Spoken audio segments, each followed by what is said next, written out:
After swallowing a 200,000 vitality pill, not only did your vitality fail to increase by even a single point, but you immediately fell into a deep sleep. Everyone laughed at you, calling you a failure, but in your dreams, you went on a killing spree. A foul, blood-stained gale whipped across your cheeks as more than a dozen goblins, brandishing bone knives, lunged at you. You picked up a broken staff and brought it down with all your might, splatter. Green fluid spattered everywhere, and a faint glow surged wildly from your fingertips into your dantian. Your parched heart meridians felt as if ignited by a raging fire, and searing pain tore through your entire body. Ding! Elite monster slain, dropped vitality grass. Just as you were gasping for breath, preparing to push your body to its absolute limit once more, you jolted awake. In front of the testing device, a stream of pale blue data refreshed frantically, freezing at the staggering 1.7. Not only had your vitality skyrocketed, but with a mere flicker of your thoughts, a spiritual herb exuding a rich, blood-like aura actually fell from your dream into the palm of your hand in reality. This was a bottle of awakening elixir, a potion that causes vitality to skyrocket upon consumption.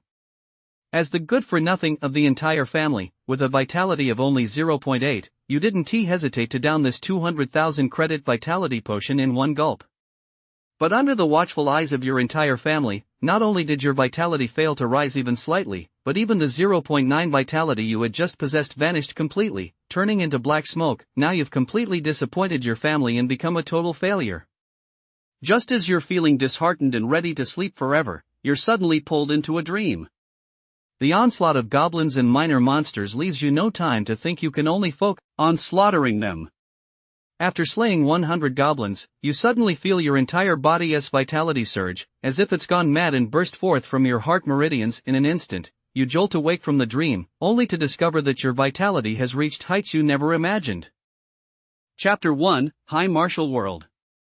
The dazzling summer sunlight streamed through the window, casting a direct beam onto the desks, while the shrill chirping of cicadas made everyone's nerves fray. In the classroom, a group of students covered their mouths and giggled quietly, their eyes fixed on the teenager in the corner who was sound asleep, his head resting on the desk. Lynn. A middle-aged man standing beside the desk, his face contorted with anger, slammed the book in his hand down hard on the desk. His stern voice boomed like a clap of thunder in the teenager's ears. Lynn sat up abruptly, looking around in a daze. Lynn, stand up right now. The middle-aged man glared at him, exasperated. You pulled another all-nighter last night, didn't you? There are only 3 months left until the college entrance exams. At this rate, forget about getting into college. You won't even be hired to tighten screws in a factory. This time last year, your vitality was still at 1.2. How much vitality do you have left after a whole year? Your parents scrimped and saved to pay for your education. Is this how you repay them? Lynn stood at his desk with his head bowed, his face etched with resignation. A year ago, while pulling an all-nighter grinding monsters, Lynn accidentally spilled energy drink on his computer.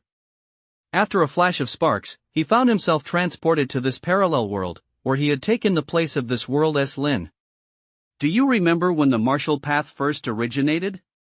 The middle-aged man's voice rang out again, interrupting Lynn's train of thought. 100 years ago, abyssal rifts appeared simultaneously all over the world. Countless monsters poured out, and Blue Star's population plummeted by 2/3. Nations united and, at a heavy cost, repelled the monsters, establishing barriers around human settlements. Over the course of a century, the martial path flourished. Lynn rubbed his temples and recited the information from his mind. Yes, this world was completely different from Lynn's original one. Due to the monster's appearance, humanity had revived the prosperity of the martial path. The middle-aged man waved his hand, motioning for Lynn to sit down, then turned around and began explaining the methods of vitality body tempering. At dusk, Lynn pushed open the front door, exhausted, and the first thing he saw was his father, Daeong, sitting on the sofa with a stern expression. Dad! Lynn's heart sank as a sense of foreboding washed over him. Come here, Daeong said in a low voice. Your homeroom teacher, Mr. Wang, just called me and said you've been falling asleep in class a lot lately. Your vitality has been dropping with every test over the past year. If this keeps up, you won't just fail to meet the cutoff for a bachelor's degree. You won't even meet the basic requirements for a regular job. What on earth is going on with you? Have you been staying up late playing video games? Lin kept his head down, unsure how to respond. Ever since he'd been transported to this world a year ago, he'd felt constantly exhausted. His vitality had also dropped from 1.2 to 0.8. Considering that even a year of regular exercise wouldn't increase vitality by more than 0.2, Lin had lost 0.4 in just 1 year. Last year's cutoff for undergraduate admission was a vitality score of 1.5, and the requirement for a regular job was 0.9. With only 3 months left, he might not even be able to find a job after graduating from high school. Alright, stop going on about the kid. His vitality isn't going up. He is surely worried too. His mother, Wang Ping, emerged from the kitchen carrying a dish. Old Lin, go wash your hands, dinner's ready. Lin, go call your sister to come eat. With just a few words, Wang Ping had the father and son all sorted out. I heard that Chi from your class has already reached a vitality of 5.2 and has been accepted early into the Jinling martial arts, is that true? His younger sister, looked up at him while eating. It's not 5.2, it's 5.4, Lin said without looking up. He just had a test yesterday, and his vitality went up again. Just look at other people as kids. Wang Ping sighed. I heard Chia's father is the commissioner of public security. His family must have plenty of resources. Daong's hand paused mid-move as he was about to serve himself, then he shoveled the remaining rice into his mouth in a few quick bites, set down his chopsticks, and walked out the door. Xiaomo, your dad is just worried about you. Don't hold it against him, Wang Ping said, serving Lin a piece of chicken. Eat more meat helps replenish vitality. Lin nodded, finished his meal hastily, and stood up. I'm going back to my room to work out. Once in his bedroom, Lin lay on his back on the bed, staring blankly at the ceiling. What's wrong with me? Over the past year, I've been training harder than ever before. Why has my vitality dropped instead of rising? Where has all that lost vitality gone? With his mind full of questions, Lin drifted off to sleep without realizing it. Bang, bang, bang. A series of knocks on the door roused Lin from his slumber. He opened the door to find Daong standing there. Dad! Take this. Daong held out his rough, calloused hand and handed Lin a glass box. Pull yourself together. After dropping that line, Daong turned and went back into his room. Closing the door, Lin looked at the glass box in his hand. After a moment's hesitation, he reached out and opened it. A crimson pill lay inside, and a faint warmth washed over him. A vitality pill. Lin was taken aback. He never would have imagined his father would give him something like this. Vitality could be obtained not only through personal training but also with external assistance. Ordinary people could extract a small amount of vitality by consuming large quantities of meat, while the wealthy could boost their vitality through various tonics. The vitality pill was one such tonic. A single vitality pill contained 1 unit of vitality and cost 200,000. As for how much one could absorb after taking it, that depended entirely on the individual's ability. Looking at the vitality pill in his hand, Lin's eyes grew a little misty. The Lin family wasn't wealthy. The 200,000 yuan was their only savings, and now his father had spent it all to buy a single vitality pill. Thinking of his father Daong's calloused, weathered hands from just moments ago, Lin's eyes burned with emotion. Teacher Zhang said that after taking a vitality pill, an average person can absorb about 0.5 units of vitality. Those in better condition can absorb 0.6, and only a few geniuses can absorb 0.7 or more. Staring at the vitality pill in his hand, Lin clenched his teeth. To reach last year's undergraduate admission cutoff, I'll need to absorb at least 0.7 units of vitality. Otherwise, these 200,000 yuan will be wasted. Our family doesn't have any extra money to buy me a second vitality pill. Lin stared at the vitality pill in the palm of her hand, feeling an overwhelming sense of weight. If I take it and can't absorb 0.7 vitality, a look of hesitation crossed Lin's face. Maybe I should secretly sell the vitality pill. Recalling the look in his father's eyes just moments ago, Lin gritted his teeth and swallowed the vitality pill whole. What am I afraid of? Even if I don't absorb 0.7, holy shit! A goblin? Lin stared blankly at the monster before him, and just then, Lin let out a startled cry, then scrambled to dodge the blow, rolling and crawling out of the way before quickly getting back to his feet. Chapter 2, This Dream is Way Too Real.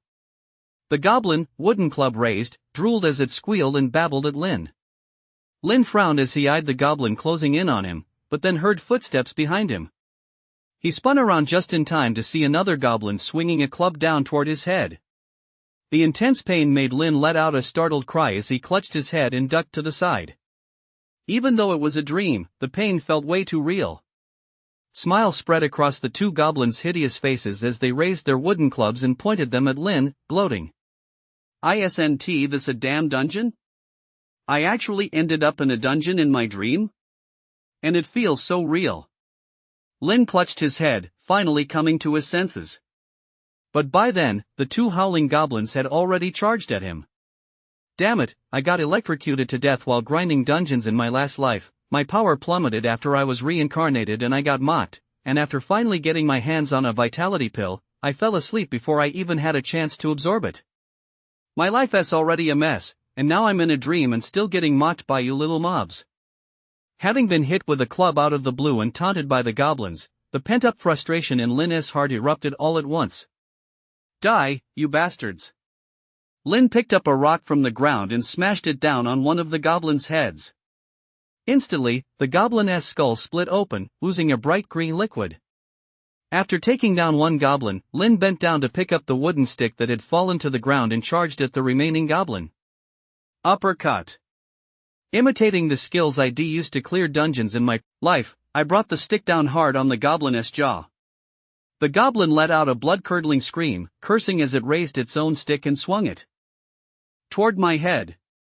I let out a hee-hee laugh, raised my stick, jumped into the air, and brought it crashing down hard on the goblin's head. Boom! The goblin collapsed to the ground. Whoosh! At the same moment, the two fallen goblins transformed into a stream of pale green light that flowed into Lin's body. A warm current surged into his dantian, and Lin felt the stamina he expended during the battle instantly replenished. Lin looked around, still clutching his staff, and his gaze settled on a glowing stone door not far away. As expected, going through the stone door leads to the next room. Lin grinned. "Today, I'm going to go on a killing spree right here in my dream." Without a moment's hesitation, Lin walked straight through the stone door into the next room. Inside, there were still two goblins. Upon seeing an intruder, they let out a series of shrill cries and charged forward, brandishing their wooden clubs. Lin didn't hold back, smashing his club down on their heads. After the two goblins fell, they once again turned into green light and vanished into Lin's dantian. That was awesome. Lin laughed out loud, then headed straight into the next room. Intruder! This time, Lin heard a shrill shout. It came from a brownish-green goblin, much taller than the other two goblins beside it and looking far more ferocious. Wielding a bone knife, it charged toward Lin, flanked by the other two goblins. An elite monster. Lin showed no fear as he charged forward, wooden staff in hand. The bone knife swung down toward him, and Lin raised his staff to block it. There was a loud crack as the wooden stick snapped, and the bone knife came down relentlessly toward Lin's head. A cold sweat broke out on Lin's forehead. If that blow had landed on him, he would have been pretty much crippled. He circled around to the backs of the other two goblins as fast as he could, raised the broken half of the wooden stick, and stabbed viciously at their backs. There was a wet thud. The half-stick pierced right through the goblin's body. Lin pulled it out and lunged at the other goblin. After dispatching the two ordinary goblins, Lin absorbed two more green beams of light. This time, he felt the power within his body had grown significantly stronger. He picked up the two wooden sticks lying on the ground and launched a two-pronged attack on the elite goblin from both sides. The elite goblin far surpassed ordinary goblins in both physical strength and intelligence. Wielding the two sticks, Lin kept moving around it. Lin wasn't as strong as the goblin, but drawing on his monster farming experience from his previous life, he gradually wore down the elite goblin's stamina with his agility and technique. Finally, Lin spotted an opening. With a loud shout, he raised the sticks and brought them crashing down. The two wooden sticks moved with incredible agility in Lin's hands, striking the elite goblin blow after blow. A blood-curdling scream rang out. Lin landed over 10 consecutive strikes before being forced back by the bone blade. At this point, the wounded elite goblin had entered a frenzied state, swinging its bone blade so rapidly that it created a trail of afterimages around its body. Lin kept leaping and dodging. The elite goblin's frenzy wouldn't last long, and since it was already on its last legs, as long as he could hold out for a little while longer, Lin would be able to defeat it with ease. Sure enough, in less than 10 seconds, the elite goblin's swings gradually slowed down, and eventually came to a complete halt. Strike while the iron is hot. Without a moment's hesitation, Lin charged forward, club in hand. A goblin's greatest weakness is its head, and Lin rained down a barrage of blows with his club. Phew, I'm exhausted. After nearly a minute of pounding, the elite goblin finally crashed to the ground with a thud. Lin let out a long exhale, and then, the elite goblin's body vanished, transforming into a green light that surged into his dantian. Awesome! That was so awesome! Lin's face beamed with joy. Even though it was just a dream, the feeling of being brimming with energy felt incredibly real. That bone knife from earlier was pretty good. I'd better pick it up and use it in the next room. According to Lin's calculations, after the elite monster, the dungeon's boss should be next. Facing the boss with just a wooden stick would be pure suicide. Only that bone knife would be good enough to make do for now. But when Lin looked down to find the bone knife, he froze in surprise. There was no sign of the bone knife on the ground. Instead, where the elite goblin had fallen, there was now a faintly glowing object. What is this?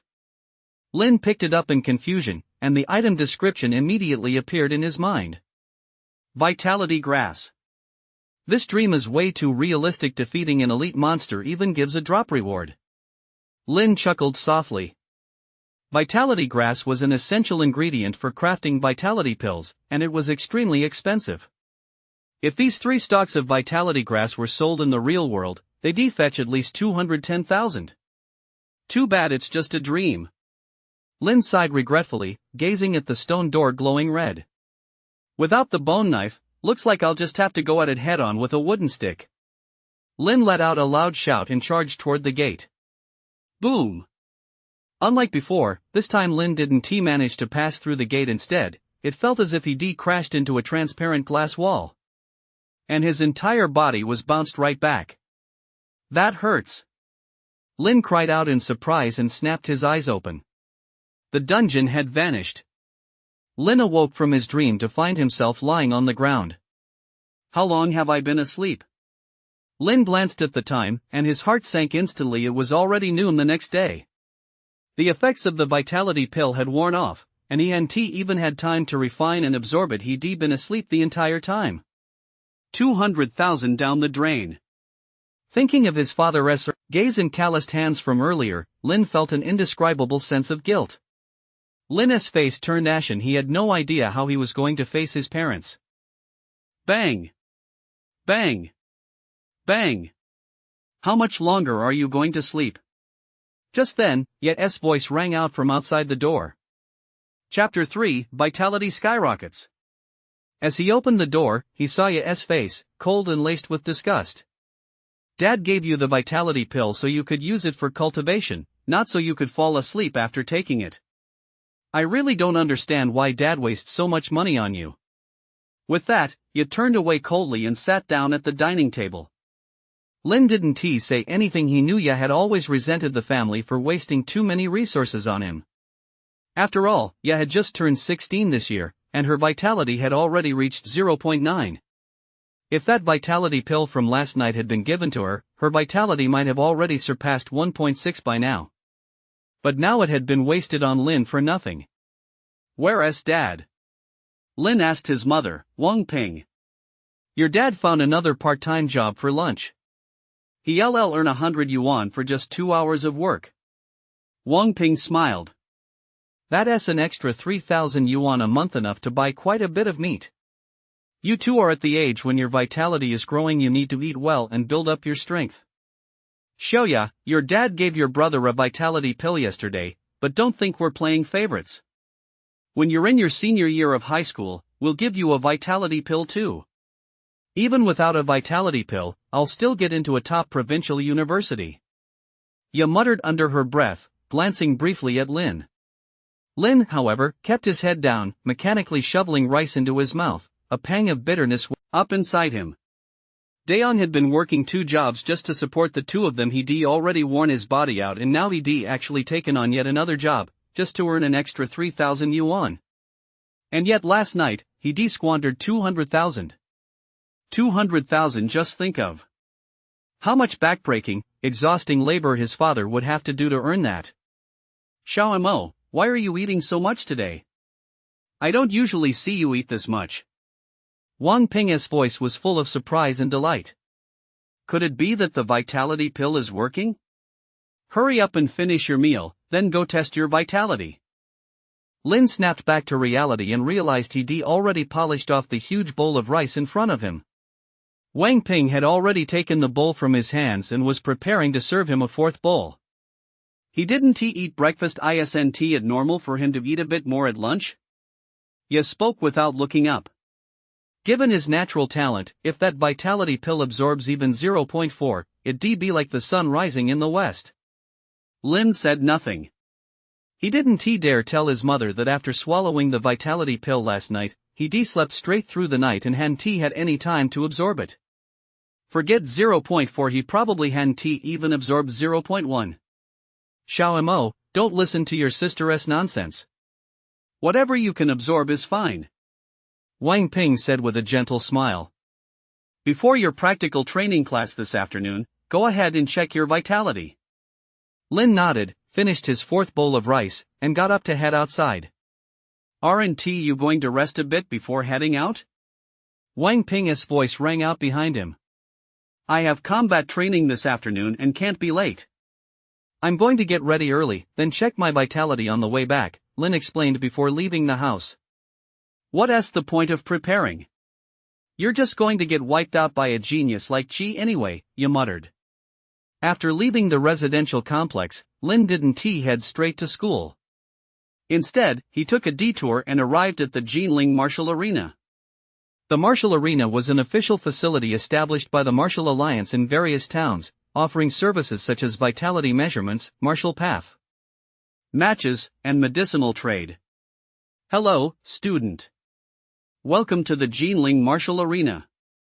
We just received a shipment of vitality pills today. You like some?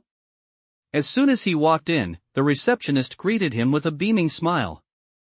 Vitality pills were the same kind Lin had taken the night before. They provided 1 point of vitality. Above the vitality pill is the medium vitality pill, which provides 10 points of vitality, and the advanced vitality pill, which provides 100 points of vitality. Above the advanced level is the premium vitality pill, which is said to provide 1,000 points of vitality, but very few people in all of Huaxia are capable of refining it. The price of a single premium vitality pill is astronomical. No, thank you. I'm here to have my vitality measured, Lin said, shaking his head and explaining his purpose. Please wait a moment, the receptionist said, her smile fading as she spoke in a matter-of-fact tone. She then turned and retrieved a number from the ticket machine. Go stand in line over there. She pointed to the testing room not far away. If you need help, press the green button inside the room. After thanking her, Lin took the ticket and waited at the entrance to the testing room. Before long, the door opened, and a disheveled teenager walked out. It seemed his test results hadn't been very good. Lin licked his lips, growing even more nervous. Taking a deep breath, Lin pushed open the door and stepped inside.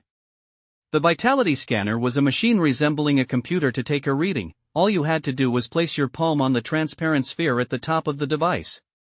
Lin placed her right hand on the sphere. A sharp sting shot through her, and immediately afterward, a number popped up on the computer screen. 1.7. Staring at the screen, Lin felt as if her mind had exploded with a loud boom. 1.7. It's actually 1.7. Lin felt as if his heart was about to leap out of his chest. After all, this number was simply too amazing to believe. Could the machine be malfunctioning? Lin placed his hand on the device once more. 1.7. It was still the same reading.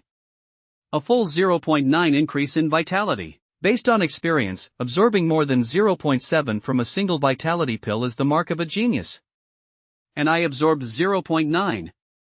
Ha ha ha ha.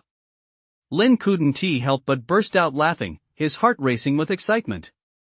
What a triumph! This result instantly lifted all the pressure from Lin's shoulders. A vitality score of 1.7 was more than enough to get him into a top university in Jinling City. Don't get excited, don't get excited. After a long while, Lin suppressed his excitement and forced himself to calm down. I clearly slept through the night. Why was I able to absorb so much vitality? Could it be because of those goblins I killed in my dream? Lin recalled that in his dream, every time he killed a goblin, a green light would surge from its body into his dantian. At the time, he felt a sense of vitality surging through him. Now it seemed that the sensation he experienced in his dream was real. The green light from the goblins was actually boosting his vitality. If I go back now and sleep a little more, killing a couple more goblins, won't my vitality skyrocket again? Lin grew excited. I remember last night I was almost at the boss's room. Pushing open the door to the test room, Lin was about to rush home, full of excitement. I almost forgot I have class later. Halfway there, Lin suddenly remembered his afternoon combat training class, so he had to suppress his urge to go home and try it out, and headed toward school instead. Once he arrived at school, Lin glanced at the time. There was still over an hour before combat training began. He immediately slumped face down on his desk, hoping to see if he could enter the dungeon again. After fiddling with it for a full hour, Lin opened his eyes dejectedly. I clearly fell asleep. Why can't I get in? What did I do wrong? A flash of insight struck Lin, and his furrowed brow smoothed out. It's that vitality pill. Back then, he had taken the vitality pill, fallen straight into a deep sleep, and then entered the dungeon. But where am I supposed to find a second vitality pill? Lin sighed and raised his hand to rub his temples. What's this? He suddenly froze. Something new had appeared in his mind. Chapter 4, Practical Training. Closing his eyes, Lin saw the extra glow in his mind. It hovered quietly in a space within his mind, like a jellyfish floating on the surface of the ocean. This glow looks familiar. Lin snapped his eyes open, his face lit with excitement. It's the vitality grass that dropped after I killed that elite goblin. Could it be that I brought the vitality grass out of my dream too? 3 stalks of vitality grass at current prices, 210,000. 1 vitality pill costs 200,000. That means I not only increased my vitality by 0.9, but I also made 10,000. Lin's eyes sparkled not because of the money, but because he saw a path leading to the pinnacle of the martial path. What are you grinning at all by yourself? Professor Zhang is looking for you. A voice rang out, and his best friend Lu Lei grabbed Lin and dragged him outside. By the time the two of them arrived at the combat training classroom, panting heavily, Zhang Lianshan, the instructor teaching the combat class, had already begun the lesson. Report! Lu Lei called out. I've brought Lin. Zhang Lianshan glanced at Lin and furrowed his brow slightly. You two, come on in. Lin, when we get to the demonstration later, you and Li Wei will come up to demonstrate. Yes, sir. Lin and Li Wei's voices rang out in unison. Mosey, Professor Zhang is deliberately targeting you, isn't he? This combat class hasn't even started teaching martial skills yet, and he is already having the two of you spar. This is purely a contest of vitality. That guy Li Wei already hit 1.3 in vitality half a month ago. He'll completely crush you. I bet Teacher Zhang just wants to make you suffer. A bit. Lu Lei, sitting nearby, whispered in support of Lin. Lin merely smiled faintly. It remained to be seen who would crush whom when the time came. Over the next few minutes, Zhang Lianchang briefly introduced some techniques for using vitality to augment one's power. They'd already gone over these more than once, so some of the students were starting to get restless. Stop all that noise. If you want to learn martial skills, you'll first have to raise your vitality to 2.5 or higher.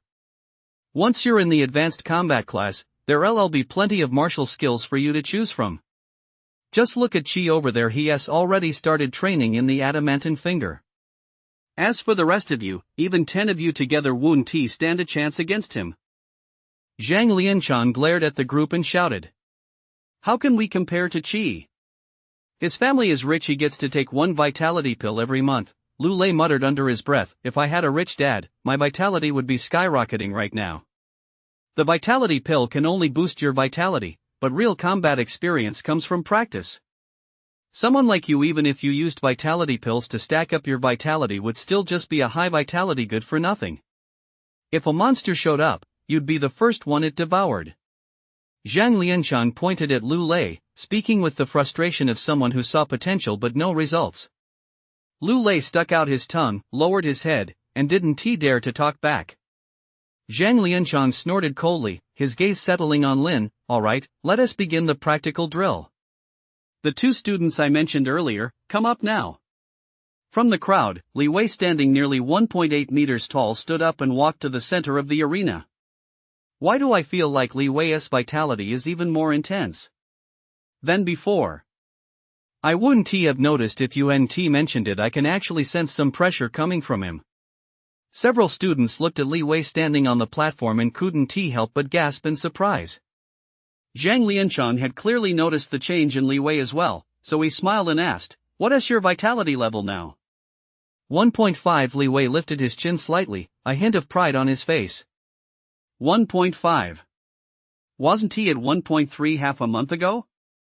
In just 2 weeks, he has actually increased his vitality by 0.2. This guy must have secretly taken a vitality pill. Are you kidding? With Li Wei's talent, a vitality pill wouldn't possibly result in an increase of just 0.2. That's incredible, a 0.2 increase in vitality in just 2 weeks. Even a Qi practitioner wouldn't do much better than that. In the audience, a group of students looked at Li Wei with eyes full of admiration. Good. Very good.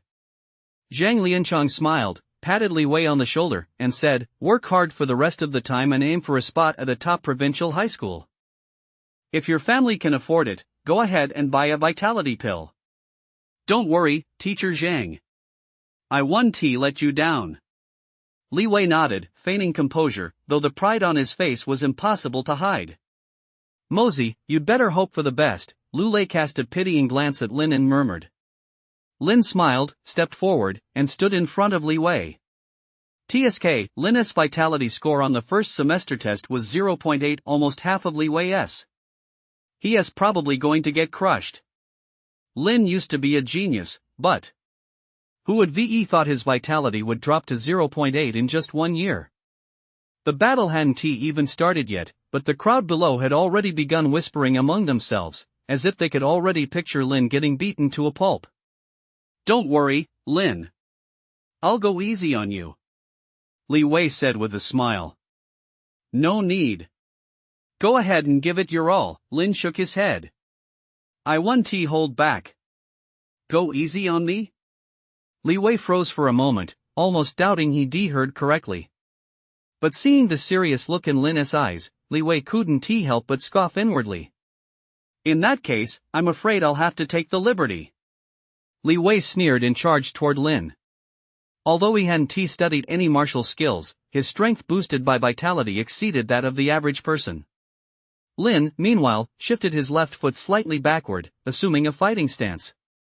Are you asking for a beating? Why aren't you running away? You actually want to go head to head?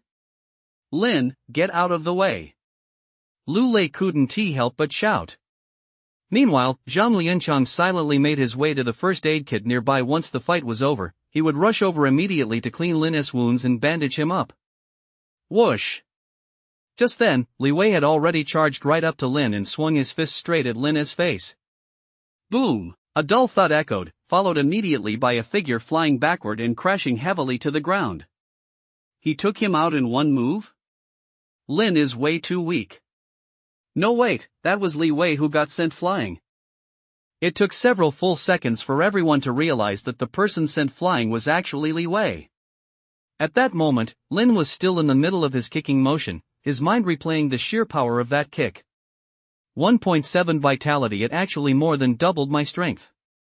Lin was pleasantly surprised. By this time, Zhang Liancheng had already rushed over and begun examining Li Wei. Broken ribs. Zhang Liancheng shot Lin a shocked glance. He first instructed several students to take Li Wei to the infirmary, then turned to Lin and said, "Come with me to my office." Chapter 5, Vitality Grass. Explain yourself. What happened? In the office, Zhang Liancheng looked at Lin's most recent vitality data with a serious expression. Vitality 0.8, but the strength you displayed on stage doesn't seem like something that could be achieved with just that much vitality. My family gave me a vitality pill, Lin replied honestly. Even if you took a vitality pill, how much could you possibly absorb with your natural talent? 0.4? 0.5? Or maybe you got lucky and reached 0.6? Zhang Liancheng frowned. He didn't believe Lin could absorb more than 0.7 vitality, as that was a capability reserved for genius martial artists. But judging from Lin's past performances, he certainly couldn't be called a genius. 0.9, Lin suddenly spoke up. I absorbed 0.9 of vitality. My current vitality is 1.7. That's impossible. Zhang Liancheng stood up from his stool, his face filled with shock. He stared at Lin, then slowly sat back down. Thinking back on everything that had just happened, he knew Lin was lying. But to absorb 0.9 of vitality, that's something the word genius simply can't describe. Even a genius like Qi had, at most, absorbed less than 0.8 of vitality in a single session. Ha ha ha. 0.9. A genius. An absolute genius. Zhang Liancheng suddenly burst into laughter. As long as I have enough vitality pills, I'm confident I can train you to become a student who surpasses even Qi. No, I'll train you to be an even better student than Hu Qing. Hu Qing is the top student in Lin's graduating class at Jiling No. 3 High School. He has already reached 9.5 in vitality, just 0.5 vitality short of becoming a first-rank martial artist. Most importantly, it's said that Hu Qing has never used a single vitality pill from start to finish.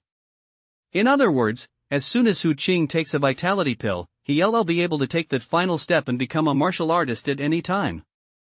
I'll apply to the school for a vitality pill for you. Also, don't let your training fall behind during this time. Don't let yourself become a high vitality waste. Zhang Liancheng said sternly. There's still half a year until the college entrance exams. At your age, your vitality is surging. You've got to give it your all. Thank you, teacher. A smile spread across Lin's face. Who wouldn't want a free vitality pill? After leaving the office, Lin headed straight home. While at school, he had already discovered an extra space inside his mind, along with a glowing orb suspended within it. He suspected that the orb contained the vitality grass that had dropped after he defeated the elite monster. Back in his room, Lin closed his eyes and once again saw that space in his mind. He hadn't had time to examine it properly before because he'd been in such a rush. Now, as he took a closer look, he couldn't help but gasp. The space was just like a warehouse in a video game, with a capacity of a full cubic meter. The faint glow was right in the center of the storage space. Lin's consciousness slowly approached it and finally confirmed what was inside. 3 pale red vitality grasses hung there quietly, radiating vitality energy. I actually managed to bring out the items I found in my dream. Lin's face was filled with excitement. But how? Am I supposed to get this vitality grass out? Lin frowned as he withdrew his consciousness from the storage space. Vitality grass, come out. Lin tried shouting the command, but as soon as the words left his mouth, nothing happened. I can't exactly go find a doctor to cut open my head. Lin muttered in exasperation, but in his mind, he was already visualizing how to retrieve the vitality grass from the storage. The next moment, a flash of light filled his vision. The faint glow from the storage was suspended right before him, and the vitality grass inside was within easy reach. Lin reached into the glow, his fingertips brushing against the leaves as a faint surge of vitality energy swirled around them.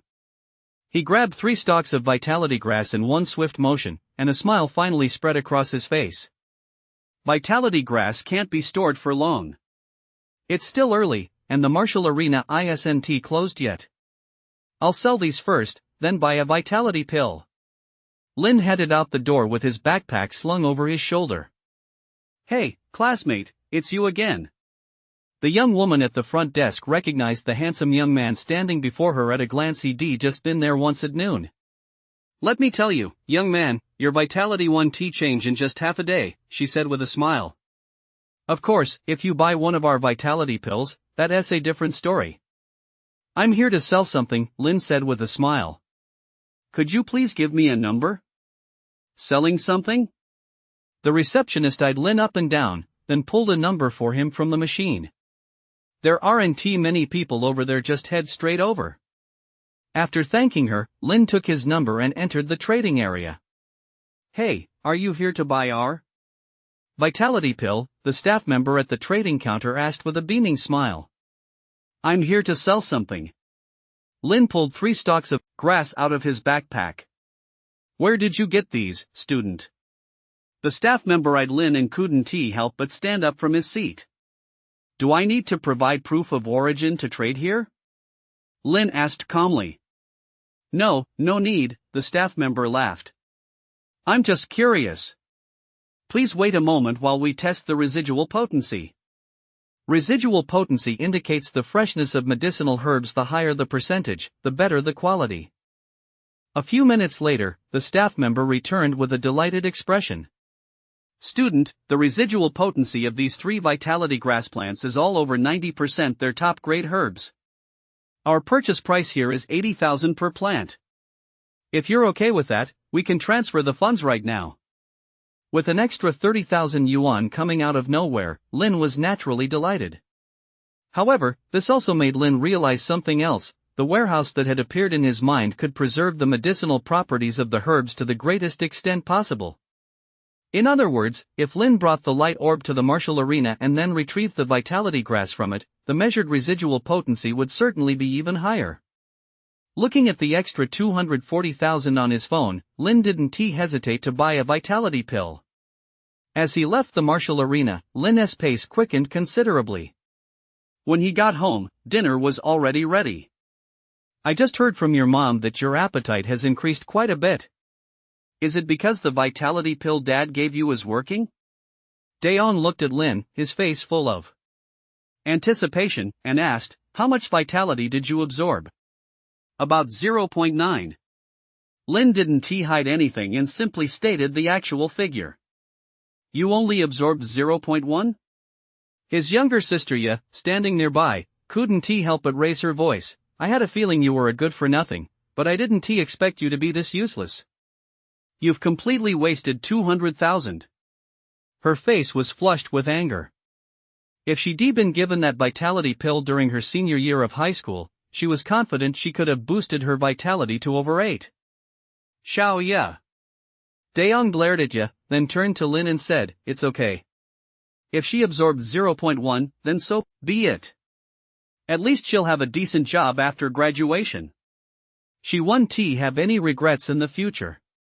Lin had wanted to explain, but realizing they probably wouldn't believe him even if he did, he decided to say nothing. After filling his stomach, Lin returned to his room. Once the door was closed, he took the vitality pill out of his bag. Based on my theory, I'll need the vitality pill to enter the game through my dreams again. Lin stared at the vitality pill in his hand, his gaze hardening with determination. He raised his hand and popped the vitality pill into his mouth. Boom! That familiar sensation returned. Lin closed his eyes and fell into a deep sleep. Game loading. Chapter 6, The Boss Room. When he opened his eyes, a stone door glowing with a reddish hue stood before him. I've actually retained my previous progress. I'm in the room right before the boss. Looking at the familiar stone door before him, Lin's heart leapt with delight. I wonder how strong the boss inside is. Lin took a deep breath and stepped through the stone door. An intruder. Minions, follow me. As soon as he entered the room, Lin heard a shrill voice. Inside the room, 4 figures slowly approached Lin. 3 elite goblins wielded bone knives, while a tall goblin wearing a crown woven from green grass and clutching a gleaming iron rod charged toward Lin. Lin took a step back with his right foot, then lunged forward. Boom! The elite goblin in the lead was struck in the head by a punch as Lin leaped into the air. Though the technique was unnamed, the blow was powerful enough to send the goblin crashing to the ground. As soon as the goblin hit the floor, Lin snatched the bone dagger from its hand with lightning-fast reflexes, then swung it backward to slash another elite goblin. Lin moved quickly. His experience from clearing dungeons in his previous life had made him well versed in these monsters' weaknesses. The boss monster was as powerful as a martial artist with a vitality rating of 3 or higher, so Lin didn't rush into a head-on confrontation. Instead, he used the bone dagger to kill the 2 elite monsters first. The third elite monster was knocked unconscious by Lin and lay sprawled on the ground. 2 surges of vitality energy flowed into Lin's body. My vitality has increased significantly again. A look of delight spread across Lin's face as he glanced toward the corpses of the 2 elite goblins. To his disappointment, neither goblin had dropped anything. Feel the full force of my wrath. Just then, the boss nearby bellowed and charged toward him. Lin dodged the attack with a quick sidestep and simultaneously slashed at the boss's back with his bone knife. You've angered me. After being slashed by Lin, the boss's face contorted with rage. It raised the iron rod in its hand, and its towering form suddenly loomed before Lin. Rapid charge. The boss let out a furious roar as it swung its iron rod down toward Lin's head. If that blow had actually landed on his head, it would have killed him instantly. Fortunately, Lin reacted quickly and dove to the side. The gap in vitality between Lin and the boss was too great, so he had no choice but to keep moving around, waiting for an opening to attack. Splash! After dodging for a full 10 minutes or more, Lin found an opening and charged forward once more. The bone knife slashed through the boss's legs with a wet thud. Dark green fluid spurted out, and the boss let out an agonized scream before collapsing to his knees. I won! Seeing this, a smile spread across Lin's face. Without hesitation, he raised the bone knife in his hand and brought it down on the boss's head. Thud! With a dull thud, the boss's body collapsed to the ground. Victory! A smile spread across Lin's face, and he casually finished off the unconscious elite goblin with a single blow. To his delight, the last elite goblin dropped another 3 vitality grasses. Another 240,000 in the bag. What a huge score! After absorbing the vitality from the elite goblin, Lin fell on the boss's corpse. I wonder how much vitality the boss has. Lin was a little excited. And will the boss drop anything good? Hum. A faint sound rang out, and the boss's corpse before him slowly vanished. A surging wave of vitality flowed into Lin's body, and the fatigue he felt from the battle vanished instantly. Before he had a chance to take in the changes in his vitality, Lin's gaze was already drawn to 2 glowing orbs before him. Sure enough, something dropped. Lin was overjoyed as he reached out and grabbed the 2 orbs. Before he had a chance to examine the contents of the orbs, Lin had already awakened from his dream. My whole body is brimming with power. My vitality has increased again. Lin was elated, though he didn't know by how much his vitality had risen this time. I'll have to wait until tomorrow to test it. Right now, the top priority is to see what the boss dropped. Lin closed his eyes and quickly saw the 2 orbs of light stored in his mind. After a moment's thought, Lin retrieved both orbs. Clang!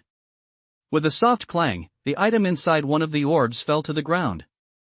It was a gleaming iron rod, the very one the goblin boss had been wielding.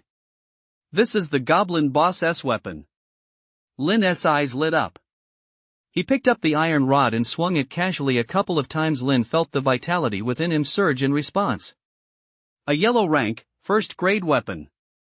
Lin was overjoyed. This thing can channel the power of vitality to unleash tremendous offensive power. If it were sold on the market, it would be worth at least 500,000.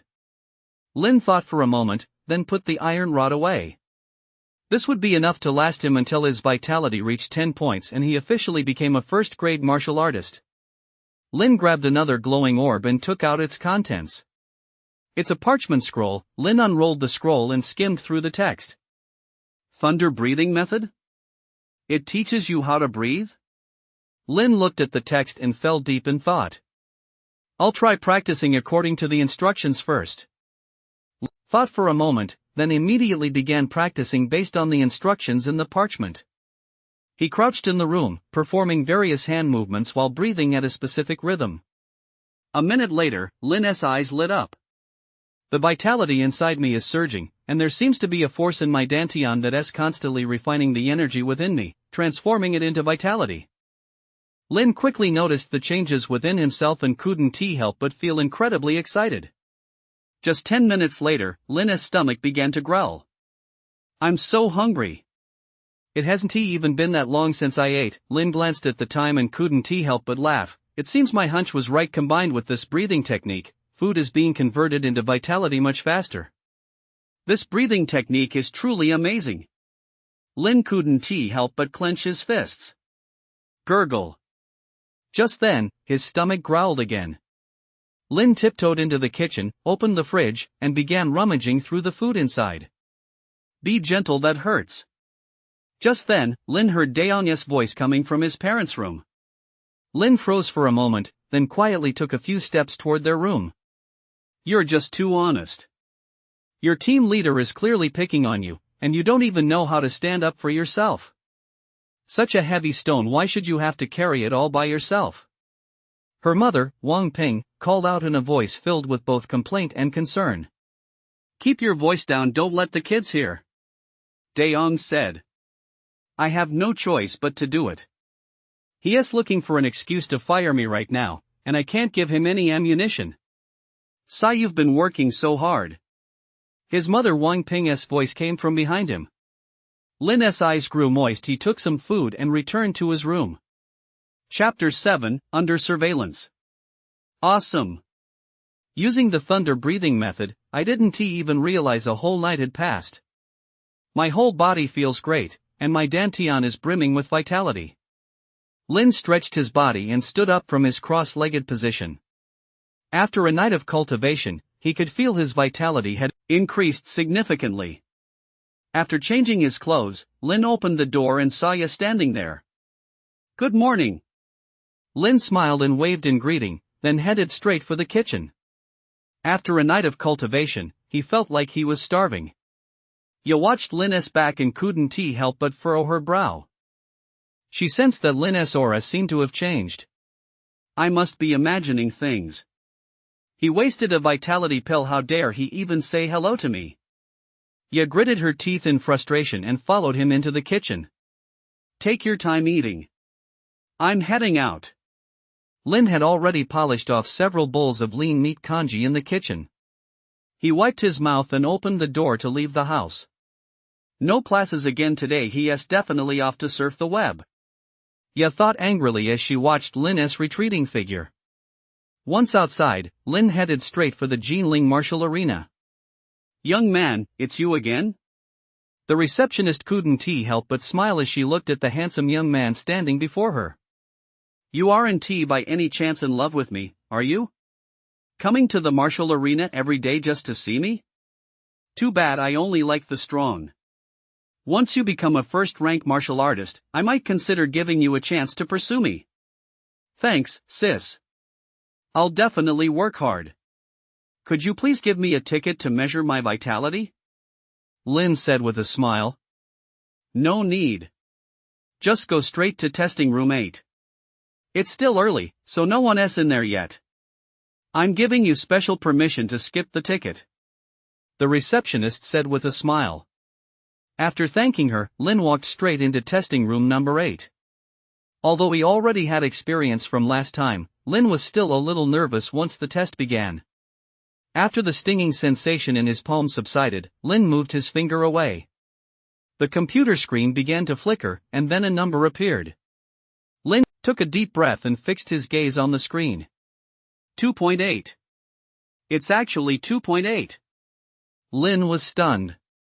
He had a hunch that his vitality would improve. He even braced himself for another 0.9 point increase, but the final result was beyond his expectations. After taking 2 more measurements to confirm the readings hadn't changed, a smile gradually spread across Lynn's face. Ha ha ha ha. My vitality has increased by 1.1 points since yesterday. At this rate, forget about provincial universities, I'll breeze into even the top universities in the capital. There are 3 months left until the college entrance exam. I'm going to earn my martial artist certificate before then. Although those with vitality below 10 are also called martial artists, they have no rank. Only after reaching 10 points of vitality can one be certified by the Martial Alliance, receive a first-rank martial artist badge, and be entitled to 1 vitality pill per year as a benefit. A single vitality pill increases vitality by a maximum of 1 point, but this time I gained 1.1. Could that extra 0.1 be from my training yesterday? Is the thunder breathing method really that incredible? Lin felt his breathing grow heavy. If he could gain 0.1 vitality in just one night, in 3 months even without taking a vitality pill his vitality would easily break through 10. I'll verify this when I get home tonight. For now, I'll sell the vitality grass first. Lin suppressed his excitement, walked out of the room, and approached the receptionist once more. Tell me, how much vitality do you have now? Have you reached 1 yet? The receptionist looked at Lin and couldn't help but ask with a smile. Exactly 2.8 vitality. Lin replied with a smile. He, you have 2.8 vitality? I'd say 0.8 is more like it. The receptionist covered her mouth and laughed. I really do have 2.8 vitality, Lin said earnestly. Okay, you have 2.8 vitality. The receptionist seemed to be saying, I'm not going to argue with you, but the smile on her face was unmistakable. To be honest, no one believes me anymore, Lin muttered under his breath, then added with a smile, could you please get me a for the trading area? After saying goodbye to the receptionist, Lin made his way to the trading area and entered a private room. Sir, are you here to buy a vitality pill? We just received a new shipment, they're quite effective. The trader, Feng Fei, looked at Lin and his eyes lit up instantly. He could tell that Lin didn't come from a wealthy family. Based on his experience, people like this usually came to the trading area after their families had scraped together some money, hoping to buy a single vitality pill to take a shot at their luck. For every vitality pill sold, he'd earn a 20,000 commission, which, for someone in desperate need of cash like him, was a great deal. I'm here to sell something. Lin interrupted Feng Fei, pulling 3 stalks of vitality grass out of his bag. Is this vitality grass? Feng Fei stared at the 3 stalks of vitality grass in front of him, momentarily taken aback. He could tell that the residual potency of these 3 stalks of vitality grass was very high under normal circumstances. The trading zone would offer a purchase price of around 80,000 yuan. Feng Fei glanced at Lin, his eyes darting around, then pursed his lips and said, these 3 vitality grass plants are almost withered, you've stored them really poorly. Let me test their residual potency. Saying this, he pretended to place them on the instrument for testing. Looking at the displayed results, Feng Fei discreetly adjusted the numbers. Look at that, the residual potency is too low. We can only offer 50,000 per plant. Feng Fei gave Lin a magnanimous look, since you're a student, how about this? I'll give you 55,000 per plant. What do you say? At a purchase price of 80,000 yuan, buying 3 stalks of vitality grass for 55,000 yuan each meant that once he resold them, he'd have 75,000 yuan in his account. That was equivalent to the proceeds from selling 3 vitality pills. Hearing Feng Fei's words, Lin's expression immediately darkened. He was clearly treating him like a fool. Sorry, I'm not selling them. Lin snatched the vitality grass right out of Feng Fei's hands and turned to leave. Hey, don't walk away just yet. Think this through carefully. The longer you keep the vitality grass, the lower its residual medicinal value becomes. By then, forget 55,000, no one will even take it for 40,000. Seeing Lin about to leave, Feng Fei quickly tried to scare him into staying. How about this, I'll take a loss and give you 60,000 per stock. Seeing that Lin wasn't swayed, Feng Fei had no choice but to raise his offer. But Lin still wouldn't budge and walked straight out of the room. Inside the room, Feng Fei's face darkened with rage. He'd heard Lin take a new number and enter the trading room next door, and he'd even heard them offer a purchase price of 80,000. You damn idiot. You didn't even try to cash in on such a great opportunity. Feng Fei cursed the traitor next door, seething with rage inside. A sure thing had slipped through his fingers. Worst of all, he heard that after selling the vitality grass, Lin had also bought a vitality pill on the side. The profit from buying the herbs, plus the commission from selling the vitality pill, would have been at least 30,000 yuan. By now, Feng Fei was already starting to regret it. If he hadn't been so greedy, that 30,000 would have been his. But now, he wouldn't get a single penny. Ding! Just then, his phone suddenly rang. Glancing at the number, Feng Fei's expression immediately turned obsequious. Brother Biao. Kid, if you don't pay back the 700,000 you owe us within 3 days, you'd better be ready to die. Brother Biao's threatening voice came through the phone. Brother Biao, could you give me a little more time? I'll give you an extension on your legs. Why didn't you ask me to let you pay later when you borrowed the money? Brother Biao snarled. 3 days, just 3 days. If you don't have the money, start looking for a nice grave for yourself. The call was hung up. Feng Fei glanced at the room next door, and his eyes instantly turned cold and menacing. Kid, don't blame me for being ruthless. Blame your own bad luck. Feng Fei stood up, took a day off, and followed Lin out of the martial arena. Chapter 8. First Kill. After deducting the cost of the vitality pill, I still have 80,000 yuan left. Plus, Teacher Zhang helped me apply for another vitality pill barring any surprises. I'll have it next week. And the iron rod I'm carrying, it's worth over 500,000 yuan.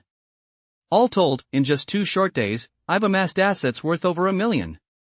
Next week, I'll find an excuse to give my dad some money. He has been working himself to the bone all this time. As Lin walked out of the martial arena, his mind had already begun to slowly formulate a plan. Just as he walked a short distance, his footsteps faltered slightly, and he turned to glance back. Since it was early morning, there weren't many people on the street, so when he turned back, he saw nothing. That's strange. I distinctly felt someone following me. Was it just my imagination? Lin furrowed his brow and continued walking forward. A few minutes later, a figure darted out from a corner. It was Feng Fei, who had been following him closely. What a vigilant kid. Good thing I reacted quickly. Feng Fei let out a cold chuckle and continued to follow him on tiptoe. He worked at the martial arena for many years and knew the area very well. According to his plan, there was an alley not far ahead. It was still early, so there were few people on the street, and even fewer passing through the alley. 1 minute is more than enough to deal with a kid. Although Feng Fei couldn't gauge Lin's vitality, he estimated it to be around 1.5 at most. Feng Fei himself had already reached a vitality of 2.5, and with his mastery of martial skills, dealing with a kid would be a piece of cake. Soon, the two entered the alley. Lin stopped in his tracks and spun around abruptly. Once they reached their destination, Feng Fei couldn't be bothered to hide anymore. He walked up with a cold smile. What do you want? Lin frowned slightly as he looked at Feng Fei standing before him. What do I want? Feng Fei sneered. Kid, I gave you a chance back at the exchange, but unfortunately, you didn't take it. You're so young, why do you have to be so greedy? It would be been so much better if you'd sold it to me for 55,000 per plant back then. You had to force me to take action against you. Now look, you won't get a single penny. Hearing Feng Fei's words, Lin's expression turned cold. So you're saying you're here to rob me? Rob sounds so harsh. Feng Fei smiled faintly. It's more accurate to say you're voluntarily handing the money over to me. As he spoke, he walked toward Lin. At the same time, his vitality radiated outward, transforming into an oppressive force that surged toward Lin. Feeling the pressure emanating from Feng Fei, Lin actually felt a bit more at ease. Judging solely by the intensity of the pressure, he sensed that Feng Fei's vitality was likely lower than his own. However, Lin didn't dare let his guard down. After all, Feng Fei was older than him, and his combat experience was undoubtedly far superior. Kid, hurry up and give me the money so you can spare yourself some pain. Feng Fei snapped with a cold expression. Otherwise, I'll kill you. Don't kill me, I'll give you the money. Lin feigned fear as he pulled out his phone. I'll transfer it to you. Forget the transfer for now. First, hand over the vitality pill you're carrying. Oh, okay. Lin said, trembling as he pulled out the vitality pill and held it out toward Feng Fei. Such a good boy. A smile tugged at the corner of Feng Fei's mouth, though his eyes were filled with cruelty.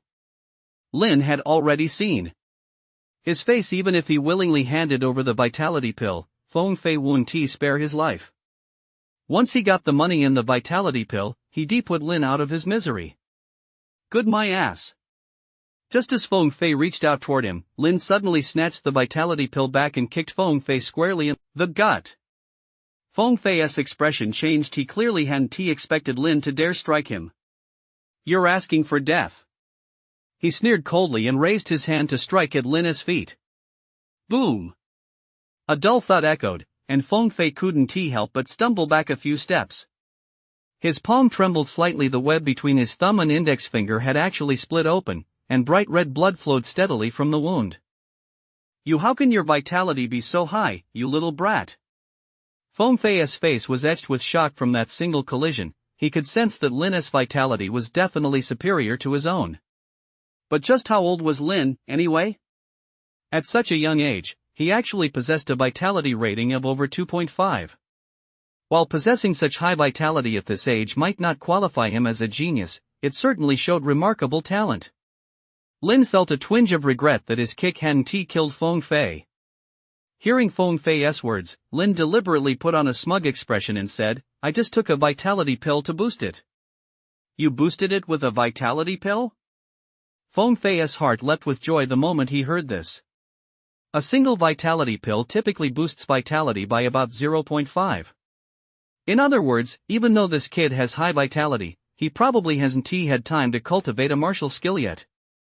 Without a martial skill, that little bit of vitality is nothing to worry about.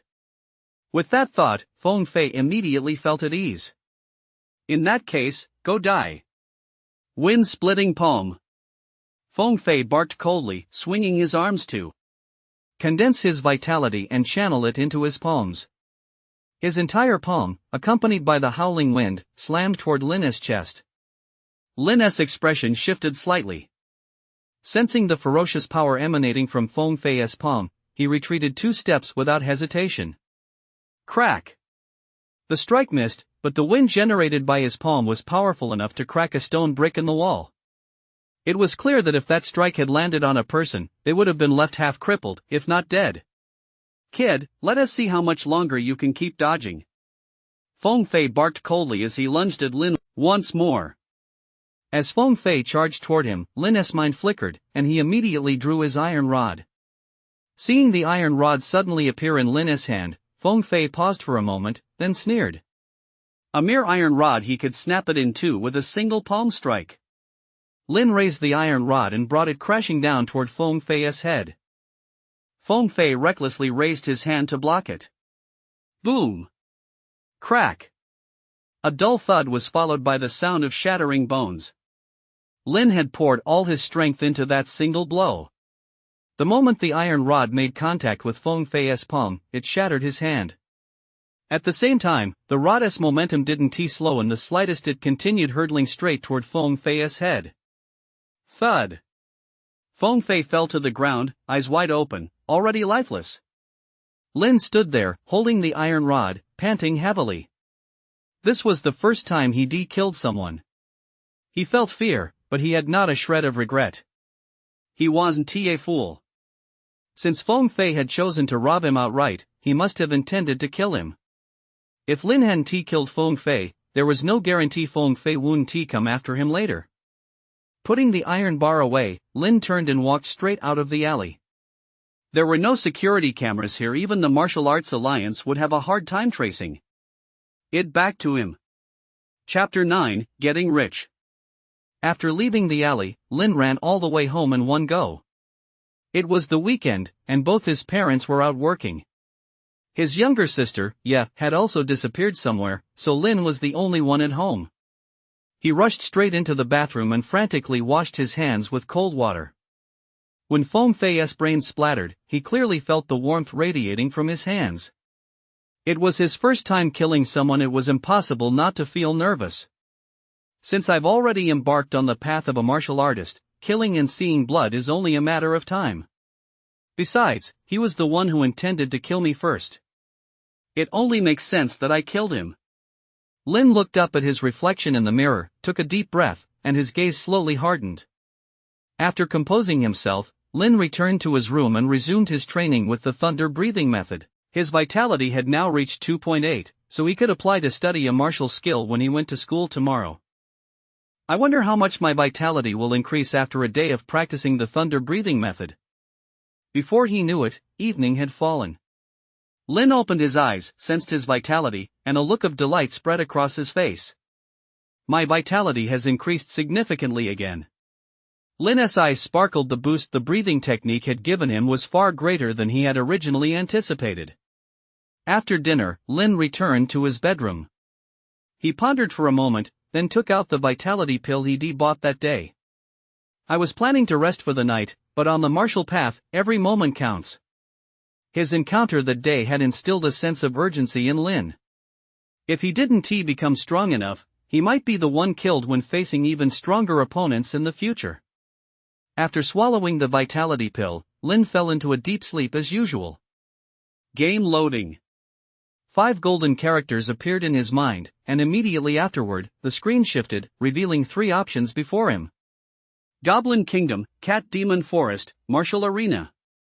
It seems I've already cleared the boss dungeon earlier, so I can choose to enter it now. The Cat Demon Forest should be the next dungeon, and as for the Martial Arena. Lin analyzed the 3 options before him, and his thoughts finally settled on the Martial Arena. No martial skill detected. Dungeon cannot be unlocked. This prompt appeared in his dream. It seems the Martial Arena can only be activated and opened after learning a martial skill. Well, I guess I'll head into the Cat Demon Forest for now. Lin quickly adjusted his selection and entered the Cat Demon Forest. In the dim forest, gray mist filled the air, and droplets of dew fell from time to time. From the hazy distance, bursts of eerie laughter could be heard from time to time. Gave it a try and successfully pulled out the iron rod, gripping it in his hand. With a weapon in hand, Lin's courage soared, and he took step after step toward the distance. Whoosh! The sound of tearing air rang out, and an orange-yellow figure suddenly flashed past him from behind. Lin swung the iron rod to block the attack. Clink, clink! 2 sharp sounds rang out, leaving 2 shallow scratch marks on the iron rod. Not far away, a half-meter-tall cat demon was crouching on the ground, its pair of earth-yellow eyes glowing with an eerie light. Meow! The cat demon let out a shriek, crouched on one side of its body to gather strength, and then lunged at Lin once more. Lin mustered all his strength and swung the iron staff, aiming for the cat demon's head. But the cat demon was far too quick. It twisted its body mid-air to dodge the blow, and at the same time, its claws landed on Lin's body. Rip! His clothes were torn, and the cat's claws left several deep, bloody gashes on Lin's left arm. The excruciating pain nearly made Lin cry out. You made me bleed, I'll take your life. Lin gripped his staff, his face etched with rage. He began to weave in and out. By his estimation, the cat demon vitality standing before him was definitely a bit taller than him, and it moved much faster. Now he could only rely on his footwork to find an opening to kill it. Mist rolled in, and Lin took a step back, hiding his figure. At the same time, he pricked up his ears, listening intently to the sounds around him. Snap! A faint sound came from his right rear. Die! Without hesitation, Lin swung his iron rod and smashed it down toward his right rear. Thud! The orange-yellow cat demon was struck squarely in the head by Lin and fell heavily to the ground. The cat demon was dead. A surge of vitality erupted from its body and flowed into Lin's. At the same time, a faint glow flickered, revealing a black object within. Who cares what it is? I'll just put it away for now and study it later once I'm out of the dungeon. Lin pocketed the glowing orb, walked a short distance forward, and entered the next room. Unlike the previous room, this one actually contained 2 cat demons. This time, Lin paid the price of a through-and-through wound to his chest before he managed to kill both cat demons. One of the cat demons dropped nothing, but the other dropped a glowing orb. Looking at the red stone door that appeared before him, Lin realized today's dungeon run had come to an end. Sure enough, Lin soon woke up from his dream. As he stood up, that feeling of being brimming with vitality returned. At least a 0.9 increase in vitality, plus the vitality I gained during the day, maybe my vitality can reach over 4. Lin assessed his condition and felt his heart pounding wildly in his chest. Thrilling. So thrilling. This rate of leveling up was simply exhilarating and thrilling. To be on the safe side, I'll keep practicing the thunder breathing method. Gurgle. Just as Lin was about to resume his training, his stomach let out a protesting sound. He glanced at the time. It was already midnight. After a moment's thought, Lin tiptoed into the kitchen. What are you doing? Just as Lin was standing in front of the fridge, munching on the leftover pork knuckle from dinner, Ya's voice rang out from behind him. Ya was wearing a light pink nightgown, her long black hair cascading over her shoulders, and a chill was written all over her beautiful face. I'm hungry, just grabbing a bite. Lin smiled and waved the half-eaten pork knuckle in his hand. Want to share some? Eat it yourself. Ya furrowed her brow and turned to walk back to her room. Lin shook his head with a smile. After polishing off the entire pork knuckle, he tiptoed back to his own room. Let us see what those two glowing orbs are all about. With a thought, Lin extracted both glowing orbs. The black one looks like a claw. Could it be a cat demon's claw? This thing seems to be some kind of material. It should fetch a decent price. There's no vitality grass tonight.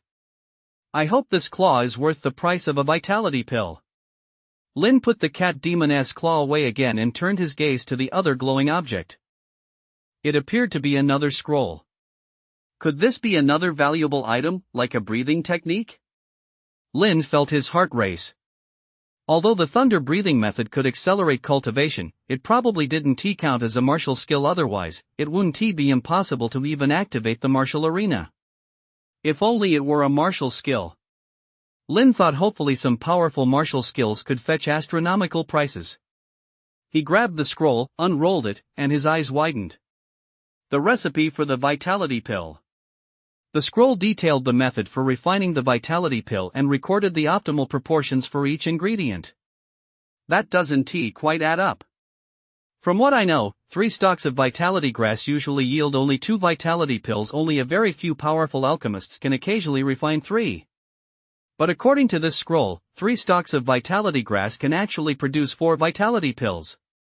A look of excitement flashed across Lin's face. If this is true, then I'm going to strike it rich. Chapter 10, Zhang Lianchang's Shock. Phew. Lin exhaled a breath of stale air and slowly stood up. After cultivating all night, it feels like my vitality has increased significantly. The thunder breathing method is truly marvelous. After assessing his condition, a smile spread across Lin's face. After washing up, Lin devoured 15 steamed buns and 3 bowls of meat congee in one go before getting up, satisfied, and preparing for school. Ya, who had woken up a little earlier, was already slinging her backpack over her shoulder and getting ready to head out. Xiaoya, wait 2 minutes for me. Let us walk together. Lin said with a smile. Who wants to walk with you? Ya rolled her eyes at him and said, I'm meeting Senior Yi Qing.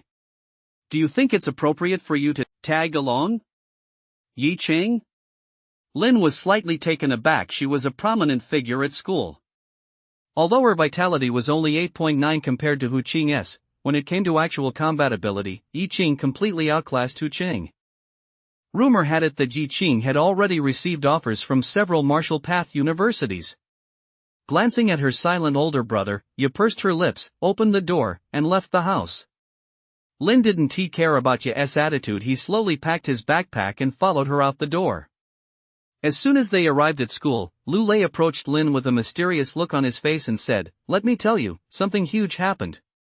This morning, I heard from my dad that someone died at the martial arena. The Public Security Bureau is investigating the killer right now. Have they found anything yet? Lin's heart skipped a beat as he looked at Lu Lei. Lu Lei's father worked at the Public Security Bureau, so he might have first-hand information. No leads yet. There are no security cameras at the crime scene or in the surrounding area. Lu Lei paused, covered his mouth, leaned close to Lin's ear, and whispered, "I heard the killer's method was extremely brutal. The victim's head was smashed to pieces like a rotten watermelon. My dad thinks the killer might have some kind of special fetish, kind of perverted." Lin. What's wrong with you? You're scared, aren't you? Seeing that Lin wasn't saying anything, Lu Lei assumed he was frightened. We're all going to be martial artists someday. If you can't even handle a little gore like this, your mental toughness is way too weak. Lin glanced at him, suddenly curious to see what expression Lu Lei would have if he knew the murderer was standing right in front of him. Lin, the homeroom teacher wants you to come to the office. A figure darted in through the door. It was Li Wei, the one whose ribs Lin had broken with a kick. The look in his eyes as he gazed at Lin was filled with schadenfreude. After being injured by his family had spent a fortune on a bone healing pill, allowing him to recover from his injuries in record time. This morning, Li Wei had even been driven to school by his father, Li Daming, specifically to seek justice for him. Feeling pretty smug? Lin gave him a dismissive glance. For some reason, as he met Lin's gaze, Li Wei suddenly felt a deep sense of fear welling up from within. He shuddered slightly, opened his mouth, but in the end said nothing and returned to his seat.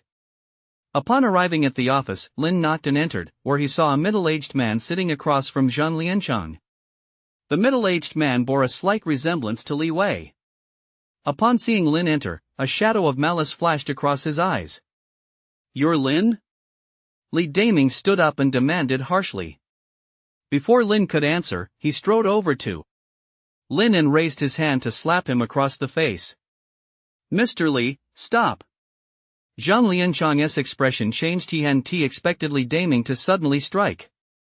He wanted to intervene, but the two were too far apart. He simply couldn't reach him in time.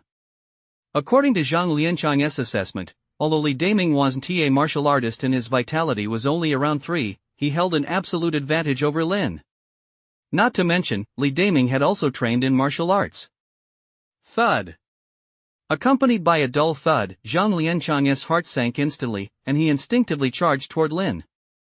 But just as he was halfway there, he saw Li Daming actually take several steps back, staring at Lin with utter shock. Meanwhile, Lin remained in a punching stance, a cold glint in his eyes. This Zhang Lianchang was utterly stunned. He saw Li Daming's hand trembling. So had Lin just gained the upper hand? How could that be possible? Li Daming was just as shocked. Before coming here, he'd already roughly estimated Lin's strength based on what Li Wei had told him. In his view, someone with a vitality of around 2 simply couldn't be a match for him. But in that clash just now, he'd actually been injured. "Mr. Li, please calm down." Zhang Lianchang snapped out of his daze and stepped between the two men. Li Wei was injured during a live-action training session. You've taken those classes yourself. You should understand that incidents like this are perfectly normal. Even if there was a mistake, it was my fault as the instructor for not supervising properly. I can apologize to you for that, but if you dare lay a hand on my student, don't blame me for being ruthless. As Zhang Lianchang spoke, a powerful aura erupted from his body. Lin's eyes lit up as he looked at Zhang Lianchang. According to the school's records, Zhang Lianchang's strength should be at the martial warrior level, with vitality around 110. Feeling the vitality energy radiating from him, Lin's heart filled with admiration. Li Daming, however, turned pale upon facing this aura. He took 2 steps back and glared at Zhang Lianchang, saying, "It seems you're determined to protect this kid to the very end, Teacher Zhang? I hope you don't come to regret this." With that, he turned and walked away. Watching Li Daming's retreating figure, Zhang Lianchang furrowed his brow slightly. "Thank you, Teacher Zhang, for coming to my rescue." Lin smiled and bowed to him. Zhang Lianchang snapped back to his senses, waved at Lin, and said, "You're my student. Not only did you do nothing wrong here, but even if you had, I wouldn't let him hurt you right in front of me. But even if I hadn't intervened, he probably wouldn't have been able to hurt you anyway." After a pause, Zhang Lianchang looked Lin up and down and asked, his face full of puzzlement. What was your vitality reading the last time you checked? 2.8, Lin replied honestly, though another night had passed, so he wasn't sure what his current vitality level was. 2.8. Zhang Lianchang's eyes widened, his face filled with astonishment. It's only been a day, and you've actually increased your vitality by 1.1. A genius. A genius who has just begun to awaken. Zhang Lianchang excitedly paced around the office, occasionally glancing up at Lin with a look as if he were seeing his future son-in-law. Lin, take this vitality pill for now. He turned and pulled a box from his desk drawer, containing a single vitality pill. I'll try to request another vitality pill from the school. If that doesn't work out, I'll get you a bonus. In any case, for the rest of the time, don't worry about anything else, just focus on your training and boost your vitality. Also, there's an intermediate combat class later, make sure to attend. With your current vitality, you're ready to start training in martial skills. No need, this is all part of my duty. Zhang Lianchang waved his hand. If you have any other requests, as long as they're reasonable, I'll do my best to accommodate you. For this final stretch, I'd like a bit more freedom to train at home. No problem. Zhang Lianchang nodded in agreement. However, you still need to attend the weekly practical combat classes, they'll be beneficial for you. Lin nodded and left the office with the vitality pill. Watching Lin's retreating figure, Zhang Lianchang picked up the phone on his desk and dialed a number. Principal, this is Lianchang. Once the call connected, he explained the situation between Li Daming and Lin. I'd like the school to step in and warn Li Daming not to act recklessly. After hanging up, Zhang Lianchang let out a long sigh. Li Daming had connections with some shady characters in Jinling, and he was worried Li Daming might take revenge on Lin. With the school stepping in, Li Daming should rein himself in. At 2 p.m., Lin gathered his things and headed to the combat training classroom. As soon as he walked in, dozens of pairs of eyes turned toward him. Chapter 11, Arrest Him. Lin, what are you doing here? A young man asked curiously, looking at Lin. This was Qi, Lin's classmate, who currently had a vitality of 5.4. Lin's current vitality is 2.8, which meets the standard for cultivating martial skill, so he has qualified to participate in the intermediate combat class. Before Lin could respond, Zhang Lianchang had already walked in from outside. She gave Lin a puzzled look. He didn't have a very strong impression of him. However, since the teacher said he met the standard, she didn't bother asking too many questions. After all, in his view, even if Lin had met the standard for cultivating martial skills, his vitality couldn't possibly exceed his own. Since this is Lin's first time participating in the intermediate combat class, I'll start with a brief introduction to martial skills. Zhang Lianchang glanced at Lin and said, through cultivation, martial artists enhance their own vitality. In battle, we expend vitality to gain strength. Martial skills allow for a higher utilization rate of vitality with the same amount of vitality expended. Using a martial skill can inflict far more devastating damage. Zhang Lianchang gave a brief introduction to martial skills before beginning the formal lesson. A few days ago, I led you all in practicing the adamantine finger. Who can demonstrate this martial skill for our new student? Zhang Lianchang looked around at the group and asked loudly. Me. A young man raised his hand, then stood up and walked toward the center of the training area. He was burly, standing a full 1.8 meters tall, and exuded a strong sense of intimidation. Yu Chang, vitality 6.3. Zhang Lianchang nodded with a smile. Let us begin. Yu Chang nodded, slowly raising his right hand, pressing his index and middle fingers together, then curling them. Ha! He let out a loud shout and suddenly swinged his right hand diagonally downward. Whoosh! The sound of the wind cutting through the air filled the air even from several meters away. Lin could feel the power contained within that strike. Try this. Zhang Lianchang called out softly, hurling a brick toward him. Crack! With a crisp sound, the brick was struck by Yu Chang's 2 fingers, leaving a chip in it. That is so powerful, one of the students exclaimed in surprise. Yu Chang smiled and ended the demonstration. Very good. Zhang Lianchang nodded with satisfaction. It seems your adamantine finger has already reached the intermediate level. The mastery of a martial skill can be divided into 5 levels: beginner, intermediate, advanced, mastery, and perfection. Reaching the intermediate level in just a few days was indeed quite impressive. I started practicing half a month ago. My older brother taught me. Yu Chang said with a good-natured smile. Reaching the intermediate level in a month isn't bad either. Zhang Lianchang nodded and addressed the group. For the rest of the time, everyone should practice on their own. If you have any questions, feel free to come find me anytime. Lin, come here, I'll teach you the technique for circulating vitality. It took Lin just over an hour to master the technique for circulating vitality, and the rest of the time was spent practicing it over and over again. Meanwhile, Li Daming was sitting at home with a grim expression on his face. His right hand was fixed on his cell phone. Half an hour earlier, he received a call from the principal of Jinling Middle School. On the call, the principal had asked him to let Lin off the hook. With the principal intervening, Li Daming naturally couldn't bring himself to have those gray area operatives take action. But if he didn't take action, he simply couldn't swallow his pride. Big brother, we've finished investigating the person you asked us to look into. Just as he was feeling frustrated, a young thug burst through the door, his face beaming with excitement.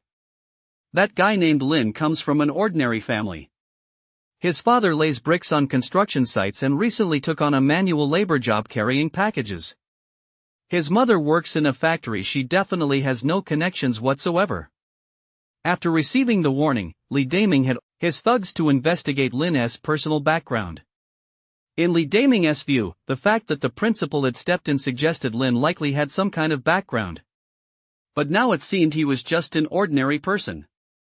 Even if he is just an ordinary person, with the principal speaking up, I can't exactly take direct revenge, Li Daming furrowed his brow, looking thoroughly displeased.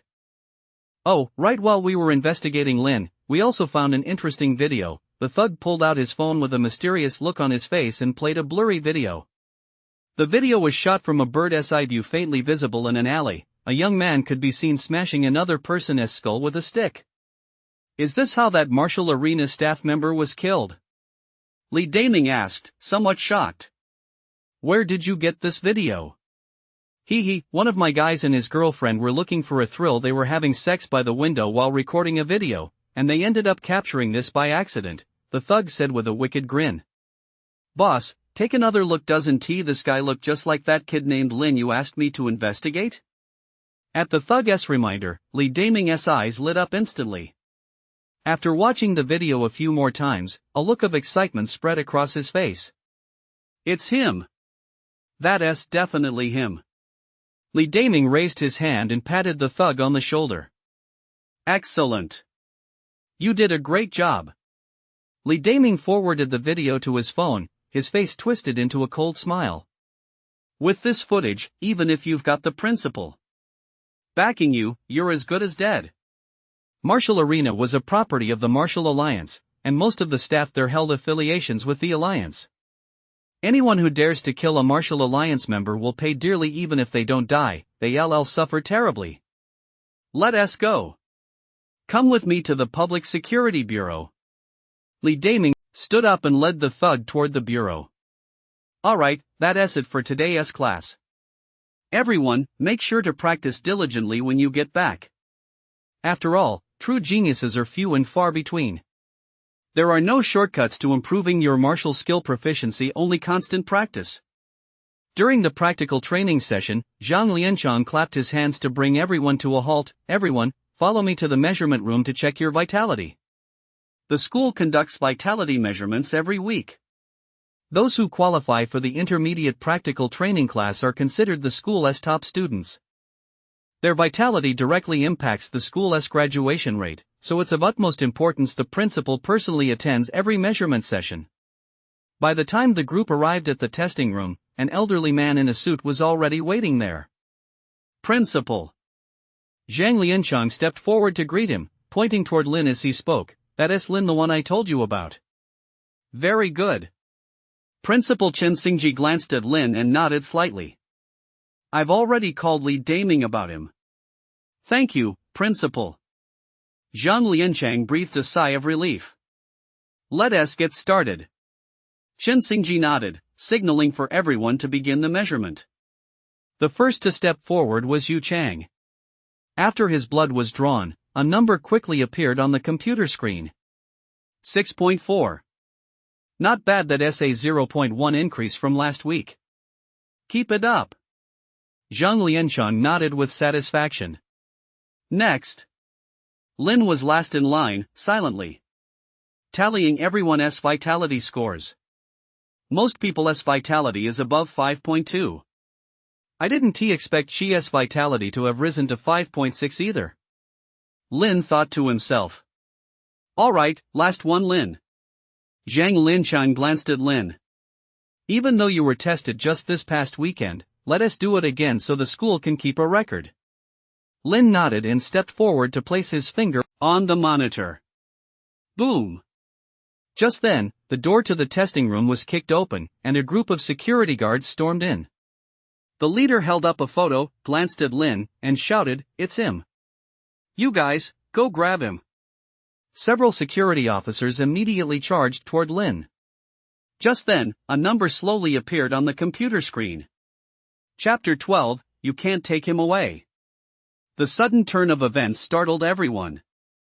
The students looked at Lin with curiosity, while Zhang Lianchang and Principal Chen Xingji furrowed their brows.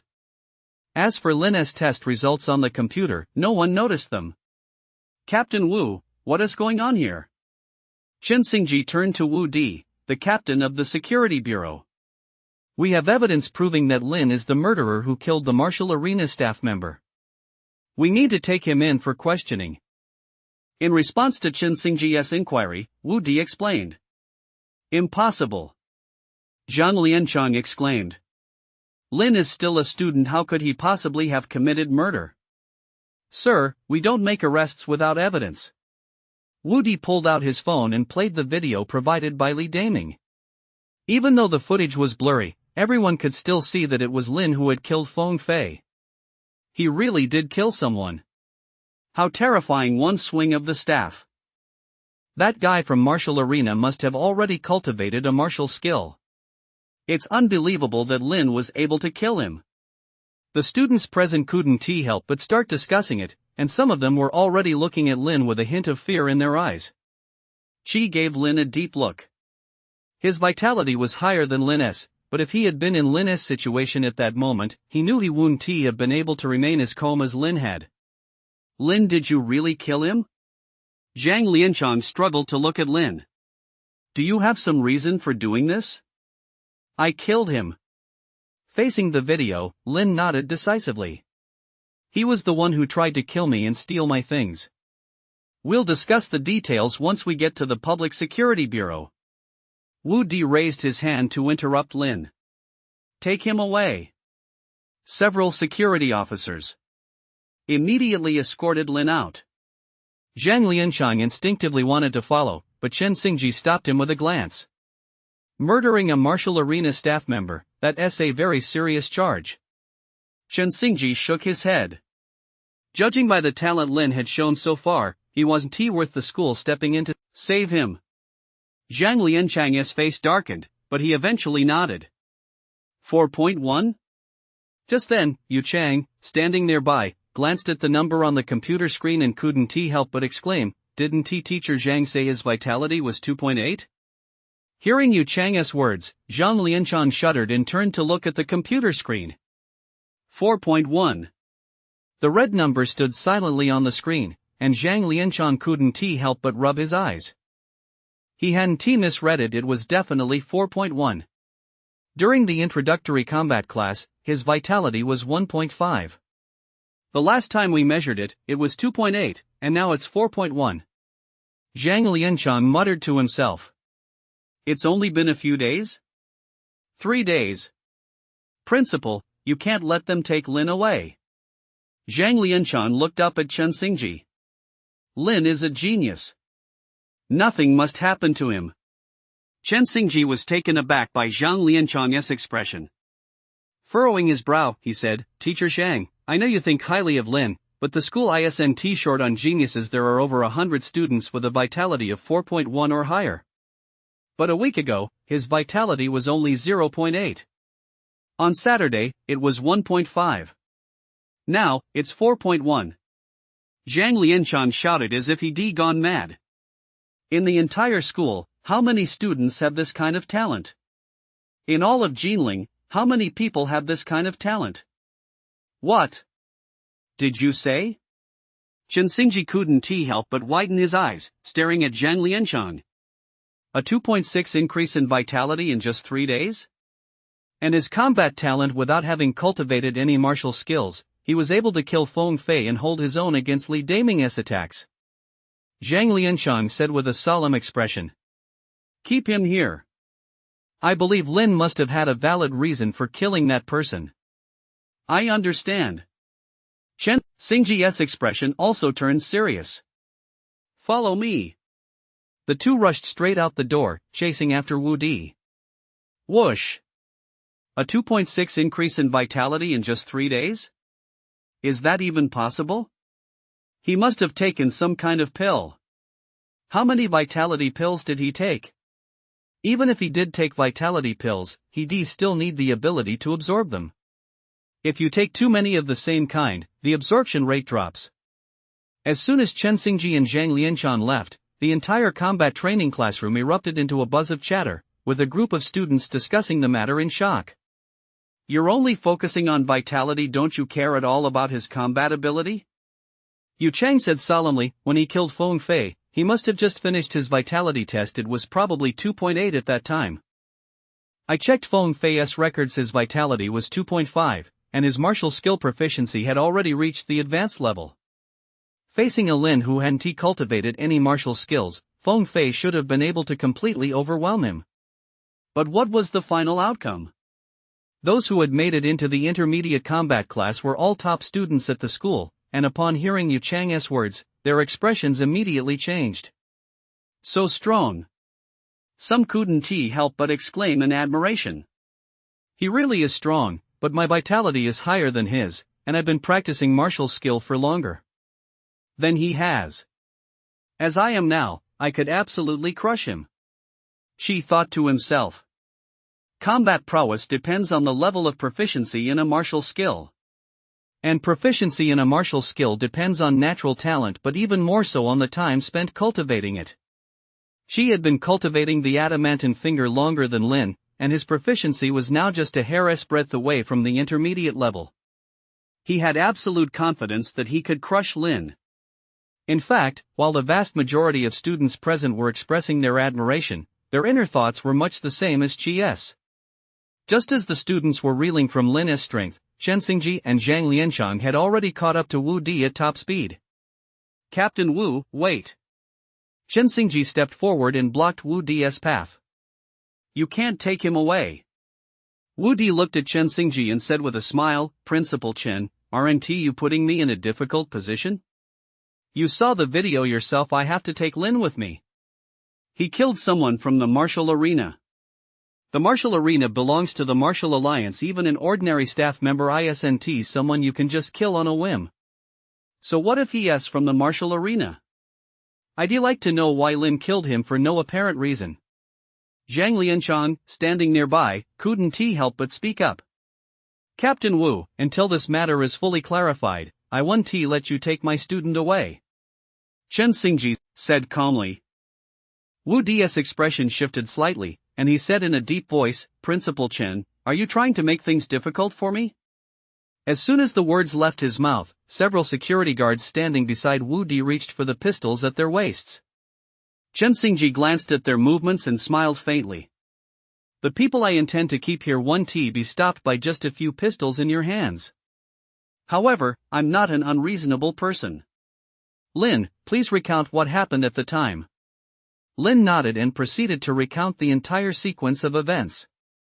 There is surveillance footage in the trading area. The entire transaction between Feng Fei and me should be on record. You can check it. Lin looked at Wu Di. Also. Lin paused, pulled his cell phone out of his pocket, tapped a few times, and played a recording. What are you trying to do? It was Lin's voice. What am I doing? Kid, I gave you a chance back at the exchange, but you didn't take it. You're so young, why do you have to be so greedy? It would been so much better if you'd sold it to me for 55,000 per plant back then. You forced my hand, and now look, you won't get a single penny. That was Feng Fei's voice. Back then, when Lin realized Feng Fei was following him just before entering the alley, he had activated the voice recording function on his phone. With this recording in hand, Lin's killing could at most be considered self-defense. Chapter 13, Attempting to Refine the Vitality Pill. Upon hearing the recording, Zhang Lianchang immediately breathed a sigh of relief.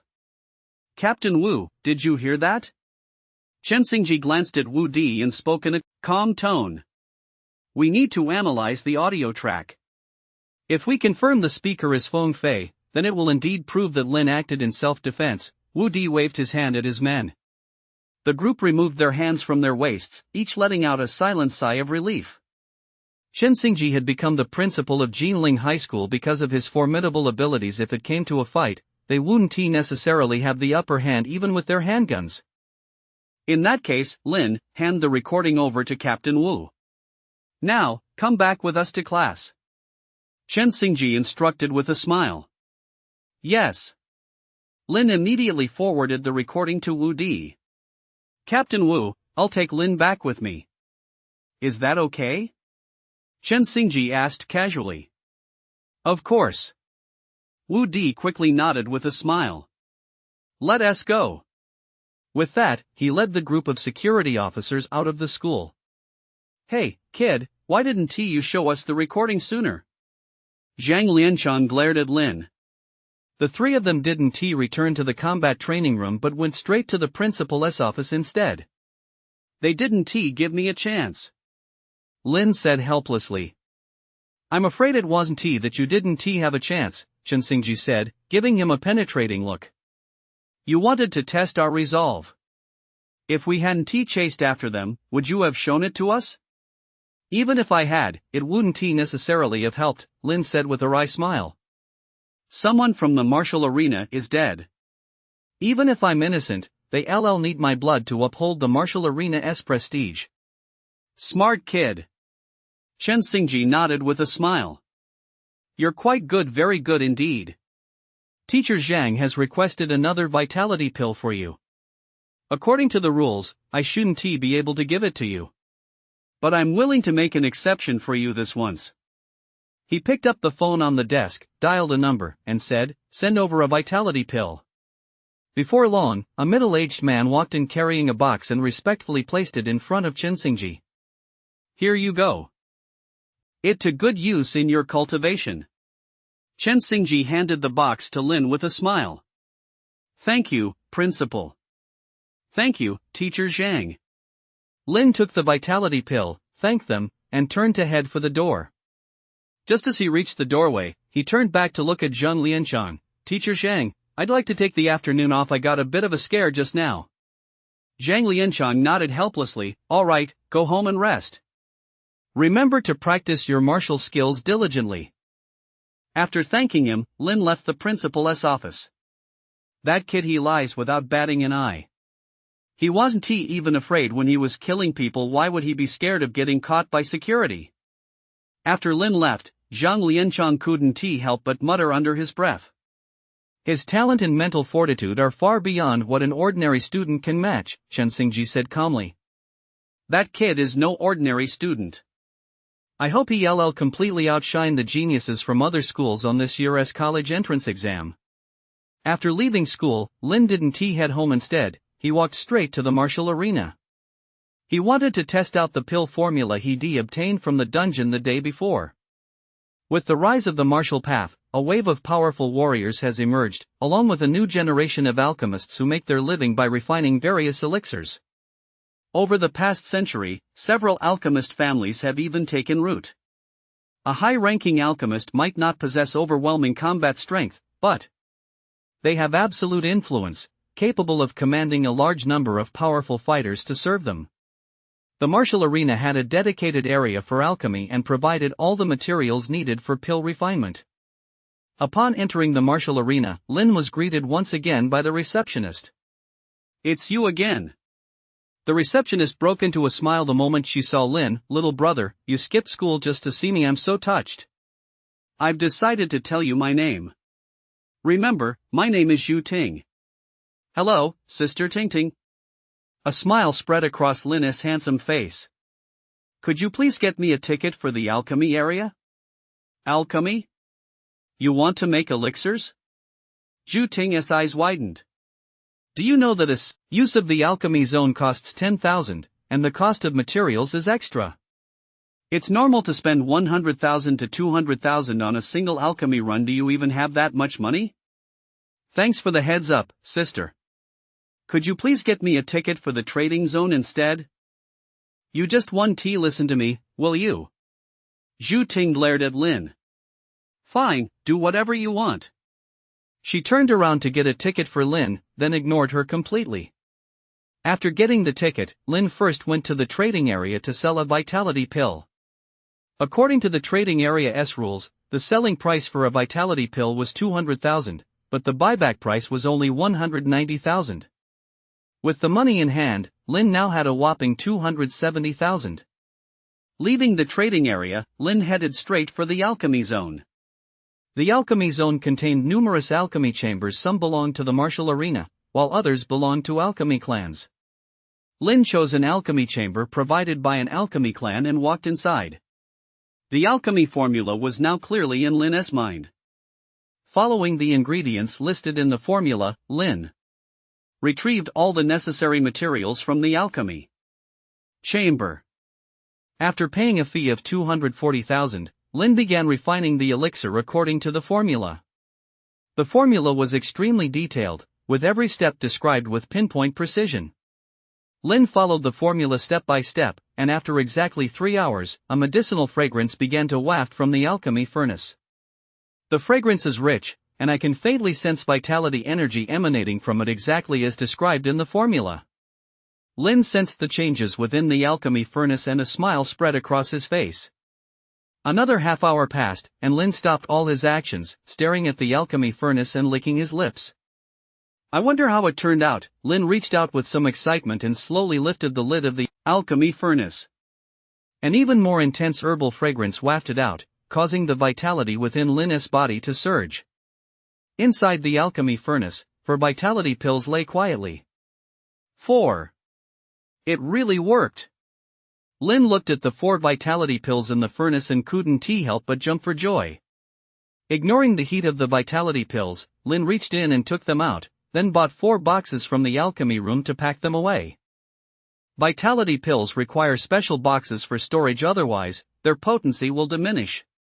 I'm rich. I'm really rich now. Lin put the pills away, turned around, and left the alchemy area immediately. Shortly after Lin left the alchemy area, an elderly man arrived at the alchemy room with a young girl. Xinger, today is your first time trying alchemy.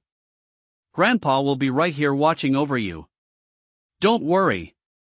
I've taught you everything you need to know. According to the Yi family's alchemy methods, 3 stalks of vitality grass should yield at least 1 vitality pill. Go ahead and start refining. Ha! Has someone tampered with the alchemy furnace? Chapter 14, I must find him. Inside the alchemy chamber, the old man looked puzzled as his gaze fell on the alchemy furnace. The alchemy chamber is located in the martial arena. Isn't it perfectly normal for someone to be refining pills here? Yi Qing looked at the old man curiously. Is something wrong? The old man raised his hand, signaling Yi Qing to be quiet for a moment. He then bent down, brought his nose close to the alchemy furnace, and sniffed a few times. It was also a basic vitality pill. As he spoke, he reached out and gently wiped the bottom of the alchemy furnace. His index finger was covered in residue left over from the pill-making process. The old man narrowed his eyes and carefully examined the residue. After a long moment, he let out a soft "hmm." Strange, after a basic vitality pill is completed, the residue shouldn't look like this. Could I have misjudged the scent? The old man furrowed his brow and spoke slowly. Xinger, go check the record of today's herbal consumption in the alchemy chamber. The old man turned to look at Yi Ching and said with some urgency. Yi Ching nodded, pulled out her phone, and sent a text message. Before long, her phone beeped softly, and a message appeared on the screen. Grandpa, your hunch was right. Someone was indeed refining a basic vitality pill here just now. Yi Ching read aloud what was on the screen. The entire process consumed 3 stalks of vitality grass and 1 liang of qi condensing powder. The quantities listed here clearly matched those for a single batch of pills. The old man examined the residue at his fingertips. Unfortunately, it seems he failed. Grandpa, how do you know he failed? Yi Ching looked at the old man curiously. Because these residues are completely different from the ones left over after our Yi family refines pills. The old man pointed at the residues and said, Xinger, you should know very well that the main reason our Yi family has made a name for itself in the alchemy world is that we have the highest success rate for refining basic vitality pills. Using 3 stalks of vitality grass in our Yi family's unique formula, the probability of producing 3 successful pills reaches over 30%. The probability of producing 2 successful pills reaches 40%. It is precisely because of this staggering success rate that the Yi family has dominated so many other alchemy clans. Grandfather started alchemy at the age of 5 and has been refining the basic vitality pill for 70 years now. Over the years, what kind of residue hasn't he seen? The residue here is extremely similar to that from failed refinements, so this must have failed. The old man explained the basis for his judgment, then patted Yi Ching on the shoulder. Xinger, do your best in refining, aim for a first-time success. Yi Ching nodded and retrieved the herbs according to the alchemical formula. Let us begin. The old man nodded and stood to the side. I'll guide you if necessary. Yi Ching nodded. As the Yi family's most skilled alchemist, receiving his guidance was something countless people could only dream of. Although she had a solid theoretical foundation, this was, after all, her first time formally refining a pill, so Yi Ching couldn't help but feel a little nervous. Following the instructions in the book, Yi Ching proceeded with the refining step by step. Once she became fully immersed in the process, her nervousness instantly melted away, and her movements grew increasingly precise. Truly a genius of the Yi family, not only is she powerful, but she also possesses an extraordinary talent for pill refining, the old man remarked with satisfaction, stroking his beard. A few hours later, the scent of herbs began to waft from the alchemy furnace, and the smile on the old man's face grew even broader. Time is up. Yi Ching's eyes sparkled, and a look of excitement lit up her pretty face. She reached out, lifted the lid of the alchemy furnace, and peered inside. 2 vitality pills lay quietly within. It worked! A look of surprise and delight spread across Yi Ching's face, and she jumped up in excitement. Ha, you've produced 2 pills on your very first official alchemy attempt. You truly live up to being the granddaughter of Yi Chaochuan. The old man nodded approvingly, his face beaming with pride. Hurry and pack them into a box. If you leave them out too long, the medicinal properties will evaporate. Yi Chaochuan reminded her with a smile. Yi Ching nodded and went to purchase a box in the alchemy room, but when she opened the selection page, she froze in shock. The boxes were gone. That is impossible. Yi Ching furrowed her brow. Today is Monday. 4 boxes are restocked in the alchemy room every Monday morning. How could they all be gone? Could someone else have used them? The old man said offhandedly, but he quickly sensed something was off. He looked at Yi Ching and asked, somewhat puzzled, how many people used the alchemy lab today? Besides me, only 1 person. Yi Ching also realized something, and her expression grew grave. Are you sure? The old man stared at Yi Ching with wide eyes. I'm sure. Yi Ching nodded firmly. The old man stood there, completely stunned. 3 stalks of vitality grass, 1 liang of qi condensing powder, that is clearly enough for a single batch. How could 4 pills have been produced? It's impossible, the old man muttered under his breath.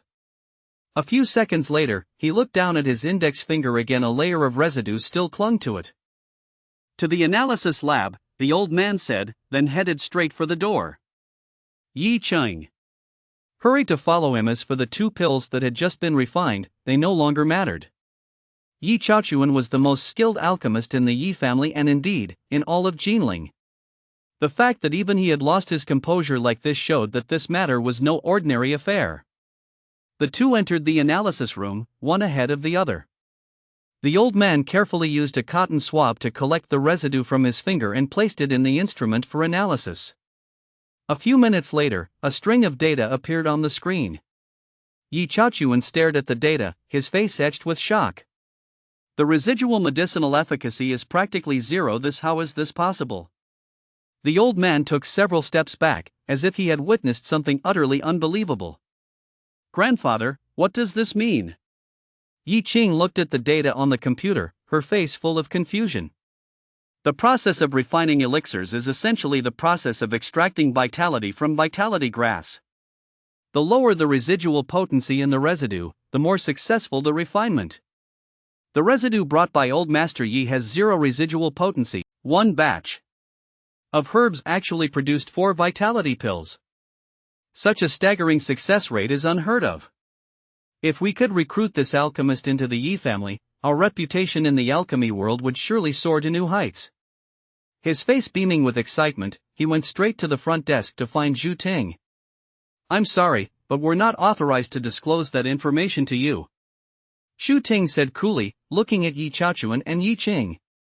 Miss, this is very important to us. Please, you must give us this person's information, Yi Chaochuan said urgently. Rest assured, we would never harm them. Miss, if you give us this person's information, the Yi family is willing to pay a generous reward.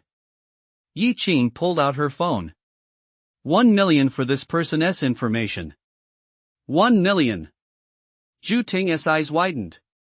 From this morning until now, the only person who had used the alchemy lab was Lin. Therefore, the person these two were looking for had to be Lin. But Zhu Ting didn't know Lin's name, so even if she wanted to, she couldn't earn that 1 million. I'm sorry, I don't know his name. Zhu Ting shook her head. But he has been coming here often these past few days. If he comes again, I'll definitely recognize him. I'll give you 500,000 for now. If he shows up again, call me right away. Yi Qing transferred 500,000 to Zhu Ting, then left the martial arena with Yi Chaochuan. What on earth did you do to make the Yi family go to such great lengths to find you? Zhu Ting couldn't help but wonder as she looked at the 500,000 that had just appeared in her phone. As Yi Qing was doing everything she could to find Lin, Lin was walking home with his backpack on. 2 from school, plus the 4 I refined. I now have a total of 6 vitality pills. Add that to the money I have left, and I've got a full 1.2 million.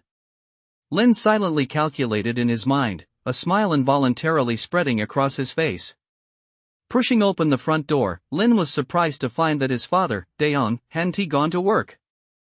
Xiao Mo, why are you back so early? Don't you have school today? Daon clearly hadn't expected Lin to return so early. Usually, senior high school classes didn't end until at least 10 p.m. School's out today, Lin said casually. Dad, don't you have to work today? There's no money to be made on that construction site, so I quit. I'm taking the day off today, and tomorrow Dad's going out to find a better job, Daon said with a smile. Lin's heart skipped a beat, and he said in a low voice, Dad, did something happen at work that upset you? You kid, what kind of unfair treatment could Dad possibly face? It's just that, Daon had only gotten halfway through his sentence when the front door burst open with a loud bang. Yi walked in with a cold expression on her face and pointed at Lin, saying, It's all because of you. If you hadn't picked a fight with Li Wei at school, how could Dad have been fired by his father, Li Daming? Do you have any idea how badly Dad was bullied at the construction site today? Just look at all these bruises on him. Yi stepped forward and rolled up Lin Yang's sleeve. His dark, tan arm was covered in bruises crisscrossing every which way. Lin shuddered, and his eyes immediately reddened. He slowly stepped forward, lifted Daong's t-shirt, and felt a surge of rage well up inside him. Daong's already hunched back was covered in marks from punches and kicks. The injuries were all fresh, so Yi was right. Daong had been beaten just today. Dad, what on earth is going on? Lin asked in a hoarse voice. Don't talk nonsense, kid. When have I ever been bullied? This is just an accident that happened while I was working day on Blair at ya. Alright, you two go back to your rooms to practice. I'll make you something good to eat. Xiaoya, what exactly happened? Lin asked in a deep voice. Even if you knew, so what? Xiaoya said coldly. Do you really think you could avenge Dad? I'm telling you to speak. Lin's voice suddenly turned icy as he glared coldly at ya. Ah! Seeing the look in Lin's eyes, ya couldn't help but let out a startled cry, taking several steps back in a hurry. Chapter 15, Martial Arena Unleashed. Ya looked at Lin in terror, her eyes filled with fear. It was the first time she'd ever seen Lin wear such an expression. He looked like an enraged lion, radiating a murderous aura from head to toe. Why are you being so mean? Ya quickly regained her composure, adjusted her emotions, and glared at Lin, saying, Did you offend Li Wei from your class? Do you even know that Dad works on the Li family's construction site? You've caused this mess yourself, and now you've dragged Dad into it. Enough, stop it. Dayon glared at ya. Construction work is too exhausting. Getting fired is actually a good thing. I'll get to rest for a couple of days. You two, get back to your rooms and practice. Lin glanced at him, nodded firmly, and returned to his room. Li Wei. Back in his room, Lin's gaze instantly turned icy. Dad, don't worry. I'll definitely get justice for you. Lin suppressed the rage in his heart, took a vitality pill from his backpack, and swallowed it whole. Drawing on his previous experience, Lin lay down on his bed and drifted off to sleep. Game loading. Goblin Kingdom, Cat Demon Forest, and Martial Arena. These three dungeons appeared before Lin once again. Unlike before, this time the Martial Arena had already been activated. Lin immediately selected the Martial Arena and entered the dungeon. Lin now found himself in a vast space, standing on a fighting platform, with the martial skill Adamantine Finger appearing before his eyes. After selecting Adamantine Finger, a goblin boss wearing a crown appeared before Lin. Lin executed Adamantine Finger according to what he had learned, striking the goblin boss. Accompanied by a scream, green bloodstains appeared on the goblin boss's body. At the same time, a damage analysis of the strike and some errors made while executing the martial skill appeared before Lin's eyes. I'm channeling vitality incorrectly, and the angle was off when I just executed the martial skill. The correct technique should be. Lin read the text on the screen, a look of excitement spreading across his face. The Martial Arena actually has this feature? Based on this description, I'm sure I can improve my proficiency with Adamantine Finger in no time. Following the instructions, Lin cast Adamantine Finger once more. The damage has actually doubled. After landing the strike, Lin couldn't help but feel thrilled as he looked at the data analysis that reappeared on the screen. At the same time, the system still highlighted the flaws in that strike. Over the next few minutes, Lin cast the Adamantine Finger over and over again, repeatedly adjusting his execution of the martial skill based on the system's corrections. Adamantine Finger. Lin roared, and as a whistling sound cut through the air, the tip of his finger seemed to be enveloped in a layer of golden light. Thud. His finger pierced right through the goblin boss's skull. With a blood-curdling scream, the goblin boss collapsed to the ground. The damage is now 3 times what it was at the start. Lin gazed excitedly at the damage analysis before him, and at the same time, he noticed that his proficiency level for this martial skill was displayed alongside it. Advanced. Lin was startled. In just a short while, my proficiency has already reached the advanced level. Yu Chang and the others took over 10 days just to reach intermediate, but I've reached advanced in no time at all. Unbelievable. Absolutely unbelievable. With the Martial Arena. Here, I can boost my proficiency in any martial skill in a very short time. Just as Lin was overcome with excitement, everything before his eyes began to blur. Lin opened his eyes and glanced at the time. It was already the early hours of the morning. My vitality hasn't increased, but my proficiency with Adamantine Finger has reached advanced. Lin performed Adamantine Finger once more in his room. The sound of tearing through the air filled the room just like in his dream. His fingers were enveloped in a layer of golden light. With my 4.1 vitality, combined with the adamantine finger now at the advanced level, if I face Foam Fei again, I'm confident I can take him down with a single strike. Confidence flashed in Lin's eyes. After a moment's pause, he walked over to the closet. He changed into a black outfit and pulled out a black mask to put on his face. Opening the window, Lin leaped out. The Lin family lived on the 4th floor, and with Lin's current physical condition, that height was a piece of cake. In the darkness of the night, dressed entirely in black, Lin ran toward the Li family's construction site.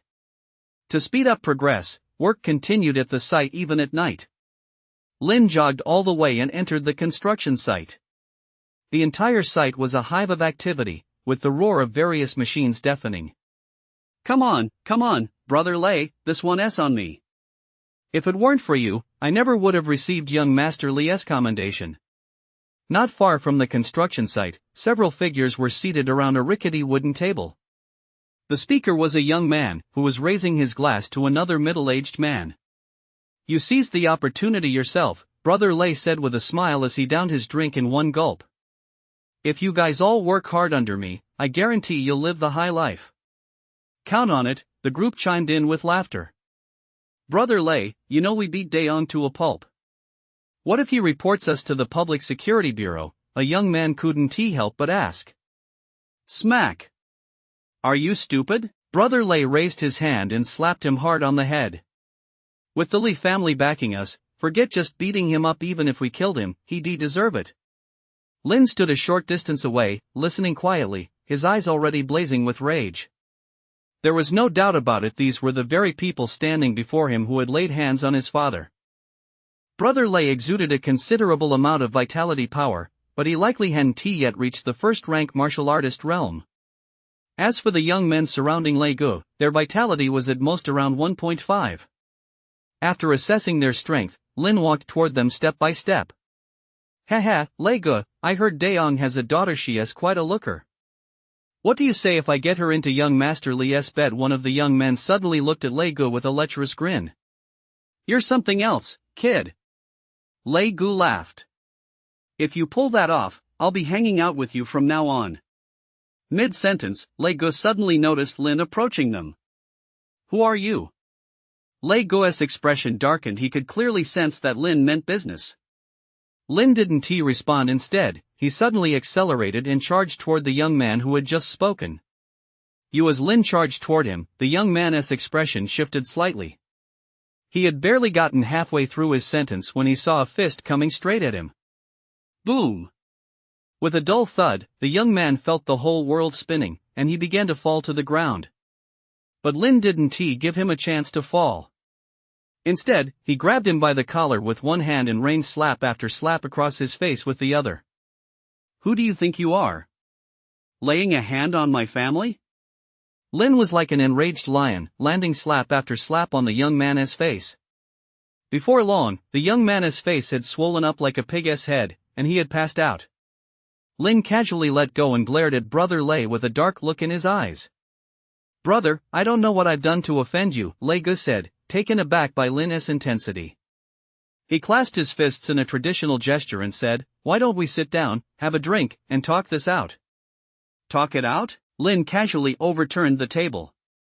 Talk your ass. Chapter 16, A Tough Battle.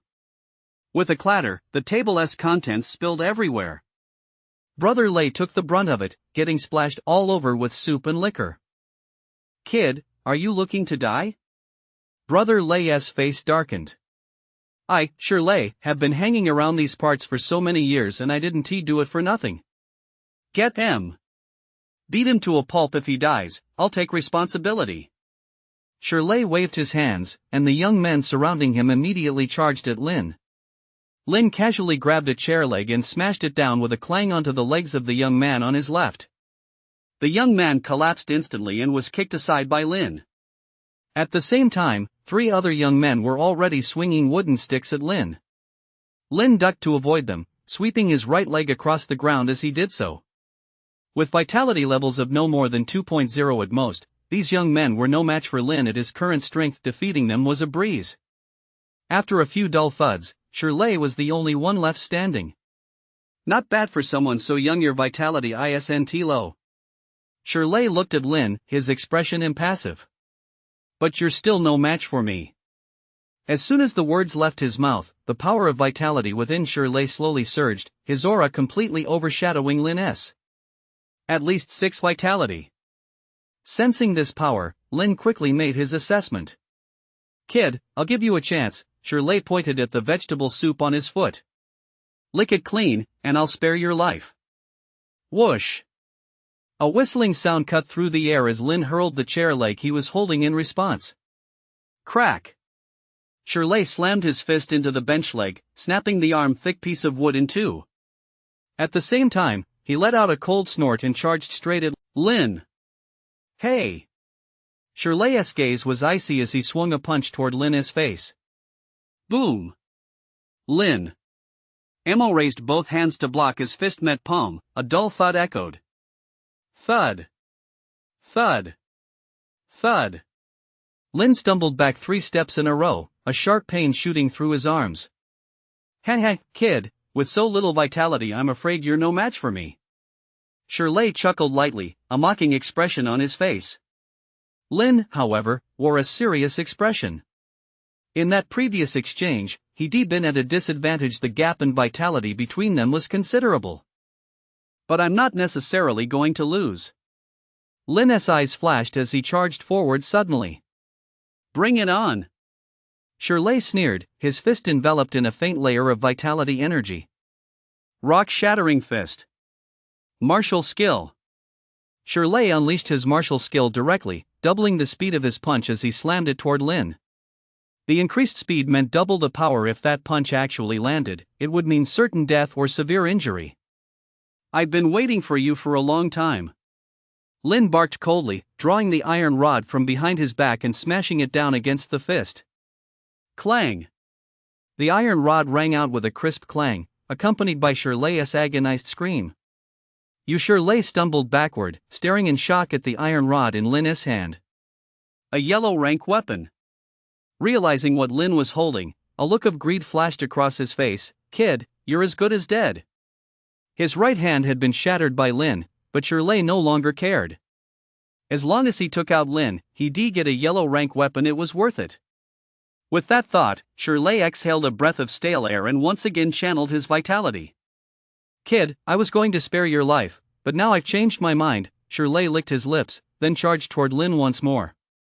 When he was about a meter away from Lin, he leaped high into the air and stomped down toward Lin with his foot. Eagle stomp. Shirley roared.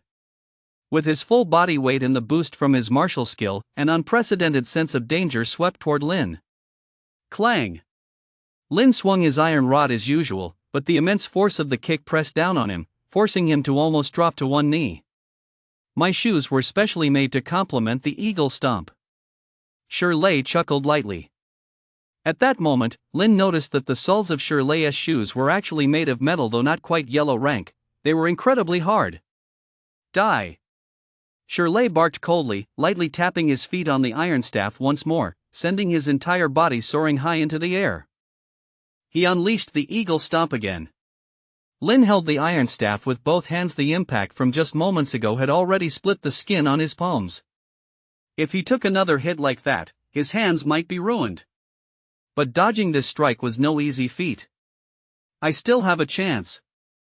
Lin's gaze was resolute as he swiftly sheathed the iron rod. Adamantine finger. Lin roared, his right index and middle fingers wrapped in a layer of golden vitality energy, and jabbed them toward Shirley's foot. Crack! With a crisp snap, the sturdy metal was pierced by Lin's 2 fingers. Thud! Shirley collapsed to the ground, hunched over like a shrimp, clutching his right leg. Lin's 2 fingers were already stained with blood. That strike had shattered not only Shirley's shoe but also the entire leg bone of his right leg. An adamantine finger cast at the advanced mastery level was truly terrifying. Lin looked down at Shirley lying on the ground, a sense of shock welling up inside him. Gathering his composure, Lin walked toward Shirley, the iron rod in hand. What are you going to do? Shirley looked into Lin's eyes, his face contorted with terror. You can't kill me. I'm a member of the Li family. Ah! Lin swung the iron bar, smashing it down on Shirley's supporting leg, then she sheathed the bar and nodded in satisfaction. She crouched down, rummaged through Shirley's clothes for a moment, and pulled out a wallet. "Brother Lei, you're something else carrying that much cash on you." Lin counted it. There was actually over 20,000 yuan in the wallet. He took out the cash and stuffed it into his own pocket, then turned to search the other young men as well. In the end, he collected a total of over 50,000 yuan. "Consider this money your medical bill." Lin tucked the cash away and patted Shirley's face with his hand. "I'm very interested in the martial skill you just used." Lin waved the iron rod in his hand. "I want to learn them. I'm sure Brother Lei would be happy to teach me." Shirley looked at the iron rod in terror and, in the end, had no choice but to reluctantly hand over the two martial skills to Lin. After obtaining the shattered stone palm and eagle stomp martial skills, Lin patted Shirley's cheek with satisfaction. "Tell that Li guy I'll cripple him sooner or later." With that, he strode off. Under cover of night, Lin made his way back to his room along the drainpipe. "Although I won this battle, a large part of it was because my proficiency with the adamantine finger has reached the advanced level." Lin sat cross-legged on the bed, silently reflecting on the gains and losses of the battle. "I need to make good use of the martial arena. Improving my martial skill proficiency is so important. My strength is still too low. If it weren't for good luck, I might have died today. Still, the payoff wasn't too bad. I'm 50,000 yuan richer." A smile spread across Lin's face as he made plans to find time tomorrow to give the money to his father. After tidying up his clothes, Lin took another vitality pill from his backpack and swallowed it without even looking at it. Game loading. This time, Lin chose the cat demon forest. The scene from his last dungeon run quickly appeared before his eyes. Under a gloomy sky, a stone gate flickering with red light loomed before Lin. Lin stretched his limbs and walked straight inside. Meow! A piercing cat-esque cry rang out. Not far away, a cat demon emanating a faint purple miasma was staring at him with earth-yellow eyes. Chapter 17, Weapon Blueprints. Poisonous? Feeling a wave of dizziness wash over him, Lin instantly realized that the cat demon's aura was toxic. He hurriedly took 2 steps back, assessed the wind direction, and quickly positioned himself upwind. Meow, intruder, die. The cat demon boss let out a piercing roar. It was the only monster in the entire room, but Lin dared not let his guard down. Whoosh! A pale purple cat's paw swiped toward Lin, and a foul, fishy stench filled his nostrils. All its attacks are poisonous. Lin frowned as he drew his iron rod and swung it at the cat demon. A teeth-grinding sound rang out, and several deep claw marks were left on the rod. At the same time, wisps of white smoke rose from the rod. It was as if something inside the claw marks was corroding the metal. It's that toxic. Lin broke out in a cold sweat and began circling the cat demon. In his previous life, Lin had extensive experience tackling dungeons against a boss like this. He had no choice but to take his time and wear it down slowly. He pounded the cat demon with the iron rod again and again, steadily chipping away at its health. As time went on, the cat demon boss grew enraged, a look of madness flashing in its eyes. It went berserk. Lin was on high alert. Without a word, he immediately backed up several meters. But the cat demon wouldn't give Lin a chance to retreat. It let out a piercing screech, then leaped high into the air, its 2 front paws swinging wildly, leaving trails of pale purple in its wake. Lin's eyes flashed. He thrust the iron rod forward horizontally with his left hand while simultaneously casting adamantine finger with his right. Thud! Lin felt a sharp pain shoot through his left hand, which was gripping the iron rod, just as his right hand struck the cat demon's abdomen. A piercing scream rang out. Lin's adamantine finger had ripped open the cat demon's belly. It lay on the ground, on the brink of death.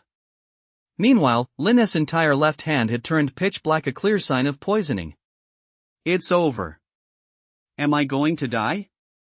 Lin felt his body growing weaker, and the scene before his eyes was becoming increasingly blurry.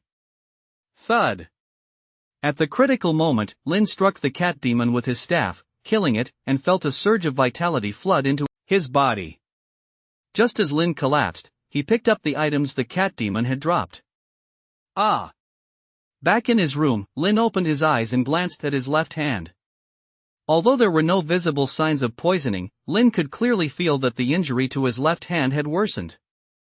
Could injuries sustained inside the dungeon actually affect the real world? If I were to die inside the dungeon, wouldn't that mean I'd die in the real world too? I'd better be more careful from now on. Lin reminded himself inwardly, then focused his consciousness on his mind. Still 2 orbs of light. I wonder what good loot dropped this time. Lin looked at the 2 orbs in his mind, and with a thought, retrieved the items. Fist Guard's blueprint. Lin opened one of the orbs, read the information on it, and a look of sheer elation spread across his face. A weapon crafted from this blueprint can actually reach yellow rank, 3rd grade. A yellow rank, 1st grade weapon costs 500,000, while a yellow rank, 3rd grade weapon can fetch around 5 million. There are so many materials needed. Cat Demon Claws. I think I already have those, and the rest can be bought from the Martial Arena S trading area. But what on earth is this Cat King S Poison Fong? Lin looked at the last ingredient and fell deep in thought. It's probably something that drops in a dungeon. Never mind that for now, let us see what the other item is. Lin opened the other item. It was a pill. Healing pill, treats all kinds of injuries and is remarkably effective against internal injuries. Lin read the description and smiled. I'll save this for my dad. Although he was injured himself right now, he was, after all, a martial artist, and his physical condition was much stronger than Daong's. Besides, over the years, who knows how many hidden injuries Daong had accumulated. Healing all of them with just 1 pill, it was totally worth it. For the rest of the night, Lin continued his cultivation using the thunder breathing method until dawn. The school's combat training classes were only held on Mondays and Saturdays, so Lin didn't have to go to school for the next few days. This was the perfect opportunity to focus on his cultivation. Lin still had 4 vitality pills left, which would be enough for the coming days. After washing up, Lin went to the kitchen. Where is Xiaoya? Glancing at his parents, who were eating breakfast, Lin asked curiously. She's already left. She said she wanted to get to school early to practice. His mother, Wang Ping, served Lin a bowl of meat congee. Xiao Mo, the college entrance exams are coming up soon. Don't put too much pressure on yourself. Dad, Mom, don't worry. I promise I'll get into a good university. I have plenty of vitality now. Having learned from his previous experience, Lin didn't reveal his exact vitality level. They wouldn't have believed him anyway. Alright, Mom and Dad believe in you. Wang Ping nodded with a smile. Alright, we're off to work. Finish your breakfast and head to school right away. Lin nodded. After watching his parents leave, he wolfed down his breakfast and returned to his room to continue his training. I need to study the 2 martial skills I learned from Shirley thoroughly. With the help of the martial arena, I can raise my proficiency in these martial skills to a very high level in a short amount of time. Lin immediately began practicing the 2 martial skills according to Shirley's instructions. The stone-shattering fist was similar to the adamantine finger. Both were very basic martial skills, and it took Lin only half a day to be able to perform them. However, their power when executed wasn't particularly high. As for the eagle stomp, in Lin's view, it should be considered a decent martial skill. By harnessing the force generated from leaping and then plunging downward, it inflicts significant damage on enemies. Even after spending half a day on it, Lin still couldn't execute the eagle stomp perfectly. Take it slow. First, I'll focus on improving my proficiency with the stone-shattering fist. I'll ask the teacher for guidance on the eagle stomp later when I get the chance. Lin made up his mind, then took out a vitality pill and swallowed it. Upon entering the game screen, Lin immediately selected the martial arena.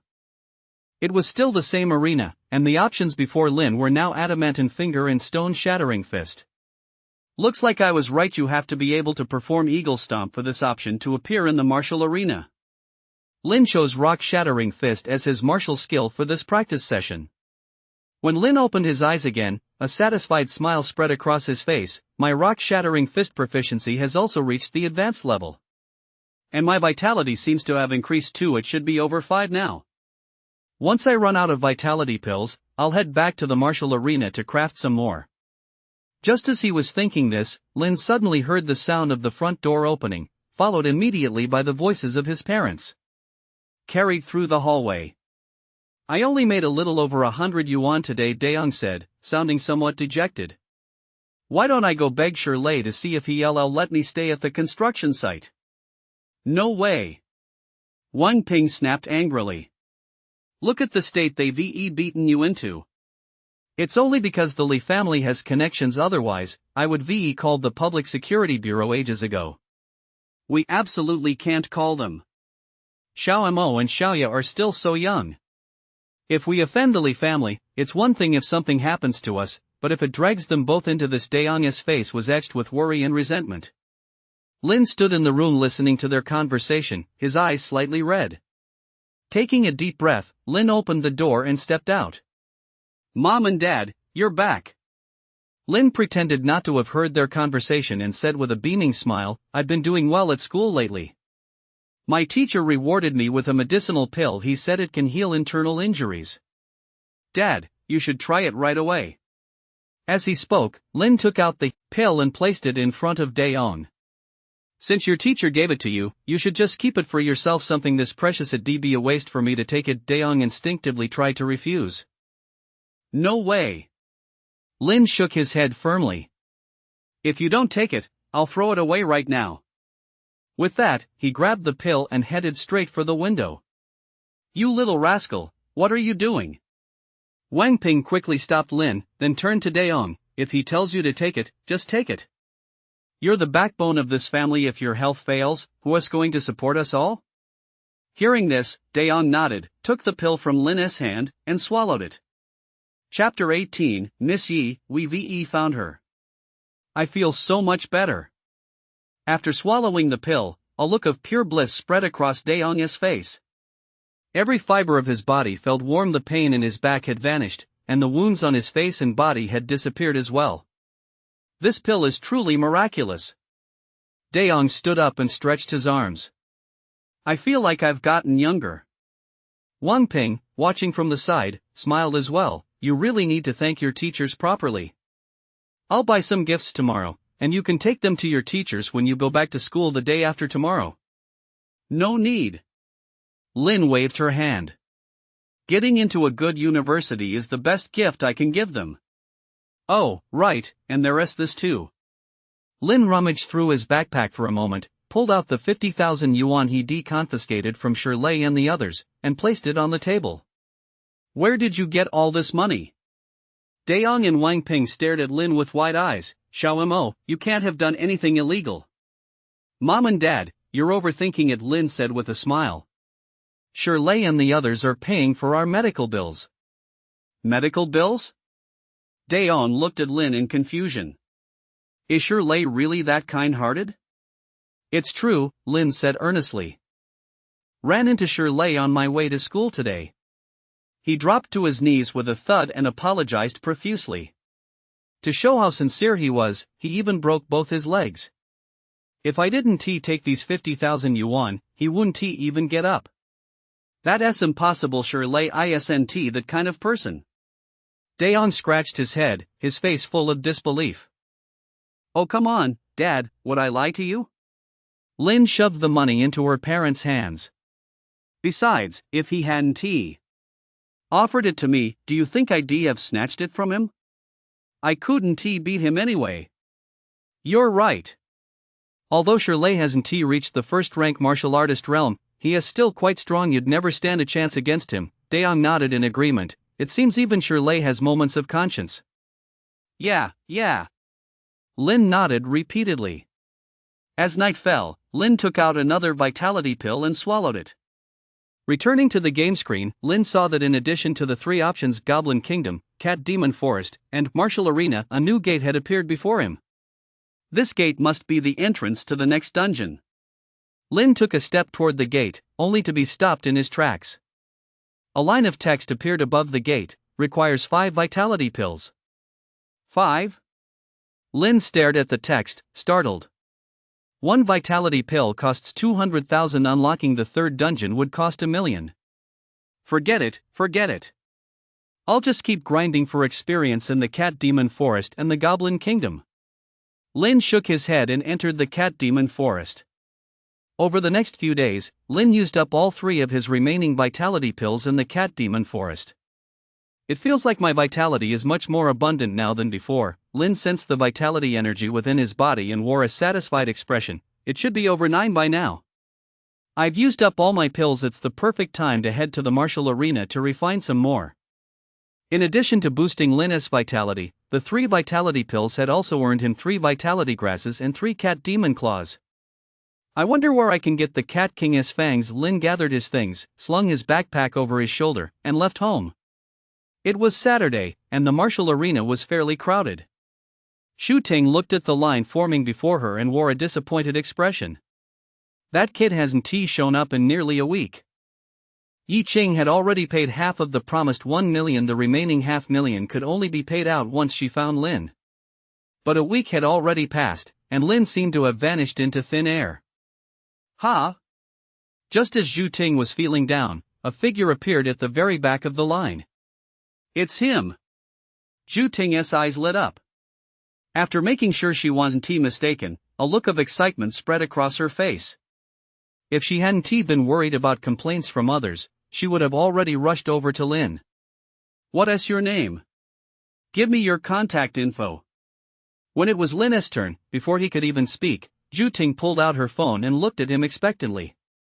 Shu Ting was so excited that she practically shouted the question. As a result, the people waiting in line behind Lin couldn't help but stare at them, their faces full of curiosity. Wow, girls these days sure are forward. If you were as handsome as him, I guarantee girls would be just as forward with you. But this girl looks a lot tougher than the guy. Is this a younger woman older man relationship? Hearing the murmurs around her, Zhu Ting's pretty face flushed slightly. Ha! Lin looked at Zhu Ting with a puzzled expression, then shook his head. Sorry, we're not a good match. Not a good match? Zhu Ting froze, then clenched her teeth in frustration. Could you please get me a number for the alchemy zone and the vitality test? Before Zhu Ting could lose her temper, Lin quickly made his request. Here's your number. Zhu Ting glared fiercely at Lin and handed him the slip with a scowl.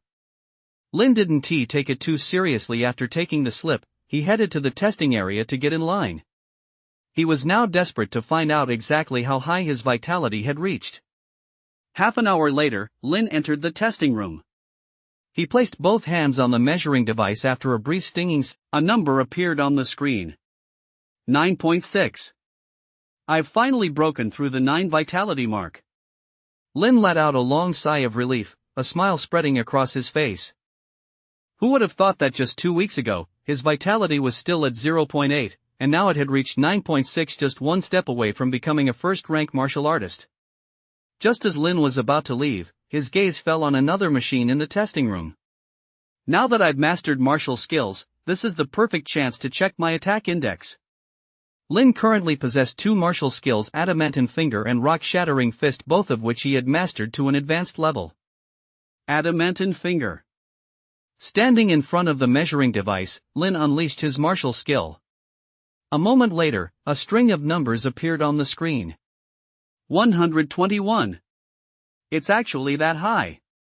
Lin couldn't help but exclaim in amazement.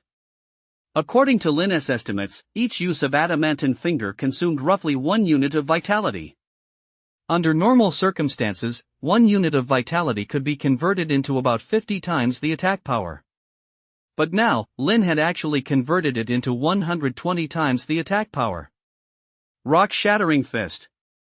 113. Lin unleashed the Rock-Shattering Fist once more, again generating over 100 times the attack power. Looking at the number on the screen, a broad smile spread across Lin's face. Such a terrifying conversion rate, even a high-level practitioner might not be able to achieve it. It's the martial arena's analysis of my martial skill that has allowed me to boost my vitality conversion rate to such an extreme level. Lin quickly figured out the reason. With the martial arena's assistance, Lin could execute martial skills with infinite perfection, thereby achieving a terrifying conversion rate. I wonder if I could take on a first-rank martial artist one-on-one now. Lin's eyes sparkled with eagerness. Composing himself, Lin left the testing room with a calm expression. Outside, a young woman and a young man were waiting in line.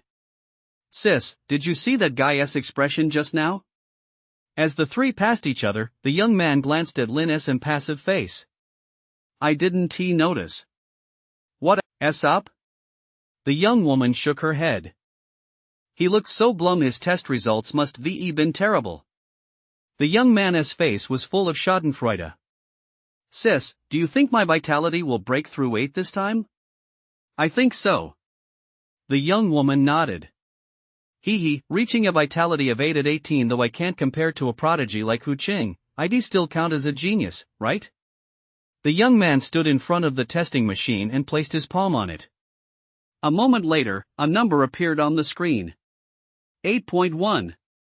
The young man looked at the number and burst out laughing. Ha, see that? I really did break through to over 8. There's less than 3 months left. I'm going to step up my game and aim to break through to first-rank martial artist before the college entrance exams. Good luck, I believe in you. The girl patted the young man on the head. Want to test the attack power of your martial skill? Didn't you learn adamantine finger a few days ago? Of course I want to test it. The young man lifted his chin proudly. I'm just a hair's breadth away from reaching intermediate proficiency.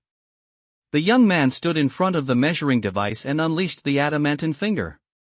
62. The young man nodded with satisfaction. This conversion rate has already met the intermediate standard. I really am a genius. After a moment's pause, a hint of a smile flashed in the young man's eyes as he looked at the girl. Sis, can you look up that guy's vitality from earlier? I have access, but why do you to know? The girl frowned. Do you know him? No, I don't. The young man shook his head. I just want to see just how far ahead of an ordinary person a genius like me really is. Don't get too cocky, the girl couldn't help but scold him. The reason you have the vitality you do now is certainly because of your natural talent, but it's also because your family has provided you with ample resources. Ordinary people don't have as many resources as you do, so you might as well act normal. Sis, I know, the young man said with a smile. Just satisfy my curiosity this once. Just this once, no exceptions. The girl shook her head and entered a string of numbers into the measuring device. She activated the viewing permissions and opened the most recent measurement records. I wonder if it's above the undergraduate cutoff. The young man looked at the screen with a beaming smile, but then his smile slowly froze. 9.6? The young man rubbed his eyes. How is that possible? The girl stared at the screen, equally startled. When Lin had walked past her, she hadn't paid him much attention, but she could still tell that Lin came from an ordinary background. It's said that literature thrives in poverty while martial arts flourish in wealth. For an ordinary family to produce a martial path genius is as difficult as climbing to the heavens. Yet the person they just assumed was ordinary turned out to be so incredibly powerful. Could it be a mistake? The young man stared at the screen, finding it hard to believe. The girl glared at him. You need to face reality. There's always someone better out there. Maybe he has just dressed shabbily, but his family is actually wealthy, with resources no less than ours, the boy said reluctantly. Sis, can you check for me if there are any records of his attack power? The girl glanced at him and pulled up the measurement device's test records again. Adamantine finger, attack power 121. Rock-shattering fist, attack power 113. The two numbers that appeared on the screen plunged the young man into despair once again. Lin was completely unaware of what was happening in the testing room. By now, he had already entered the alchemy lab, purchased the necessary ingredients, and was preparing to refine a pill. At the same time, Zhu Ting, who was standing guard at the door, pulled out her cell phone and dialed Yi Qing's number. Missy, I have good news for you. I found the person you asked me to find. He is at the martial arena right now. He has gone back into your alchemy room. Hurry over here. Chapter 19, Are you threatening me? Inside the alchemy room, Lin placed the herbs into the alchemy furnace and began refining the elixir. With the experience gained from his first attempt, Lin's movements were much more skilled this time, and his speed had doubled compared to before. According to the alchemy formula, once you reach a certain level of proficiency, refining a basic vitality pill takes only 1 hour. Inhaling the herbal fragrance wafting from the alchemy furnace, Lin glanced at the time: 2 hours. As far as I know, the average refining time for a basic vitality pill is currently over 3 hours. Lin wore an excited smile. I'm already way ahead of the game. Where is she? At the entrance to the martial arena, a young man looked at Zhu Ting. My sister sent me. She's out of town right now and doesn't have time to come. Zhu Ting looked at the young man before her and immediately recognized him as Yi Qing's younger brother, Yi Fan. It was said that Yi Fan, now only 17 years old, had already reached a vitality level of over 8.5, making him a true genius. Some even claimed that his talent for alchemy was equally astonishing. Feeling Zhu Ting's gaze, Yi Fan smiled slightly. As a prodigy, Yi Fan thoroughly enjoyed this kind of admiring attention. She's inside the alchemy chamber. Zhu Ting snapped back to her senses and hurriedly said, Shall I take you there? No need. I'll go on my own. Yi Fan smiled faintly. With that, he led the two middle-aged men toward the alchemy chamber. Third uncle, do you think what grandfather said is true? That someone could actually use 3 stalks of vitality grass to refine 4 vitality pills? Yi Fan looked at one of the middle-aged men. Yi San, a member of the Yi family's main line, was highly skilled in alchemy and was also Yi Fan's biological uncle. I don't know, Yi San shook his head. The Yi family's vitality pill formula ranks among the top 3 in all of Huaxia. If what father said is true, that would be unimaginable. Yi Fan nodded. By the time he finished speaking, the 3 of them had already reached the entrance to the alchemy chamber. Since the alchemy chamber belonged to the Yi family, Yi Fan had permission to enter. Just as the 3 entered, the alchemical process was reaching its climax. The modest-sized alchemy chamber was filled with the scent of herbs, and a faint aura of vitality energy swirled about, causing the group's spirits to surge. Who are you? Lin looked at Yi Fan and the others, furrowing his brow slightly. The alchemy chamber is still in use. Please wait outside. Yi Fan didn't answer. Instead, he rushed straight up to Lin and reached out to snatch the alchemy furnace. Smack! Lin raised his hand and struck Yi Fan's palm, frowning. What are you doing? Yi Fan withdrew his hand and smiled calmly. I forgot to introduce myself. My name is Yi Fan, from the Yi family of Jinling. This is my third uncle, and this is my great uncle, my personal bodyguard. A few days ago, you refined a batch of pills in our family's alchemy chamber. According to my grandfather's estimation, a successful batch should yield 4 pills. I'm here to verify their authenticity. After invoking the Yi family's reputation, Yi Fan reached for the alchemy furnace once more. Smack! Lin raised his hand again and said coldly, Please leave. Yi Fan paused for a moment, staring blankly at Lin. The Yi family's name still carried some weight in the alchemy world and enjoyed a certain reputation in Jinling. Yet this young man, who was exactly his age, had actually fended off his hand twice in a row. Young man Yi San, observing Lin's attitude, smiled and took a step forward. We mean no harm, we just want to see if you really did refine 4 pills. Lin glanced at him but said nothing. Instead, he lit up the computer screen beside him and purchased 4 pill boxes. Only then did he open the alchemy furnace, take out the pills one by one, and place them into the boxes. The 3 of them watched as Lin retrieved the pills, and their eyes widened instantly. He really did refine 4 pills. And the quality is exceptionally high. Yi San couldn't help but exclaim. The quality of an elixir directly affects how much of its essence can be absorbed. Not only had Lin refined 4 elixirs, but he had also elevated the quality of each one to an exceptionally high standard. The 3 exchanged glances, each seeing the excitement reflected in the others' faces. Young friend Yi San couldn't help but take a step forward, his tone toward Lin having changed. Could you let me observe your alchemy process? What do you think? Lin gave him a look as if he were an idiot. In alchemy, the formula is the most important element, but the process itself is equally crucial. Some experienced alchemists can even deduce the entire formula simply by observing the alchemy process. I was being presumptuous. Yi San shook his head regretfully. Standing nearby, Yi Fan raised an eyebrow and said, "Uncle San, Grandpa, and my sister entrusted this task to us. All we need to do is get our hands on the formula." As he spoke, he looked at Lin and held up a finger. 10 million, sell me your formula. 10 million? If this had been 2 weeks ago, Lin would likely have been very interested in that figure. But now, Lin had already spent over 2 million on elixirs. Not to mention, he still had the design blueprints for the knuckle dusters and various other materials in his possession. The combined value of these items had definitely surpassed 10 million. Moreover, Lin's vitality pill formula was undoubtedly superior to any existing formula, and yet they expected to buy it for a mere 10 million? Lin stuffed the vitality pill into his backpack, didn't he even glance at Yi Fan, and walked straight toward the door.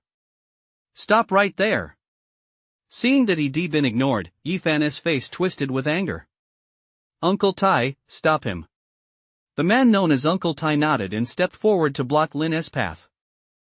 Uncle Tai radiated a formidable vitality energy. Its reading was definitely over 20. A second-rank martial artist. Lin's heart sank, but his face showed not a trace of fear. "Is the Yi family trying to rob me in broad daylight?" "So what if we're robbing you?"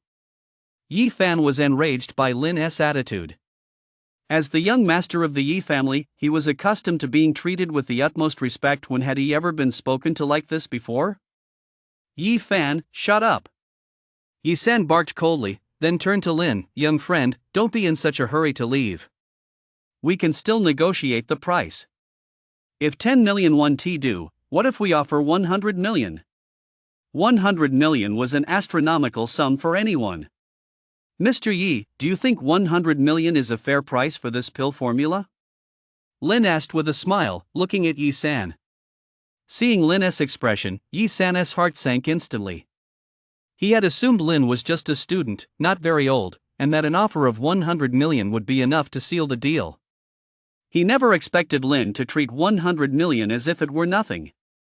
He no pushover. Yi San thought to himself. "Kid, do you know what happens when greed knows no bounds?" Seeing Lin refuse again, Yi Fan snapped angrily. "Do you really think that just because you have a pill formula, you can look down on our Yi family?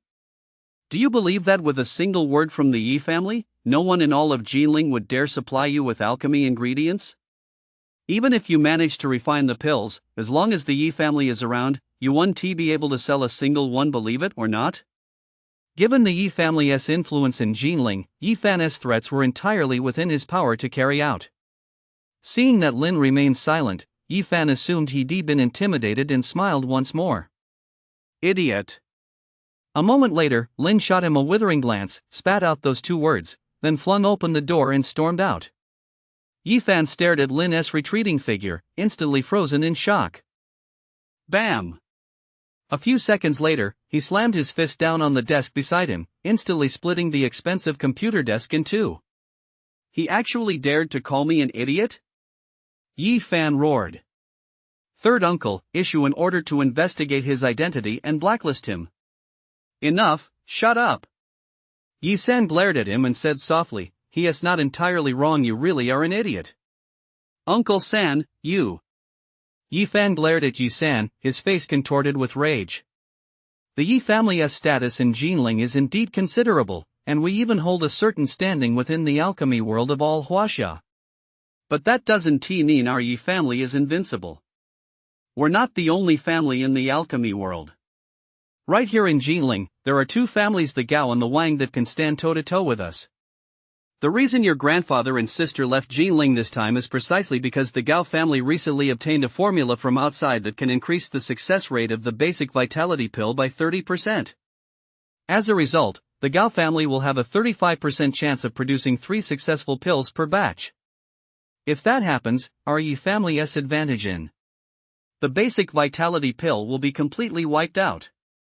The Gao and Yi families have never gotten along, And now that the Gao family has seized the initiative, what awaits our Yi family in the future is their gradual encroachment. Did you just use those words to threaten him, intending to push him into the arms of the Yi family's rivals? If the Yi family refuses to provide him with alchemy ingredients, do you think the Gao and Wang families 1T be willing to supply them? You're bullying him with your power. Do you really think those two families will bully him back in the same way? I will report today's incident to father. As for what happens next, you need not concern yourself with it. You should still have a combat training session this afternoon. Principal Chen said you didn't attend Monday's session. When your father returns, I'll report this exactly as it happened. After Yi-san finished speaking, he gave Yi-fan a meaningful look before turning and leaving. Yi-fan stood in the alchemy lab, his eyes flickering constantly. Uncle Tai, you go ahead and head home. I'm off to school. A moment later, Yi-fan spoke softly. After Tai had left, Yi-fan approached Chu Ting again, pulled out his phone, and transferred 600,000 to her. Use the extra 100,000 to investigate his identity for me, Yi-fan instructed before leaving the martial arena. After leaving the martial arena, Lin headed straight to school. Glancing at the time, Lin didn't go to the combat training room but instead made his way to the classroom door. Before class began, the entire classroom was bustling with noise, but as soon as Lin entered, everyone fell silent. Lin's gaze swept across the crowd, finally settling on Li Wei. Seeing Lin staring at him, Li Wei's face turned deathly pale in an instant. The next moment, a smirk playing on the corner of Lin's mouth, he walked step by step toward him. What are you going to do? Li Wei looked at Lin, his face etched with terror. Smack! Smack! Smack! Smack! Lin struck with both hands. After 4 slaps, Li Wei's entire face was swollen, and when he opened his mouth, several teeth fell out. Li Wei clutched his face and glared at Lin in fury. The next moment, Lin suddenly leaned in close to his ear and whispered, "It was your father who called the Public Security Bureau last time, wasn't it? So, as you must know by now, I've killed before and I wouldn't mind killing one more." With that, he walked straight out of the classroom. Wah! After Lin had left, Li Wei's piercing wail suddenly rang out from behind him. Lin let out a cold laugh and walked into the nearby combat training class. Shortly after Lin entered the classroom, another figure walked in. It's him? Lin's eyes flashed. He hadn't expected to run into Yi-fan here. Yi-fan also spotted Lin, and a cruel smile involuntarily curled at the corners of his mouth. I didn't expect to run into you here. Chapter 20, please give me your feedback. What's his name again? Why haven't I ever seen him before? In the training class, Yi-fan pointed at Lin and looked over at Yu Chang. Him? Yu Chang said with a smile. His name is Lin. He just joined us last class. I heard teacher Zhang recommended him from the beginner's combat class. But his vitality isn't very high. It was 4.1 on the last test. 4.1? Yi-fan paused for a moment, then a mocking smile appeared at the corner of his mouth. Just then, Zhang Lianchan walked in through the door. His gaze lingered on Lin for a moment, and he froze in surprise. Although he hadn't measured Lin's current vitality level, he could sense that the vitality energy emanating from Lin seemed to have increased once again. This kid, he really is a pleasant surprise. Zhang Lianchan muttered to himself, then began today's practical training session. 3 weeks ago, I taught you the key techniques for the adamantine finger. Last week, some of you had already reached the intermediate level of proficiency. Now, another week has passed, and I'd like to know how far everyone has progressed. Zhang Lianchan looked at Yu Chang and smiled. Xiao Chang, let us start with you. What's your proficiency level now? After reaching the intermediate level, my progress has slowed down. I estimated it'll take a while longer to reach the advanced level. Yu Chang said with a look of regret. That's already quite good.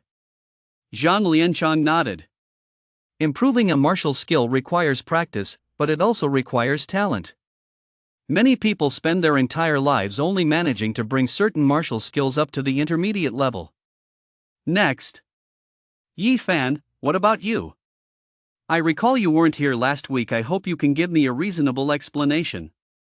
My proficiency with adamantine finger is just one step away from advanced. The reason I wasn't here last week was that my vitality reached the 9 threshold, so I stayed home to break through. Yifan stood up and said with a smile, my vitality has now reached 9.0. Hearing Yifan's words, a smile immediately spread across Zhang Lianchang's face. Very good. Once you raise your martial skill proficiency to the advanced level, I can recommend you for the advanced martial skill combat class. Next, students eligible, intermediate practical classes were among the very best, so their natural talent was undoubtedly exceptional. After 3 weeks of practice, quite a few students had already raised their proficiency in the adamantine finger to the intermediate level. Lin, what is your proficiency level? After going around the room, it was finally Lin's turn. Teacher, my proficiency has already reached the advanced level. Lin stood up and spoke honestly. Reaching the advanced level in just 1 week isn't bad, Zhang Lianchang instinctively nodded, but he quickly realized what he'd heard, and his face froze in shock. What did you say? What is your proficiency level? In fact, it wasn't just Zhang Lianchang, even the other students were staring at Lin in disbelief. Advanced. Lin repeated. Ha ha ha ha. This time, led by Yifan, a group of students burst into laughter. That is hilarious. Raising your proficiency to advanced in just 1 week, who do you think you are? Yifan said with a laugh. Reaching intermediate would already make you a genius among geniuses. Yeah, don't go overboard with the bragging. Do you think advanced proficiency is that easy to achieve? He has probably just joined the intermediate class and wanted to brag a little, but he ended up going way overboard. A few students shook their heads slowly, convinced they'd figured out what Lin was thinking. Lin, what exactly is your proficiency level? Zhang Lianchang's expression turned serious as he stared into Lin's eyes and asked. I really have reached advanced proficiency, Lin said helplessly. All right, sit down. Zhang Lianchang waved his hand, saying with a hint of disappointment. He could sense that Lin's vitality had increased significantly. In his view, Lin must not have had time to practice martial skills while focusing on boosting his vitality. Therefore, even if Lin had only raised his proficiency in adamantine finger to the beginner level, Zhang Lianchang considered that quite impressive. But the outcome was decided in just an instant. Impressive. Yifan must really be close to advanced proficiency now. How much attack power was in that strike just now? It can't possibly have exceeded 80, can it? It must be over 80. The students below, watching the scene unfold before them, couldn't help but start discussing it. Feeling everyone's gaze, a smile spread across Yifan's face as he said casually, I tested it yesterday. My attack power has already reached 89. 89. The crowd gasped in unison, and their eyes filled with awe as they looked at Yifan. Very good. Zhang Lianchang nodded approvingly. Work hard this week, and you can observe next week's combat training session in the advanced class. Thank you, teacher. Yifan nodded with a smile. The crowd's gaze toward Yifan was also filled with envy. The school's advanced combat class had only 3 members, all of whom were the school's top geniuses. By the way, teacher, I have a request. Yifan looked at Zhang Lianchang and said with a smile, just now, Lin said his proficiency has reached the advanced level.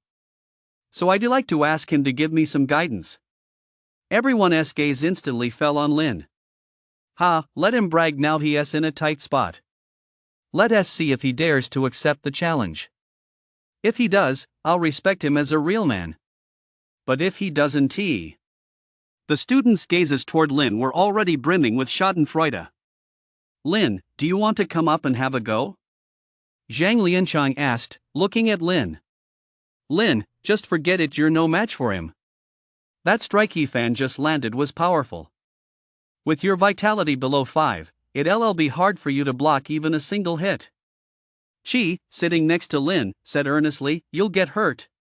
If you don't dare, then forget it.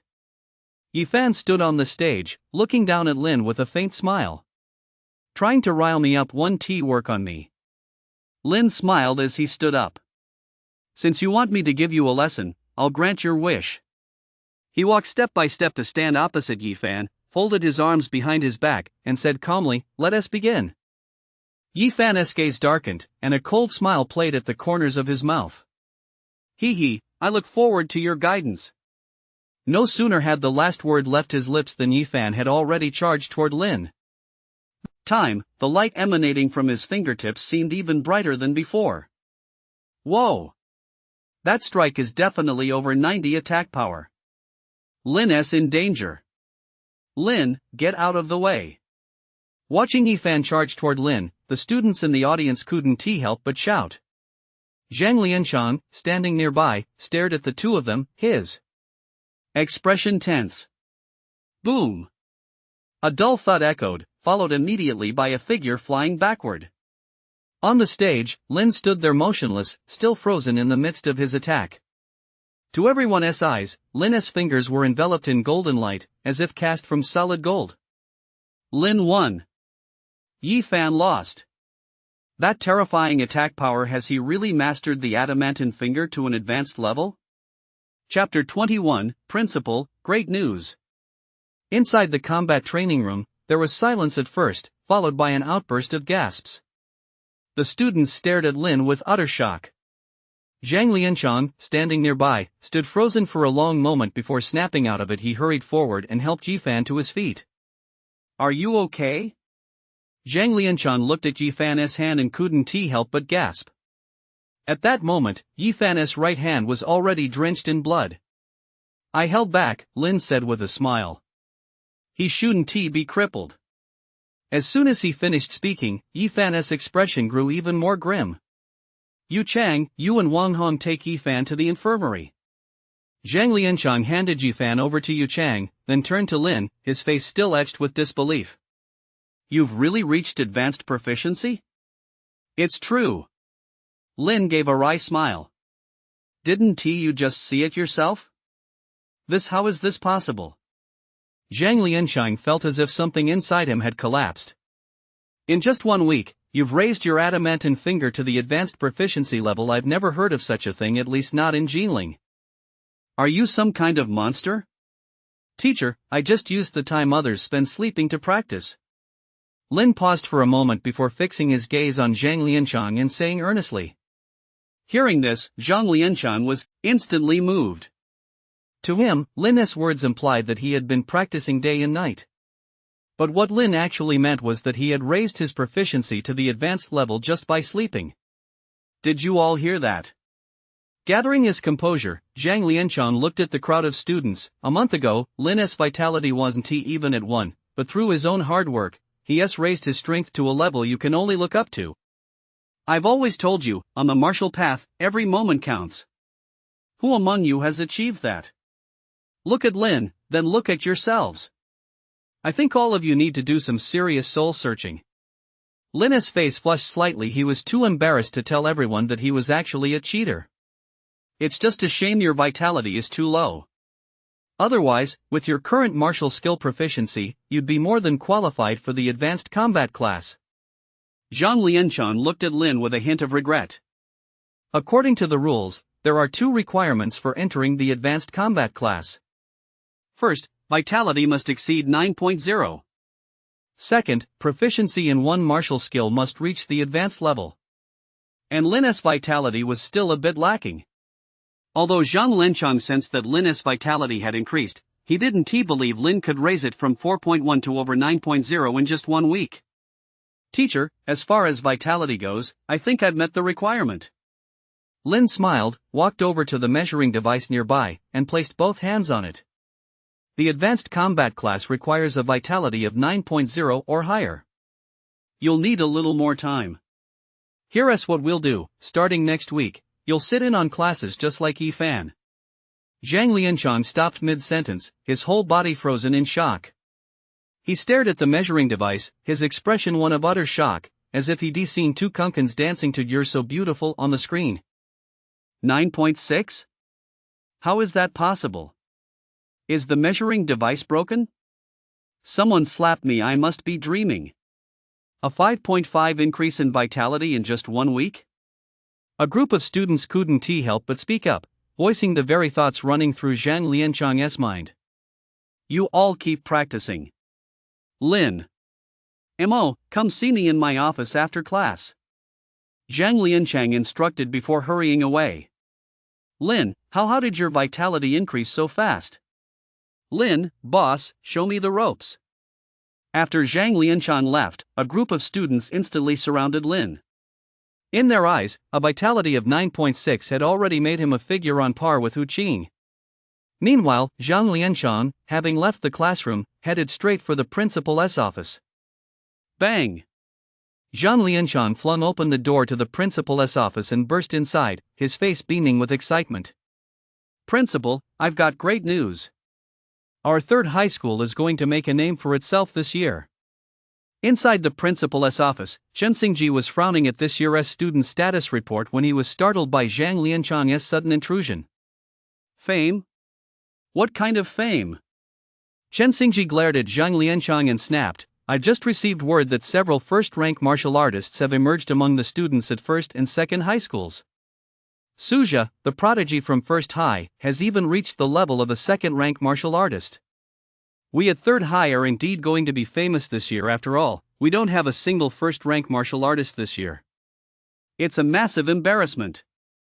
The three top high schools in Jinling had always been on par with each other, but this year, the strength of first and second high schools had suddenly skyrocketed, pulling far ahead of third high school. As a result, third high school would receive significantly fewer educational resources next year, while first and second high schools would receive more. Therefore, this year could very well mark the beginning of third high school's decline.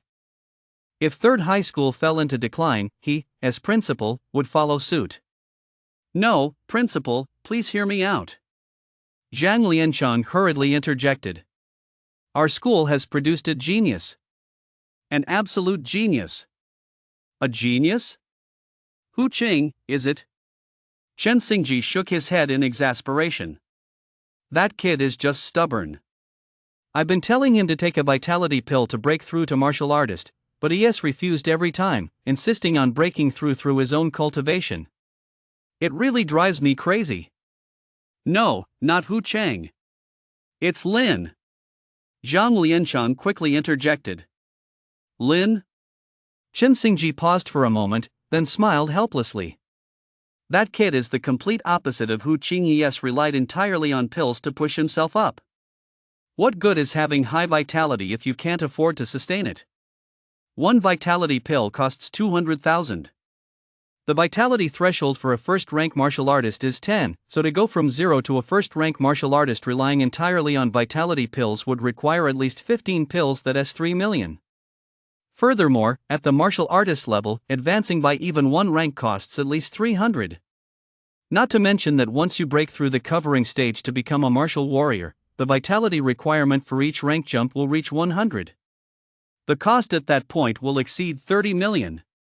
And that's under ideal conditions. The actual cost will be even higher. Not to mention, a martial artist trained this way can only be considered a high vitality good for nothing. No, wait, let me explain. Zhang Lianchang waved his hands frantically. On Monday, Lin joined the intermediate combat class and learned the adamantine finger. Do you know what his proficiency level is now? What is it? Chen Xingji asked casually. Has he already reached the beginner level? Advanced. Zhang Lianchang exclaimed, his face beaming with excitement. In less than a week, he has raised his proficiency in adamantine finger to the advanced level. Even if adamantine finger is just a low level martial skill, that rate of improvement is absolutely staggering. Advanced? Chen Xingji shot up from his chair. Are you serious? It's true, I saw it with my own eyes. Zhang Lianchang nodded. Plus, his vitality has reached 9.6. On Monday, that number was 4.1. Chen Xingji shuddered. A monster. A prodigy. No, he is the savior of our third high school. Quick, have him come see me. No, I'll go see him myself. Third high is saved. Ha ha ha. Chapter 22, Advanced Combat Training. Teacher Zhang, I'm here. Standing at the office door, Lin knocked and called out softly. As soon as he finished speaking, the door swung open, and Chen Xingji's excited face appeared before Lin. Lin, you're finally here. Come on in. Chen Xingji smiled as he stepped forward. Was the practical training class exhausting? Did you get hurt fighting that scoundrel Yifan? Faced with Chen Xingji's enthusiasm, Lin was at a loss for words. Principal, I'm fine, Lin shook his head. Teacher Zhang, what did you need me for? It wasn't me who wanted to see you, it was the principal. Zhang Lianshan looked at Chen Xingji. The principal heard about your progress and is very pleased. He has decided to give you another reward. Ah, right. Chen Xingji nodded repeatedly. On behalf of the school, I'm awarding you 2 vitality pills. Plus, I'll personally give you 1 more vitality pill. I hope you'll train hard and bring honor to our school. Hearing this, Zhang Lianshan, who was standing nearby, was taken aback. He had anticipated that Chen Xingji would reward Lin with a vitality pill, but he hadn't expected him to give 3 at once. 3 vitality pills, even with the school's special purchasing channels, that would cost nearly 500,000. Counting the 2 vitality pills from before, the school had already invested nearly 900,000 in Lin. Thank you, Principal. Thank you, Teacher Zhang. Lin nodded with a smile. Receiving 3 vitality pills for free naturally made Lin very happy. Teacher Zhang, why don't you take him to check out the advanced combat class later? Chen Xingji instructed, then walked away with his hands behind his back, a smile on his face. Come on, I'll take you to see the combat class. Zhang Lianshan said with a smile, looking at Lin. Thank you, Teacher Zhang.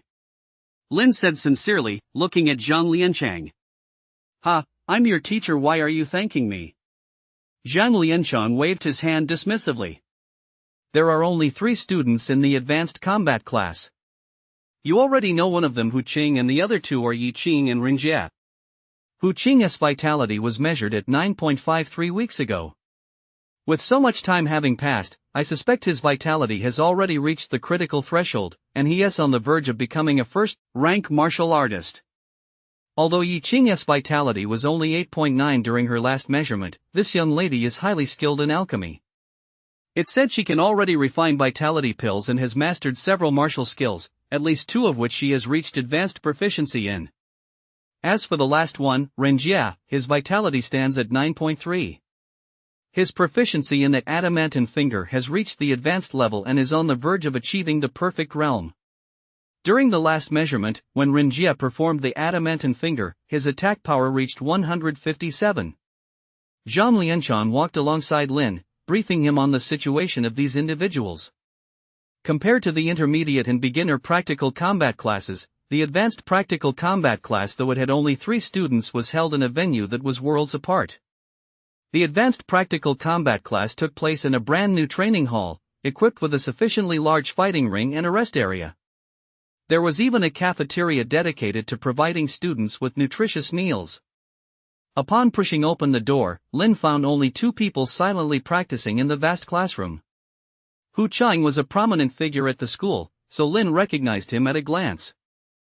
At that moment, Hu Qing, clad in a white martial path robe, was sitting cross-legged to one side, silently practicing his breathing exercises. It must be some kind of breathing technique. Lin observed Hu Qing from him. He sensed a hint of the same energy as the thunder breathing method.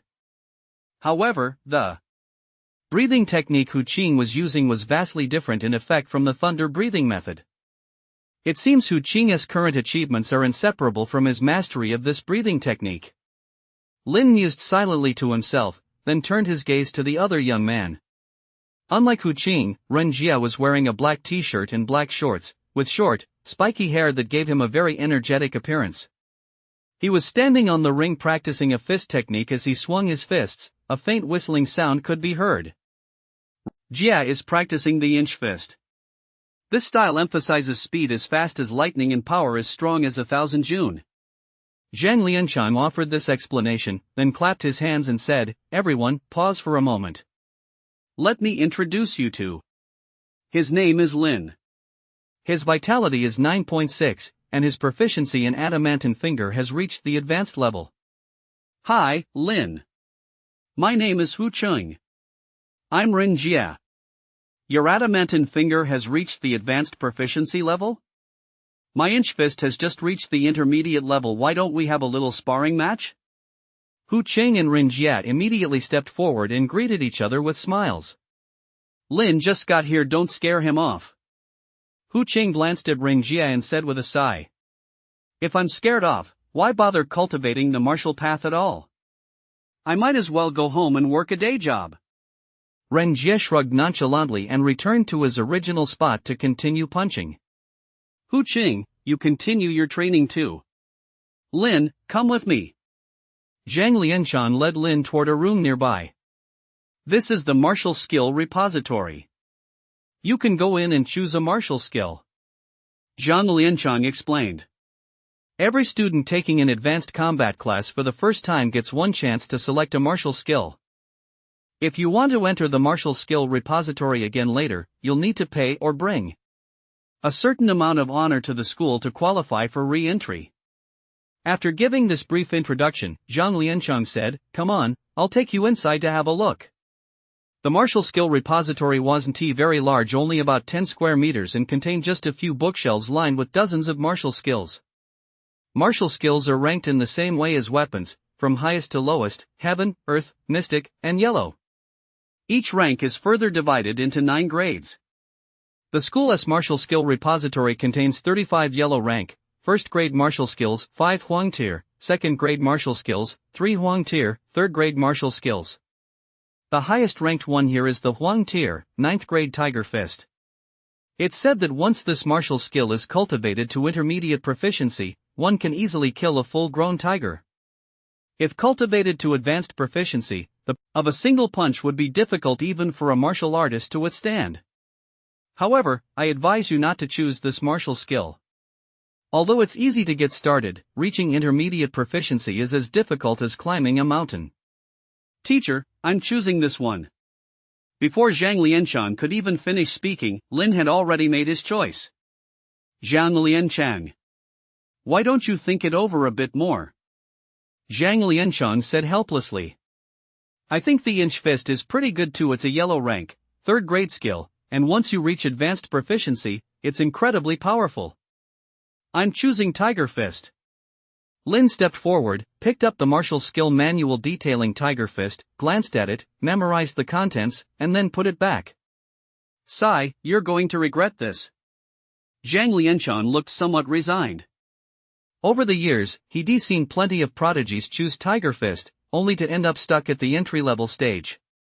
The moment the two stepped out of the martial skill storage room, Ren Jia rushed over, his face beaming with excitement. What martial skill did you choose? Let me guess, is it inch fist? Hu Qing, standing nearby, didn't approach but stopped his training to look at Lin. No, Lin shook his head. I chose Tiger Fist. Tiger Fist? Ren Jia froze for a moment, then burst out laughing. Ha, that takes guts just like me. Standing nearby, Hu Qing heard that Lin had chosen Tiger Fist. He gave a faint smile, shook his head slightly, and resumed his training. What is your proficiency level in Tiger Fist right now? Lin looked at Ren Jia with curiosity. Beginner. Ren Jia said exasperately. I consider myself quite talented when it comes to cultivating martial skills, but I've spent nearly half a year on Tiger Fist, and my proficiency hasn't increased one bit. So I gave up. Also, let me let you in on a secret. I looked it up, and everyone at our school who chose Tiger Fist has gotten stuck at the beginner level. At that, he patted Lin's shoulder sympathetically. Just accept your fate. You've wasted a chance to choose a martial skill. Lin smiled. For most people, Tiger Fist was difficult to master. But for Lin, as long as he reached the beginner level, with the martial arena available, he could boost his Tiger Fist proficiency in no time. Alright, since you've chosen Tiger Fist, train hard. Zhang Lianshan clapped his hands, bringing the topic to a close. I've heard that First High and Second High already have first-rank martial artists, while our school still doesn't have a single one. You guys need to work harder. You've probably heard of the elite training camp, right? This year, our school has only one spot available. So Principal Chen has decided that whoever is the strongest the day before the selection process begins will get that spot. You have 2 weeks left. What is the elite training camp? Lin couldn't help but ask. Just 2 weeks ago, he was still a poor student with absolutely no chance of encountering anything at this level. The Elite Training Camp is an initiative launched by the Huaxia Martial Arts Alliance. Every year before the college entrance exams, they select the strongest students from across Huaxia for comprehensive training. Of course, each province and city must hold preliminary selections beforehand, Hu Qing explained, then turned to Zhang Lianchang. Don't first and second high schools have more spots? They each have 2 spots. Zhang Lianchang said with a hint of resentment. So you must work hard and bring honor to our 3rd high school. Hu Qing nodded, closed his eyes, and continued his cultivation. He was now just 1 step away from becoming a first-rank martial artist, and he was confident he could break through to that rank within 3 days. Ren Jie, meanwhile, turned around and continued throwing punches. He knew he had no chance of becoming a first-rank martial artist, but he could still raise his strength to a terrifying level before the selection. The half-day advanced combat class ended quickly. Under Zhang Lianchang's guidance, Lin spent half an hour mastering the basics of the Tiger Fist. Returning home from school, he went straight to his bedroom and locked the door from the inside. Including the vitality pill the principal rewarded me with, I now have a total of 7 vitality pills. Looking at the vitality pills before him, Lin couldn't help but think of another dungeon beyond the cat demon forest. It will cost 5 vitality pills, that's 1 million. Lin swallowed hard, then finally gritted his teeth, pulled out 5 vitality pills, and swallowed them all at once. Boom! He collapsed onto the floor and was transported into the game world. Without hesitation, Lin stepped through the glowing gate. You're finally here. No sooner had he entered the dungeon than a chilling voice rang in his ears. Chapter 23, The World of the Future? Amidst the pitch-black darkness, a voice filled with various negative emotions, ethereal, shrill, and despairing, echoed in Lin's ears. The hairs on Lin's body stood on end, as if he were standing in an ice cellar. Who's there? As Lin roared, he already had the iron rod clenched in his left hand, while a faint golden glow flickered from the fingers of his right hand like a lion ready to pounce on its enemy at any moment. Who am I? I don't know either. In the darkness, the voice spoke again. Lin pricked up his ears, trying to pinpoint the location of that unknown presence by following the sound. But the voice seemed to come from all directions at once, making it impossible to pinpoint. Just then, a faint glimmer appeared before Lin's eyes. It slowly expanded, gradually dispelling the surrounding darkness. A minute later, Lin could see the world clearly. He was in the midst of ruins, surrounded by collapsed buildings and a ground riddled with cracks. Looking into the distance, Lin spotted a dilapidated temple, and his pupils instantly contracted. It was one of the oldest temples in Jinling City, Hemming Temple. Unfortunately, the Hemming Temple before him was now completely in ruins. The golden Buddha statue he remembered had collapsed. And that building over there, it looks just like the Zifeng Tower. Lin looked even further into the distance, where a half-collapsed building stood. And the fallen half was covered in massive claw marks. Is this Jinling City? Lin's eyes widened. Jinling City? The voice rang out again. What an ancient name, now we call it the Fallen City. The Fallen City, he repeated those words. The next moment, he jerked his head up to look in the distance, where a figure had appeared at some unknown point. In time. The figure wore a black robe and had his back to Lin. A gust of wind blew, and Lin caught the scent of rotting flesh. He almost threw up. Was that you speaking? Lin asked cautiously. It's me, the voice came from nearby. Hello, I'm the boss of this level, Rotting Remains. As it spoke, it turned directly to face Lin. When he saw that face, Lin nearly cried out in shock. That face was utterly terrifying. Its lips were torn open, exposing its gums, and its grayish-brown eyes were filled with despair. The wind billowed its wide robe, revealing the flesh beneath. The skin was reddish-brown, covered in wounds, some of which even exposed stark white bone. Rotting Remains. As Lin looked at the scene before him, he instantly understood the meaning behind that name. So, the objective of this dungeon is to kill you, is it? Lin muttered, staring at the rotten wreckage before him. You can't kill me. The rotten wreckage shook its head. I'm just a projection of this decaying world, a lingering wisp of a soul. Whoosh! While the rotten remnant was speaking, Lin had already charged toward it. He moved so fast that he was right in front of the rotten remnant in a matter of seconds. Whoosh! Lin swung his iron rod, aiming it at the rotten remnant's head. The next moment, the iron rod passed right through the rotting corpse's body, and Lin, having lost his balance, stumbled back toward the ground. Thud! Lin steadied himself, turned around, and glared at the rotting corpse. So, what's the objective of this dungeon? He'd used up 5 vitality pills if there wasn't a boss for him to defeat. He'd be out of luck. 5 vitality pills, that's a million. I'll tell you the truth about this game world, the rotting corpse spoke. What you see before you is the future of Jinling City. What did you say? Lin's eyes widened as he looked once more at the ruins all around him. A gust of wind blew, emitting a wailing sound like a piercing scream. 10 years from now, an abyss portal will open in Jinling City. Countless monsters will pour out, and 90% of Jinling's population will be killed or injured. 100 years from now, all of Huaxiao will be overrun by monsters. 200 years from now, Blue Star's population will plummet to 10 million. And 230 years from now, on Blue Star, there will be no one left. As the last 4 words left his lips, Lin couldn't help but shudder. No human life left? Did that mean that in 230 years, humanity on Blue Star would be extinct? So, what is the purpose of your appearance? Lin asked, staring at the decaying corpse. To change the future, the decaying corpse replied. All our hopes rest on you. Pinned on me? Lin froze.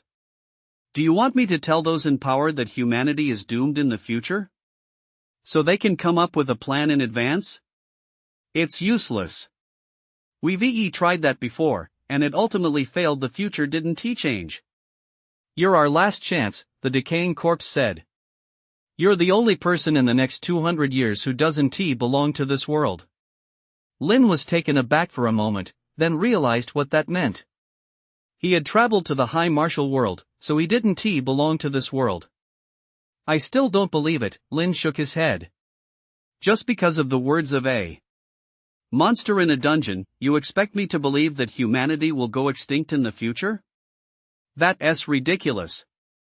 You've seen goblins and cat demons, haven't you? They're real, and before long, you'll see them in the real world. I don't have much time left. You must make good use of everything we've left you. The voice of the decaying corpse grew faint and eventually faded away. Along with the voice, its body vanished as well.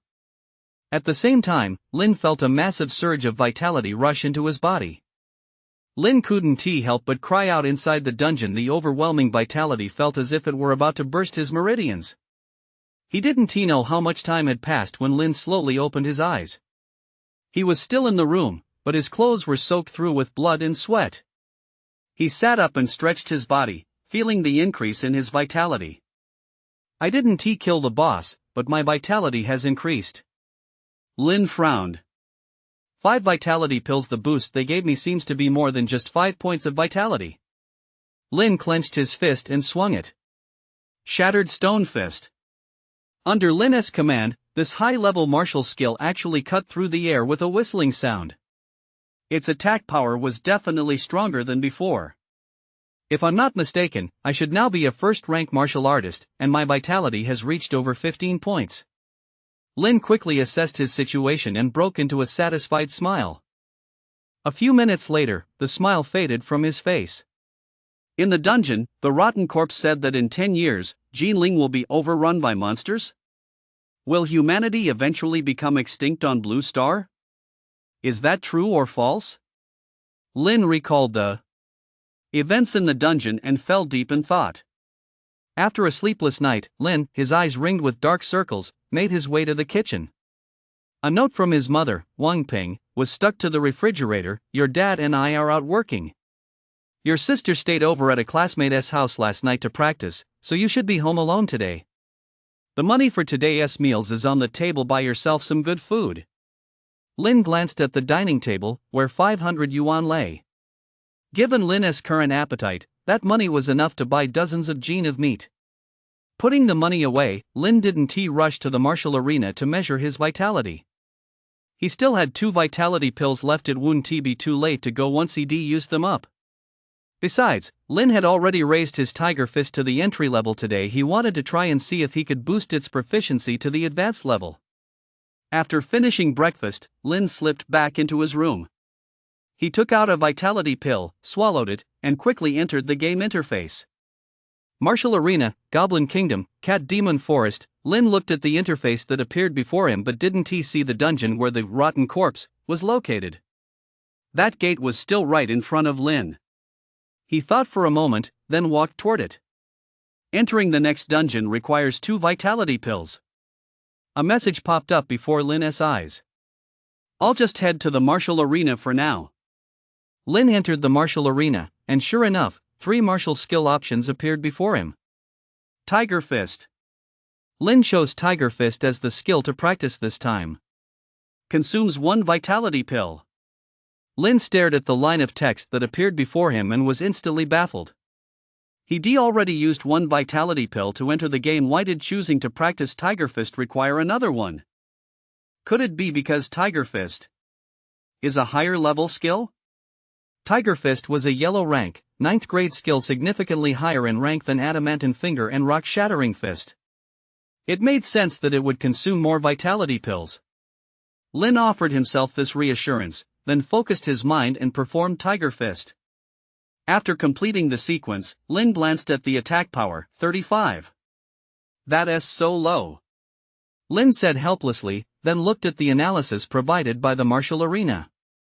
The Tiger Fist is a martial skill created by a martial pathmaster based on the image of a tiger descending a mountain. To improve, one must familiarize oneself with the habits of tigers. After reading the explanation, Lin was instantly at a loss for words. Where am I supposed to find a tiger? Are you telling me to go to the zoo? Lin frowned. The tigers at the zoo these days were as docile as cats. He certainly couldn't just venture deep into the mountains and forests. Just as Lin was looking utterly helpless, a line of text appeared before his eyes once more. This training session will raise your Tiger Fist proficiency to the intermediate level. As he read those words, Lin's eyes lit up. Reaching the intermediate level was no small feat after all. This was a yellow rank, 9th grade martial skill. Even at the intermediate proficiency level, its attack power would exceed 200 once unleashed. An attack power of 200, even a 2nd grade martial artist might not be able to withstand that. Lin's face beamed with joy, and he immediately began his training. Just as Lin was immersed in his cultivation, 2 girls stood outside the Lin family's front door. One of them was Ya, and the other was none other than Yi Qing. Sister Yi Qing, our place is a bit small, please don't mind. Ya looked at Yi Qing and smiled apologetically, then pulled out a key and unlocked the door. It's so cozy. After following Ya inside, Yi Qing nodded with a smile. Are you the only child in your family? I have an older brother. Yes, said nonchalantly. But he is a total loser. After swallowing a vitality pill, he only managed to raise his vitality from 0.8 to 0.9. Whenever Lin came up, it got so frustrated she couldn't help but vent a little. Let us not talk about him. What about that alchemy prodigy you mentioned last time? Did you guys find him? You looked at Yi Qing and asked curiously. We did. Yi Qing nodded with a smile. By the way, is your brother home? Could you introduce me to him? Yi Qing covered her mouth and laughed. I'm really interested in that good-for-nothing brother of yours. What's so interesting about him? You said, sounding a bit exasperated. There is no harm in meeting him. Yi Qing insisted. How about I owe you a favor? You said it. Yet immediately stood up with a smile and headed toward Lin's bedroom. He is probably not up yet. Knock, knock, knock. Ya knocked on Lin's door. Get up quick. I'm bringing a friend over to meet you. She is in her senior year just like you, but her skills are several times better than yours. Chapter 24. Hello, my name is Yi Qing. In the living room, Yi Qing tapped her phone to open the call screen, which displayed a string of missed calls. The number belonged to none other than Lin. You're not answering my calls, are you? I'll just come straight to your house to find you. Yi Qing snorted lightly, speaking with a touch of irritation. Finding the alchemist from that day was the top priority for both Yi Qing and Yi Chaochuan, so upon hearing that Yi Fan and Lin had fallen out, Yi Qing immediately dropped her business in another city and returned to Jinling. Given the Yi family's status, obtaining Lin's phone number wasn't difficult. From early yesterday morning until now, she had called Lin dozens of times, but unfortunately, none of them went through. From childhood onward, Yi Qing had been considered a prodigy in both the martial path and alchemy. Coupled with her stunning beauty, she was always the center of attention wherever she went. This was the first time she'd ever encountered someone who wouldn't answer her calls. After reviewing Lin's background, Yi Qing discovered that he was actually Ye's older brother, so she quickly used her connection to Ye to make her way to the Lin family residence. I knocked on the door, but no one's home. He is probably out at the internet cafe. After shouting for a while with no answer, Ye turned to Yi Qing. Wait here for me for 10 minutes. I'm going to check the internet cafe downstairs. With that, Ye pushed open the door and walked out. Yi Qing stood up from the sofa and walked step by step to the door of Lin's room. Anyone in there? Yi Qing raised her hand and knocked on the door. Tiger fist. Inside the martial arena, Lin roared and slammed both fists toward the goblin boss in front of him.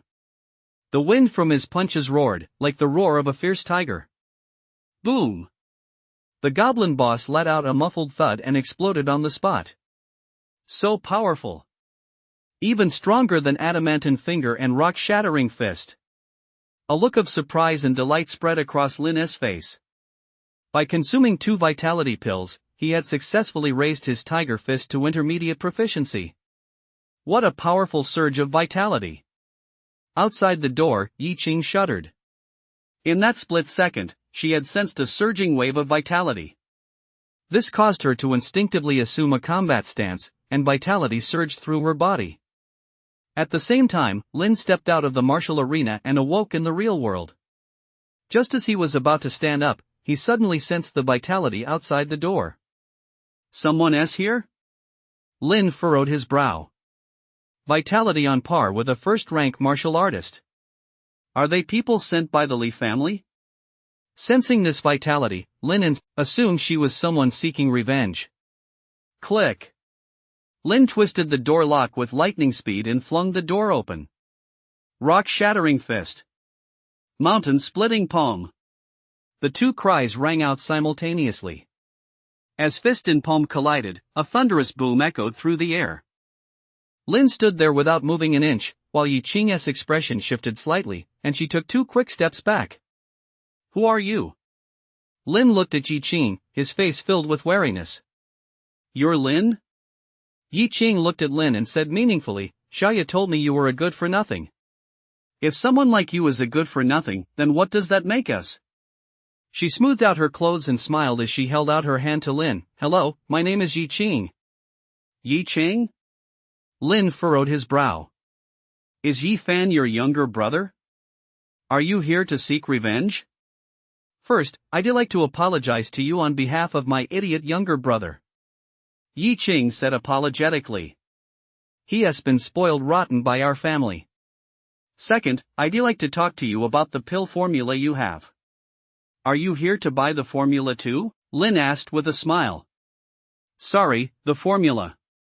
ISNT for sale. You've got the wrong idea. I'm not here to buy your formula. Yi Qing shook her head. We can partner up. Partner up? Lin sat down on the sofa, looking at Yi Qing with curiosity. Tell me more. As you probably know, the Yi family's alchemical formulas have a very high success rate that has been our advantage for many years. But recently, we've been losing that edge.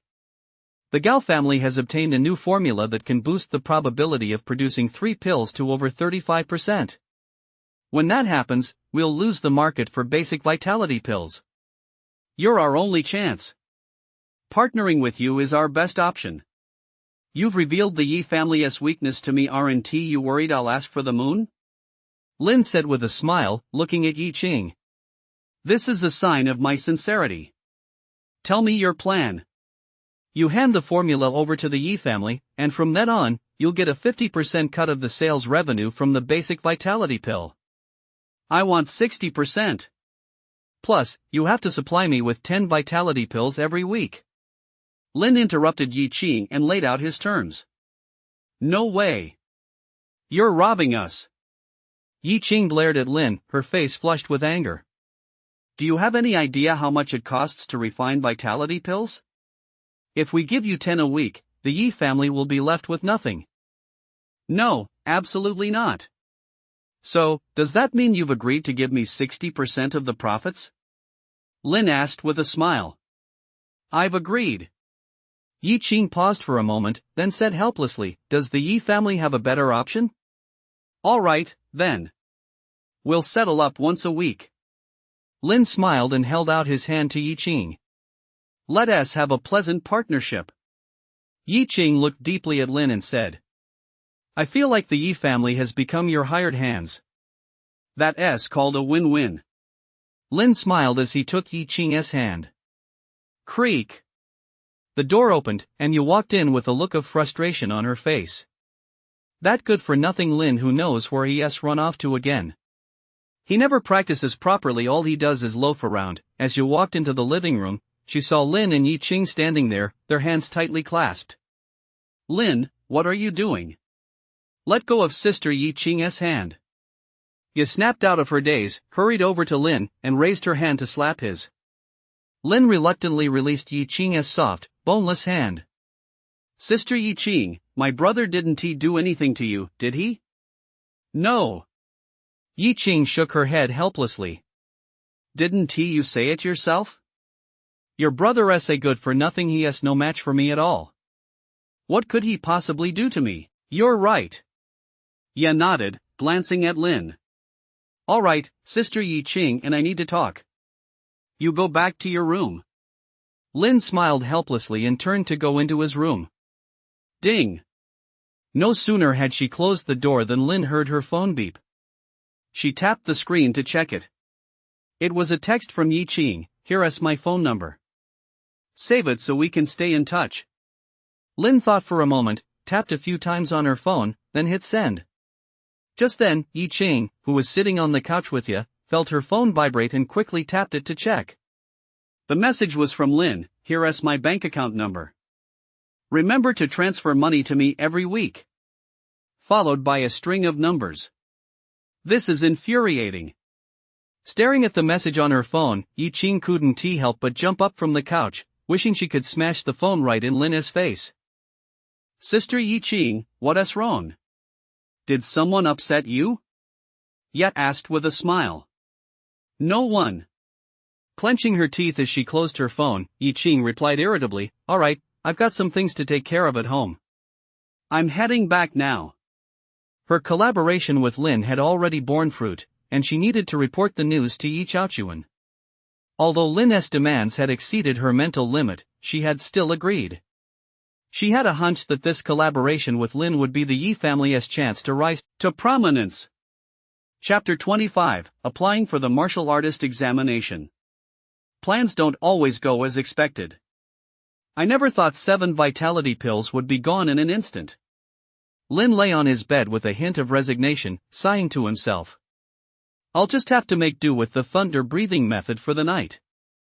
Lin muttered, then sat up cross-legged on the bed and began his cultivation. The night passed without incident. The next day, Lin opened his eyes and leaped off the bed. First, I'll go to the martial arena to test my vitality, then head to the Martial Alliance to get my first-rank martial artist certification. Lin made up his mind while washing up. Upon returning to the martial arena, Zhu Ting's eyes lit up the moment she spotted Lin. You're here. Zhu Ting stepped forward, looking at Lin. Are you here to test your vitality? I reserved a spot for you. She took out a piece of paper and handed it to Lin. This is a special access pass for the martial arena. With this, you won't have to wait in line to measure your vitality. Thanks. Lin said with a smile, then took the pass and headed toward the vitality testing room. I'm sorry. Shu Ting looked apologetically at Lin's retreating figure. But Lin, with his back to her, simply waved with a smile. Upon entering the testing room, Lin placed both hands on the testing device as usual. A number quickly appeared on the screen. 16.2.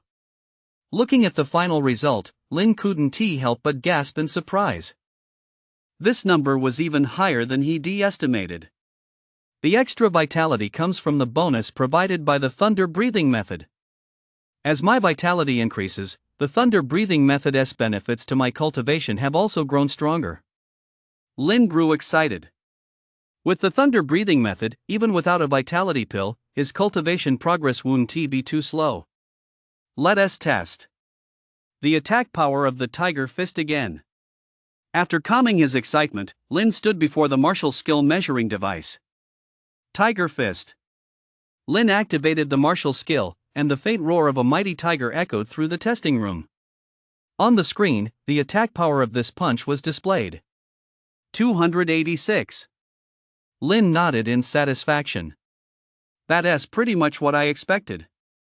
The tiger fist truly lives up to its reputation. Leaving the testing room, Lin sent Yi Qing a text message containing the formula for the vitality pill. In Lin's view, although the vitality pill formula was precious, as long as he entered the dungeon, the bosses there would surely drop more similar formulas. Most importantly, Lin didn't have enough resources to refine the vitality pill himself. Therefore, partnering with the Yi family was one of Lin's best options. Once I have the money, I'll be able to buy more ingredients and trade with the Yi family for more vitality pills. Lin said with a smile. Now, I just hope the Yi family can start refining them as soon as possible. Having completed the tests for vitality and martial skill attack power, Lin arrived at the martial artist certification office set up by the Martial Alliance as planned. Certifying as a first-rank martial artist? The staff member at the certification office glanced at Lin, a look of surprise crossing his face. Young man, the fee for each certification is 5,000. Unless you're absolutely certain, you'd better not waste your money. 5,000? Lin froze for a moment, completely taken aback that certifying as a first-rank martial artist actually required a fee. He pulled out his phone to check his balance and immediately felt a bit awkward. He'd already spent all his savings on the last vitality pill refinement now. The only money he had left was the 500 yuan his parents had left him. Young man, do you still want to take the certification exam? The staff member asked Lin kindly. Wait a minute. Lin pulled out his phone, thought for a moment, and dialed Yi Qing's number. The Yi family residence. The vast alchemy chamber was packed with the Yi family's direct descendants, all watching the two people in the center with bated breath. In the middle of the crowd, Yi Chaochuan's eyes were fixed intently on the alchemy furnace, while Yi Qing stood beside him, swiftly handing him the ingredients he needed. The grandfather and granddaughter worked together with perfect synergy. At that moment, a faint surge of vitality energy could be seen churning within the alchemy furnace. Is it going to succeed? Someone couldn't help but whisper. Shut up. Yi Chaochuan spun around and snapped coldly. Anyone who dares make even the slightest sound will be expelled from the Yi family. The old man commanded great respect the moment his words fell. Everyone fell silent, not daring to even breathe a sigh. The crucial moment has arrived. Yi Chaochuan stared at the alchemy furnace, a look of excitement spreading across his face. As long as we can refine 3 or more pills, our Yi family will strike it rich. Even as he spoke, he reached out to lift the lid of the alchemy furnace and peered inside. 1, 2, 3, 4. For vitality pills, and of exceptional quality. Our Yi family is going to looking at the vitality pills inside the alchemy furnace. Yi Chaochuan couldn't help but smile. Ding! Just then, a phone ringtone sounded, drowning out his laughter. Yi Chaochuan's expression immediately darkened as he looked toward the source of the sound. What's going on? Did you just ignore what I said? Yi Chaochuan glared at Yi Qing. Grandpa, I'm sorry. I'll turn it off right now. Yi Qing pulled out her phone and froze the moment she saw the name on the screen. Grandpa, it's Lin calling. Yi Qing looked at the old man and spoke cautiously. Lin? Yi Chaochuan paused for a moment, then his expression changed. Then what are you standing there for? Answer the phone right away. Don't keep him waiting. Upon hearing that the caller was Lin, the old man's expression did a complete 180-degree turn. Yi Cheng nodded and pressed the answer button. What's up? Transfer me 10,000 yuan. I'm waiting online. It's urgent. Lin didn't beat around the bush, he got straight to the point. Yi Qing was instantly stunned. She never would have dreamed that Lin was calling her just to ask for 10,000 yuan. Could you be any less ambitious? Got it. After hanging up, Yi Qing transferred 100,000 yuan to Lin. Inside the alchemy chamber, everyone including Yi Chaochuan was staring at Yi Qing. Qinger, Lin just called. Was there a problem? Yi Chaochuan asked cautiously. No matter what conditions he puts forward, as long as the Yi family can fulfill them, agree to everything. Also, I heard Yi Fan and Lin had a run-in. Tomorrow, make that good for nothing, apologize to Lin. Grandpa, Xiao Fan is still in the hospital, Yi Qing blurted out. He was beaten up by Lin yesterday. Good for him. Yi Chaochuan snapped angrily. If Lin hasn't calmed down, bring him straight from the hospital to Lin and have him beaten up again. Yi Qing. Meanwhile, Lin looked at the extra 100,000 yuan in his account and smiled. Could you please get me an application form? I want to apply for the first-rank martial artist assessment, Lin said to the staff member after paying the fee. After filling out the form, Lin was led into another spacious room. At that moment, several people were already waiting inside. Lin looked around. Aside from a girl in a short skirt who seemed to be about his age, everyone else was older than him. All right, since almost everyone is here, let us begin the assessment. The examiner walked in, picked up the application form from the table, glanced at it, and said, "First candidate, Zhou Ji." As soon as he finished speaking, a burly middle-aged man stood up and walked toward the measuring device. Vitality 10.8, pass. A smile spread across Zhou Ji's face, and he walked over to another machine. Mountain-splitting palm. Zhou Ji roared, unleashing his martial skill at the measuring device. Attack power 53, failed. The examiner looked at the final result and said coldly, "Mr. Zhou, I hope you'll pass next time." 53? How could it be only 53? I clearly scored 60 in attack power this morning. Let me try again, please, just once. Zhou Ji's face took on a pleading expression as he grabbed the examiner and refused to let go. "Mr. Zhou, please step aside." Two other staff members stepped forward and dragged Zhou Ji away. With the very first candidate failing the test, the negative emotions of everyone present reached a peak, and their expressions grew tense one by one. Chapter 26, Congratulations on becoming a first-rank martial artist. Next up, Lu Sun. The examiner read out the next candidate's name from the list. A gaunt, middle-aged man stood up and walked toward the vitality meter. "Wait a minute." A flippant voice rang out, followed by two figures walking in. Leading the way was a young man who appeared to be about the same age as Lin, followed by an elderly man dressed in a traditional Chinese suit. The old man walked with steady steps and exuded a powerful aura, giving off an air of unfathomable depth. "Young Master Gao." The examiner, who had been stern moments before, broke into a fawning smile and hurried forward.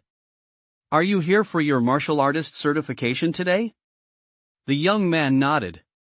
"Please wait a moment, young Master Gao. I'll clear the area."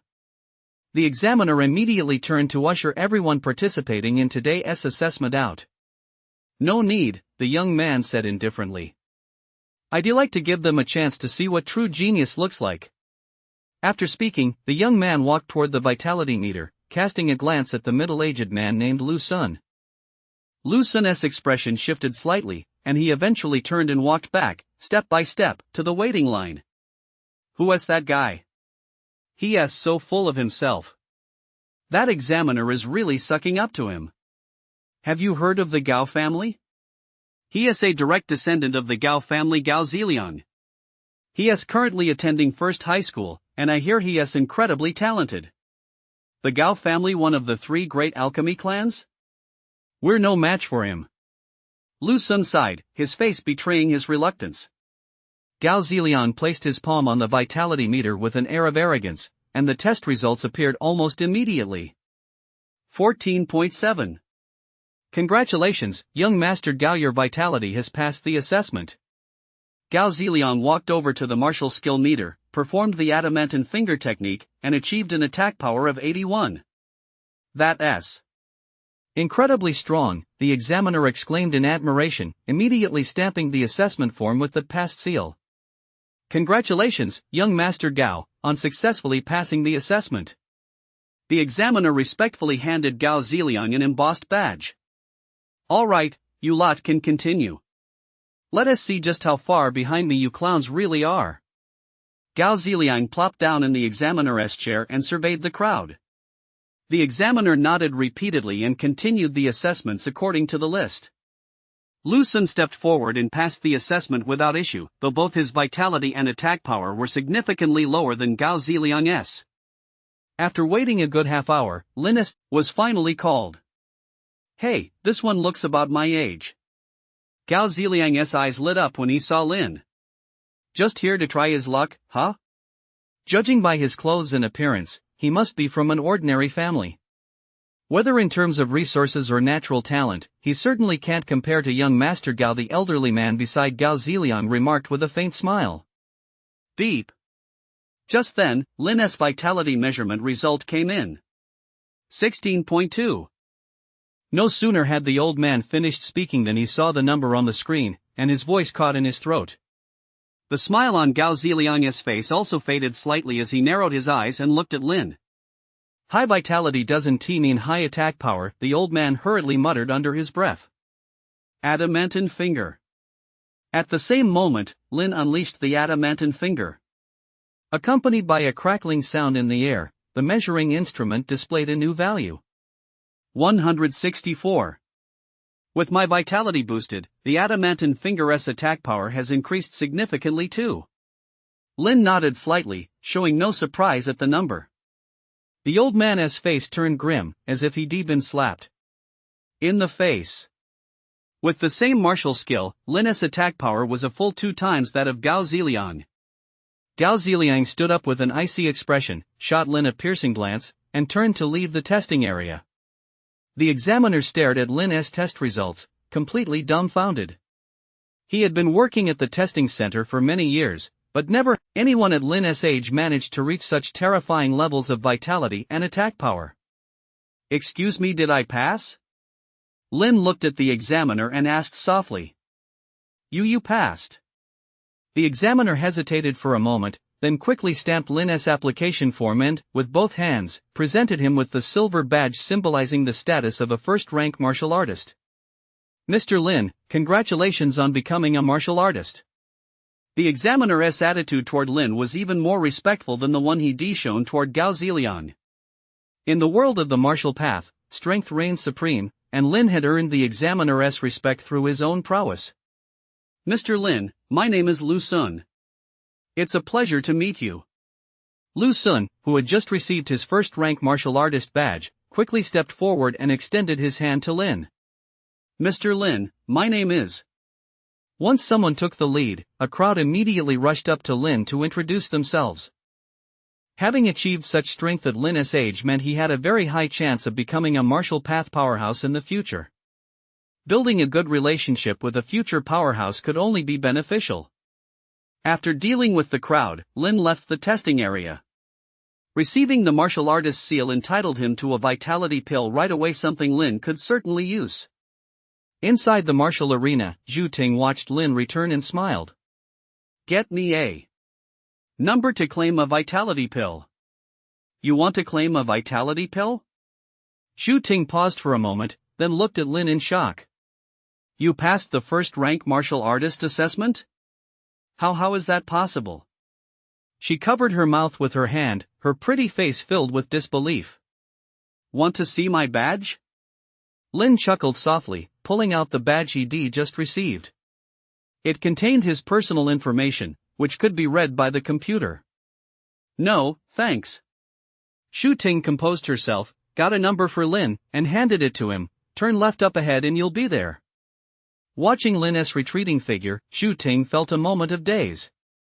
Back then, she had joked that if Lin became a first-rank martial artist, she'd give him a chance to pursue her. But now that Lin had truly become a first-rank martial artist, she couldn't bring herself to say those words. Shu Ting was beautiful and exceptionally talented while working at the martial arena. She had no shortage of suitors. Yet, facing Lin as he was now, she could no longer bring herself to say those words. She knew there was a chasm between her and Lin. Xiaoya, doesn't that guy look just like your brother? Just as Lin went to claim his vitality pill, a few girls nearby were watching the scene unfold. Ya looked at Lin standing in line and couldn't help but furrow her brow. Isn't that where first-rank martial artists claim their vitality pills? What is he doing there? As Yu was thinking this and about to step forward to ask for clarification, she heard the girl next to her exclaim, "Look, it's Hu Qing. He is here to get certified as a martial artist too." Several girls immediately surrounded him, followed Hu Qing into the assessment area, and stationed themselves at the entrance. Senior Hu Qing was already close to becoming a first-rank martial artist a while back. Since he is here for certification now, he must be absolutely confident. I'm so excited to see with my own eyes just how powerful Senior Hu Qing really is. The girls watched Hu Qing walk forward, their faces beaming with excitement. Vitality, 14.8. Adamantine finger attack power, 128. Upon hearing the assessment results, a smile spread across Hu Qing's face. He had passed the first-rank martial artist assessment. So strong. His attack power actually exceeded 100. Senior Hu Qing's adamantine finger must have reached advanced proficiency. He is incredible. He spoke with equal excitement. Women have always admired the strong, and Hu Qing had long been her idol. He must be the first person at third high school to become a first-rank martial artist this year. You've passed the assessment. Congratulations on becoming a first-rank martial artist. The examiner glanced at Hu Qing's personal information, and upon seeing his school, couldn't help but add, "What a coincidence with you included, third high now has 2 first-rank martial artists." Hearing this, the smile on Hu Qing's face slowly faded. Chapter 27, Hu Qing's resentment. Could it be that someone had become a first-rank martial artist even before him? Hu Qing's heart was filled with resentment and rage. Thanks to the breathing technique he obtained through special channels, he had always been the top student at third high school. He had originally planned to break through to first-rank martial artist through cultivation alone, but Lin's appearance made him feel threatened. So, this past weekend, he had taken 7 vitality pills, boosting his vitality to 14.8, before coming to take the first-rank martial artist assessment. He was determined to be the first student at third high school to become a first-rank martial artist this year, but who would have thought someone would beat him to it? Hearing this, several girls froze for a moment, then their curiosity was piqued. Who could it be? Someone who beat Senior Hu Qing to it? Could it be on purpose? Did they know in advance that Senior Hu Qing was taking the first-rank martial artist exam, so they snatched the title first? Ha! That's just shameless. Several girls couldn't help but speak up, speaking out on Hu Qing's behalf. Hu Qing suppressed the anger in his heart and said with a smile, "It's okay. We're all students of third high school. Having more martial artists is an honor for our school. Senior Hu Qing is so magnanimous." That's right. The one who beat him to the certification must have barely passed, unlike Senior Hu Qing, who far exceeded the standards in every category. The examiner glanced at the girls and smiled faintly. The other student who passed the assessment has a vitality of 16.2 and an adamantine finger attack power of 164. Shock was written all over the faces of several people, including Hu Qing. When did third high school produce such an amazing student? What is their name? I'd love to meet them. Hu Qing looked at the examiner and said with a forced smile, "I'm sorry, we cannot disclose the examinee's personal information." The examiner flatly refused. Hu Cheng nodded and left the martial arena, without even claiming the vitality pill for a first-rank martial artist. My goodness, when did third high school produce such a prodigy? Yeah, and to think they D-pull so far ahead of Hu Qing without anyone noticing. Behind Hu Qing, a few girls who had just snapped out of their days couldn't help but start whispering among themselves, their curiosity about that person's identity running high. Yeah, isn't your brother in his senior year too? Go home and have him find out. One girl looked at Ya, her face full of anticipation. Count on him? Just mentioning Lin filled her with frustration. All he does is eat his vitality isn't even at 1 right now. What a coincidence your last name is Lin, too. The examiner, overhearing the girls' conversation, looked at Ya. The other third high student who passed the assessment also has the last name Lin. Lin? The girls exchanged glances, once again left speechless. I remember there aren't many people with the last name Lin at third high. Lin. Yeah, that other person isn't your brother, is it? No way. Ya pictured Lin in her mind and instinctively denied it. That good for nothing. She stopped mid-sentence, because the person she'd just seen at the entrance, judging by his silhouette, did indeed look exactly like Lin. Could it really be him? But how is that possible? Ya's expression turned somewhat bewildered. I have something to do. I'm heading home. She blurted out the words hurriedly and ran straight home. As she passed the spot where she usually picked up her vitality pill, she took a deliberate look, but the figure that looked like Lin was already gone. I must have seen things, Ya thought to herself. When she got home and pushed open the door, she saw Lin sitting on the couch. You've been home the whole time? Ya asked tentatively. What's wrong? Lin looked at the breathless Ya. Did a dog chase you? Are you that exhausted? None of your business. Hearing Lin's words, Ya instantly flew into a rage. All you ever do is stay cooped up at home. Do you even know that our school already has 2 first-rank martial artists? And what about you? 2 already? Lin was taken aback for a moment, then shrugged it off. Hu Qing has been stuck at the first-rank martial artist threshold for so long, it's about time he broke through. Humph. Seeing Lin's nonchalant expression, Ya grew even more annoyed. She snorted coldly and stormed off to her room.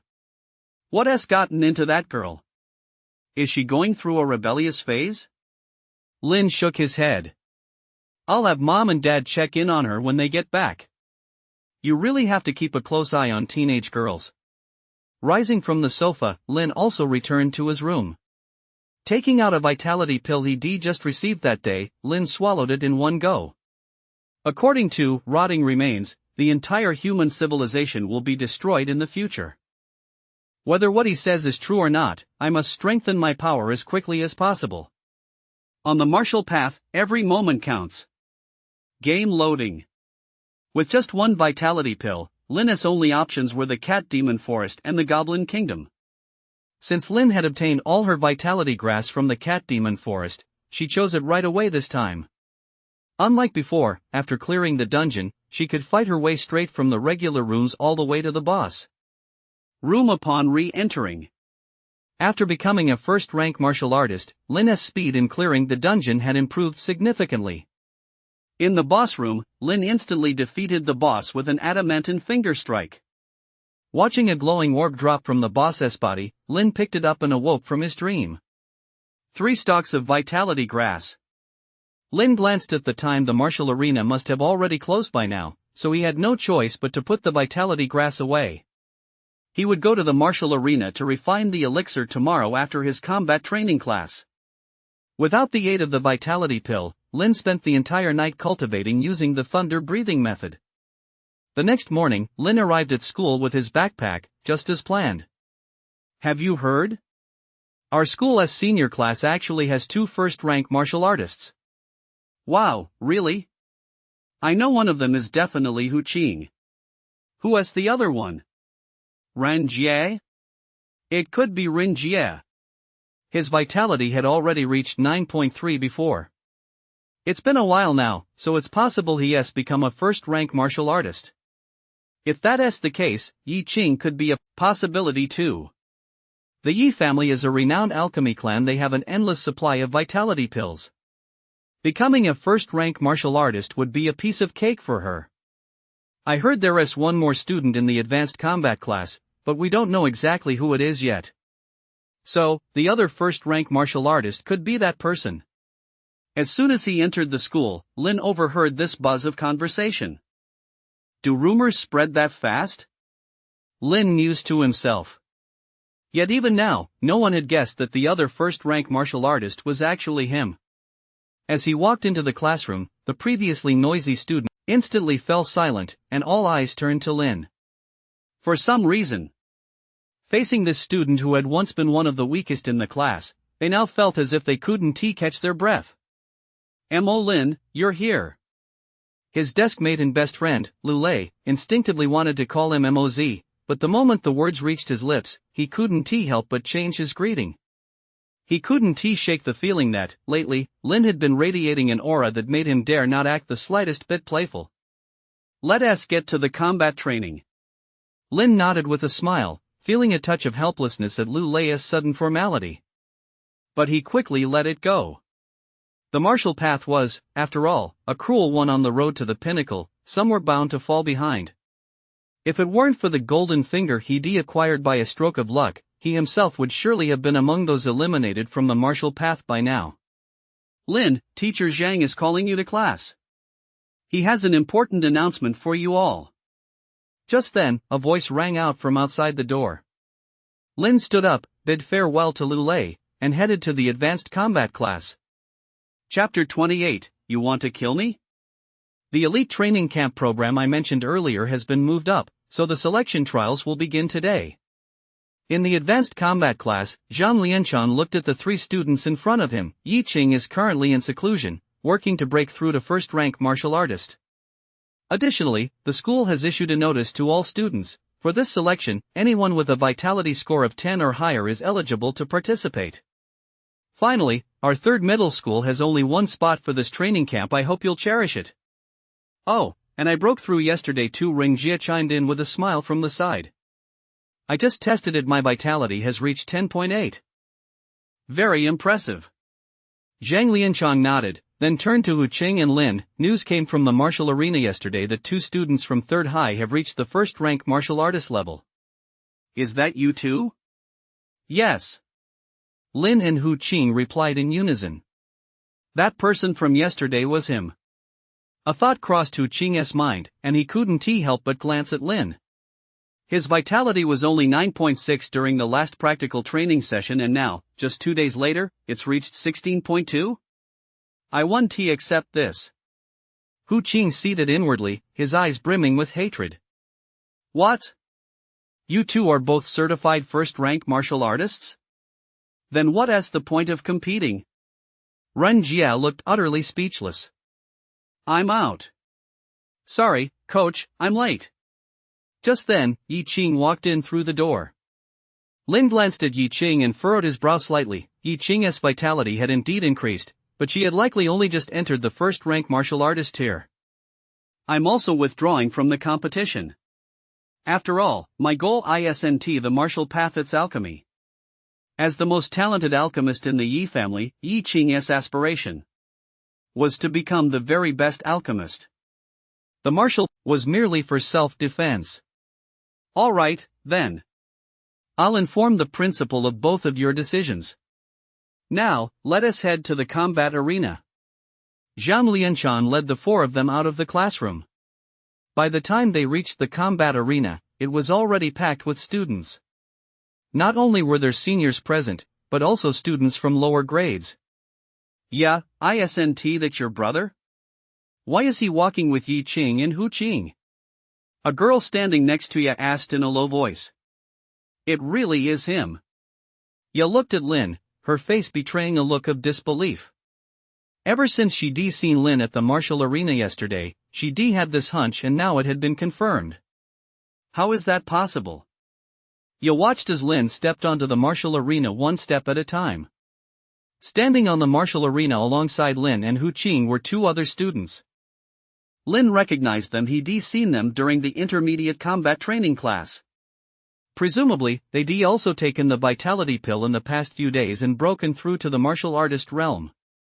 Chen Xingji stood in the center of the combat platform and said, "The elite training camp selection tournament has been moved up to today. For this round of selection, we set the vitality threshold at 10 points. So far, only 4 people have signed up. To avoid unnecessary casualties, let us first test the attack power of these 4 students. Hu Cheng, you're first." Hu Cheng nodded, stepped forward, took a deep breath, and unleashed the adamantine finger. 130. What terrifying attack power! Seeing the number appear on the screen, a group of students gasped in shock. Lin. Chen Xingji turned his gaze to Lin. Can he really achieve such a high level of attack power? You watched as Lin walked toward the testing device, her heart sinking. Adamantine finger. Lin barked coldly, unleashing the adamantine finger as well. 170. As everyone stared at the number on the screen, the room fell deathly silent. So strong. Higher than Hu Cheng. Lin, wasn't he just a loser whose vitality was less than 2 before? How is this possible? After a brief silence, a clamor of murmurs erupted. Ye stared at the number on the screen, her face a mask of sheer astonishment. She admired the strong, and Hu Qing had always been her idol. Her own older brother, Lin, on the other hand, was someone she looked down on. But now, her idol, Hu Cheng, was being utterly crushed by Lin. He is actually this strong. Li Wei watched Lin standing in front of the measuring device, his expression turning panicked. Ha ha ha, great. Chen Xingji's face was beaming with joy. He could hardly wait to hug Lin and give him a couple of kisses. He is way too strong. Good thing I gave up early. Ren Jia breathed a sigh of relief. Otherwise, I might been beaten to a pulp. Principal, let us just skip our tests. We're giving up. The other 2 students exchanged glances, their faces etched with despair. They had originally thought there wouldn't be much of a gap between them and the students from the advanced combat class, but now they were completely convinced otherwise. Since there are only the 2 of you left, you'll face off against each other. The winner will represent 3rd high school at this elite training camp. Chen Xingji stood on the combat platform, looking at the 2 of them. Remember, this is a contest to determine a winner, not a matter of life and death. Hu Qing gave Lin a deep look but said nothing. As Chen Xingji stepped down from the combat platform, the match officially began. The 2 took their positions a few meters apart, neither rushing to attack. Thud. Hu Cheng took a step forward. A golden glow flashed from his 2 fingers as he lunged toward Lin's chest. Lin smiled faintly and met the attack head-on with a punch. Boom! A dull thud echoed, and Hu Qing's expression shifted slightly as he stumbled back 2 steps. You actually know other martial skills. Hu Qing had assumed Lin had mastered only 2, adamantine finger and tiger fist. But to his surprise, Lin had actually unleashed a 3rd martial skill. Below the stage, Li Wei's expression immediately darkened. Lei had been crippled by Lin and was still lying in the hospital. Your offensive power is indeed strong, but I've mastered more martial skills than you. Hu Qing was brimming with confidence. In the next instant, he shifted his stance, and his figure became elusive. A movement-based martial skill. Zhang Lianchang, standing beside the combat stage, gasped in surprise. Hu Qing has actually mastered a rare body movement martial skill. Thanks to his elusive movements, Lin's attacks missed their mark several times. Meanwhile, Hu Qing's eyes were ablaze with murderous intent. Seizing his chance, he unleashed his most powerful strike. Knee strike. Hu Qing appeared right in front of Lin, his hands gripping Lin's shoulders fiercely as his right knee slammed violently into Lin's abdomen. An 8th-rank yellow-grade martial skill. Its attack power might have reached 200. Chen Xingji's expression shifted slightly. He hadn't expected Hu Qing to possess such formidable attack power. Brother, be careful. Below the stage, Ye's expression changed drastically, and she couldn't help but cry out in alarm. This was the first time in all these years that she had called Lin brother. Boom! Lin crossed his arms to block the knee strike, simultaneously using the recoil to break free from Hu Qing's grip. Are you trying to kill me? Lin felt as if his hands were about to snap, and his expression darkened instantly. Fists and feet have no eyes. If you're afraid of dying, just admit defeat. Hu Qing said coldly with a sneer. I hope you don't regret this. Lin took a slow step back, clenching his fists. At the same time, Hu Qing once again unleashed his martial skill, his footwork becoming elusive. Knee strike. The next moment, he resorted to his old trick, reaching out with both hands toward Lin's shoulders. Tiger fist. Roar. Lin roared in fury, slamming both fists into Hu Qing's legs. Hu Qing's expression changed drastically, as if he'd seen a ferocious tiger pouncing on him.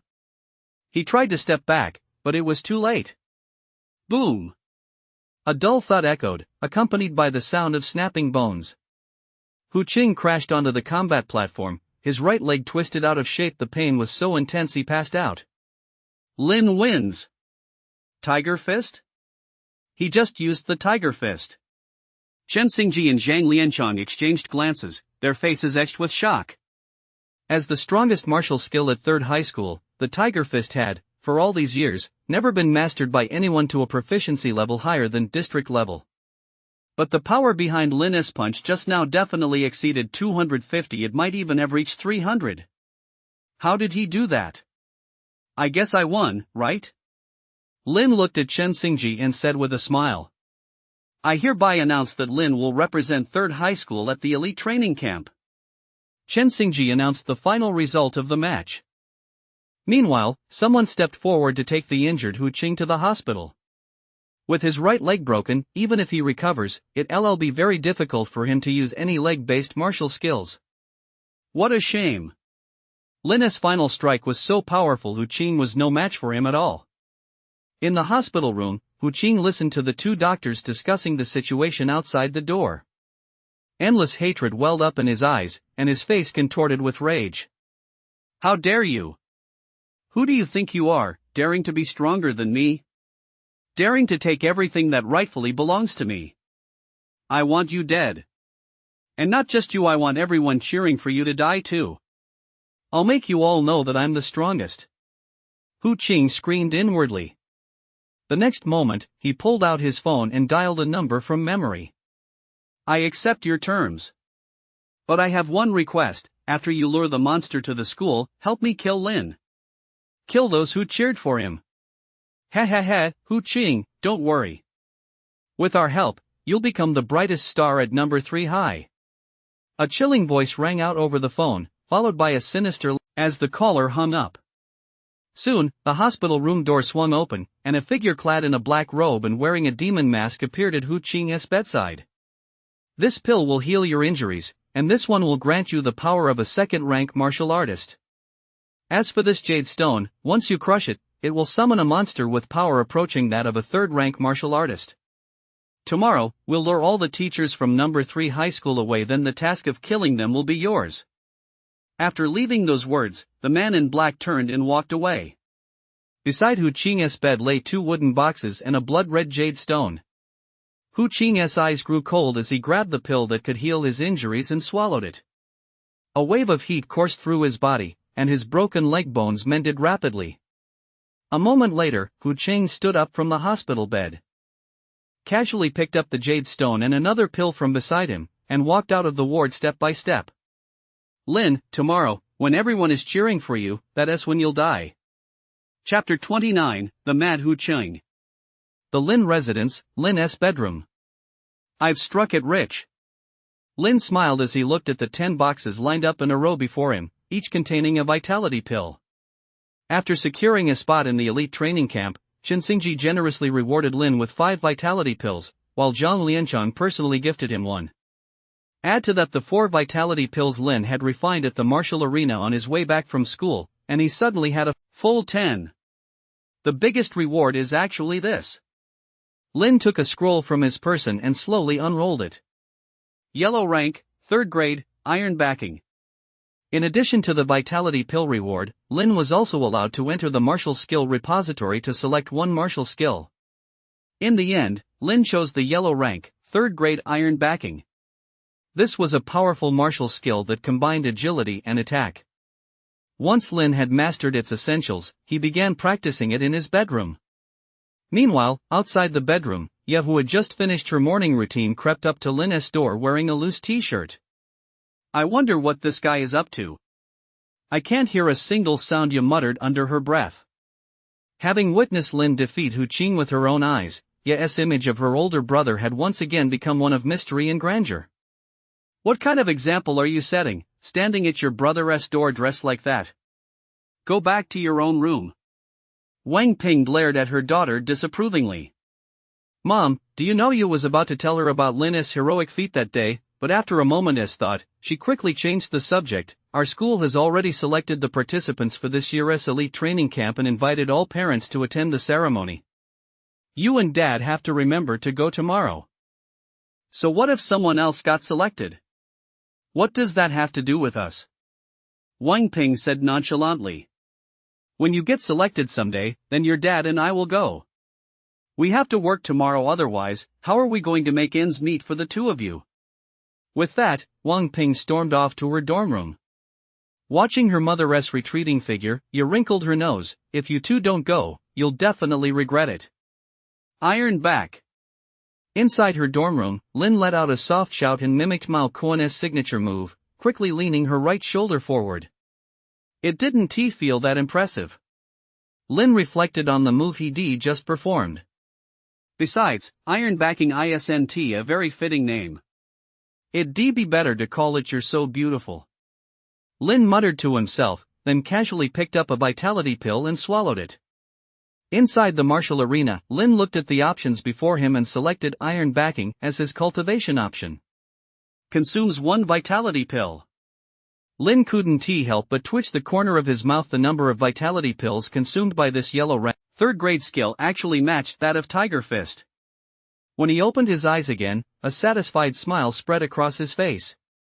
2 vitality pills have raised my proficiency in iron backing to advanced, and my attack power has reached 392. I still have time. Tonight, I'm going to boost my vitality to 20. Lin gritted his teeth and immediately grabbed a vitality pill, swallowing it whole. Now that he had plenty of vitality pills, Lin decided to use 4 more and enter the next dungeon. Kingdom of Fire. The next morning. Phew, I finally cleared all the minions. Lin opened his eyes. The difficulty of the Kingdom of Fire had clearly increased several fold. It took him several hours to clear the rooms leading up to the boss. I'll probably need to use 5 more vitality pills to enter the boss room. Lin looked at the 3 remaining boxes in front of him, and his expression immediately fell. I definitely don't have enough vitality pills. Fortunately, the dungeon drops items. As he recalled the materials dropped in the dungeon, Lin's eyes lit up. A single intermediate vitality grass. Lin couldn't help but exclaim, "That's 150. Intermediate vitality grass is worth more than 10 times as much as basic vitality grass, and a single intermediate vitality grass can be used to refine 1 medium vitality pill. However, in all of Jinling, only the Gao and Yi families are capable of refining medium vitality pills. I'll find a chance to sell this to Yi Qing." Lin put away the intermediate vitality grass, changed his clothes, and walked out of the room. "Bro, you're up." In the kitchen, Ye's eyes lit up the moment she saw him, and she hurriedly served him a bowl of meat congee. "Did you just recover from a serious illness? Or is the sun rising in the west?" Looking at the steaming bowl of meat congee before him, Lin felt as though happiness had come too suddenly. Ye was instantly at a loss for words. She glared at him fiercely, then lowered her head, sat across from Lin, and began eating. Phew!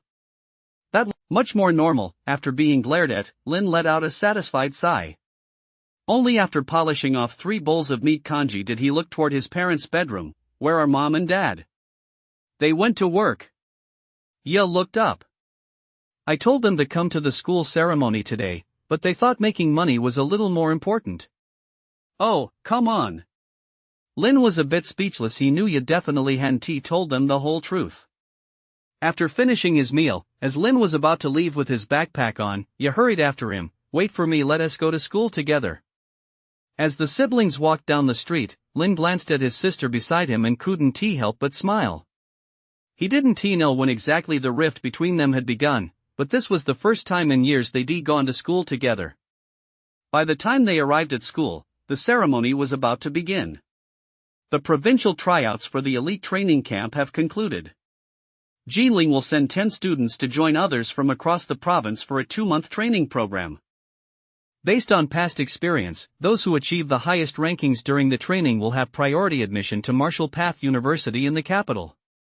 Lin, I hope you'll bring honor to our school. Amid the cheers of the crowd, Lin walked step by step toward Chenxingji. Chenxingji smiled as he handed Lin a badge signifying his status as a member of the elite training camp. Below the stage, Hu Qing listened to the cheers around him, and his face quickly contorted. Damn it, you're all damned. All of this should have been mine. His right hand clenched a jade stone as his eyes fixed intently on Lin. What a lively scene. Just then, a cold chuckle rang out, and a figure in black wearing a demon mask appeared on campus.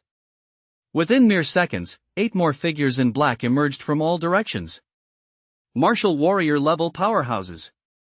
Chenxingji's expression changed. The 9 figures in black before him were all martial warrior level powerhouses. Kill, the leader of the black-clad figures ordered coldly. Thwack!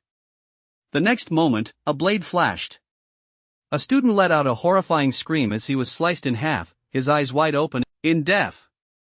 Screams rang out as the students scattered in all directions. Damn it! Chenxingji was furious and charged straight at the men in black. At the same time, the other teachers also rushed toward the men in black, and the battle erupted instantly. It's my turn now, Hu Qing's lips curled into a maniacal grin as he viciously crushed the jade in his hand. Roar! A furious roar echoed through the air. The moment the jade shattered, it formed a vortex of light, and a pitch-black figure burst forth from it. It was a humanoid black bear. Thud! The black bear roared and, with a casual swipe of its paw, sent several students flying. They crashed to the ground, their fates unknown. At least a second-rank martial artist, several students from the intermediate combat class stammered. Faced with this black bear, they couldn't muster even a shred of courage to fight. Run! Someone screamed and sprinted off into the distance. Run? Where are you going to run?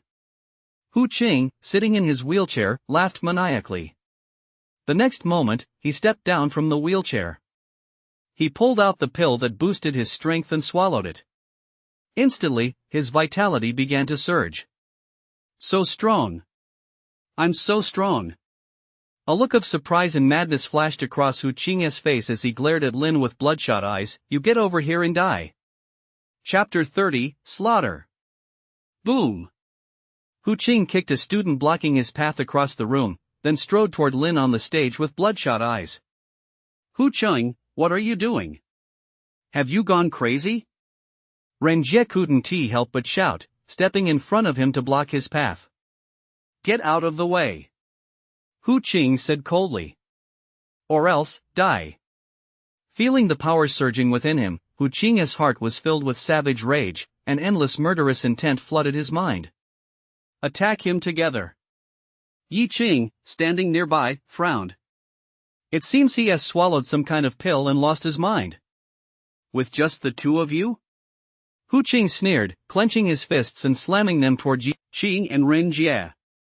A loud crack echoed through the air.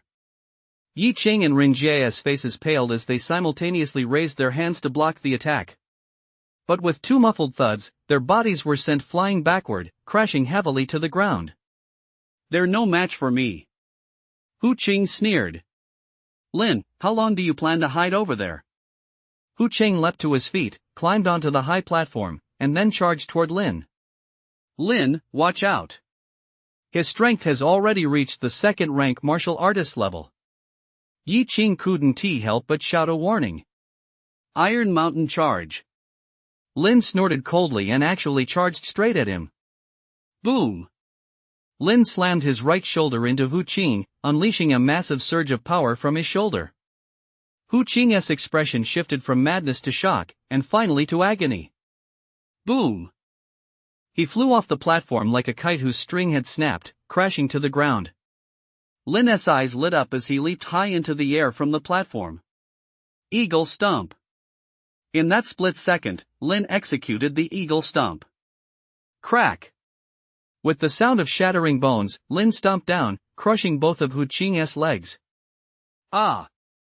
Hu Qing screamed, his eyes red as he glared at Lin. You, how dare you defeat me? I'm a martial warrior, and you're just a measly first rank. How dare you be my opponent? Crack. Crack. With two crisp snaps, Lin, his face cold, severed Hu Qing's arms. He stood there, looking down on Hu Qing from above. Second-rank martial artist? I suppose I am one now, too. Last, Lin had consumed 5 vitality pills in the dungeon, which had boosted his vitality by at least 4.5 points. Combined with his original vitality, Lin had definitely reached the standard of a second-rank martial artist. You, Hu Qing stared at Lin, his face etched with resentment. I'll definitely kill you. Thud. Hu Qing never got the chance to finish his sentence. Lin lifted his foot and stomped viciously down on Hu Qing's head. Instantly, Hu Qing was killed. He killed him. Watching Lin kill Hu Qing with a completely expressionless face, Ren Jie's heart raced wildly from a short distance away. Yi Qing also stared at Lin in shock. Becoming a martial artist inevitably involves taking lives, but at this age, how many people could remain as calm and composed as Lin? Roar! A ferocious roar echoed through the air. The black bear nearby was drenched in blood it had acquired after the killing. On the ground, numerous students lay dead, their blood flowing and seeping into the earth. Lin glanced toward the teachers and realized they were being held up by the men in black. They simply didn't have time to deal with the black bear. Can you two still stand? Lin looked at Yi Qing and Ren Jie. The two nodded. Evacuate the students, I'll handle this black bear. After giving his orders, Lin charged toward the black bear. Boom! The black bear slammed both fists viciously at Lin, but he leaped into the air and dodged the attack. However, 2 deep fist marks appeared on the ground. The strength of a near third-rank martial artist. Lin quickly assessed. He gripped the black iron staff in his hand, let out a light shout, and charged toward the black bear. Iron backbone. Adamantine finger. Lin smashed the iron staff into the black bear's head and, in the split second it was dazed, unleashed iron backbone. The black bear's massive body was struck by iron backing and stumbled backward repeatedly. But Lin didn't give the black bear a chance to retreat. He closed in immediately and unleashed adamantine finger, striking the bear's legs. Thud. Thud. 2 jets of blood spurted out as Lin's 2 fingers, like golden swords, pierced right through the black bear's legs. The black bear, writhing in pain, toppled toward Lin. Now! Lin's eyes flashed as he unleashed the yellow rank, 9th grade martial skill, Tiger Fist. Roar! His fist slammed into the falling black bear like a ferocious tiger bursting from the mountains. Thud! With a dull thud, the black bear's head exploded. Boom! Its massive body crashed to the ground, and within moments, it was lifeless. Looking at the black bear lying on the ground, the group felt relieved to have narrowly escaped death, yet as they gazed at Lin, their scalps tingled with dread. That's way too strong. His combat instincts are terrifying. He even pulled off a combo just now. Yeah, the iron rod attack stunned the black bear, then iron backbone and adamantine finger knocked it off balance and sent it crashing to the ground. The moment it hit the ground, he unleashed his true finishing move, Tiger Fist, to end the fight. From start to finish, it took less than a minute. A second-rank martial artist taking on a monster comparable to a third-rank martial artist. It was a complete one-sided rout. A group of students stared at Lin, their faces filled with shock. Yi covered her mouth with her hand. Her big eyes sparkling as she stared at her older brother. As for Yi Qing, she was completely dumbfounded. Useless. Not far away, the leader of the men in black, having watched Lin kill Hu Qing and then the black bear, couldn't help but bark coldly, retreat. At his command, all the men in black swiftly pushed back the teachers they were fighting, then vanished from the school grounds in a few leaps. Chase them! Zhang Lianchang roared, just as he was about to give chase, but Chen Xingji grabbed his arm to stop him. Watch out for a diversion. Zhang Lianchang stared at the corpses lying on the ground with bloodshot eyes, and only nodded after a long moment. Notify the Public Security Bureau and the Martial Arts Alliance. Tally the number of fatalities and their identities, and send the injured to the hospital. Chen Xingji quickly issued his orders. Only after he had finished giving all the necessary instructions did Chen Xingji turn to look at Lin with a solemn expression. Although he had been held up by the men in black, Chen Xingji had noticed Lin's 2 battles. If there were one word to describe Lin's performance, it would be perfect. Calm and composed. Completely unlike what one would expect from a high school student. Principal, teacher, are you both okay? Seeing Chen Xingji and Zhang Lianchang walking toward him, Lin asked with a smile. We're fine. Zhang Lianchang glanced at Hu Qing's body on the ground. What a pity. Hu Qing had quite a strong natural talent. Who would have thought it would come to this? He say pity, but aren't the students who died also a pity? Lin said indifferently. People like that, if they die, they die. There's nothing to feel sorry about. Chen Xingji nodded, then walked over to the black bear's corpse. A demon beast on par with a third-rank martial artist, he said as he rummaged through the pile of flesh that Lin had reduced to pulp. Found it. After a moment, Chen Xingji stood up. You killed the demon beast, so this should rightfully be yours. With that, he tossed the object in his hand toward Lin. Lin caught it and took a look. It was a Han Yuan bead, translucent and blood red, from which he could faintly sense the vitality energy emanating. This is called a beast core. It's comparable to a medium vitality pill, and it can also be used as an ingredient when refining weapons. It imbues the weapon with the soul of a demon beast, granting a certain damage bonus.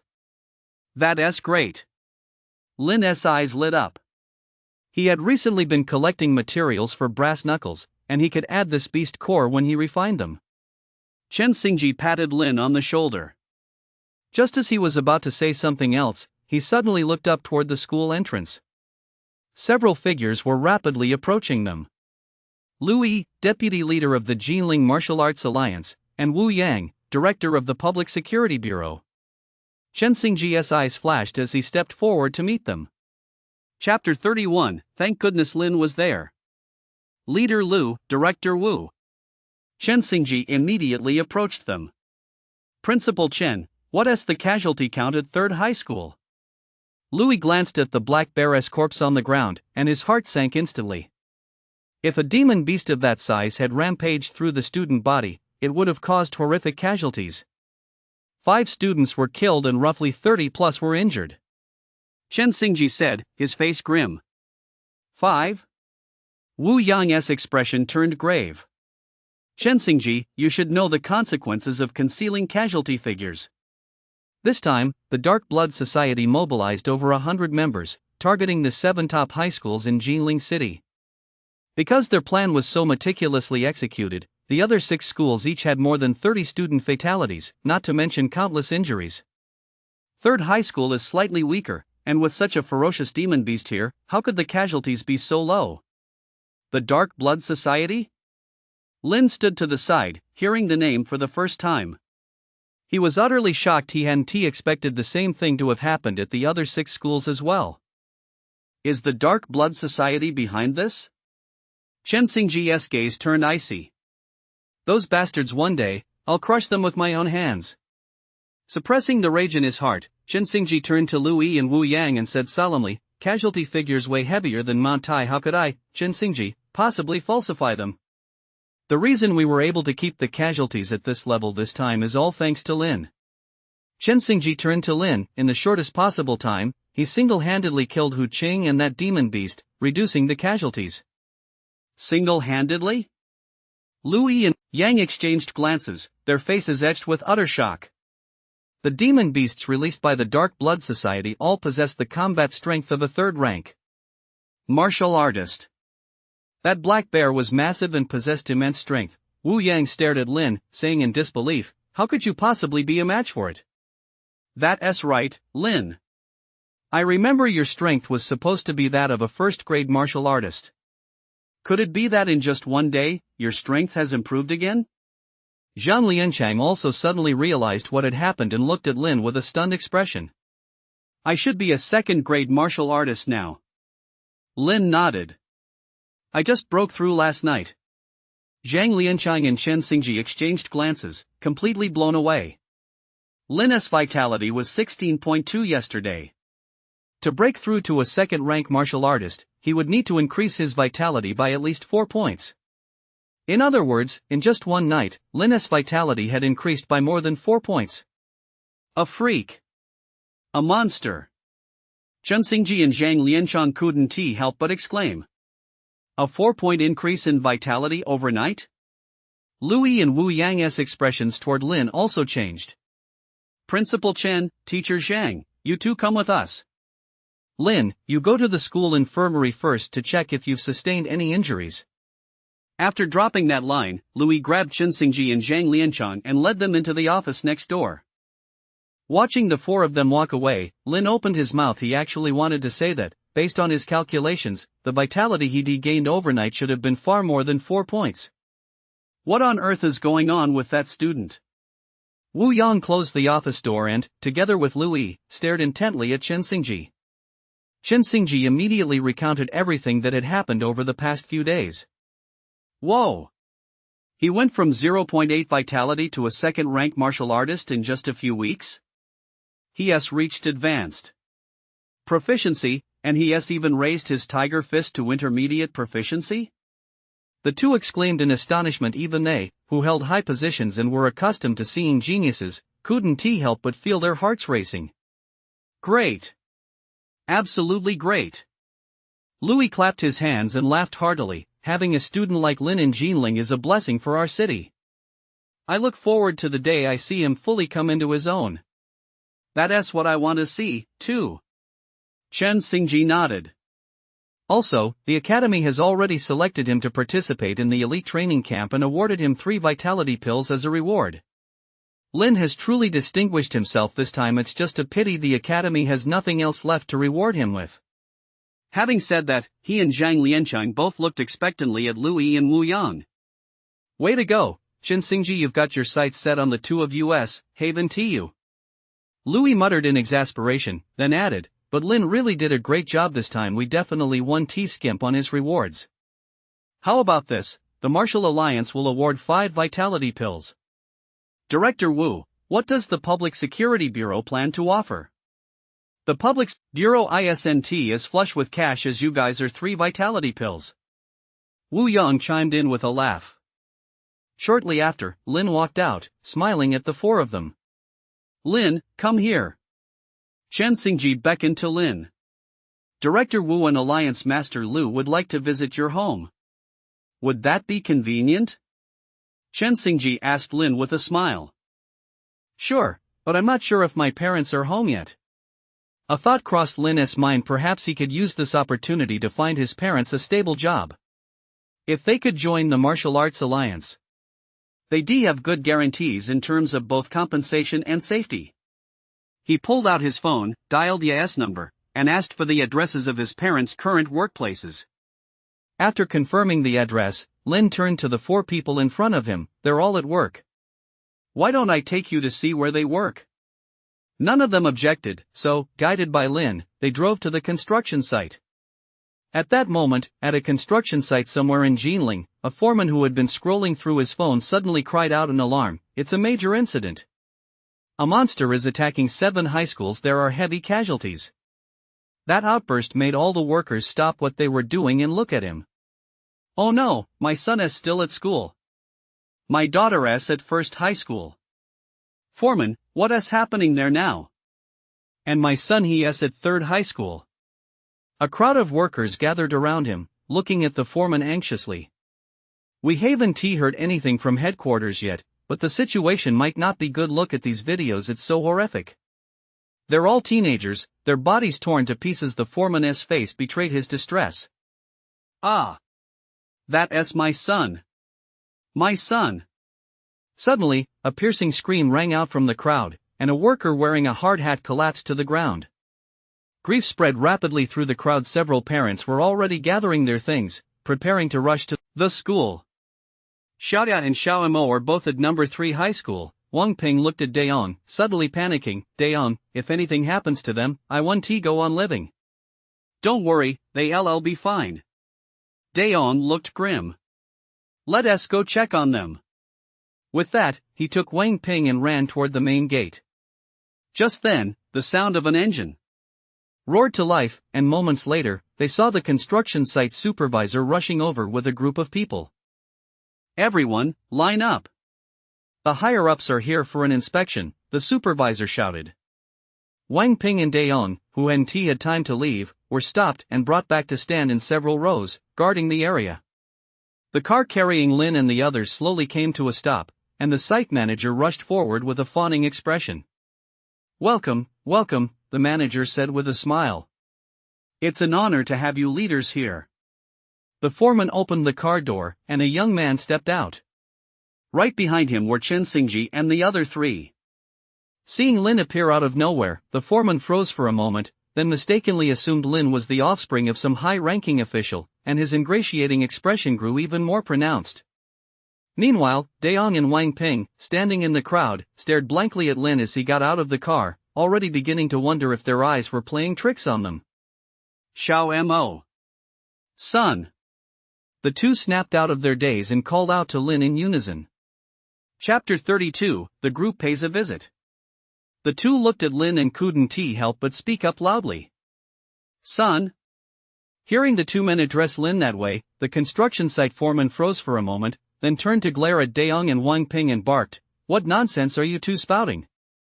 Have you been drinking too much, claiming to be relatives out of the blue? Foreman, fire these two right now. Mom and Dad." No sooner had the foreman finished speaking than Lin's voice rang out. Mom and Dad? Hearing Lin's words, the foreman froze. Get lost. Before he could react, Lin had already grabbed him by the collar and tossed him aside. The foreman let out a cry of pain as he hit the ground and lay there, too stunned to move for a long while.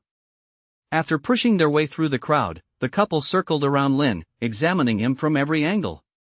You little rascal, you had your mother worried sick. Wang Ping playfully slapped Lin on the back, then asked, "Where is your sister?" She is at school. Don't worry, she is fine. While the black bear was in a rampage, Lin had already taken you to a safe place. Hello, Mr. Lin. I'm Louis, and this is Wu Yang, Commissioner of the Public Security Bureau. Louis stepped forward with a smile and extended his hand to Daong. Hello, hello.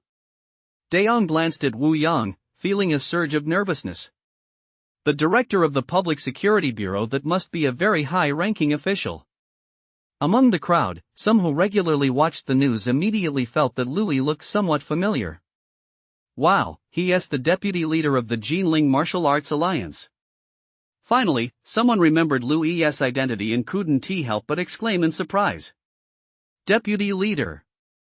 Upon learning Louis' identity, Daong grew even more nervous. He gripped Louis' hand, momentarily at a loss for words. Mr. Lin, there is no need to be nervous. These two leaders are just here to offer their support.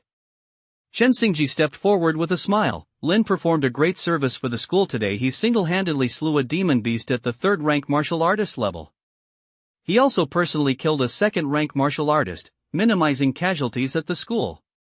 Slaughtered a demon beast? Daong and Wang Ping exchanged glances, completely dumbfounded. Isn't my son a good for nothing? When did he become so formidable? These people can't be actors that bastard Lin hired, can they? The same doubt flashed through both their minds at the same time. But they knew Chen Xingji well, the principal of the prestigious 3rd middle school. Surely wouldn't he be bribed by Lin? So that meant their good-for-nothing son had really slain a 3rd-rank martial artist-level demon beast? Old Lin's son can kill demon beasts now? And he even killed a 2nd-rank martial artist. That is so impressive. Old Lin is amazing, he raised a great son. A group of co-workers looked at Daong and Wang Ping with envy. Some even looked at Lin with a gleam in their eyes, thinking of the pretty daughter they had at home. Their minds immediately began to race. Brother Lin, my daughter is 18 this year, about the same age as Xiaomo. Why don't we let the two kids get to know each other? I have a daughter too. She is a bit younger this year, but by the time Xiaomo graduates, they'll be about the same age. Me too. Several men crowded around Daong and Wang Ping, eagerly pitching their daughters. Lin stood to the side, suddenly feeling awkward. Why don't we go back and talk about this? Louis, noticing Lin's discomfort, suggested with a smile. Sure. Lin nodded repeatedly. If they lingered any longer, he might end up with a few more wives before he knew it. Riding in a luxury car, the group returned to the residential complex where the Lin family lived. Taking a look at the surroundings, Louis couldn't help but frown. The complex was in poor condition, which suggested that the Lin family was in dire straits. After passing through the Lin family estate, Louis became even more certain of his guess. Literary talents come from poverty, martial prowess from wealth. Given the Lin family's dire circumstances, it was astonishing that Lin possessed such formidable strength. This meant Lin possessed extraordinary talent. Lin, there are 2 job openings at the martial arena, and I think Mr. and Mrs. Lin would be perfect for them. Louis looked at Lin and said with a smile, if it's convenient, I can arrange for them to start next week. Lin's eyes lit up. He hadn't expected Louis to bring this up on his own. Thank you, Alliance Leader Lu, Lin said with a smile. Daong and Wang Ping were also beaming with excitement. Getting a job at the martial arena was like securing a stable, lifelong position, something many people couldn't get even at great cost. And yet, the 2 of them had landed jobs at the martial arena so effortlessly. The couple looked at their son, their faces lit up with happy smiles. They understood that Lin was the one who had made all of this possible. Ding! Just then, the doorbell rang. I'll get it. Wang Ping hurriedly stood up and opened the front door. Standing outside the Lin family's front door were Yi Qing and Yi Chaochuan. Yi Qing was holding a gift and said sweetly, "Hello, Auntie. My name is Yi Qing. I'm Lin's classmate. This is my grandfather." Yi Qing? A classmate? Wang Ping gave Yi Qing a once-over, her smile growing even broader. This girl isn't Xiaomo's girlfriend, is she? Wang Ping glanced at Yi Chaochuan, her suspicions deepening. She even brought her family elders along. Could she be trying to force a marriage? That rascal Lin, he hasn't done anything to that girl, has he? Glancing back at Lin, Wang Ping grew increasingly convinced that this was a very real possibility. Young lady, come inside first. With that in mind, Wang Ping grabbed Yi Qing's hand and said affectionately, "Don't worry, Auntie will take care of everything for you." With that, she turned to Yi Chaochuan, "Old man, rest assured. It was our Lin who acted improperly here, but the Lin family is definitely not the kind of family that shirks responsibility. We'll definitely give you a proper explanation." Yi Chaochuan? Yi Qing? Wang Ping led the 2 of them into the house, then yelled at Lin, "You little brat, get up right now." Lin was startled and jumped up from the sofa, looking at Yi Qing. "Why are you here? You've got the nerve to say that." Wang Ping was livid. "Just wait till I beat you to a pulp, you little brat." With that, he grabbed a broom nearby and charged at Lin. Watching this, Yi Qing finally realized what was going on. Wang Ping must have mistakenly thought Lin had done something to her. At that thought, her face flushed instantly. "Mr. Yi, what brings you here?" Louis and Wu Yang, who were also sitting on the sofa, saw Yi Chaochuan and quickly stood up, stepping forward to bow respectfully. "I'm here to discuss business with Lin and sign the contract while I'm at it." Yi Chaochuan glanced at Yi Qing, who immediately pulled a contract out of her bag. "As per our original agreement, this is the contract I drafted. Please review it. If everything looks good, you can sign it." Chapter 33, The Li Family's Heart-Stopping Moment. Something seems off about this contract, Lin said with a light chuckle, pointing to one of the clauses. We originally agreed on a 60% profit-sharing ratio, so why has it changed to 70% now? According to the contract, Lin's share of the net profit had been changed to 70%. That extra 10% is our Yi family's investment in you. Yi Chaochuan cast a meaningful glance at Yi Qing beside him. Of course, you could also think of it as a dowry our Yi family has prepared for Qing'er. With a smile on his face, Yi Chaochuan fixed his gaze on Lin. A dowry? Lin was stunned. Yi Qing was stunned. Lin's parents, Chen Xingji, and the others were all stunned as well. Grandpa, what are you saying? Yi Qing blushed and stamped her foot in embarrassment. She stole a glance at Lin standing nearly 1.9 meters tall, with sharp eyebrows and starry eyes. He was handsome and radiant. Add to that the charisma he displayed when he killed Hu Qing and vanquished the demon beasts. Yi Qing had to admit she was a little taken with him. You're too kind, old Master Yi, you're too kind. Lin grasped Yi Chaochuan's hand with both of his own, his face beaming with enthusiasm. I wonder when Qing'er and I will tie the knot? Better to seize the moment than wait for an auspicious day. How about tomorrow? Yi Chaochuan's face twitched slightly as he nonchalantly pulled his hand back from Lin's grip. I was just joking, just joking. Shameless, Yi Qing, standing nearby, couldn't help but glare at Lin. What on earth is going on here? Wang Ping watched the scene and blurted out. Chen Xingji and the others also turned their gaze toward Yi Chaochuan. They, too, were curious about that contract. Yi Chaochuan immediately recounted the entire story. Lin can also refine pills? Chen Xingji and the others blurted out. My son can refine pills? Daong and Wang Ping looked utterly bewildered. A basic vitality pill with a success rate that is terrifyingly high. Yi Chaochuan dared not go into too much higher than the Yi family's. Whoa! Chen Xingji and the others felt a chill run down their spines. They jumped to their feet and stared intently at Lin. Extremely high talent in the martial path, extremely high talent in combat, and alchemy talent. It's actually this terrifying as well. Is this kid even human? The four men's hearts were pounding wildly. It was as if they were gazing upon a precious gem. Is anyone home? Just then, a slightly trembling voice rang out. Several figures walked in, led by Li Daming, followed by Shirlei and Li Wei, who was sitting in a wheelchair, his entire body wrapped in bandages.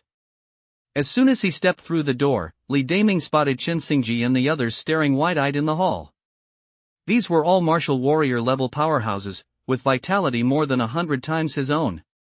When he recognized the identities of the four before him, his heart nearly leapt out of his throat. His whole body trembled, and he dropped to his knees with a thud at the entrance. He knelt? Dad, I can't move. Li Wei sounded deeply aggrieved, on the verge of tears. Useless piece of trash. Li Daming crawled on his knees to the back of the wheelchair and flipped it over with all his might. Li Wei let out a blood-curdling scream and fell face down onto the ground. Lin, we're not human, please, have mercy on us. Li Daming pleaded, turning toward Lin.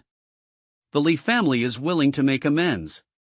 As he spoke, he pulled a document from his pocket and said, this is half of the Li family's assets. The Li family ran a small real estate business in Jinling. Though it wasn't among the city's top firms, it still had assets worth over 20 million. Offering up half of that meant 10 million. No need. Lin shook his head. Hearing Lin's words, Li Daming was so moved he nearly burst into tears. Thank you. Thank you. He knelt and bowed his head frantically. The Li family's business was just getting started. Giving up half their assets was practically a death sentence. But now Lin was actually saying he didn't need it? What a good person. I mean, there's no need. This is too much trouble. Lin waved his hand. Let us convert it to cash. I'll round down these assets and give you 10 million. Is that okay? Li Daming's mouth dropped open as he stared blankly at Lin.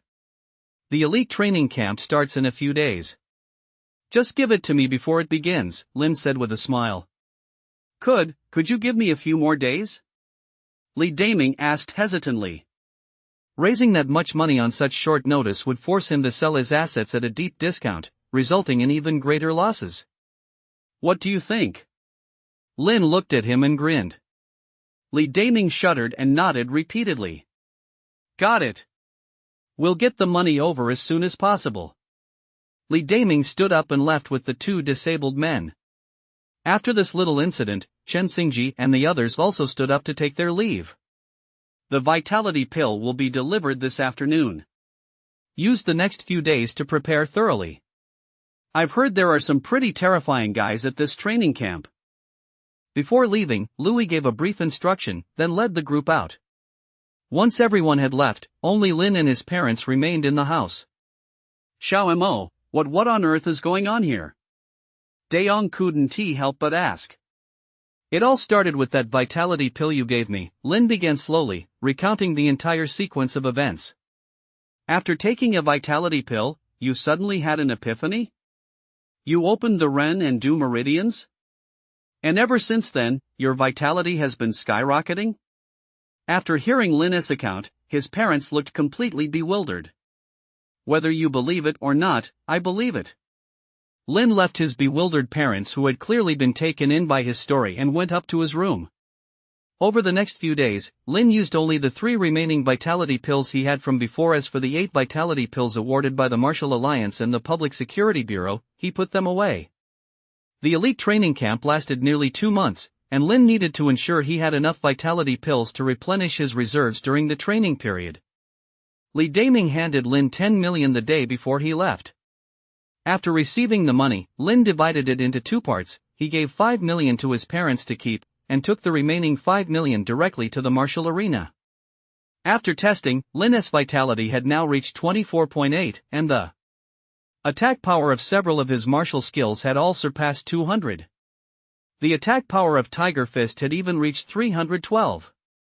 Leaving the testing room with a sense of satisfaction, Lin headed straight to the trading area. With a whopping 5 million in his pocket, Lin was ready to splurge. Chapter 34, The Elite Training Camp begins. I can't spend it all fast enough. At the foot of Purple Mountain on the outskirts of Jinling, Lin looked at the 30 vitality pills floating in his mind and wore a resigned expression. Since he didn't know if this training camp would have an alchemy lab, Lin had exchanged all 5 million for vitality pills. Combined with the few vitality pills he already had in stock, he had gathered a total of 30. It's worth mentioning that on the very day he bought all those vitality pills, the saleswoman assisting him enthusiastically gave him her home address, hoping to get to know Lin better. 30 vitality pills, it seems like a lot, but at my current rate of consumption, they won't last until the training camp ends. That said, this training camp does sound kind of interesting. Lin gathered his thoughts, pulled out his phone to check his current location, then composed and sent a text message. I've arrived at the designated location. Last night, he received a message from the training camp instructing him to arrive at the base of the mountain by 9 a.m. today. A few seconds after sending the message, he received a reply. Arrive at the training base by noon, or you'll be kicked out of the training camp. Before noon? Lin glanced at his phone. There were still 3 hours left until the deadline. He looked up at the mountain peak soaring into the clouds and couldn't help but frown. Lin wasn't at the trailhead to get there, he'd have to detour for at least an hour. And Purple Mountain was incredibly rugged. Even starting from the trailhead, the climb would take at least 2 hours, not to mention finding the training base. There was simply no way he could make it in time. After briefly gauging his direction, Lin set off toward the mountaintop. Based on Lin's speculation, the location specified in the text message was likely random, so there were surely others climbing from other directions as well.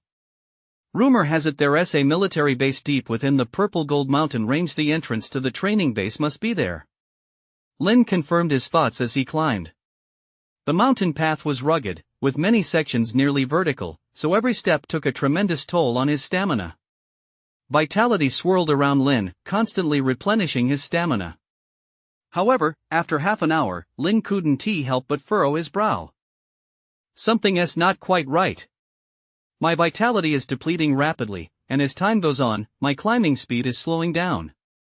At the same time, hundreds of people were climbing elsewhere on Purple Gold Mountain. Some were nearly collapsed on the ground from exhaustion, while others were gritting their teeth and persevering. Somewhere in the Purple Gold Mountain range, a row of buildings was completely covered in military green camouflage. As one approached, the faint sound of various instruments whirring could be heard. Inside one of the rooms, a massive screen was divided into hundreds of small windows, each showing a single figure. Standing in front of the screen were a man and a woman. The man watched the screen with a mischievous grin, while the woman frowned from time to time as she observed the images. Qian, this training camp isn't going so well. We only slightly adjusted the gravitational environment on Purple Gold Mountain, and they're already this exhausted? Will they really be able to hold out for the next 2 months of training? The man asked with a smile, glancing at the woman beside him. The woman, dressed in green camouflage with a sharp, short haircut, replied without turning her head, the training camp was never meant for the mediocre to begin with. If they can't even handle the first assessment, they shouldn't have come here to make fools of themselves. You're as ruthless as ever. The man nodded. Tough on others, tough on yourself. If I'm not mistaken, your vitality has already reached 999, just 1 point short of Martial King status. Among our training camp cohort, you're probably the strongest now. Hey, you know very well that you're incredibly talented. If you'd been a little tougher on yourself, you'd have become a Martial King long ago. Qian looked at him and said seriously, if you'd become a Martial King, you'd be the one in charge of this training camp. I'm only interested in 18-year-old girls. As for the martial path, it's too exhausting. My current strength as an 8th rank martial warrior is more than enough. He plopped down on a stool, exhaled comfortably, and said nonchalantly. Qian glared at him but didn't bother saying anything more. He was naturally lazy and loved to have fun, yet he possessed exceptional talent. As a result, whenever his name came up at the base, it made quite a few people grind their teeth in frustration. On the martial path, hard work is truly worthless in the face of natural talent. You've been watching for so long, have you spotted any promising prospects? He scanned the screen, pausing briefly on a few young, pretty girls before turning his gaze back to Qian. There are 536 participants in this training camp, all geniuses selected from cities across Huaxia. According to the system's estimates, only half of them should make it to the base. Among them, these few are currently in the best shape. Qian tapped the screen a few times. Within seconds, hundreds of windows vanished, leaving fewer than 20 screens. Ranked first is Wang Tianfeng from Beijing, currently at Vitality 42. This level of gravity shouldn't affect him much. Second place is still Yan Kai from Beijing, with Vitality 45. The only reason his speed is lower than Wang Tianfeng's is that he is too lazy, just like you. Third place is ranked 19th is Lin from Jilin, with a vitality of 24.8. This student seems to have some potential, but compared to the top 18, his vitality is the lowest. The students from the capital and Tianlong all come from well-off families. They should have a steady supply of vitality pills, so it's not surprising that they reached vitality levels above 40. As for students from other cities, reaching 35 or higher is already quite impressive. I suggest we pay close attention to the top 10, he offered his insight. Qian nodded. She fully agreed with his suggestion. In fact, based on past experience, students who ranked in the top 10 during the training camp's first trial have all gone on to develop solid abilities. As for those outside the top 10, it's not that they aren't outstanding, it's just that they aren't quite as dazzling. What a pity! He sighed as he watched the group of students sprinting frantically on the screen. On the martial path, only a handful will ultimately stand at the very top. The rest are destined to play supporting roles. Qian glanced at him, slightly moved, but quickly turned her gaze back to the dozen or so students. All right, you keep an eye on things. I'm going to take a quick nap, let me know if anything happens. He instructed, then crossed his legs, leaned back in his chair, and closed his eyes. At that moment, however, Qian, who was watching the screen, furrowed her brow. Get up quickly, something's off with this student. Chapter 35, The Powerful Thunder Breathing Method. What's going on? Did something happen? He jumped in fright. His chair clattered to the floor. He sprang to his feet the instant the chair fell and stood shoulder to shoulder with Qian, both staring at the screen. Look at him. Qian pointed to the last frame. Something's off about his condition.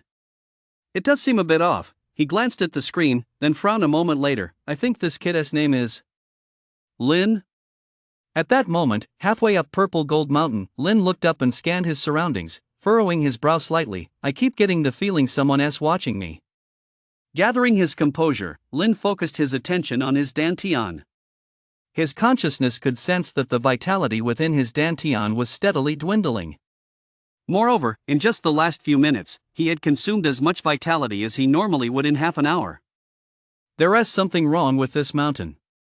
Lin immediately considered this possibility. At this rate of consumption, my remaining vitality won't last until I reach the summit. There is no time to sit down and practice the thunder breathing method now. Maybe I can try practicing while I climb. Lin quickly made up his mind and began adjusting his breathing according to the principles of the thunder breathing method. At the same time, he continued climbing upward. Huff huff. It was extremely difficult to maintain a specific breathing rhythm and technique while climbing. However, Lin soon discovered that even after maintaining it for less than a minute, his vitality had significantly replenished. The thunder breathing method works. A look of surprise and delight spread across Lin's face. And when I keep my breathing steady, my vitality seems to replenish faster than when I practice at home. Upon realizing this, Lin felt a surge of excitement. He had a vague premonition that the thunder breathing method was far more powerful than he had ever imagined. Meanwhile, back at the base, in front of the monitor, Xian and he exchanged glances, both their faces filled with astonishment. Did you notice that his speed seems to have increased significantly in the last few minutes? And his vitality consumption has dropped considerably. He couldn't help but speak up. It's not that his vitality consumption has dropped, he is actually absorbing vitality. Xian, whose cultivation level was slightly higher, saw the issue at a glance, but what method is he using to increase his vitality while climbing? Send me Lin's profile. He nodded, pulled out his phone, and tapped a few times. Lin's personal information appeared on the screen. A 24-point surge in vitality in just 1 month? Looking at the information, he couldn't help but ask, has this kid been taking pills? He definitely has. Xian pointed to a line of text below. The school awarded a large quantity of vitality pills. He must have taken them to boost his strength. So, the reason he was able to increase his speed is that he secretly took a vitality pill when we weren't looking? He scratched his head. But we didn't have a rule against taking vitality pills while climbing, did we? If he really got this far by relying on vitality pills, then even if he makes it into the training camp, he'll be eliminated in no time. Xian's expression turned grave, increased the gravity value on his route by 0.5. By 0.5? His eyes widened. You're ruthless, woman. You're going to make him burn off every last bit of that vitality pill he swallowed. Xian said nothing, just stared at the screen. After the gravity value was increased, Lin, who was climbing the mountain, quickly noticed the change. However, he didn't realize this was intentional. Instead, he assumed everyone else was experiencing the same pressure. Thank goodness I've discovered the wonders of the thunder breathing method. Lin felt a secret sense of joy. The thunder breathing method should produce the best results when drawing on vitality. This situation actually works in my favor. As Lin thought this, he adjusted his breathing. He discovered that within just a few minutes, his mastery of the thunder breathing method seemed to have improved significantly. My breaths are lasting longer and longer, and I can feel as if my vitality has been activated. Now that he discovered that depleting his vitality could accelerate his cultivation of the thunder breathing method, Lin held nothing back, pushing his speed to the absolute limit he could currently achieve. Whoosh! On the rugged mountain path, Lin's speed skyrocketed, and his vitality was being consumed at a frantic rate. That kid can still speed up? In front of the screen, his eyes widened as he stared at Lin. Did you really increase the gravity setting?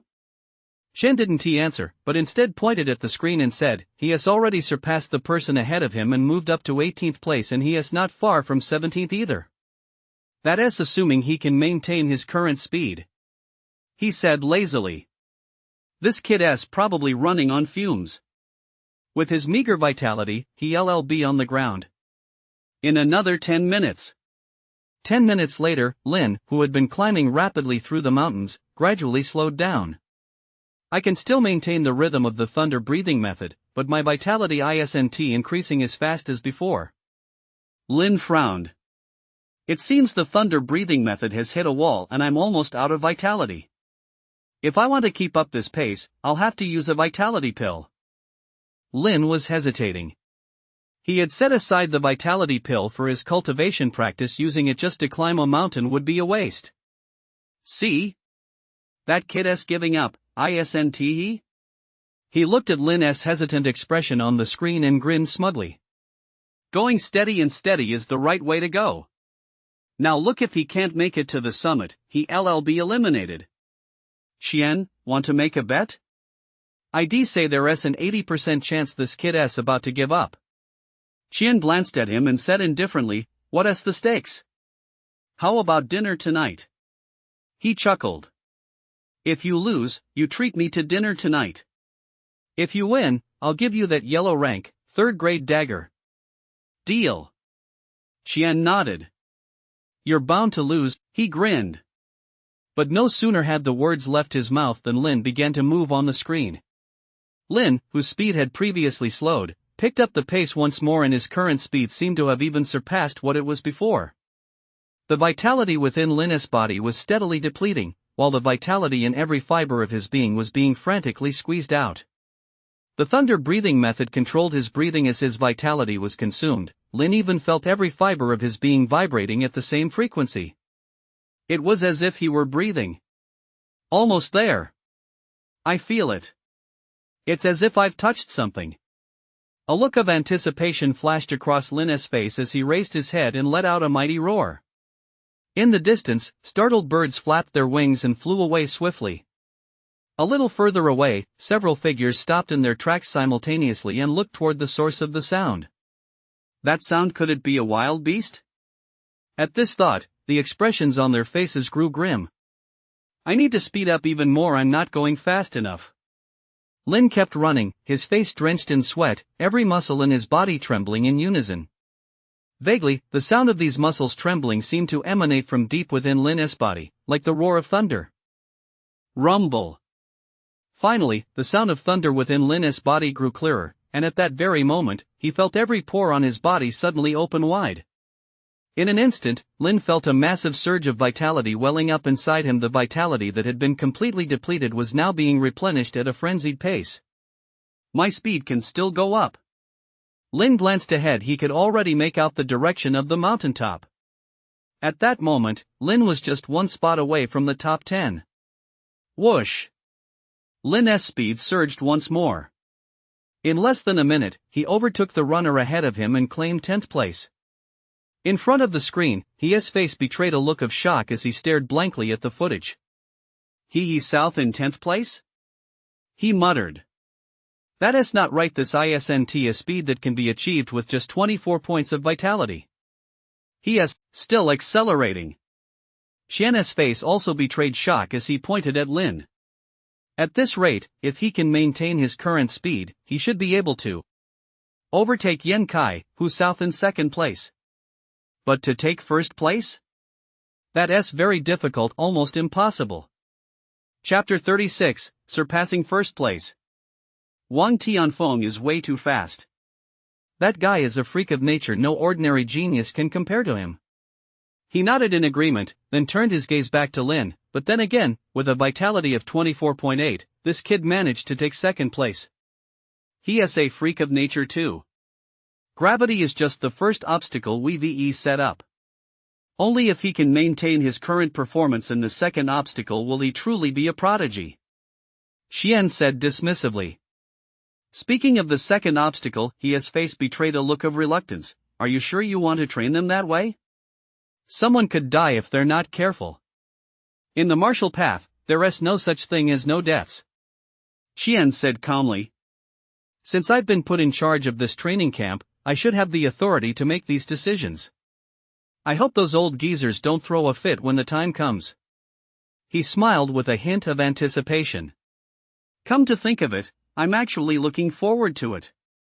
Back when we first saw those things, a lot of us scared the crap out of ourselves. I wonder just how much of a spectacle they'll make of themselves this time. Oh, right, I'm going to turn on the live feed.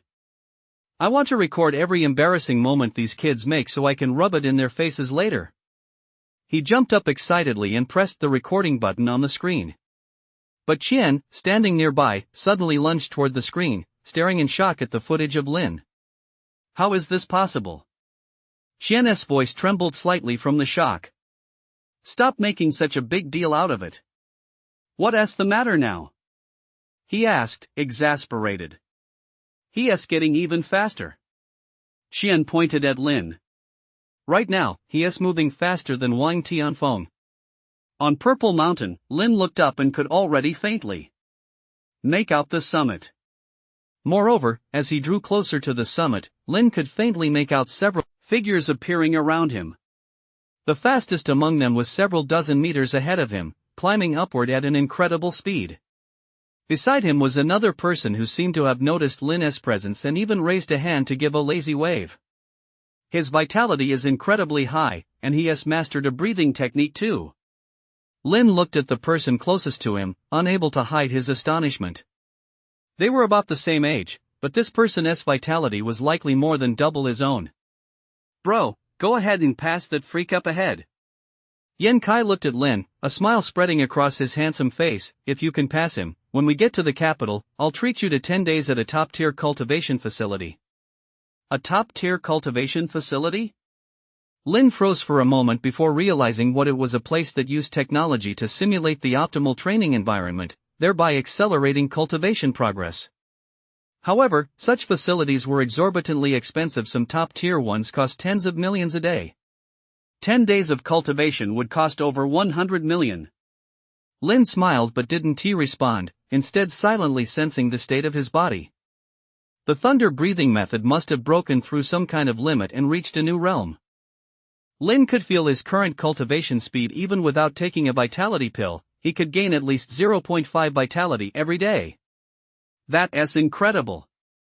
At this rate, even without taking the vitality pill, I'll be able to the martial warrior realm within a year. A smile spread across Lin's face, reaching the martial warrior realm within a year. That was something he never even dared to dream of before. Moreover, once he became a martial warrior, even if his strength stopped increasing for the rest of his life, he'd still enjoy a life of wealth and prestige. After all, Wu Di, who had captured him last time, was only at the martial warrior level himself. I wonder what the limit of the thunder breathing method will be after this breakthrough. Lin glanced up at Wang Tianfeng, who was only a few dozen meters away, a smile spreading across his face. The next moment, his speed surged once more. Rumble. The sound of thunder within Lin's body grew even more pronounced. One could even faintly make out a layer of pale purple light enveloping his body. Whoosh! Lin instantly overtook Yan Kai, moving into second place, and continued chasing after Wang Tianfeng at full speed. Wang Tianfeng, who was leading the pack, sensed something and slowly turned his head to glance back. His vitality isn't high, but he is moving this fast? Wang Tianfeng furrowed his brow slightly, then quickly realized something. Using a vitality pill to maintain this speed is a bit shameless. But if you think you can beat me with tricks like that, you're dreaming. As Wang Tianfeng thought this, the vitality within him began to surge, and in the next instant, his speed also began to increase. Meanwhile, Lin's speed continued to increase at a frantic pace. If you looked closely, you could even faintly see arcs of electricity dancing across his body. Yan Kai, who had been left behind by Lin, gaped in astonishment as he watched Lin's retreating figure. Holy crap, I was just joking around, but you're really going all out. 10 days in the top-tier training ground, you're going to drain all my pocket money. At the same time, the others climbing the mountain also sensed something was up and turned to look in Lin's direction. The Flash? Who carries lightning around with them? Is that a special effect? A few people nearby began to discuss it. Wang Tianfeng, charging at the very front, felt the distance between him and Lin closing rapidly. A grave expression involuntarily appeared on his face. I said I wouldn't lose, and I definitely won't lose. A cold determination flashed across Wang Tianfeng's face, and in the next instant, his speed surged once more. Whoosh! He even ignored the obstacles in front of him, clearing a path with his fists. Rocks shattered and flew as Wang Tianfeng charged forward relentlessly. As for Lin, although he was constantly dodging the rocks, his speed was actually on par with Wang Tianfeng's, and he even seemed to be gaining a slight edge. Wang Tianfeng's gaze turned icy. In the next instant, he slammed a powerful punch into a massive boulder beside him. With a loud boom, the boulder shattered, and several pieces of rock flew straight toward Lin. Lin, who was charging forward, his expression turned grim as he barely managed to dodge them.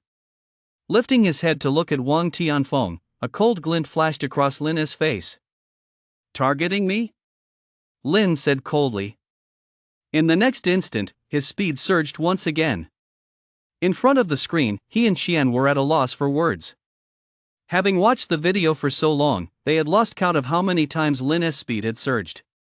Keep in mind that Lin was also subjected to an additional 0.5 units of gravity. In other words, even while enduring greater gravitational force than Wang Tianfeng, Lin's speed still surpassed Wang Tianfeng's. "This kid is a monster," he couldn't help but exclaim. "I'm actually looking forward to seeing how he performs once he enters the training camp. If he does well, I'd like to keep him." "Keep him? So he can turn into a good-for-nothing just like you?"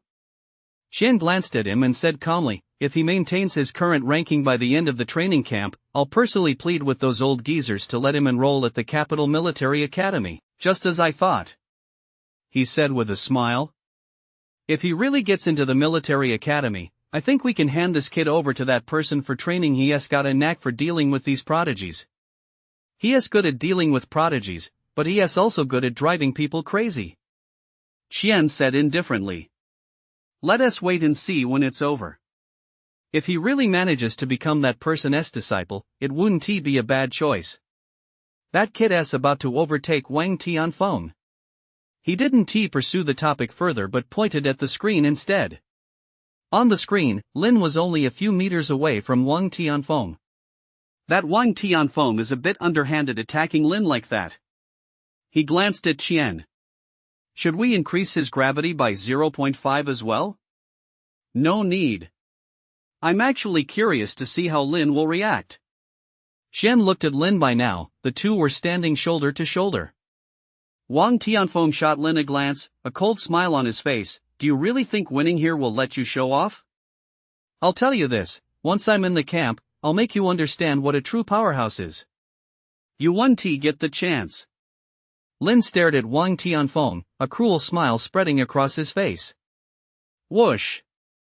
His figure surged forward several meters, then came to a halt and spun around. Facing Wang Tianfeng. Adamantine finger. Lin roared furiously as golden light swirled around his two fingers, looking like indestructible metal. "With just you." Wang Tianfeng's expression turned icy as he swung both fists forward. Boom! After a muffled thud, a look of surprise flashed across Wang Tianfeng's face. To his surprise, he had actually been outmatched by this strike.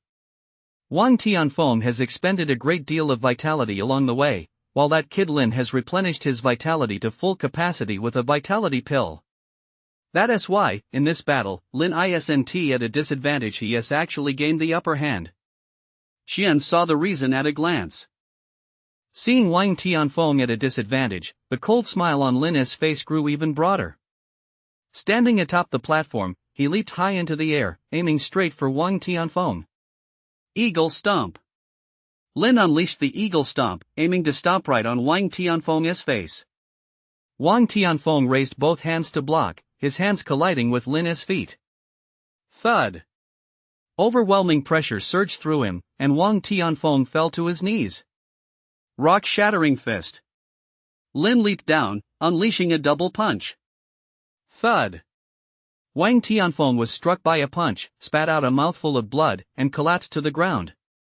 Chapter 37, The Instructor is a Total Devil. Holy shit! Yan Kai, who had been watching from behind, couldn't help but exclaim at the sight, "I told you to outperform him, not to knock him out. That's way too brutal. Is there a fight going on? Who is that? He is so strong." The people trickling in one after another stopped in their tracks upon seeing this, staring at Lin in astonishment. The forest was dense, so they could only vaguely make out Lin leaping into the air and Wang Tianfeng flying backward. As for Lin's appearance, they couldn't make it out at all. You're despicable. Wang Tianfeng lay on the ground, pointing a finger at Lin. Do you know who I am? Do you think that once we're in the camp? Crack. Before he could finish his sentence, Lin's foot came down on Wang Tianfeng's legs. With a scream of agony, he passed out cold. I already told you wouldn't make it into the camp, yet you're still yapping on here. Lin tossed out those words, turned, and sprinted toward the mountaintop. If Wang Tianfeng had still been conscious, he would have regretted it immensely, because the people he had previously left behind were now overtaking him one by one. And he, having started in first place, ended up getting eliminated. In front of the screen, Shen and he stared wide-eyed at Lin. Ha! After a few seconds, he suddenly couldn't help but burst out laughing. Ha ha ha, I like this kid. I'm definitely going to get him into the military. But Wang Tianfeng is from the Wang family in the capital, and he has an even more prodigious older brother at Martial Path University in the capital. If he finds out his younger brother had both feet crushed, he'll probably go berserk. Since he dared to do it, he'll have to face the consequences. Qian smiled faintly. But I never would thought this kid actually managed to defeat Wang Tianfeng. Although he had a bit of a lucky break, it's still enough to prove that this kid has an extremely high combat aptitude. It's just a shame his vitality is so low. His current vitality might not be low by Jinling standards, but when you look at all of Huaxia, it's simply not enough. He can't compare to those prodigies. Once he actually enrolls at Martial Path University, he might just blend in with the crowd. You don't need to say all that to me. Anyway, I'm definitely taking this kid to the military camp and handing him over to that person for training. He chuckled. When that time comes, I'm going to watch those prodigies get beaten to a pulp. Alright, we got half an hour left. Get ready, the second round of the assessment is about to begin. Qian turned off the screen with a blank expression and walked away. He followed after him with a smile. Do you think we should put the Mountain King in the second round too? Are you out of your mind? Qian glared at him. The Mountain King's strength rivals that of a 7th-rank martial warrior. If it goes berserk, even if you and I team up, we might not be able to fully subdue it. Don't forget this is its home turf. Alright, then, he nodded, looking a bit disappointed. By now, Lin was already standing on the mountaintop and soon spotted the sprawling complex not far away. The camp entrance is actually right on the mountaintop. Glancing back at Wang Tianfeng, who was lying on the ground, Lin waved at him and, with a few leaps, found himself standing at the camp entrance. It's still 20 minutes until 12. Good thing I'm fast enough. Lin looked around. Others were arriving one after another. Ding! His phone vibrated again, and a text message caught his eye. Enter the camp and begin your 2-month boot camp life. Genius, good luck. Lin looked at the word genius at the end of the text and felt it was nothing more than mockery. Putting away his phone, Lin stared at the open camp gates, feeling as though this were the entrance to a fiery pit. I'm finally in. My name is Yen Kai. What's your name, buddy? Just as Lin was about to enter the camp, a hand landed on his shoulder. Lin frowned, took a step forward to dodge the hand, then pointed 2 fingers shrouded in golden light behind him. Whoa, are you trying to cripple me? Yen Kai shouted, raising his hands to block the attack. His hands seemed to have turned to stone when Lin's fingers struck them. They actually emitted a crisp snap. So strong. Lin was startled. This guy's been hiding his true strength. Yen Kai's strength was definitely superior to Wang Tianfeng's. Ahem, don't be nervous. I just wanted to make a friend. Yen Kai cleared his throat and said with a smile, I'll take my loss. When you get to the capital, I'll treat you to a top-tier training ground. As he spoke, he extended his right hand toward Lin. Lin also extended his hand and introduced himself. Great name. Yen Kai gave a thumbs up. Why don't you consider joining the camp with me? I've heard the real test is still to come. Lin furrowed his brow slightly and looked at him quietly. What just happened was only the first test. Once we're in the camp, there'll be a live-action assessment. It's different every year. I wonder what this year's will be. Yen Kai explained, then looked at Lin expectantly. So, what do you say? Want to join me? Before Lin could answer, dozens of figures had already charged up from behind. With almost no pause, they burst straight through the camp gates. Boom! Accompanied by a deafening roar, the camp gates vanished entirely, replaced by a massive crater where they had stood. A group of students screamed as they fell into it. It really is a damn pit. Lin wiped his forehead, feeling like he'd been incredibly clever. When he saw the text message, he suspected there was a trap. He never imagined it would actually be one. Good thing we didn't charge in. Yen Kai wiped his forehead as well. We're both really lucky. Thud. Thud. Before he could finish speaking, a figure suddenly appeared behind them and kicked out at them. Caught off guard, the two were kicked straight into the deep pit. You two are so slow. He stretched his limbs, crouched at the edge of the pit, and turned on the livestream. I can't wait to see these geniuses crying their eyes out. Inside the pit, Lin looked up. The pit was over 10 meters deep, with smooth walls. Climbing out was simply impossible. Where the two of them had been standing, they could see a camera pointing directly at them. Don't let me catch you, Lin said, somewhat exasperated. It wouldn't do any good even if we did. We're no match for him, and besides, that is probably one of our instructors. Yen Kai said, exasperated. I've heard Instructor Zhang is a total weirdo. He has got incredible talent, but he is lazier than you can imagine. He spends most of his time sleeping. Sleeping? Lin froze, glancing at the camera again. He really wanted to ask, are you one of those cheaters who levels up just by sleeping? You seem pretty interested in Instructor Zhang. Yen Kai couldn't help but ask, noticing Lin's probing gaze. You seem to know a lot about the training camp. Lin didn't take the bait but looked at Yen Kai with a scrutinizing expression. The training camp's pretty much the same every year. I heard it from my brother. Yen Kai explained. Lin nodded, accepting the answer, then looked around. How do you get past the second stage? I don't know, Yen Kai shrugged. My brother didn't tell me. Your brother is such a loser. Lin remarked with a sigh. I hope you still dare to say that when you see him in the future, Yen Kai muttered under his breath. I forgot to warn you, someone's recording this in real time, and my brother might see this footage too. What did you say? Lin was scanning the area and hadn't been paying attention. Never mind. Yen Kai shook his head quickly. Did you find the exit? I did. Lin pointed in the distance. It's right there on the sign.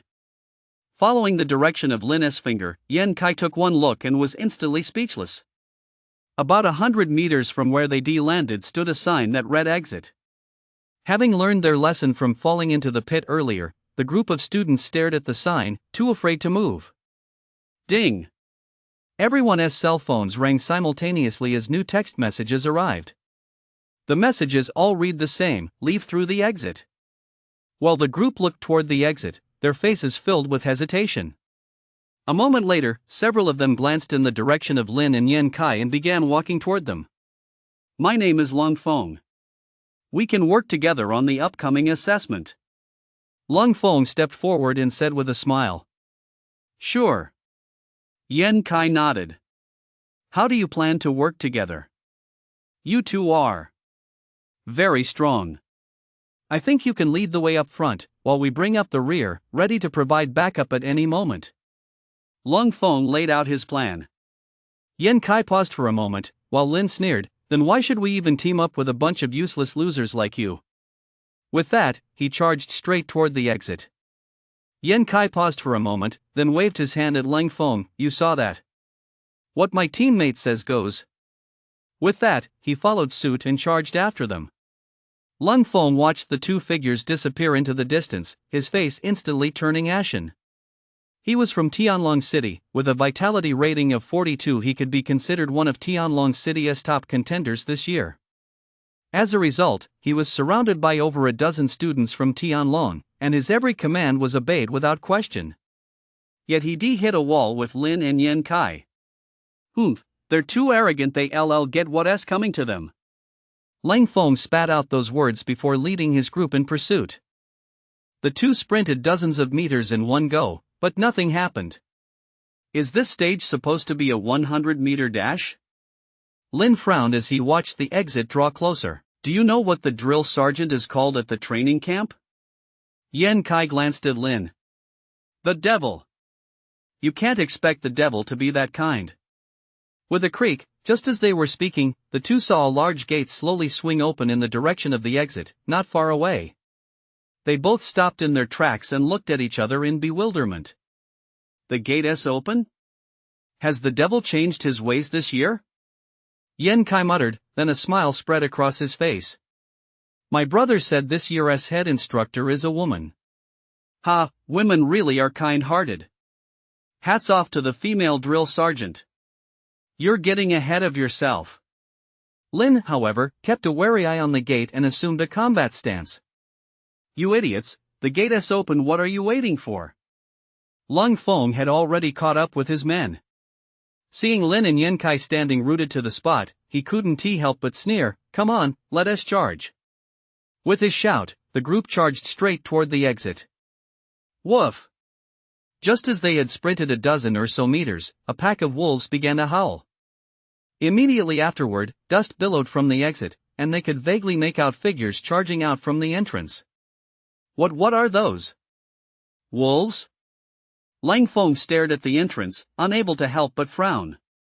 The people beside him had already begun to tremble. Just then, the dust cleared, revealing over 100 giant wolves, each as tall as a person, charging straight toward them. Monster beasts, giant wolves. Yan Kai's face turned deathly pale. They're on par with third-rank martial artists. There are a full 100 of them. This chief instructor isn't an angel, she is a super devil. She isn't here to test us, she is here to send us to reincarnation. Chapter 38, Too Intense. Run! Lang Feng, who was at the very front, roared and, without hesitation, turned and sprinted toward Lin and the others. But the demon wolves were as fast as a whirlwind, and their sheer numbers over 100 instantly engulfed the group. Some swung their fists and unleashed martial skills to fight the demon wolves, while others trembled with fear, standing frozen in place, too terrified to move. Facing such students, the demon wolves didn't hesitate to snap their jaws shut. Amid piercing screams, some were bitten to death right there. What kind of elite training camp is this? Are they trying to kill us all? Witnessing this bloody scene, some were so terrified they nearly burst into tears. A bunch of idiots. Xian said coldly from behind the screen. Faced with such a huge disparity in combat power, devising a strategy is the most important thing. These people are all, on average, at least level 3 martial artists. With the right tactics, these demon wolves won't stand a chance. Besides, the point of this level isn't for them to slaughter demon wolves anyway. He had already returned to the monitoring room and remarked lazily, find the Wolf King, kill the Wolf King, and the pack will naturally collapse. You're right, they're a bunch of brainless fools. However, there are a couple who performed well. He pointed at Lin and Yan Kai. These two have remained calm from start to finish, especially that Lin. He detected the demon wolf's presence in a matter of seconds. These two are idiots too. This stage is all about teamwork. They both turned down Lang Feng's invitation, so no matter how strong they are, there is no way they'll pass the assessment. Xian frowned, keep an eye on the time. Anyone who can hold out for more than 30 minutes counts as passing. If not a single one passes, those stubborn old fools deserve to be cursed out. Wait, look, what are those two kids up to? He, who had been watching the screen the whole time, suddenly spoke up, interrupting Qian. On the screen, Lin and Yan Kai stood back to back, cautiously scanning their surroundings. Do we have any weapons? Lin asked loudly, looking at the pack of wolves in front of him. Yes, but only one. Yan Kai tapped the ring on his right hand, and a dagger appeared in his hand. I only have one too. Lin pulled out his iron rod, gripped it tightly, then let out a furious roar and charged toward the pack of wolves. Thud! Lin swung the iron rod and smashed it down hard on the demon wolf in front of him. The wolf's head exploded instantly, and it collapsed to the ground. Faced with this bloody scene, Lin's expression didn't change in the slightest. He even poked around inside the shattered skull with the iron rod a couple of times. No beast core? Lin looked a bit disappointed, then turned his attention to the next demon wolf. The formation of a beast core requires specific conditions. Not every demon beast has one. Yan Kai, who had been watching Lin closely, couldn't help but interject with an explanation upon hearing his words. Just as he spoke, Lin's iron rod struck down yet another demon wolf. Yan Kai's movements were equally lightning fast. With a swift swing of his blade, he slit the bellies of one demon wolf after another. Such frenzied combat caused both of their vitality to deplete at an exponentially faster rate. Less than 5 minutes later, Yan Kai's movements slowed, and the dagger in his hand even slipped from his grasp and fell to the ground several times. The demon wolves let out a long howl, and immediately afterward, several of them pounced on Yan Kai at once. Shit! I'm gonna die!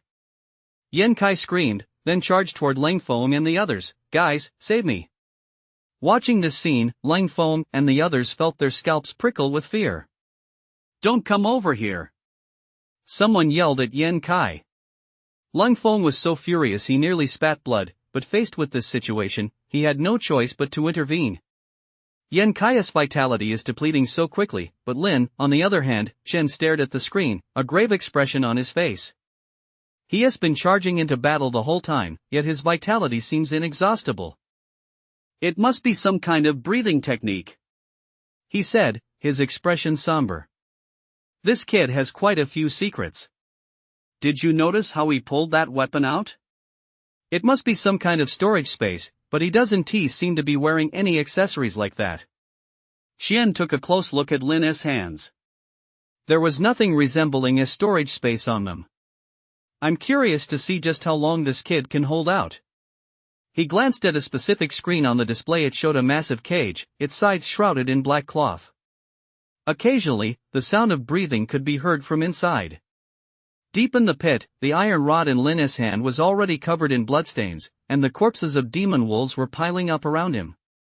10 minutes had passed. At a normal rate of consumption, Lin's vitality should have been depleted long ago, but he actually felt as though he had plenty of vitality left. By this time, Yan Kai and the others had already moved away from the center of the battle and were taking vitality pills on the sidelines to replenish their vitality. Is this guy a perpetual motion machine? Yan Kai swallowed a vitality pill and, feeling the abundant vitality energy coursing through him, a satisfied smile spread across his face. Medium vitality pill. The people standing nearby watched the vitality pill Yan Kai had just swallowed, and looked on with envy. A medium vitality pill costs 2 million each. So what if you're rich? Lang Feng muttered under his breath as he pulled a few vitality pills from his pocket and handed them out to the people around him. Thanks, Brother Feng. Brother Feng is so generous. The group hurriedly thanked him before swallowing the vitality pills. Lang Feng nodded with a smile, then turned his gaze toward Lin in the distance. Let us see how long you can hold out, he thought coldly to himself. After killing for so long, the number of demon wolves has only decreased by a little over 30. There are still nearly 70 left. You'll never finish them all. Once your vitality runs out, that'll be the end of you. Clang! Just then, the iron rod in Lin's hand suddenly fell to the ground. Just as he was about to bend down to pick it up, a massive demon wolf let out a long howl and charged straight at Lin. That's the Wolf King. Someone watching the scene couldn't help but cry out in shock. The Wolf King's size and strength far exceeded those of the other demon wolves. With just a brief sense of its presence, Lin immediately assessed its power. It was on par with a martial artist.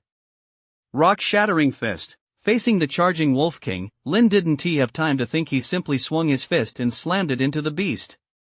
With less than 30 vitality, he dares to clash head-on with the Wolf King? This kid's got some serious guts, he said with a laugh. But in the next instant, the Wolf King let out an agonized howl and plummeted to the ground from midair. Adamantine finger. Lin didn't give it a moment's chance. His 2 fingers, bathed in golden light, struck the Wolf King's midsection without mercy. Arg! The Wolf King let out a long howl, and its eyes quickly turned blood red. The short black hairs all over its body stood on end, and terrifying vitality energy surged through its body. The Wolf King has gone berserk, someone cried out in alarm, their face contorted with fear. Boom! In the next instant, Lin slammed a fist into the Wolf King's head, cutting short its howl. Because of its immense power, the Wolf King clearly possessed a certain level of sentience, so after Lin interrupted its howl, it instantly looked completely bewildered.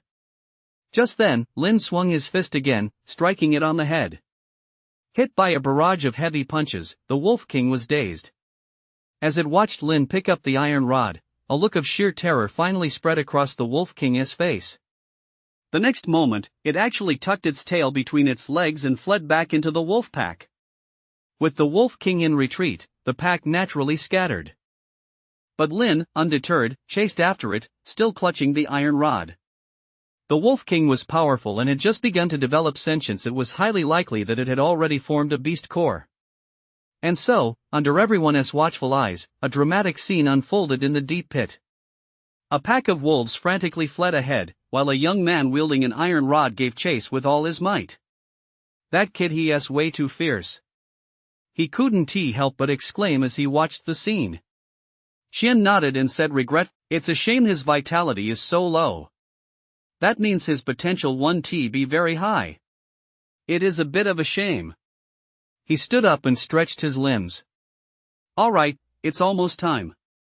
Let us go get ready to meet the kids." Xian nodded. The Wolf King had already fled, and this group of students had passed the test.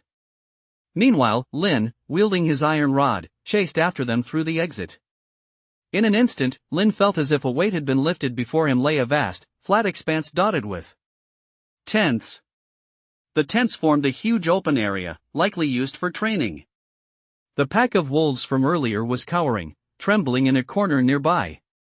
Lin had killed nearly 20 wolves. The remaining 70 or so were huddled together like drenched chickens, shivering uncontrollably. Aside from the wolf pack, there was a massive iron cage in the corner, though it was wrapped in black cloth, so the contents were invisible. The Wolf King had been cast out and was staring pitifully at Lin. "You're the Wolf King, after all, and yet you're so terrified."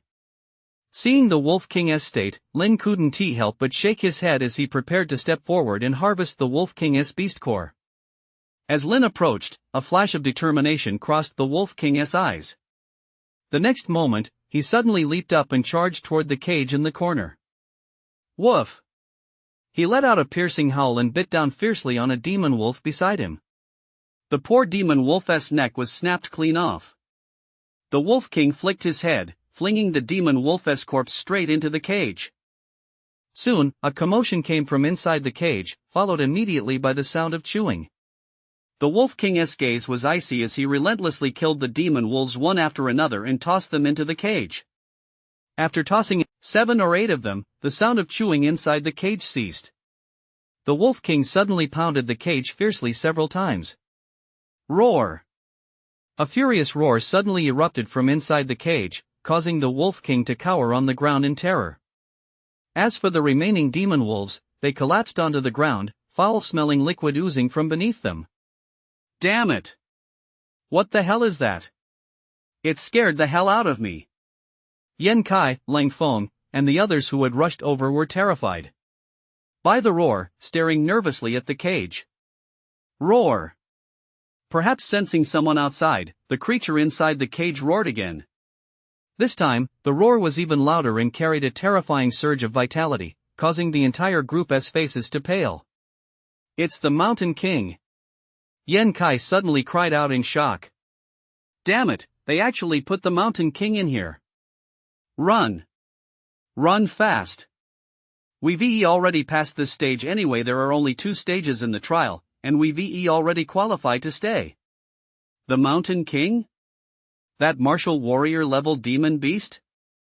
Lang Feng's expression also shifted slightly as he stumbled backward.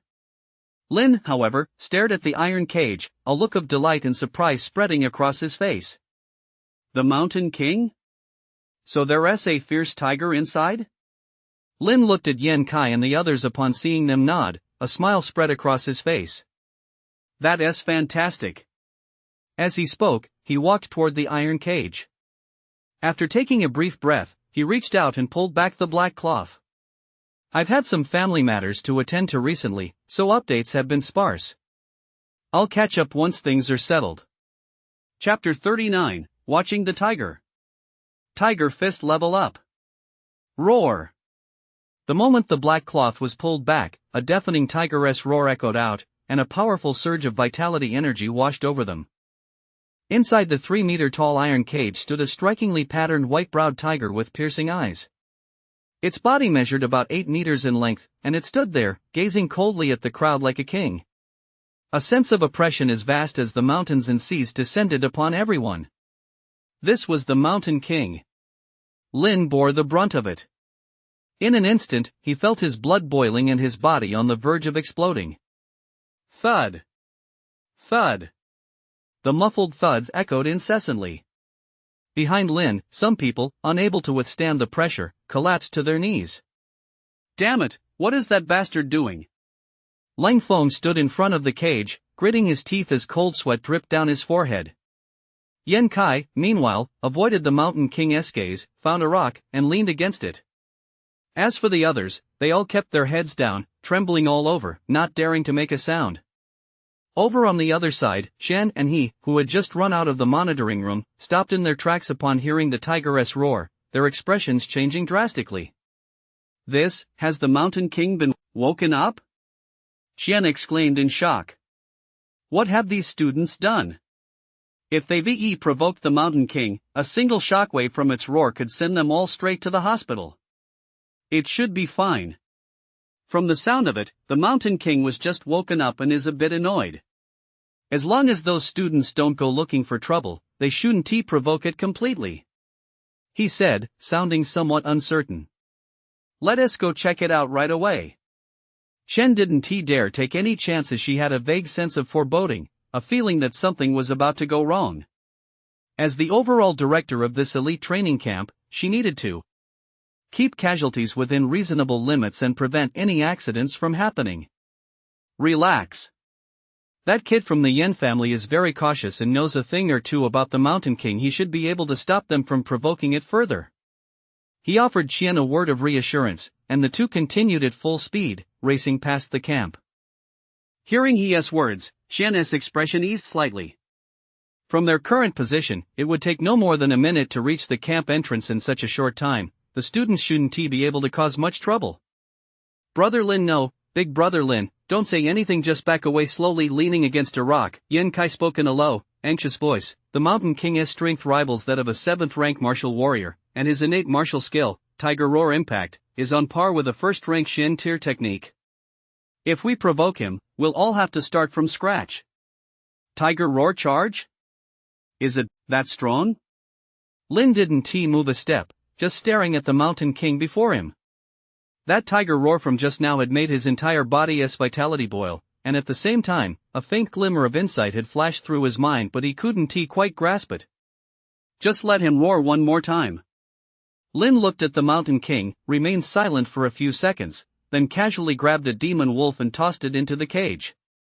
The demon wolf, thrown into the cage, let out a piercing howl before collapsing onto the ground.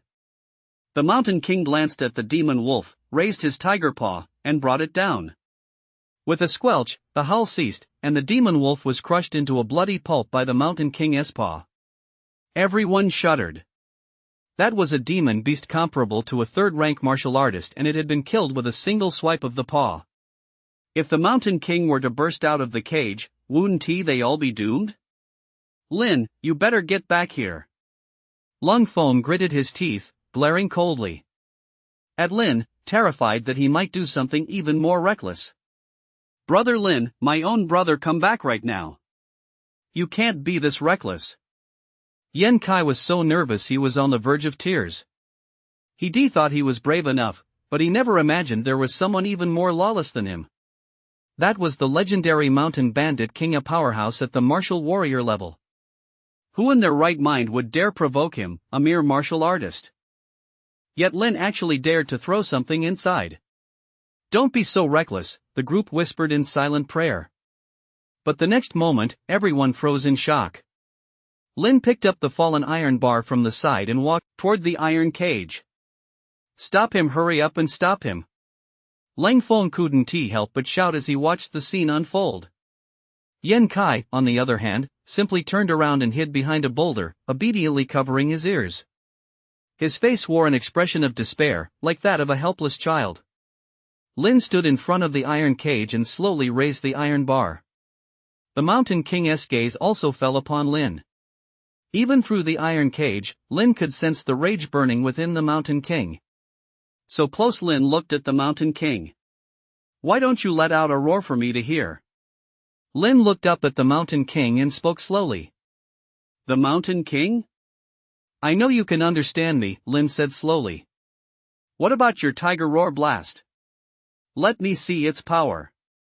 Lin spoke one after another, but the Mountain King just stared at him silently, making no move at all. "In that case, I'm afraid I'll have to apologize," Lin sighed helplessly. "Everyone, cover your ears." As he spoke, Lin gripped the iron rod tightly with both hands and raised it high. In the air. Whoosh! Two figures darted over, and upon seeing the students, they both breathed a sigh of relief. They hadn't heard any tiger roars along the way, and now that they made it here, it meant everything would be alright. "Thank goodness we made it in time." No sooner had he finished speaking than the sound of metal clanging echoed through the air. With a clang, Lin smashed the iron rod directly against the cage. Endless fury blazed in the Mountain King's eyes. Before it could utter a single sound, Lin's iron rod had already struck its tiger paw. Roar! The Mountain King suddenly reared up on its hind legs. Its massive body lunged forward as a tigeress roar erupted, a soundwave so tangible it seemed to surge toward them. Lin's expression shifted slightly. He instinctively wanted to dodge, but instead, he gritted his teeth and stood his ground. Tiger Fist. Lin unleashed his martial skill. The Mountain King's roar moments earlier had sparked an idea in his mind, and now he acted on it immediately. Roar! Waves of fist wind surged as Lin, facing the Mountain King's tiger roar assault, unleashed the most powerful fist technique he currently possessed. As he struck this punch, Lin channeled the power of his vitality into sound waves. The sound of the tigeress roar from moments ago echoed in his mind, while the Mountain King's massive form was vividly imprinted in his heart. Thus, with this punch, Lin unconsciously infused everything he had just witnessed into his fist. Boom! Lin slammed both fists forward, as if striking a solid wall. The tiger roar shockwave formed a wall of sound waves, while Lin's tiger fist was equally terrifying, unleashing immense energy. Boom! A wave of recoil sent Lin stumbling backward. His finger bones bent slightly. That single punch had snapped them clean through. Yet a look of excitement played across Lin's face, for he had succeeded. The power he unleashed with that punch far exceeded what he achieved at the intermediate proficiency level. In other words, after truly witnessing the might of the tiger, Lin's tiger fist proficiency had risen once more. I'm still a ways off from advanced proficiency, but if I enter the game's martial arena, I should be able to quickly reach it. By then, my attack power will likely break through 600. Even a 7th rank martial artist might not be able to withstand that punch of mine. Lin, look what you've done. Just as Lin was beaming with excitement, an angry voice rang out from behind him. Xian took a few strides to stand before Lin, her beautiful eyes glaring at him fiercely. Tisk, TSK. Young people these days are so reckless. Now look, you've broken your hand. He walked over, facing the injured people lying all over the ground, his face showing not a shred of pity. Earlier, the Mountain King had indeed unleashed the Tiger Roar Blast, but it hadn't been at full power. Just as Lin had estimated, the Mountain King had already developed a rudimentary level of sentience. At the base, it was revered as a guardian deity and supported by the entire community, so it was simply impossible for it to actually attack Lin and his group. But if provoked, it would certainly make whoever angered it regret it. Mountain King, this is our fault. Xian walked over to the iron cage, looked at the Mountain King, and finally spoke slowly. Xian's face was etched with tension. Lin had just struck the iron cage with a single blow, leaving a crack in it. If the Mountain King really went into a frenzy, this tiny iron cage would certainly be no match for it. Please forgive us, Mountain King. Once the assessment is over, I'm willing to offer you 10 vitality pills, he stepped forward and said with a smile. Of course, we'll also have Tiger King's favorite, Pepsi, ready for you. Upon hearing his words, the Mountain King's anger immediately subsided considerably, and a faint smile appeared at the corners of his mouth. He swished his tail at Qian, then slowly turned around, found a comfortable position inside the cage, and lay down once more. Lin, do you realize you were wrong? Only after seeing that the Mountain King had been completely pacified did Qian turn around and glare coldly at Lin. Instructor, Lin disregarded our safety and provoked the Mountain King. Please do us justice. Lin has a wicked heart and doesn't he deserve to stay here? Lang Feng took the lead, standing in front of Qian and loudly denouncing Lin's shamelessness. The rest of the group echoed his words from behind. In truth, Lin's recent behavior had truly given them a huge scare. Fortunately, the instructor had arrived just in time, otherwise, if the Mountain King had escaped his cage, who knows how many of them would have died. Wrong? Lin looked at Qian, a puzzled expression on his face. What did I do wrong? Isn't the mountain bandit part of the assessment? Part of the assessment? Chen froze upon hearing Lin's words. A mountain bandit comparable to a 7th-rank martial warrior is here to assess you young people who've only just entered the martial artist realm. Do you really think you're worthy of that? Sorry, I really did think this was part of the assessment. Otherwise, why would anyone just leave this thing here for no reason? Lin said, feigning shyness. Upon hearing this, Qian glared fiercely at Lin, then turned to face all the students before him. Attention, everyone! Stand up! As soon as the words left his mouth, the students exchanged glances, but not a single one stood up. I said, stand up. Do you hear me? Seeing this, Qian's face darkened with anger, and he bellowed. Tiger Roar Impact? Lin's eyes lit up as he heard Qian's voice. Could Tiger Roar Impact actually be practiced by ordinary cultivators? Chapter 40, First Grade Qian Rank Martial Skill. Tiger Roar Impact is a powerful sonic martial skill that channels vitality energy into sound waves to attack enemies, capable of destroying a person's meridians.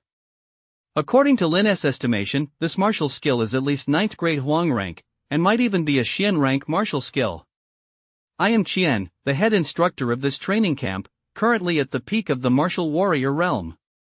The person beside me is my deputy, he, an 8th grade martial warrior. Over the next 2 months, he and I will lead your training. Now, let me outline the plan for the coming days. For the next 2 months, you'll enjoy absolute freedom.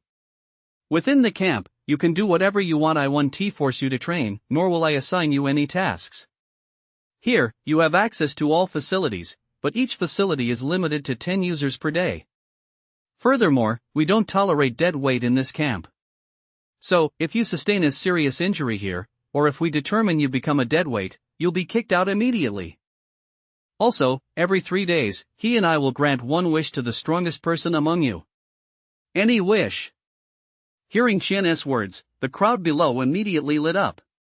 Both Qian and he were incredibly powerful. If they could receive guidance from them, they would undoubtedly benefit immensely. Instructor Sun, is it really any wish at all? Lin looked at Qian, raised his hand, and asked loudly. Yes, any wish at all. Qian nodded, glancing at Lin's handsome features and letting a hint of sarcasm cross his face. If you have the guts, I might even spend the night with you. Gulp. As soon as Qian finished speaking, Lin could clearly hear a group of people behind him swallowing their saliva. Even Yan Kai, standing right next to him, couldn't help but cast an extra glance at Qian. Lin's mouth twitched involuntarily, and he said helplessly, "Thank you for your kindness, instructor. Actually, I just want to learn a few more martial skills. That Tiger Roar Impact you just used was pretty impressive." Hearing Lin's words, Qian's eyebrow shot up involuntarily. She gave Lin a deep look, inwardly somewhat shocked. What she had just used was indeed the Tiger Roar Impact, though it had been developed 10 years ago by someone based on the Mountain King's innate martial skill and was classified as first-grade Qian tier. However, this martial skill was extremely difficult to master. It had taken Qian a full 3 years just to raise her proficiency to the intermediate level. Today is the first day of the training camp, and you've come in first place in both assessments. Therefore, we can grant you one wish. Qian looked at Lin and said calmly. Then I want to learn the Tiger Roar strike. Lin replied without hesitation. Are you sure you don't want to think it over? He looked at Lin and said helplessly, you could even ask for exclusive use of all the training rooms for the next 2 months. The Tiger Roar strike demands an extremely high level of natural talent. It's possible that even after learning it, you won't be able to improve your proficiency 1 iota for the rest of your life. I've already made up my mind. Lin said with a smile. If you've made up your mind, that is fine. Qian nodded. Everyone except Lin can return to camp to rest. You may choose your own rooms and beds. Lin, come with us. With that, Qian turned and walked with he toward a nearby room. Once Lin had followed them inside, Qian pulled a few sheets of paper from a pile of documents and placed them on the table. Here is your file. A month ago, your strength was only 0.8 vitality. In just 1 short month, your vitality has increased by nearly 30. It's recorded here that you've been taking large quantities of vitality pills. We need to remind you that while this rate of improvement is certainly fascinating, once you reach the martial warrior level, the price you'll have to pay to advance will be much higher. You might even have to eat vitality pills like their meals. In the short term, you can overwhelm others with your vitality, but later on, you'll fade into obscurity among the crowd. Don't worry, instructor. I'll do my best to eat vitality pills like their meals. Lin said with a smile. Please teach me the Tiger Roar charge. This kid is ungrateful. He stood to the side, unable to suppress a laugh. In that case, you'd better teach him the Tiger Roar charge right away. By the time this kid masters it, which will take at least an hour or 2, all the rooms in the camp will probably have been snapped up by then. Qian nodded, rummaged through his desk for a moment, and pulled out a yellowed piece of paper, placing it in front of Lin. Back then, that person devised the Tiger Roar strike, but over all these years, I'm the only one who has cultivated my proficiency to the intermediate level. Qian placed the paper in front of Lin and said earnestly, even at just the intermediate level, the hardships I've endured are beyond your imagination. Thank you. Lin picked up the paper, glanced at it, and committed its contents to memory. The core of the Tiger Roar impact lies in blending sound waves with vitality and unleashing them in an instant to achieve maximum offensive power. Once you've memorized what is written here, you can try performing the martial skill. Qian said. I'll give you some guidance. Lin nodded, closed his eyes, and reviewed the core principles of the martial skill in his mind before slowly channeling his vitality. Roar! Lin let out a furious roar, and a gust of wind instantly swept through the entire room, the impact generated by the sound waves he produced. Feeling the offensive power generated by the martial skill, Lin was somewhat disappointed as he recalled the sheer might Qian had displayed when performing it. It shouldn't be like this. Since the Tiger Roar impact was derived from the Mountain King's technique, then Lin mentally replayed the sequence of the martial skill, and soon a glimmer of insight dawned on him. It's nothing but vitality energy, I can't feel even a hint of sonic shock. Qian chuckled lightly. That's the downside of using the vitality pill. It's like a castle in the air. Roar! Before he could finish his sentence, Lin, standing nearby, unleashed the Tiger Roar impact once more. Crash! A gale swept through the room, blowing the books and desk lamp off the desk and onto the floor, while the window was flung open in an instant by the immense force of the impact. Qian, who had been cut off mid-sentence by Lin's roar, now stared at him in utter shock. He, meanwhile, glared at Lin with wide eyes. Holy shit? You've mastered the basics on your second try? He couldn't help but blurt out, you've got to be some kind of freak, kid. Qian, how long did it take you to reach his level back then? Qian snapped out of her daze, shot a glance, and ignored him, instead looking at Lin with a complex expression. How did you pull off that martial skill? Back then, it had taken her a full month to reach Lin's level of attack power. And yet Lin had managed it in less than a minute. I have to thank the Mountain King for that. Lin said with a smile. If I'm not mistaken, the extreme hardship the instructor was talking about must have referred to withstanding the Mountain King's Tiger Roar head-on. Xian gave Lin a long, deep look but ultimately said nothing. Alright, you can go back now, he said, waving at Lin. Only after Lin had left did he stand before Chen with a smirk and say, "That kid, he is something else." "Yeah, I was trying to take the wind out of his sails, but I ended up getting the wind." Lin chuckled softly, turned around, and left the room. Put. What a loser. If he dared to say a single word just now, I'd have taken him out. Inside the room, one of them sneered, "Does he really think he is so great?" Back in that pit, if I hadn't run out of vitality, he'd never have had a chance to shine. Bro Biao's right, the other one said, looking at him with a fawning expression. Everyone knows you're the top dog in Black Dragon City, your strength is off the charts. That kid didn't dare say a word when he walked in just now. Looks like he was stunned by your charisma, Bro Biao. Of course.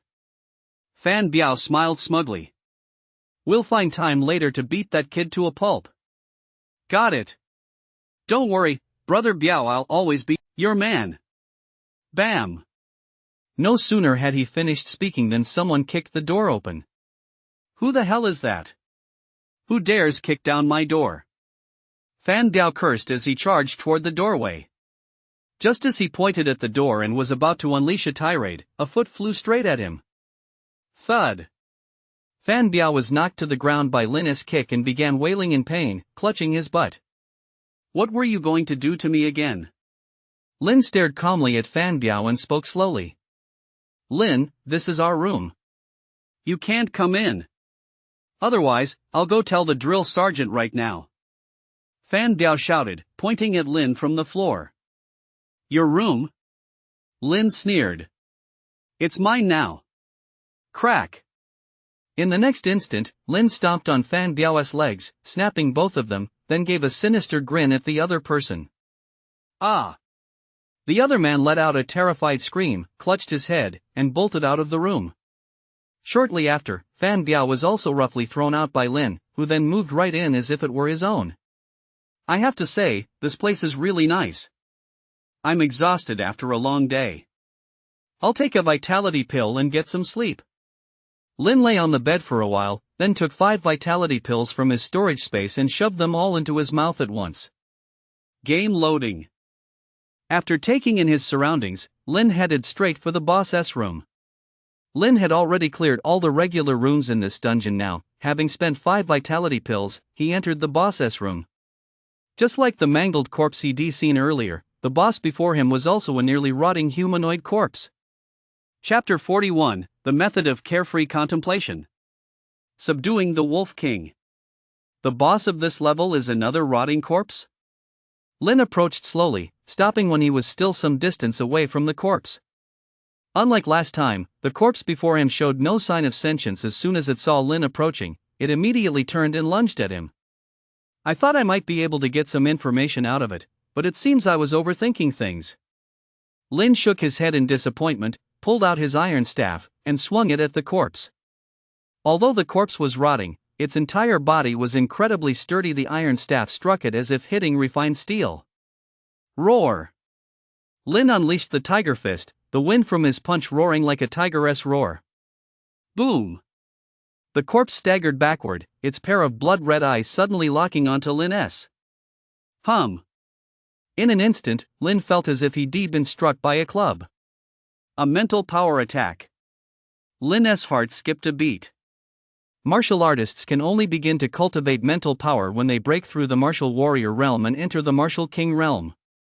A martial king level rotting corpse? Lin's face betrayed his shock. Soon, Lin realized that although the corpse was martial king level, it possessed only combat instincts. Despite its formidable strength, it posed no threat to Lin. Lin gradually whittled away the rotting corpse's health through strategic positioning and surprise attacks. Thud! Lin's 2 fingers, as if forged from refined gold, pierced the back of the rotting corpse's skull. A foul-smelling liquid spurted out, and the rotting corpse's head shattered instantly. A warm current surged through Lin's body. The rotting corpse vanished, and 2 faint glows appeared before his eyes. Another drop. Lin's eyes lit up with anticipation. What could a martial king level boss possibly drop? He stepped forward to pick up the glows, then slowly opened his eyes. Taking out the two glimmers, Lin extracted their contents. The method of someone else here? Fan Biao? Lin wondered who it could be outside. Click click. Accompanied by two soft clicks, the door swung open. Lin witnessed an unforgettable scene. The Wolf King stood there like a human, tiptoeing toward the interior of the room. The room was brightly lit. The moment the Wolf King entered, his gaze fell immediately on the large bed. Upon seeing that no one was there, a flicker of confusion crossed his eyes. Where is he? I clearly saw him come in, the Wolf King thought to himself. Having developed a modicum of sentience, he immediately sensed something was wrong upon seeing the bed empty. Just as he was about to turn and run back out, he heard the sound of the door closing behind him. Lin stood behind the door, smiling at the Wolf King. I was about to forget all about you if you hadn't shown up. I was just worried I wouldn't find anyone to help me test this potion. Since you're here, let us get started. As she spoke, Lin stepped forward and, within just a few minutes, had subdued the Wolf King. Overcome by despair, the Wolf King was stunned. He clearly remembered that during their skirmish earlier that day, Lin hadn't been this strong, so how had she become so powerful in the blink of an eye? Before he could think further, the Wolf King couldn't help but let out a blood-curdling scream. For he saw Lin pull a blue vial from his pocket, pour out a small amount of the liquid inside, and then force it into his mouth. It's over. I'm going to die, the Wolf King thought, his eyes filled with terror. The next moment, as the pale blue liquid dripped into his mouth, the Wolf King clenched his teeth tightly, trying to prevent the potion from reaching his stomach. But as the liquid dripped into his mouth, a cool sensation instantly shot from his mouth straight to his brain. Nothing happened at all. Looking at the Wolf King, it took a full minute before Lin let out a sigh of relief and slowly spoke. First and foremost, it was certain that the liquid in this bottle was non-toxic. As for what other effects it might have, Lin hadn't figured that out yet. What Lin hadn't figured out, the Wolf King realized the very instant the liquid exploded in his mouth. Mental power. It's actually something that boosts mental power. The terror on the Wolf King's face turned to delight, and the hatred in his gaze toward Lin unconsciously faded. This kid's not half bad, he knows to share good stuff with me. Looks like he is afraid I'll lay a hand on him. The Wolf King came up with his own explanation, then began licking the remaining drops of the potion from the corners of his mouth in small sips. That bastard seems a bit more alert after eating it. Lin watched the Wolf King, a pensive look on his face. Hearing this, the Wolf King, who had been licking his lips, suddenly jerked his head up and glared at Lin. That scoundrel actually called me a dog. As the Wolf King felt the mental power gradually gathering in his mind, his eyes grew brighter and brighter. A wolf's howl suddenly burst from the Wolf King's mouth, startling Lin, who had been deep in thought. Boom! He swung his fist, sending the Wolf King flying through the air, where he slammed heavily into the front door. The Wolf King's eyes were instantly filled with terror once more. Seeing the Wolf King's pitiful state, Lin immediately understood the effect of the blue liquid. This stuff can actually boost mental power. A look of surprise and delight spread across Lin's face as he held up the blue vial and examined it in the light. When the Wolf King saw Lin take out the vial, his eyes lit up instantly. He quickly crouched down in front of Lin, his previously drooping tail springing to life and wagging happily at Lin. It looked at Lin and even stuck out its tongue, looking just like a silly husky. This tiny amount isn't even enough for me to take, you'd better step aside. Lin said, bringing the vial to his lips and taking a small sip. Whoa! A chill spread from his limbs to his brain. In an instant, Lin felt as though he had become the most all-powerful god in this place. He closed his eyes slightly as his mental power slowly radiated outward from him. 1 meter, 2 meters, 10 meters. 15 meters. In just 1 minute, Lin's mental power completely enveloped everything within a 15-meter radius. He could clearly sense every blade of grass and every tree around him. Crouching over there, you aren't planning to ambush me while I'm not paying attention, are you? Lin withdrew his mental power and spoke with a strange look on his face. Just now, he had spotted Fan Biao and his roommate crouching in the grass. The way the two of them were sneaking around made it obvious they weren't up to any good. Noticing the change in Lin's expression, a look of confusion flashed across the Wolf King's face. He then followed Lin's gaze and released his mental power. Soon, the Wolf King detected the two figures crouching in the bushes. It glanced at the blue bottle in Lin's hand, a greedy look crossing its face, then walked step by step toward the front door. It stood up, unlocked the door, and headed toward the bushes. The Wolf King's gray fur blended completely into the night, making it virtually invisible.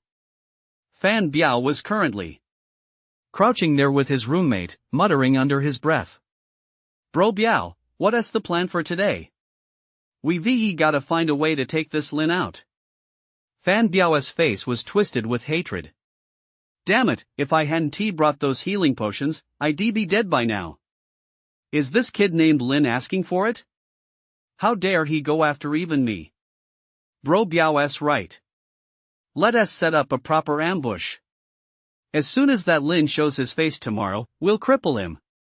Fan Biao's roommate pulled a dagger from his pocket and made a couple of menacing slashing motions. "Ah!"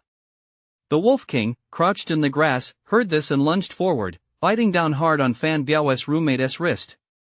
A scream rang out, and Wolf King pounced on Fan Biao. A few minutes later, Wolf King walked straight into the room with two collars clenched in his jaws. Watching the two men dragged in by Wolf King, a smile spread across Lin's face.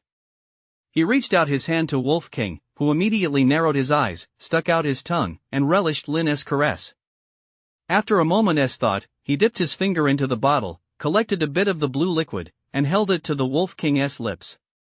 The Wolf King licked the liquid cautiously, his gaze toward Lin brimming with intelligence. "This kid's not half bad, he's actually feeding me something this good. I've decided, from now on, I'll stick by your side for a while. You'd better take good care of me." As the Wolf King looked at Lin was also looking at the Wolf King. "This little guy is not bad. Keeping him by my side as a pet dog will really boost my prestige." The wolf and the man, each harboring different thoughts, looked at one another, finding each other more and more to their liking. After staring at each other for a moment, Lin turned his gaze to Fan Biao. "Want to get revenge? I'm waiting." Lin crouched down and rummaged through Fan Biao's belongings for a while. 2 vitality pills, 1 healing pill. Confiscated. Get lost. Lin left the items behind and kicked Fan Biao one last time. Fan Biao scrambled away, dragging his roommate with him. "Here, take one." Lin casually tossed a vitality pill to the Wolf King. The Wolf King opened his mouth and swallowed it. A warm current flooded his body. The Wolf King's eyes lit up as he looked at Lin, even more pleased than before. The night passed uneventfully. Lin left his bedroom, intending to take a good look around the camp. Just then, he noticed a crowd gathered at the entrance of a nearby room. Chapter 42, Mental Power Test. This is a public area. The instructor said anyone can train here. What right do you have to stop us from going in? Didn't you hear the instructor say that here, strength reigns supreme? If you don't agree, the two of us can settle this with a fight. You. Lin could hear the commotion from quite a distance away. His interest piqued, he walked over toward the group. "Brother Lin, you're here." A voice rang out. Yan Kai stepped out of the crowd and raised his hand to greet Lin. "Lin is here?" Hearing that Lin had arrived, the group quickly turned to face him and automatically parted to make way. Lin spotted Lung Feng standing at the very center of the crowd. At that moment, Lung Feng also spotted Lin. He merely gave a light snort before pushing open the door in front of him and walking inside. Lin glanced at the sign on the door, Gravity Training Room. This is the most basic training room. It can provide up to 5 times normal gravity.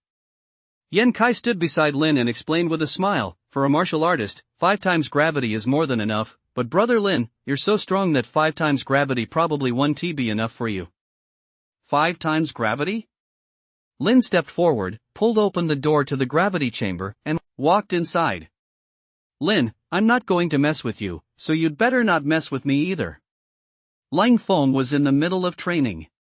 When he saw Lin enter, his expression immediately darkened. Lin ignored him and instead looked at the control panel nearby. This is where you adjust the gravity. Lang Feng is currently enduring 3 times normal gravity. That's quite impressive. Yan Kai stood nearby and explained. 3 times normal gravity, huh? Lin nodded. That's definitely impressive. A slight look crossed Lang Feng's face.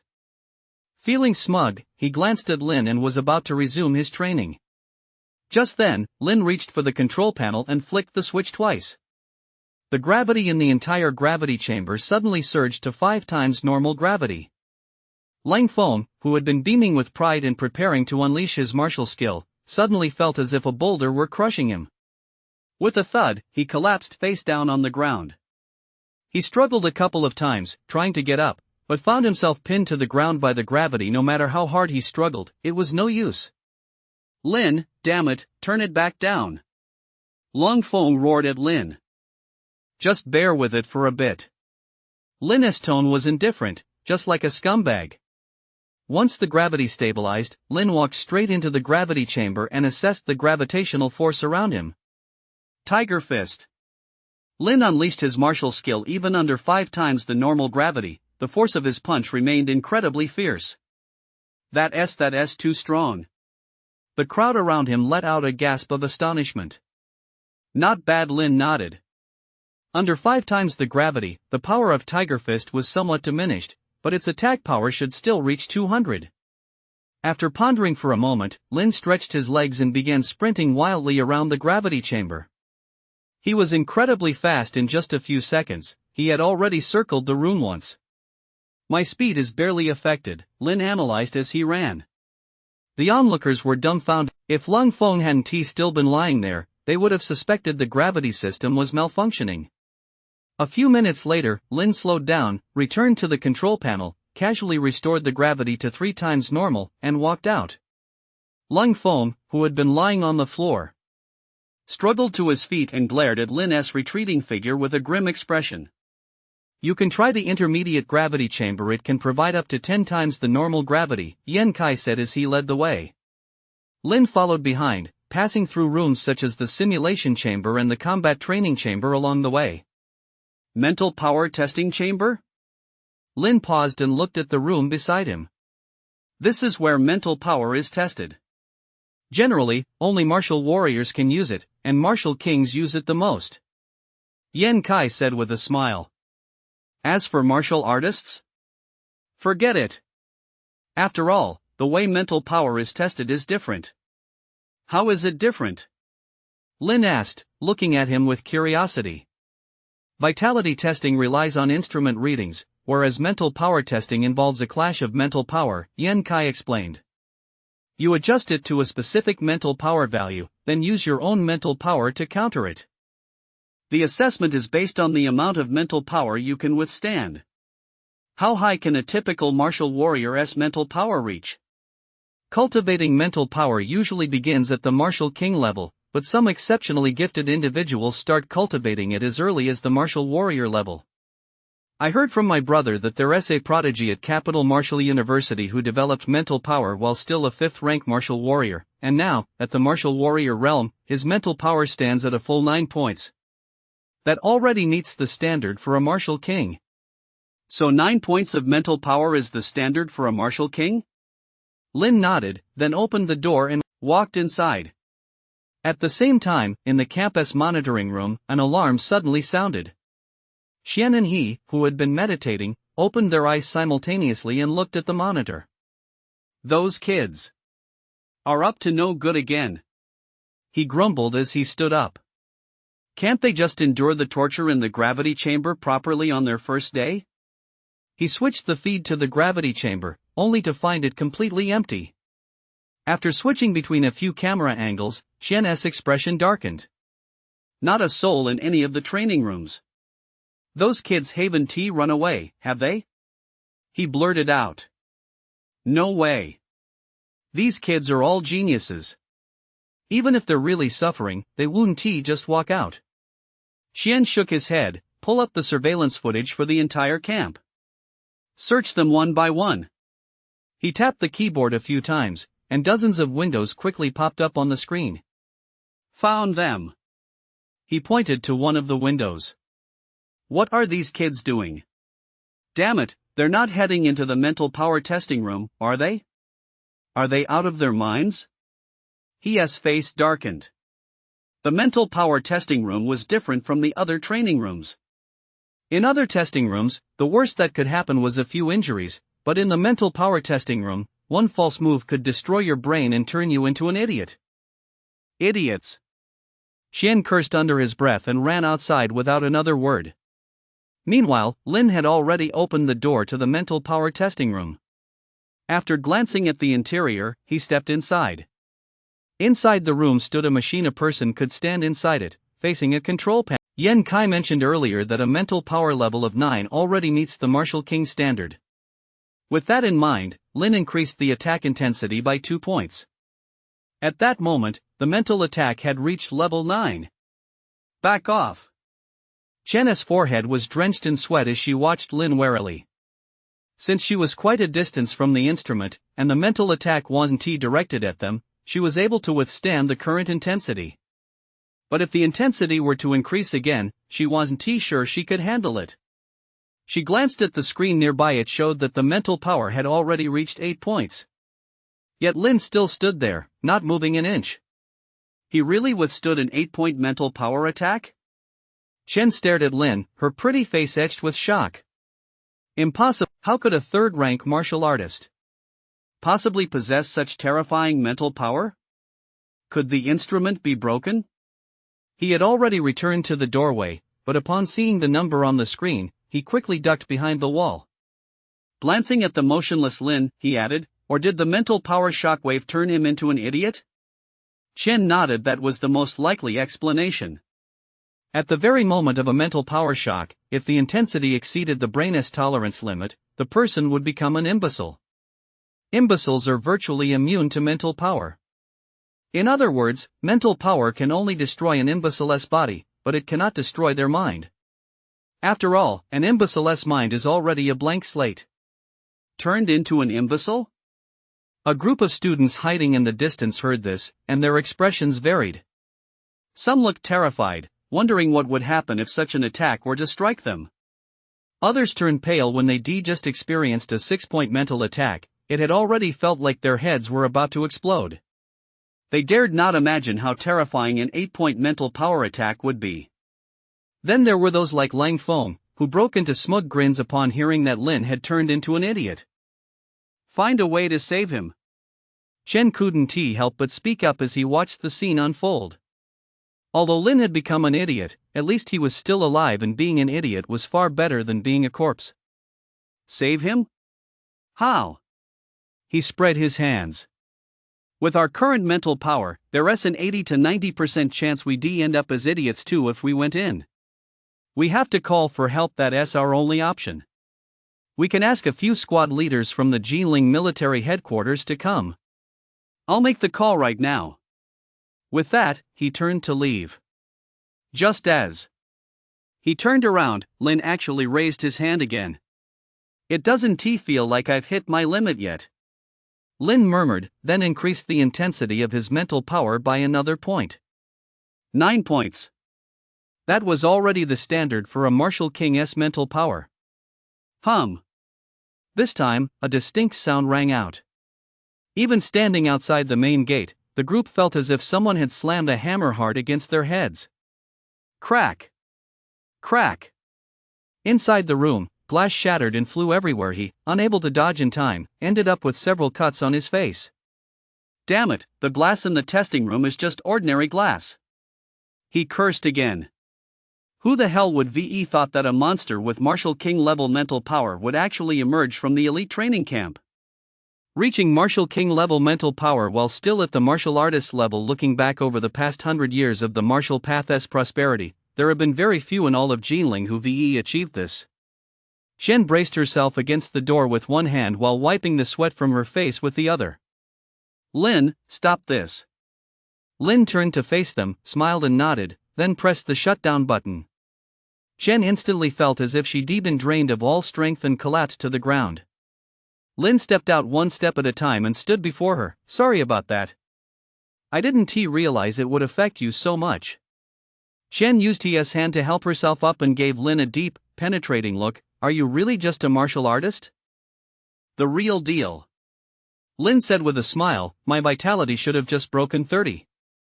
Just broken 30. Lang Feng, standing nearby, looked utterly shocked upon hearing this. All along, Lang Feng had believed Lin's strength was at least that of a martial artist, but he never expected it to be only third rank. A sense of defeat welled up from the depths of his heart. Lang Feng gave Lin a piercing look before finally falling silent. Yan Kai, standing nearby, couldn't help but curse under his breath. I've seen some freaks before, but never one this extreme. A guy like Lin, I guess only those weirdos at the university could compare to him. You guys keep training. Let us go. After Qian had recovered, he turned and left the area with Feeling the awestruck gazes around him, Lin gave a faint smile and turned to leave.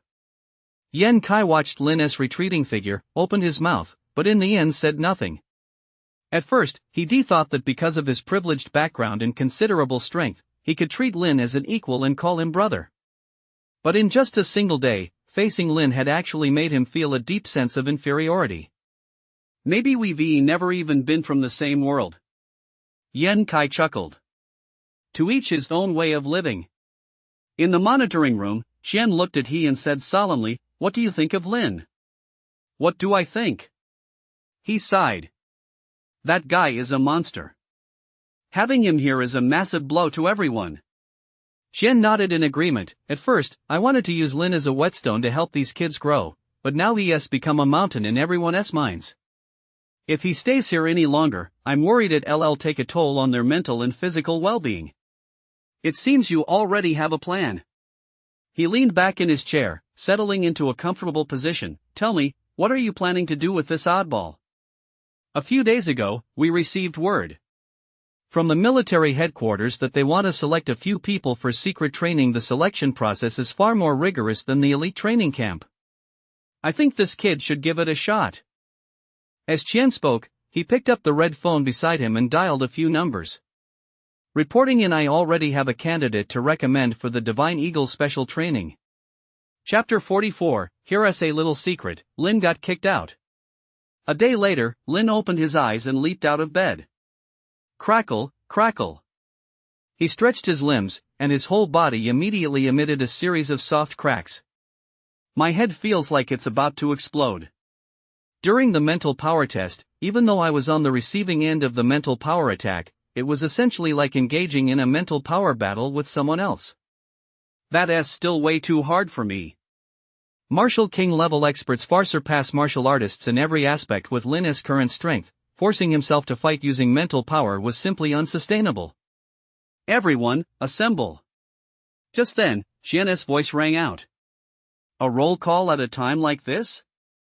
Lin furrowed his brow, changed his clothes, and walked out. In the open area, outside the door stood students who looked just as bewildered as he did. Upon seeing Lin arrive, the group turned in unison and cleared a path for him. Lin wasn't the highest-ranked student, but he had won everyone over with his strength. Qian stood at the front, watching the scene, and couldn't help but feel a sense of awe. The elite training camp had been held many times before, and there had been instances where someone had won everyone over with their overwhelming strength. But to have won everyone over just 3 days into a 2-month training program, Lin was the first. Due to certain special circumstances, Lin has been removed from the training camp. Considering everyone's abilities, we're changing our strategy. We've brought in 4 instructors from the military headquarters to provide you with a completely new training regimen. The rest of you, you're dismissed. Lin, you come with me. After leaving those words, Qian walked away. Lin has been removed from the training camp? Why? Does that mean he has been expelled? Expelled? Good riddance. With him around, I felt like I was just wasting air. Upon hearing that Lin had been removed from the training camp, the group was shocked, though some also let out a long sigh of relief. Spending 2 months with a prodigy like Lin had been a real blow to their self-confidence. Did they just lose their cool? All I did was break 2 panes of glass. After following Qian into the monitoring room, Lin spoke with a sigh of resignation. In 3 days, head to Sand City. It should be a better fit for you. Qian placed a piece of paper in front of Lin. Take this. You can leave right now. Lin picked up the paper. It bore only a simple design, a male eagle with outstretched wings. Below the eagle was Qian's signature. Alright, to be honest, I'm actually going to miss this place. Lin remarked wistfully. After all, anyone who successfully completes the training camp gets a guaranteed spot at Capital Martial University. Once you graduate from there, Capital Martial University will be clamoring to have you. Qian said indifferently, then glared at Lin. Take your certificate and get out of here. Lin shot her a speechless glance, grabbed the certificate, and turned to leave the monitoring room. Just one look at that and I feel like a total loser. His voice rang out as he walked in through the door on the other side, a broad grin plastered on his face. I'm the smart one waiting outside meant I didn't have to take that hit. Once he completes the Divine Eagle special training, we'll run into him again, though who knows how much he'll have improved by then. Qian shot him a glance.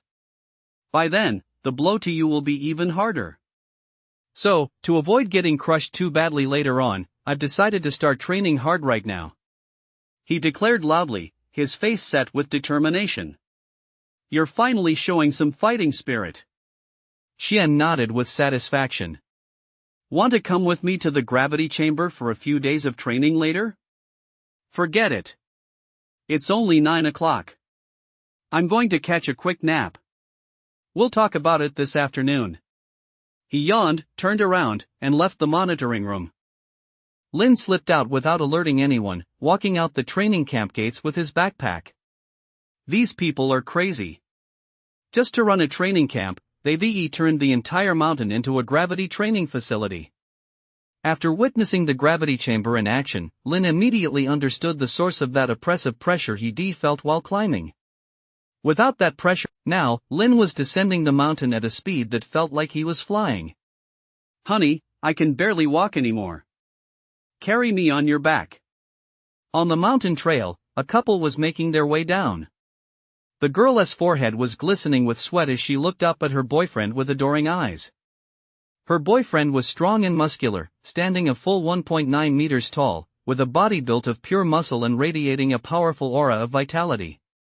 Honey, you're so amazing you can run this fast even while carrying me, you're the best. The girl, resting on her boyfriend's back, spoke with admiration. Of course, the boyfriend replied proudly. Even before I became a martial artist, I used to train in the mountains all the time. Climbing up and down is just routine for me. I dare say no one can match my speed going downhill. Crackle, snap, snap, snap. No sooner had he finished speaking than a series of sounds like electric sparks and snapping branches came from the untrodden trail nearby. The two looked in the direction of the noise and were instantly left gaping in shock. Not far from them, a figure darted past, pale blue arcs of electricity constantly leaping across his body, snapping the surrounding dead branches clean in half as they were struck.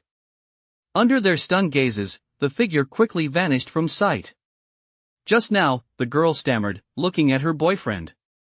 It was an illusion, it was all an illusion, no one could outrun me on this mountain trail. Her boyfriend, his face pale, muttered, "That's right.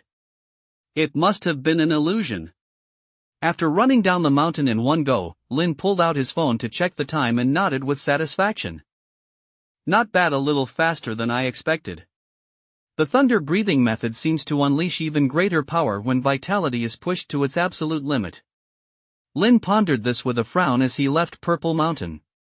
Once he reached the highway, Lin boarded the bus home, and half an hour later, he arrived at the entrance to his apartment complex. Xiao Mo? Weren't you supposed to be at the elite training camp? Why are you back already?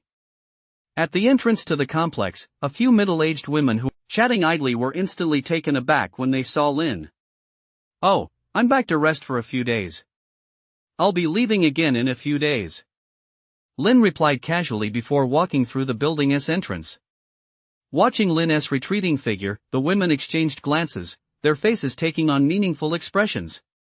"I heard the training camp lasts 2 months. and they're not allowed to leave at all. I bet Xiaomo was kicked out of the camp. Kicked out? Isn't he's supposed to be pretty good? I even saw a report about him on TV yesterday. Good my foot.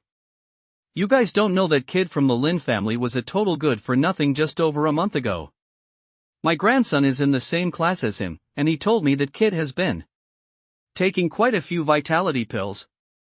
He looks strong, but he is actually not that great. Otherwise, how could he have been sent back from the training camp? TSK.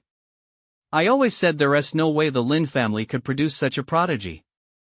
The elderly women chatted animatedly, and passers-by on the street who overheard them some out of curiosity hurried over to listen. And just like that, the news of Lin's return spread within a matter of minutes.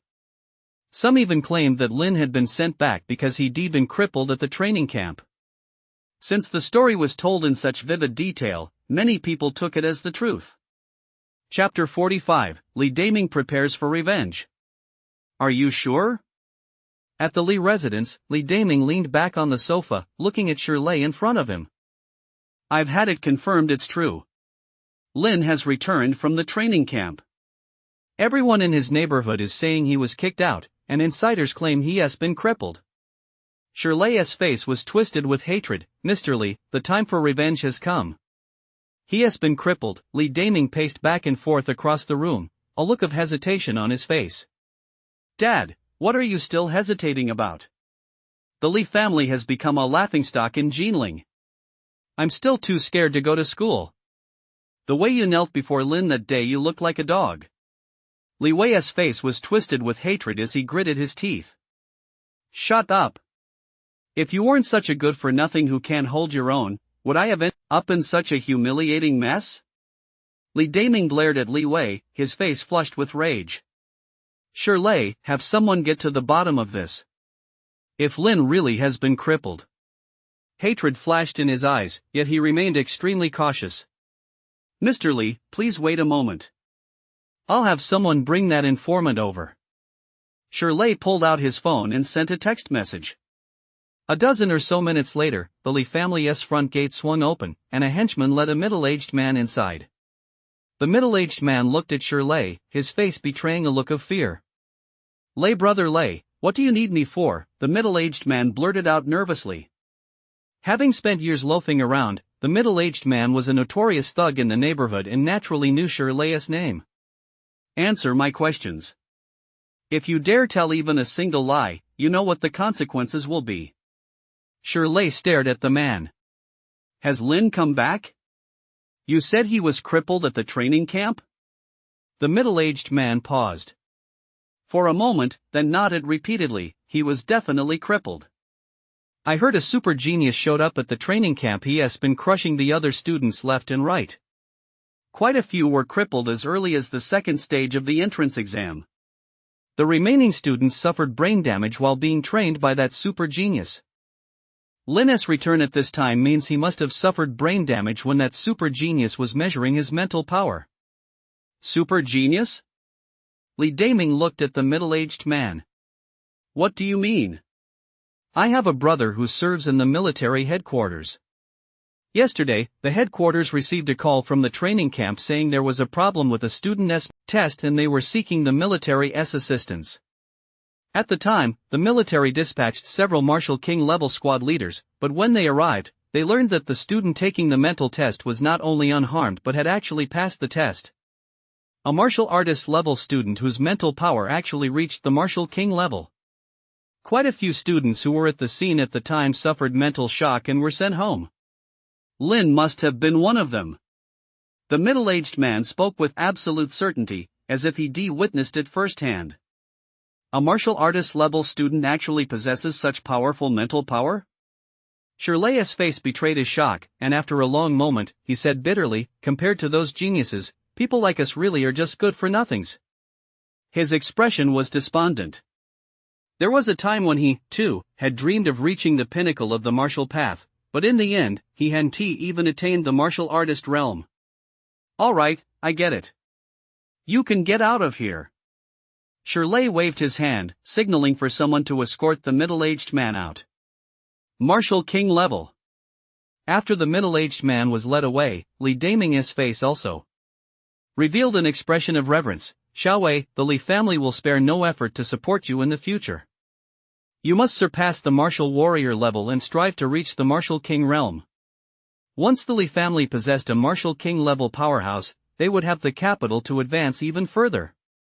In Ningjiang district, the Li family was considered wealthy, but due to a lack of strength, they weren't even regarded as a major clan in Ningjiang. Once they possessed a martial king level powerhouse, the Li family could even gain a firm foothold throughout the entire Jinling region. Dad, don't worry. I'll do my best. Li Wei nodded firmly. But before that, let us settle this score first. Well said. The Li family is a well-known clan in this area, and what happened last time had a huge impact on us. Let us use this opportunity to show those who were laughing at us that offending the Li family will never end well. Li Daming's eyes flashed with hatred as he spoke slowly. You're right. He crippled both my legs. I'm going to break all 4 of his limbs. Shirley said fiercely. Li Wei also stood up, his face brimming with excitement, and the two of them hurried out the door. Wait a minute. Li Daming suddenly spoke up. Shirley, I remember you have a senior brother who runs a martial arts school in Jiling? I do have a senior brother, but we're not exactly on good terms. Shirley shook his head. Otherwise, he would have stepped in when I got beaten up like this. How strong is he? A third-rank martial artist. How much would it cost to ask him to step in? You want to hire him? Shirley looked surprised. Lin is just a good-for-nothing with a screw loose. Is he really worth a third-rank martial artist's time? I just have a really bad feeling about this, so it's better to be safe than sorry. Li Daming said with a frown. Your senior brother is a third-rank martial artist. Even if Lin isn't crippled by then, he wouldn't stand a chance against him. That's unnecessary. Shirley frowned. Hold on a moment, I'll give him a call. Shirley pulled out his phone and dialed his senior brother's number. A few minutes later, Shirley hung up. My senior brother agreed to step in, but his price isn't cheap. 3 million.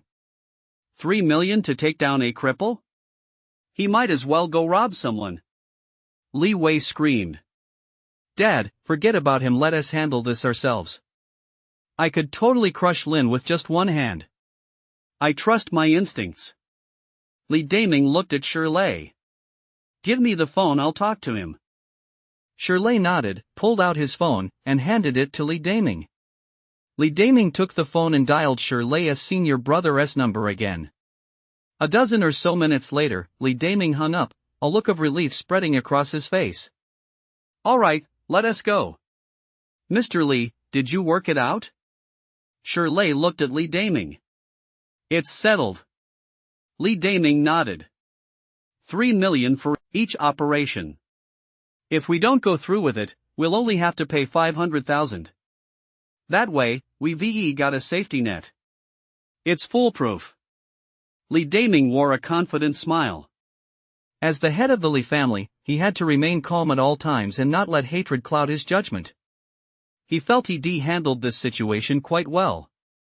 Dad, I have another idea. Li Wei stood to the side, his eyes darting about as he said, aren't we trying to redeem ourselves? I have an idea. A few minutes later, Dayong and Wang Ping, who were working at the Martial Path Dojo, received a phone call. Your son has been kicked out of the training camp. We're on our way over to finish him off. You two old fools, do you want to go home and see for yourselves? Upon receiving the call, Dayong and Wang Ping's faces turned pale. They hurriedly took a leave of absence from the Martial Path Dojo and rushed home. Chapter 46, Who the hell said he was a first-rank martial artist? All set.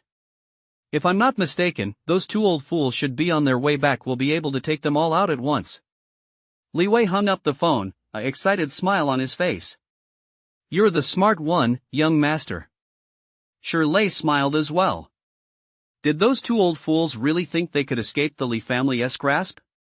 Li Daming merely chuckled. He couldn't care less about the fate of those two nobodies. Meanwhile, Dayong was riding his electric scooter with a frantic-looking Wang Ping sitting on the back seat. Xiao Mo, are you home? Wang Ping dialed Lin's number and asked urgently the moment the call connected. I'm home. Lin nodded. What's wrong? We're fine. Just wait at home, we'll be back soon. Wang Ping hung up and looked at Daong, her face a picture of despair. Xiao Mo really was sent home. What are we going to do? Let us get home first and figure it out. Daong's face was grim, and he couldn't help but accelerate the electric scooter to its maximum speed. A dozen or so minutes later, Daong and Wang Ping entered the residential complex. From a distance, they saw several elderly women sitting together, whispering about something. As they got closer, they clearly heard Lin's name. Aunt Wang, what did you just say about our Xiao Mo? Wang asked, her face grave, as she stepped forward. Xiao Mo's mom, you'd better hurry home and check on him, your Xiao Mo's been crippled, and Wan looked at Wang Ping with pity. According to Xiao Tsong, his brain has been damaged. Xiao Tsong has connections at the military headquarters, what he says should be true. Several other older women nearby chimed in as well. Wang Ping's body trembled. If Daong hadn't caught her, she might have collapsed to the ground. Xiao Mo Wang Ping broke free from Daong's grip and staggered up the stairs. Fearing Wang Ping might fall on the stairs, Daong hurried after her. The two opened the front door and saw Lin sitting on the sofa. Xiao Mo Wang Ping lunged forward, nearly tripping and falling to the ground. Lin quickly stood up to steady her. Mom, why are you back? Aren't you supposed to be working at the Martial Path Dojo? Let Mom take a look. Wang Ping scanned Lin from head to toe, lingering on his head for a moment. Are you hurt? No way. Lin shook his head. How could I possibly be hurt? The training camp is a piece of cake for me. Upon hearing this, Wang Ping's face turned pale. She turned to Daong. Honey, Xiao Mo has really lost his mind. What are we going to do? Lin. Daong patted Wang Ping on the shoulder. Xiao Mo should be fine. Hearing her husband's words, Wang Ping calmed down considerably. Xiao Mo, why are you back? Wasn't the training camp supposed to last 2 months? The instructor let me leave the camp. He said it wasn't right for me, Lin said with a smile.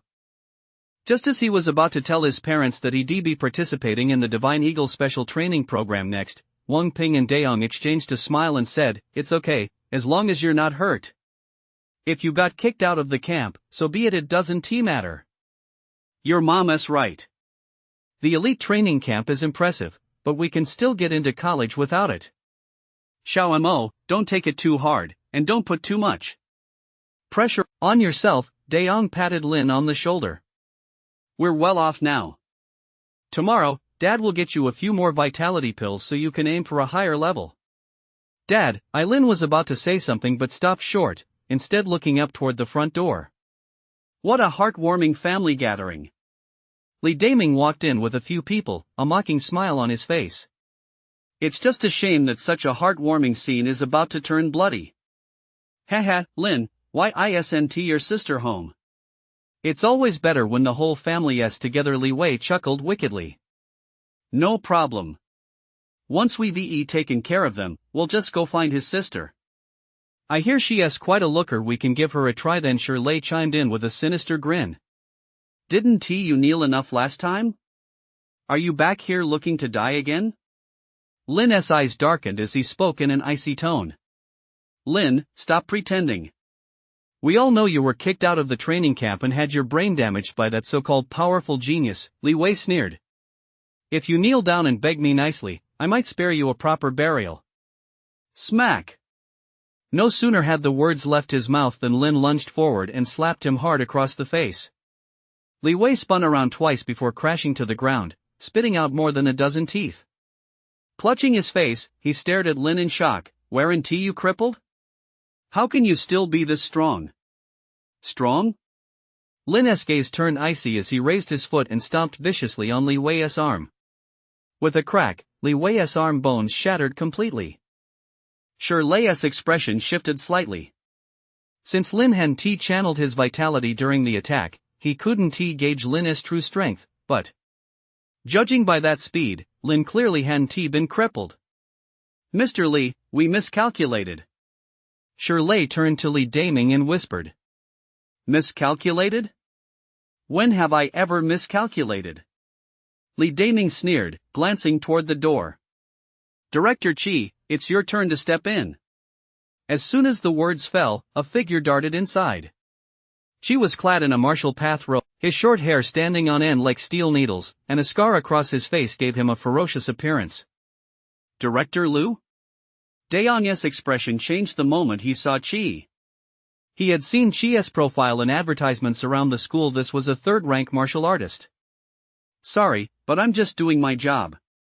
Chi looked at the Lin family with pity as he spoke slowly. Are you so sure you can kill me? Lin took a step forward, staring at Chi without a trace of fear. Chi gave Lin a serious look and smiled faintly. I'm no fool. After taking this job, I looked into your background. Reaching first-rank martial artist at such a young age is indeed impressive, but compared to me, you still have a long way to go. He paused for a moment, and vitality slowly radiated from his body. In an instant, the entire living room was filled with the power of vitality. Daong and the others' expressions changed drastically. They nearly collapsed to the ground. Li Daming stepped forward and pulled Li Wei aside, his face contorted with hatred. Director Liu, kill them. Kill them, and I'll double the reward. Chi's eyes lit up, and he took a slow step forward. Lin shook his head and said helplessly, Haven't they updated your records yet?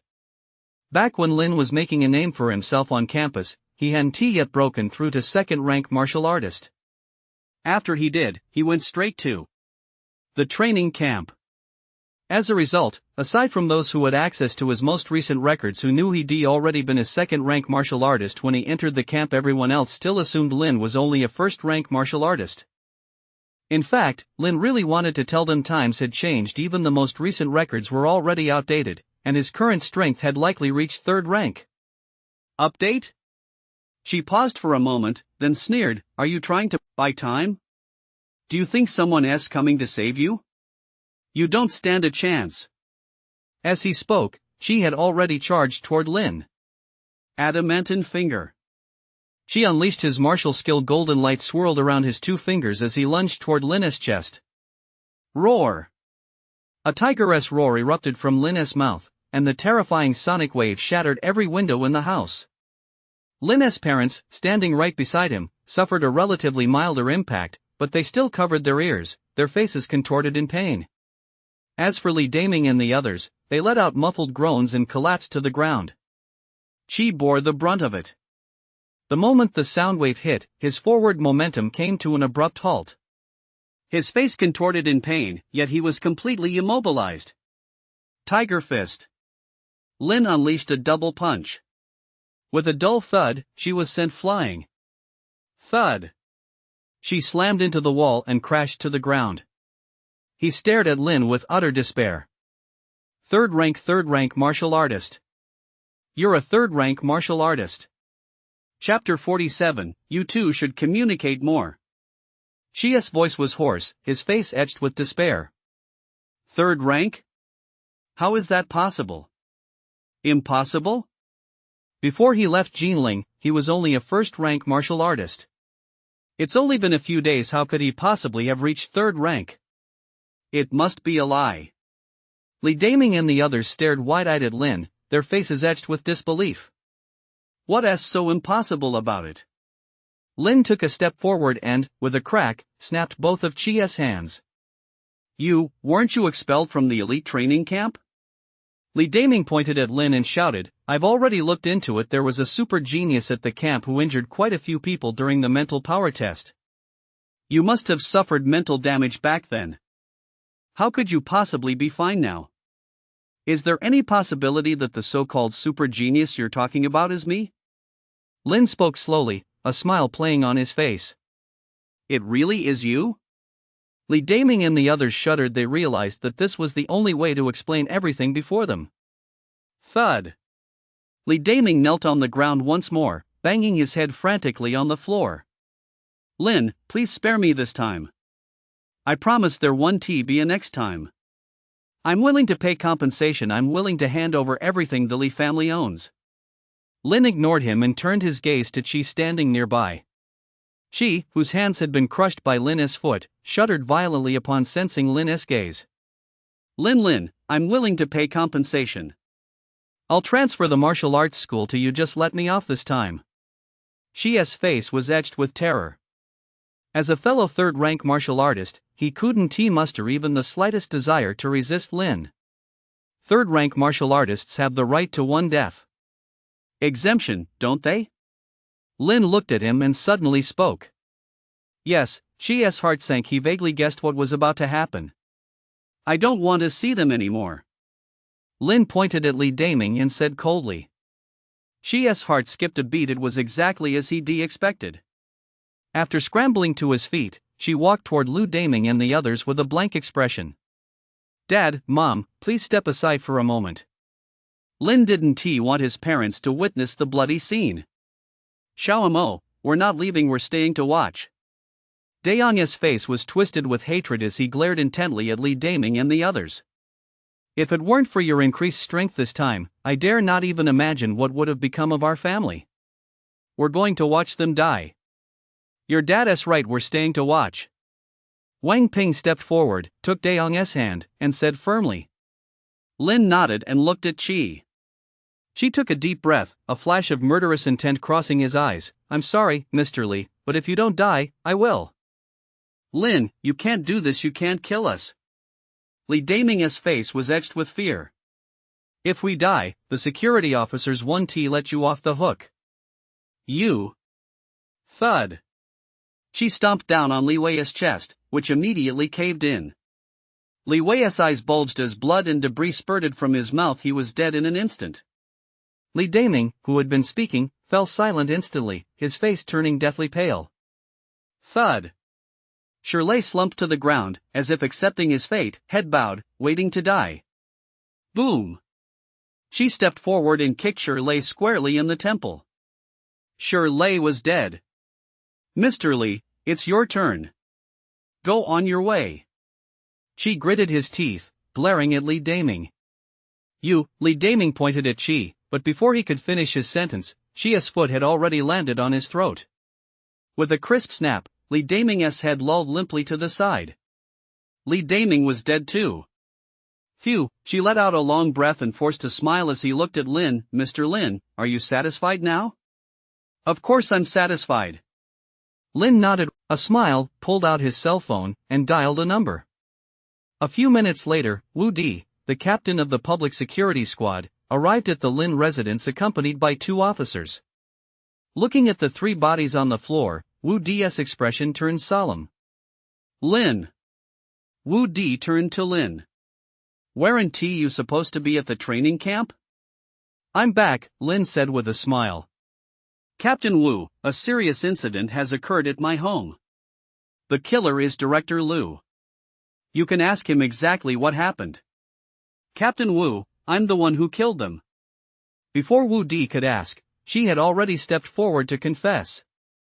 Wu Di had already recognized the bodies lying on the ground. As the public security captain, he was well aware of the feud between the Lin and Li families. So he knew full well that the incident before him was definitely not as simple as Lin made it out to be. But since Qi had already confessed, the subsequent interrogation was usually just a formality. Wu Di hesitated over whether to take Lin back with him as the public security captain. He had a duty to get to the bottom of the truth. Lin, are you okay? Just then, a voice rang out. 2 men rushed in through the main gate. Leading the way was Chen Xingji, the principal of 3rd High School, followed by homeroom teacher Zhang Lianchang. We heard you were kicked out of the training camp, so we came specifically to check on you. Here as some medicine the school prepared for your injuries. Chen Xingji took out a wooden box and was about to hand it over. That was when they noticed the body on the ground. This Chen Xingji and Zhang Lianchang froze in shock. You two, carry the body out. Wu Di waved his hand, leaving the body there. Wasn't he going to do anyone any good? Several security guards quickly carried the body out. Thank you, Principal Chen. Thank you, Teacher Zhang. Lin quickly tucked the wooden box away. He had already recognized the pills inside as remedies for mental trauma, each one worth as much as 600,000. I don't really think you need these. Chen Xingji looked at Lin in confusion. I need them desperately. Lin nodded repeatedly. You have no idea, I've had a headache for several hours since I got back. Zhang Lianchang and Chen Xingji were instantly at a loss for words. However, they also realized that Lin hadn't returned because he'd been sent back due to an injury, but for some other reason. Lin.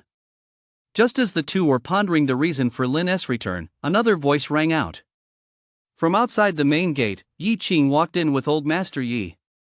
Yi Qing was also holding a pill box. She stepped forward and handed it to Lin. I heard you were injured. These are pills to treat psychological trauma. Lin accepted them with a smile, feeling that his return had been well worth it. In just a short while, he'd received 1.2 million worth of pills. Wu Di, standing nearby, was completely dumbfounded. He knew Lin was highly regarded at school, but he had no idea Lin's relationship with the Yi family was this close. Congratulations, congratulations. Just then, two hearty bursts of laughter rang out. Louis walked in with Wu Yang. Unlike Yi Qing and the others, the two of them were carrying gift boxes. However, the moment they entered, the smiles on their faces froze. Director Wu. Wu Di looked at Wu Yang, a look of surprise on his face. He could tell that Wu Yang hadn't come because of the murder case, but for some other reason. Everyone else was watching them as well, their minds racing with speculation about the reason for their visit. They said congratulations when they walked in. Is there some happy occasion at the Lin family? Yi Chao, a seasoned veteran, quickly picked up on the hint in their words. Upon realizing this, his expression shifted slightly. Could it be that Lin, that kid, caught the eye of one of those prominent families at the training camp and became a son-in-law by marriage? Then wouldn't Yi family be missing out big time? If I'd known, I would betroth Qing to Lin back then. Yi Chaochuan felt a twinge of regret. Chen Xingji, meanwhile, looked curiously at Louis. Alliance Master Lu, is there some happy occasion? You guys don't know yet? Louis paused in surprise. Seeing you all here, I assumed you already knew. Lin's performance at the training camp was simply outstanding, so he was jointly recommended by two instructors to Eagle Camp. Eagle Camp? Everyone present looked puzzled. They had never even heard of it. Is Eagle Camp even more prestigious than the elite training camp? Daong looked at Louis and couldn't help but ask. Compared to Eagle Camp, the elite training camp is like children playing house. Louis couldn't help but laugh as he explained, the elite training camp is aimed at high school graduates preparing for college entrance exams, while Eagle Camp targets the top prodigies from martial arts universities across the country, as well as young geniuses from various factions, clans, and even the military in Huaxia. Their strength is at least at the martial warrior level, and some geniuses have even reached the martial king level. Lin is the first person in the past 30 years to enter Eagle Camp as a martial artist. The first in 30 years. Shock spread across everyone's faces. So 30 years ago, were there others like Lin? Yi Qing couldn't help but ask. 30 years ago, Eagle Camp didn't even exist yet. Louis spoke solemnly. Lin is the first. The first. The crowd gasped in awe, their gazes toward Lin filled with reverence. All right, Lin. Now that we've offered our congratulations, we'll be on our way, Louis said with a smile. Brother Lin, if you need anything in the future, just come find me. Daong nodded repeatedly. The crowd looked at Daong with envy coming from the deputy leader of the Jinling Martial Arts Alliance. Those words carried considerable weight. The only reason Daong, an ordinary person, could make such a promise was because his son was Lin. After Louis and Wu Yan left, Wu Di also clasped his fists in a bow and followed them out. Compared to before, Wu Di's gaze toward Lin now held a hint of reverence. She, who had also been taken away, was filled with utter regret. If he'd known Lin had such a background, he would never have gotten involved in this matter. Qinger, Grandpa has some business to attend to, so I'll head back first. Seeing that it was about time, Yi Chaochuan stood up to leave. Principal Chen, Teacher Zhang, shall we go together? Chen Xingji and Zhang Lianchang paused for a moment, then nodded with a smile. Sure, let us go together. Yi Qing, Lin's talent on the martial path is astonishing. You two should have a good talk. Shen Xingji gave Yi Qing a meaningful look. Yi Qing looked a bit bewildered at first, but she quickly understood what they meant and couldn't help but blush. Chapter 48, Unexplained Hostility. On the plains, a high-speed train sped by. Inside the carriage, a young man was fast asleep, his head resting on the table. Seated next to him was a young woman. Across from her sat another young couple. At that moment, the young man on the opposite side was speaking loudly. Something huge happened at this elite training camp. A super genius with the strength of a martial artist passed the Martial King's mental power assessment and earned direct admission to Eagle Camp. Wu Yin, is that really true? The young woman sitting next to the young man looked stunned. How could a martial artist possibly possess such powerful mental power? Of course it's true. The young man, Wu Yin, glanced at the girl across from him and raised his voice a little more. My older brother is a participant in this elite training camp. He told me this himself. But because of that prodigy, this year's camp is harder than ever, with grueling training every single day. After training, my brother doesn't even have the energy to eat. It's terrible. But my brother said that in less than a week, his vitality went up by 4 points. The young man said loudly, a look of pride on his face. 4 points? Are you serious? The girl looked envious.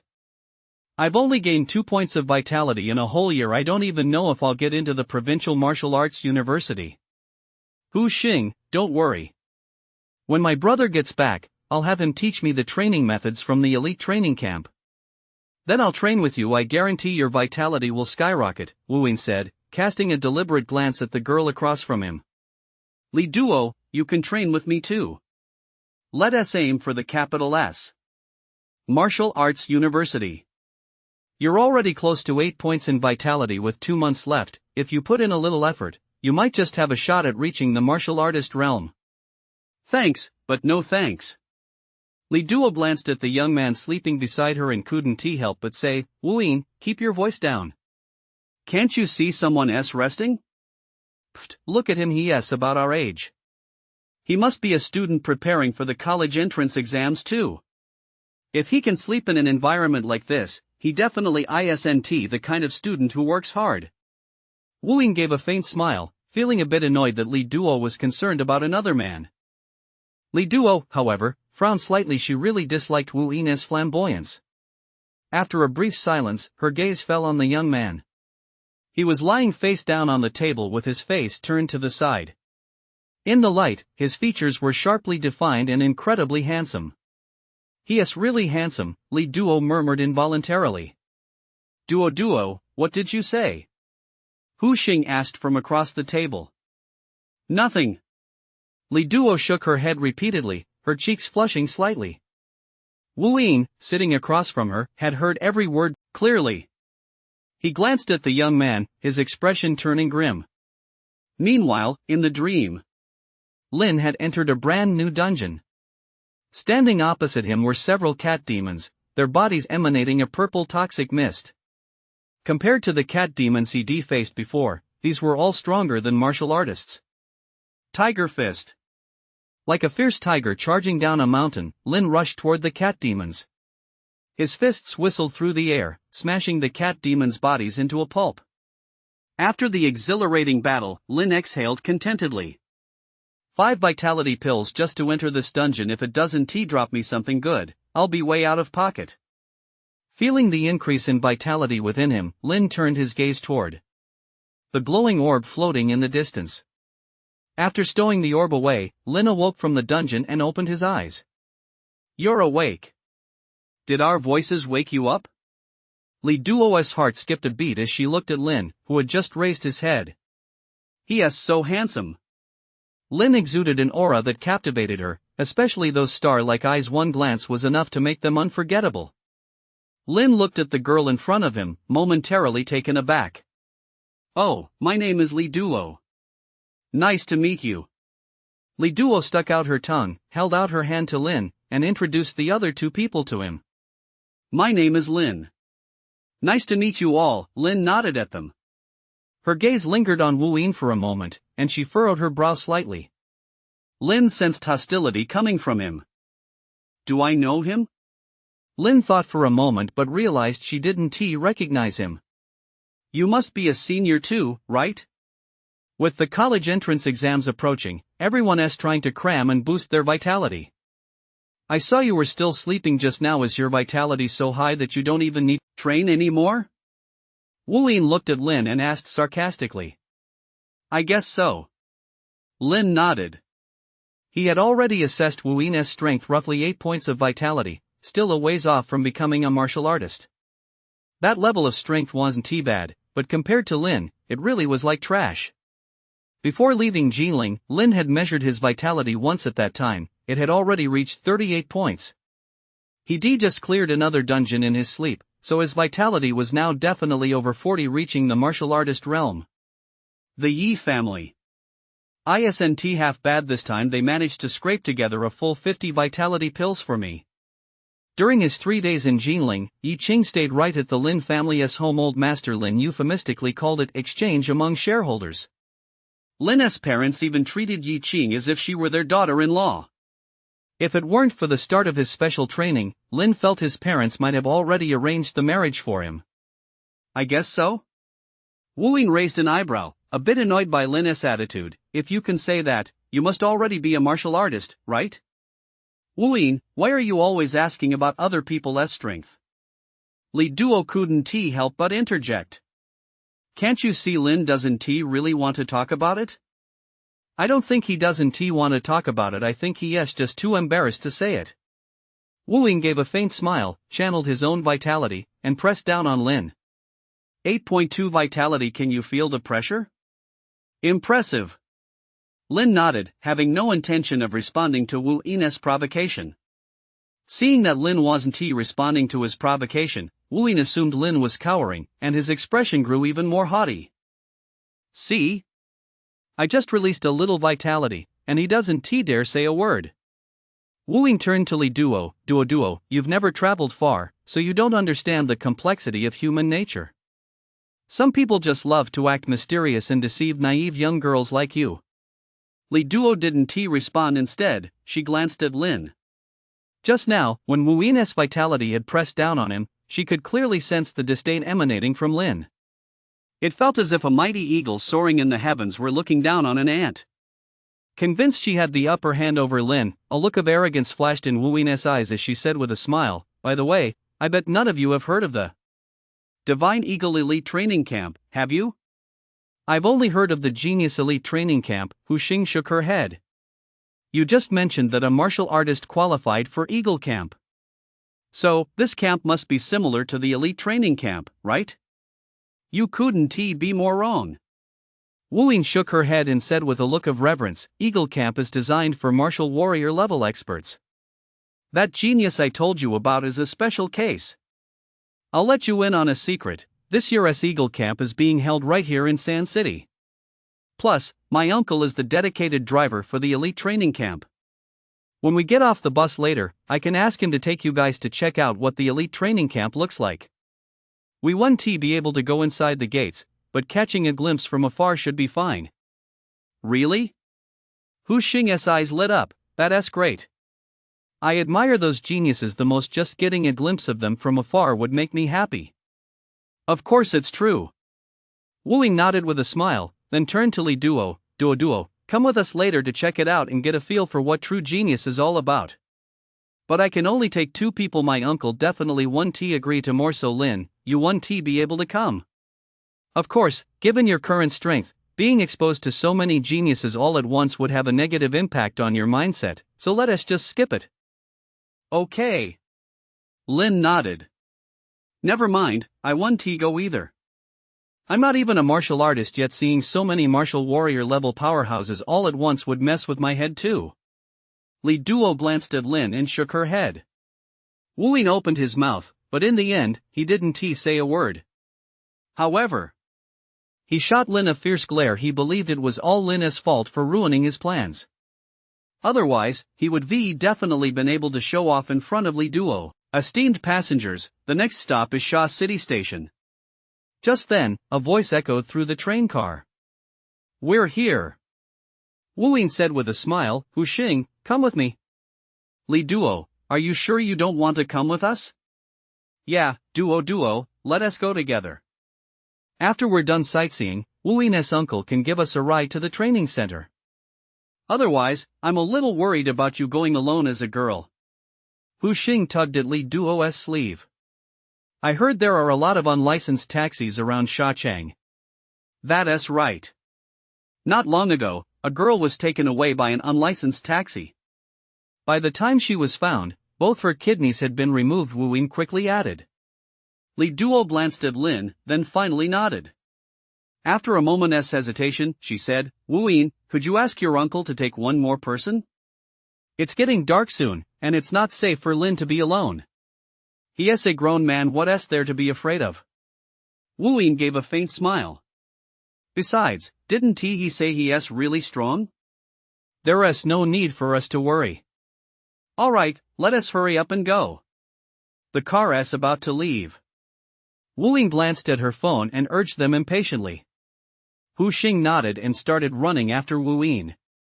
Li Duo bit her lip but ultimately didn't follow. "Lin, let us go together, we can look out for each other." "Wu Ying, after thinking it over, I just can't leave Lin behind. You two go ahead, I'll take a cab with Lin later." Wu Ying shot Lin a resentful glance but said nothing. She took Hu Xing by the hand and jogged off, quickly disappearing into the crowd. Lin looked at Li Duo with some surprise. He hadn't expected this girl to have such a kind heart. "Don't you really want to see what Eagle Camp looks like?" Lin glanced at Li Duo and asked with a smile. "Of course I do." Li Duo stuck out her tongue. "But I can't just leave you here all by yourself." "Don't worry. I'll ask if they'll let you come inside for a quick look," Lin said with a smile. "Inside?" Li Duo froze for a moment. "Inside where?" Meanwhile, Wu Ying and Hu Xing got into a shiny black sedan and took their seats in the back, their faces full of anticipation. "Uncle, isn't that person here yet?" Wu Ying asked the middle-aged man behind the wheel. "He is on the same bus as you guys, so he probably hasn't come out yet," the driver said with a smile. "When you meet him, be sure to seize the opportunity to build a good relationship with him. Talking to him a lot will be good for you." "Uncle, don't worry. I'll definitely build a good relationship with him." Wu Ying nodded with a smile. Just then, the driver glanced out the window and said with a smile, "Here he comes. He is so young." Hearing this, Wu Ying and Hu Xing couldn't help but look out the car window at the same time. Chapter 49, The Gap Between a Genius and the Rest. Outside the car window, Lin and Li Duo were walking toward them. "Why are they here?" Wu Ying's expression shifted slightly as he looked at the driver. "Uncle, is he the one you're here to pick up?" "It should be." The driver nodded with a smile and quickly opened the car door to get out. "Impossible." Wu Ying shook his head and said in a deep voice, "Lin was so scared by my vitality in the car that he couldn't even speak. With his level of ability, how could he possibly be from Eagle Camp? Could Lin be hiding his true strength?" Hu Xing said hesitantly. "Impossible." Wu Ying shook his head, then his eyes suddenly lit up. "I've got it, he must have found out that my uncle is a driver for the elite training camp, so he is trying to pass himself off as a member of the elite training camp to show off in front of Li Duo. That must be it." A smile spread across Wu Ying's face as he opened the car door and stepped out. "Just wait and see how I expose him. Lin, I never thought we'd meet again." After getting out of the car, Wu Ying stepped forward and blocked the driver's path. "So, what's the deal? I didn't want to give you a ride, so you decided to pretend to be an elite training camp trainee to sneak onto the bus, is that it?" Li Duo also looked at Lin in surprise. She hadn't expected the car Lin was taking her to be the elite training camp's. But how could Lin possibly be a trainee at the elite training camp? How old is he, anyway? Wu Ying, what's going on? Do you two know each other? The driver looked at his nephew and asked with a frown. "Of course we know each other." Wu Ying smiled as he recounted how he intimidated Lin with his vitality on the high-speed train. he can't even handle my vitality. How could he possibly qualify for the elite training camp? Besides, uncle, even though you pick people up every day, you don't actually have their photos. Lin is just taking advantage of that loophole to pose as someone from the elite training camp. What do you say, Lin? Am I right? A smile spread across Wu Yin's face, and his gaze toward Lin was filled with defiance. You're really smart, Lin couldn't help but give him a thumbs up, then turned to the driver. You must be Wu Kai, driver Wu. Here's my letter of introduction. With that, he pulled out the recommendation letter signed by Qian and he from the backpack on his back. At a time like this, and you're still trying to pull the wool over my eyes. You just grabbed a random piece of paper thinking those first two names would be enough to fool me. Wu Ying clasped his hands behind his back, looking at Lin with disdain. Meanwhile, the driver, Wu Kai, took the letter of recommendation from Lin's hand, glanced at it, and then barked harshly at Wu Yin, "Shut your mouth." But Wu Yin was startled, but still insisted on explaining himself. Buzz. Just then, Lin took a step toward him, and the vitality radiating from his body instantly surged out, bearing down on Wu Yin. Thud.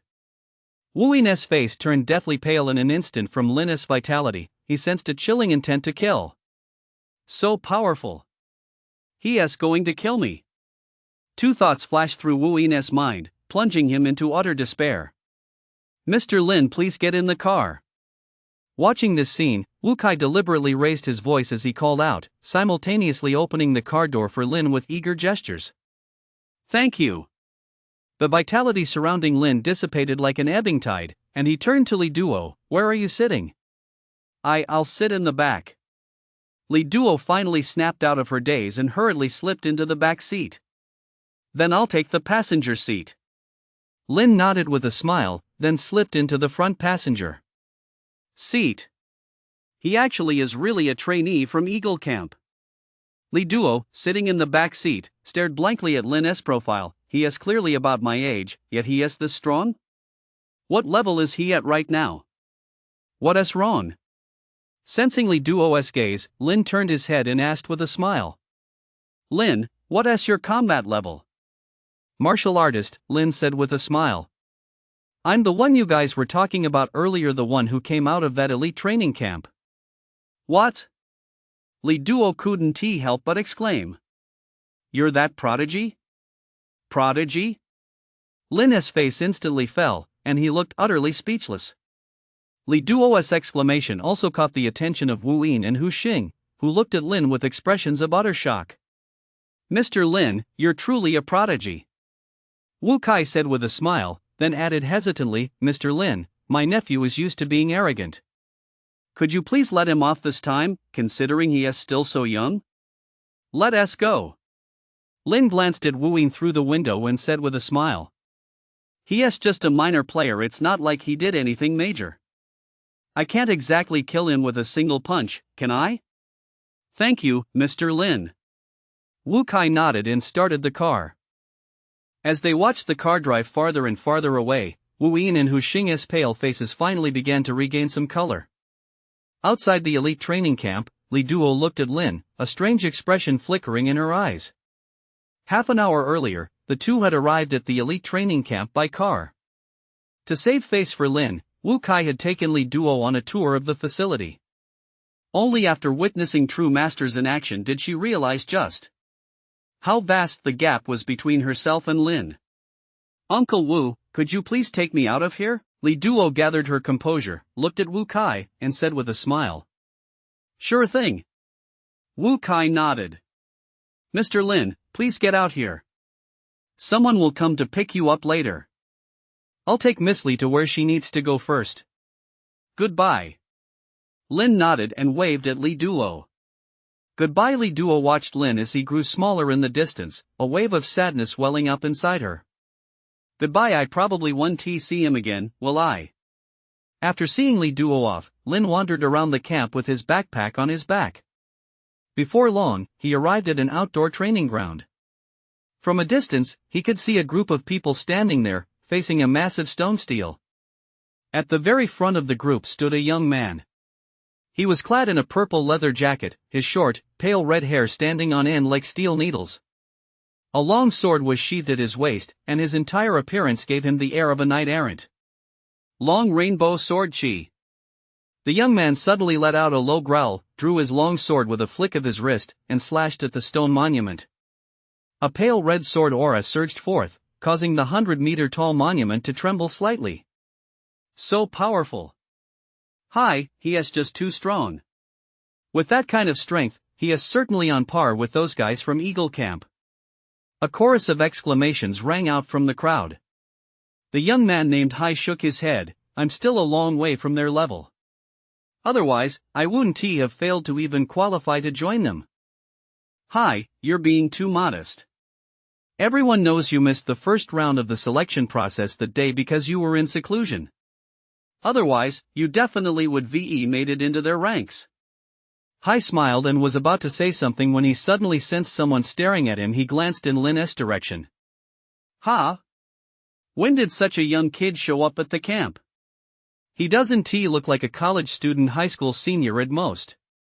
Hey kid, where do you come from? Do you even know what kind of place this is? Get out of here. If you want to come here, wait until you've made it into the top 10 at a provincial martial arts university.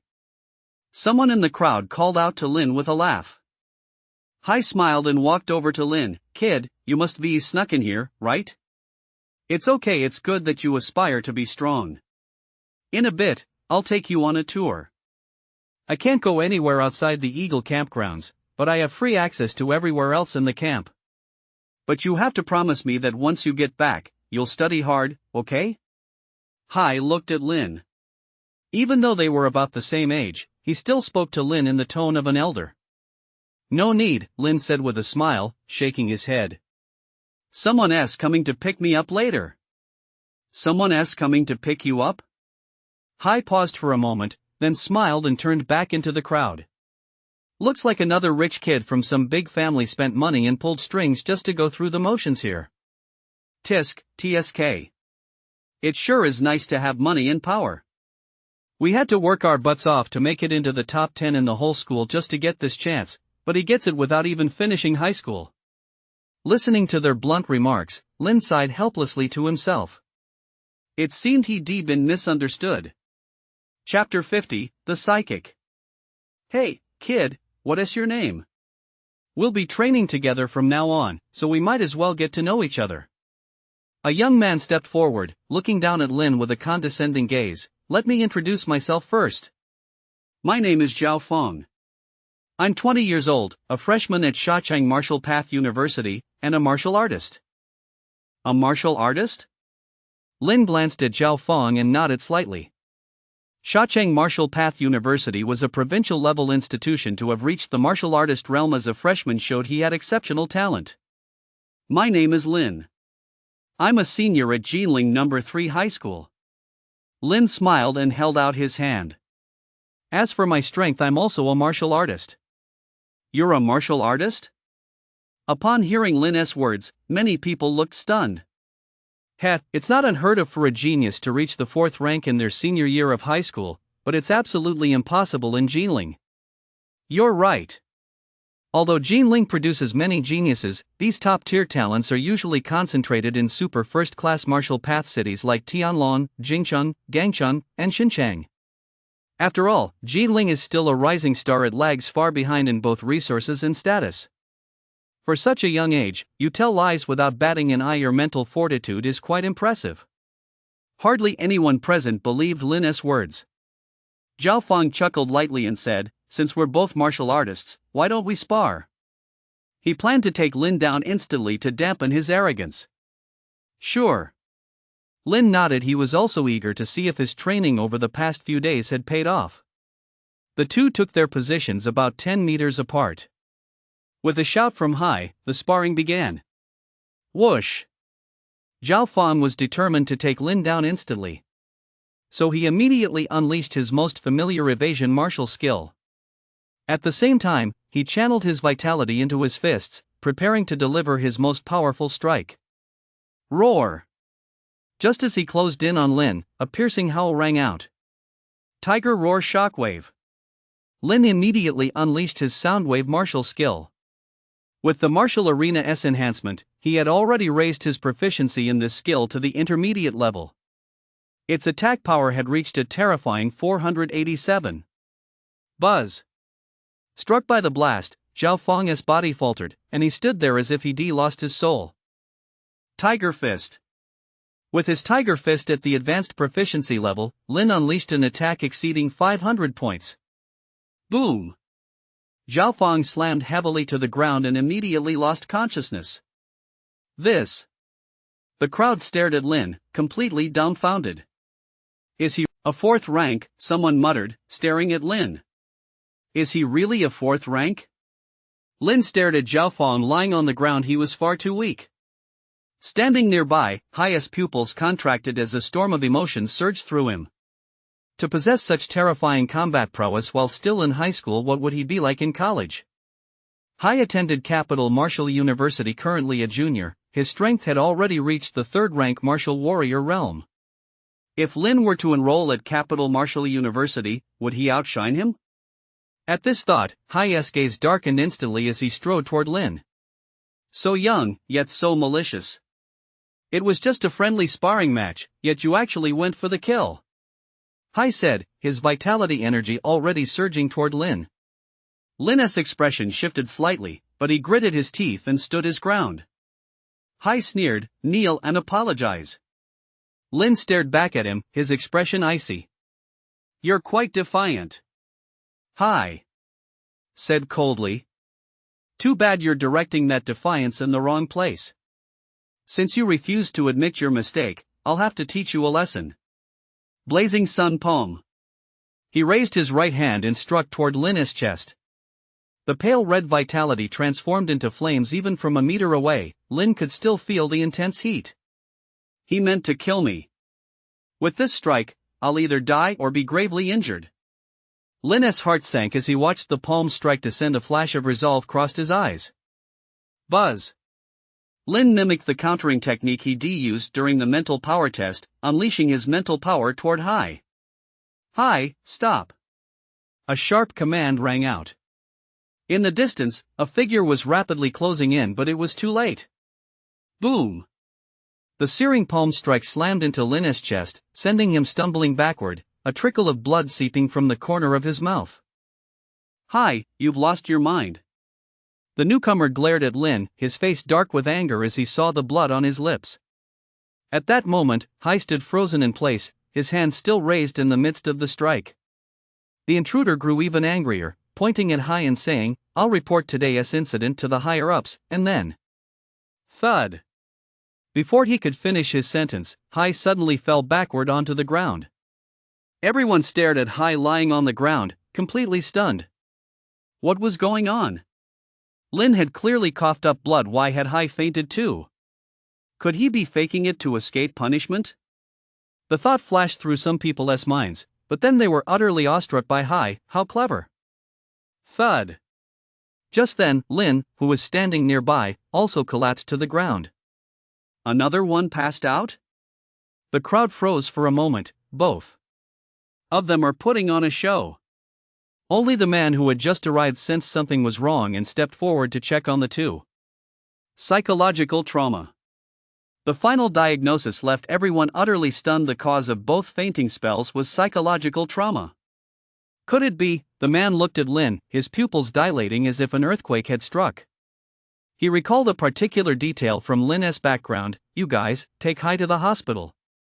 With that, he hoisted Lin onto his back and sprinted off into the distance. An hour later, at the elite training camp's private hospital, Lin slowly opened his eyes.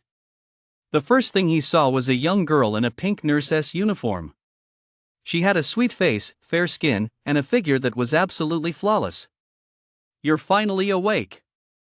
The young nurse's face lit up with surprise and delight when she saw Lin open his eyes. Chuan, the person you brought in has woken up. Chuan? Lin rubbed his head. The side effects of forcibly using mental power as an attack were simply too severe. That single strike had nearly made his head explode. However, Lin estimated that in that split second, Hai had taken at least 5 points of mental power damage, which was absolutely terrifying for a third-rank martial warrior. I'll avoid using this technique whenever possible. If I overdo it, I'll die instantly. Lin warned himself inwardly, then looked up toward the door. The sound of hurried footsteps echoed as a young man walked in, accompanied by several middle-aged men. Lin, you're finally awake. The young man was Chuan. He looked at Lin, his expression filled with excitement. Let me introduce you. These gentlemen are instructors from the elite training camp. The three middle-aged men before him were, respectively, the elite training camp's deputy Instructor Meng, Special Instructor Xia, and Trainer Jiang Gu. All right, Chuan, you brat, cut the nonsense. Meng pushed Chuan aside and stood in front of Lin, asking expectantly, Lin, did you use a mental attack just now when you were sparring with Hai? Lin hesitated for a moment, then nodded. The elite training camp surely had his records, so there was no need to hide anything about this. To be able to use a mental attack at the martial artist level, this is fantastic. We actually discovered a psychic. Chapter 51, the highest form of respect for a martial artist. A psychic? It was the first time Lin had heard the term, and he couldn't help but freeze for a moment. A psychic is someone who can freely manipulate mental power even before reaching the martial king realm. Xia said with a smile. Although you only possess the strength of a martial artist, you knocked out third-rank martial warrior Hai with a mental attack. This clearly demonstrates that your control over mental power has already reached the level of a first-rank psychic. First-rank psychic. Lin's face was still full of confusion. We'll send you all the relevant information about psychics, Meng said with a smile. During the special training ahead, we'll provide you with specialized training for psychics. I hope you'll benefit from it. All right, Chuan, I'll leave the rest to you. I need to report this matter to our superiors. Qian and he have distinguished themselves this time. Once Meng left with the other two, only Chuan and Lin remained in the room. Let me introduce myself again. My name is Chuan. I'm from Capital Martial University, currently a senior, and a martial king, Chuan said with a smile. Martial king? Lin stared at Chuan in shock. The man before him was at most 5 years older than him, yet he was a full 2 major cultivation realms ahead, stronger even than Qian and he. Everyone, stop for a moment. Let me introduce a newcomer. Chuan shouted. The vitality energy subsided, and many turned to look at Lin with scrutinizing expressions. Lin, a martial artist, Chuan deliberately paused for a moment to gauge the crowd's reactions. However, everyone's expressions remained unchanged, showing no sign of looking down on Lin. A first-rank psychic, Chuan's face broke into a smile as he added. Whoosh! The entire arena erupted in a frenzy. The crowd, who had previously been calm, now stared at Lin with looks of utter astonishment. A martial artist has actually reached the level of a first-rank psionicist? That's terrifying. Yan Ming, you became a first-rank psionicist when you were a third-rank martial warrior, right? Compared to this kid, you're not cutting it.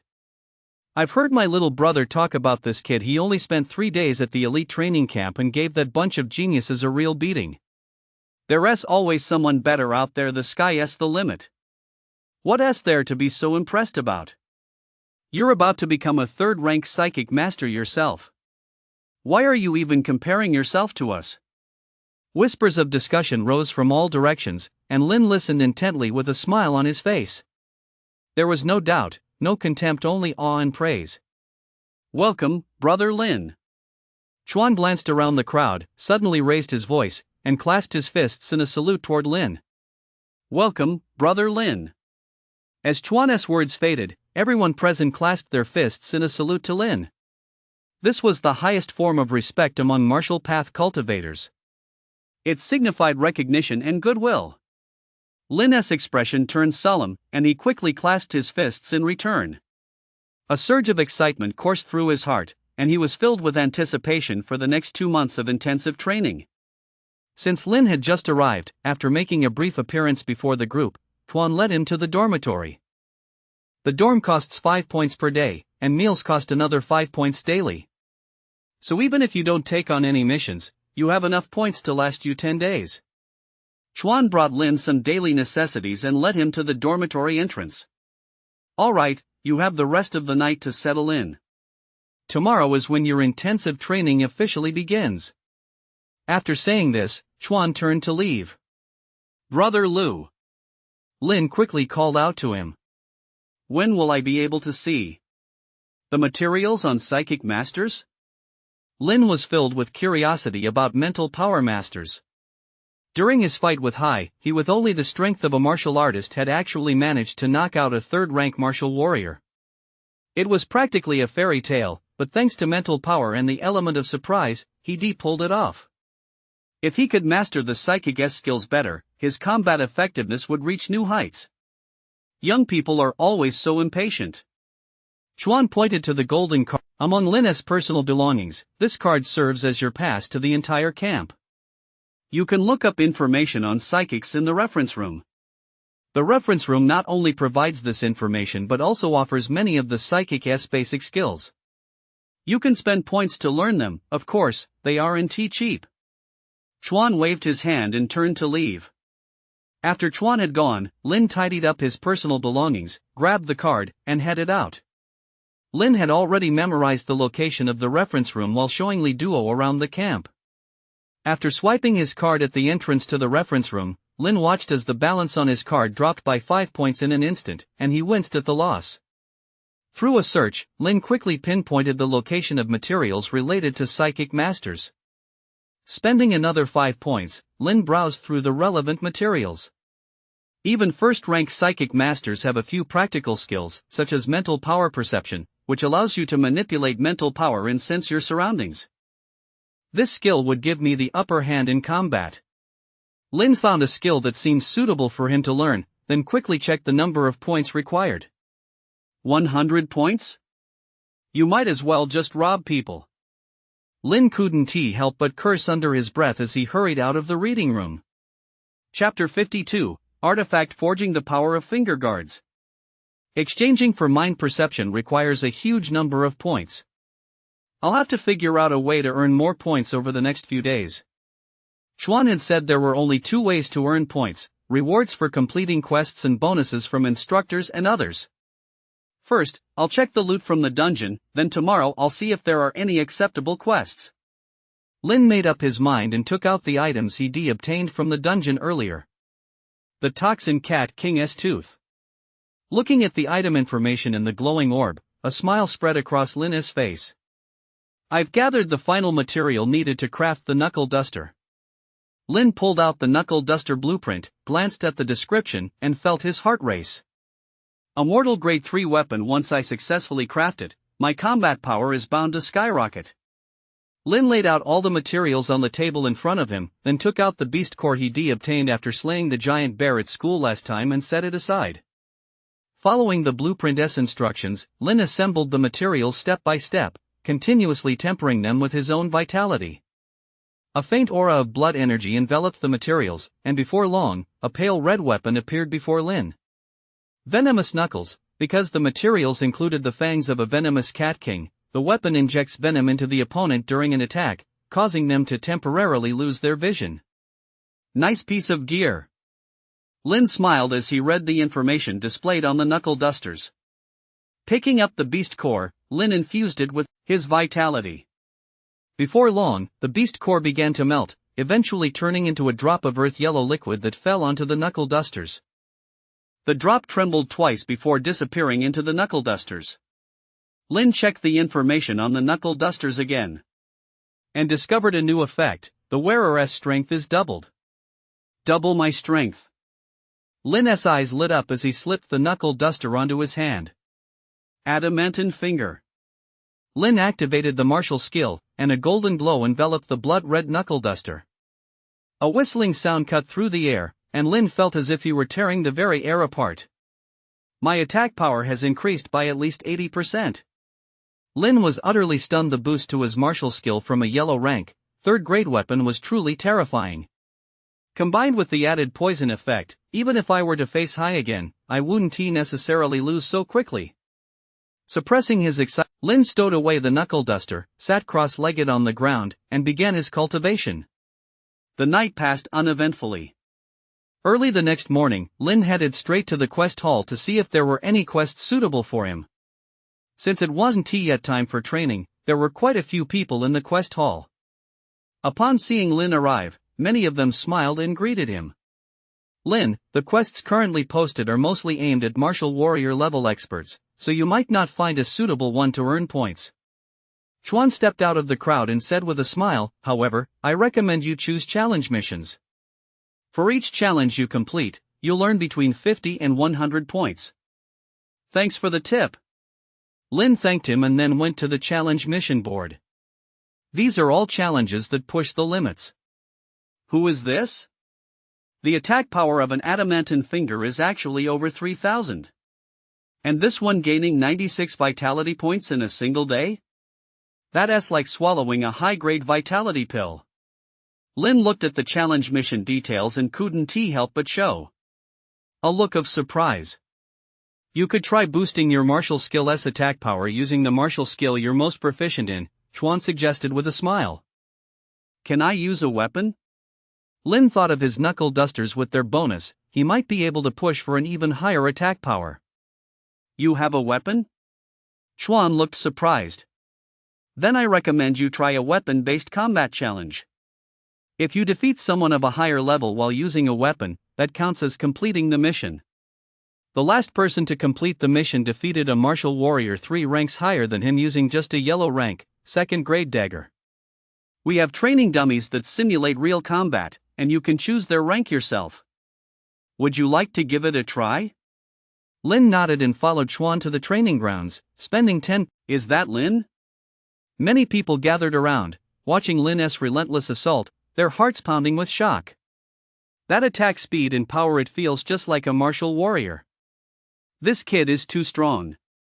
If he ever reaches our level, I can't even imagine what he'll become. Amid the crowd's gasps of awe, Lin unleashed the Tiger Fist. Accompanied by a tiger's roar, the crowd glimpsed what appeared to be a majestic, striped tiger emerging behind Lin. Amid the surging vitality energy, the golem was punched right through the chest and collapsed to the ground. Lin, wielding the strength of a martial artist, had defeated a martial artist. After a brief moment of shock, prolonged cheers erupted. A smile spread across Lin's face. The challenge was a success. Congratulations! You've earned 50 points. Lin looked at the 50 points that had appeared in his account, but he couldn't bring himself to smile. Because between yesterday and today, he had already spent 40 points. Even with these 50 added, he only had 110 points total. If he redeemed them for mind perception, he wouldn't even have enough points left to buy food. Lin, as your assistant instructor, I'm personally awarding you 50 points, a voice rang out. Meng, dressed in green camouflage, walked over slowly, looking at Lin with immense satisfaction.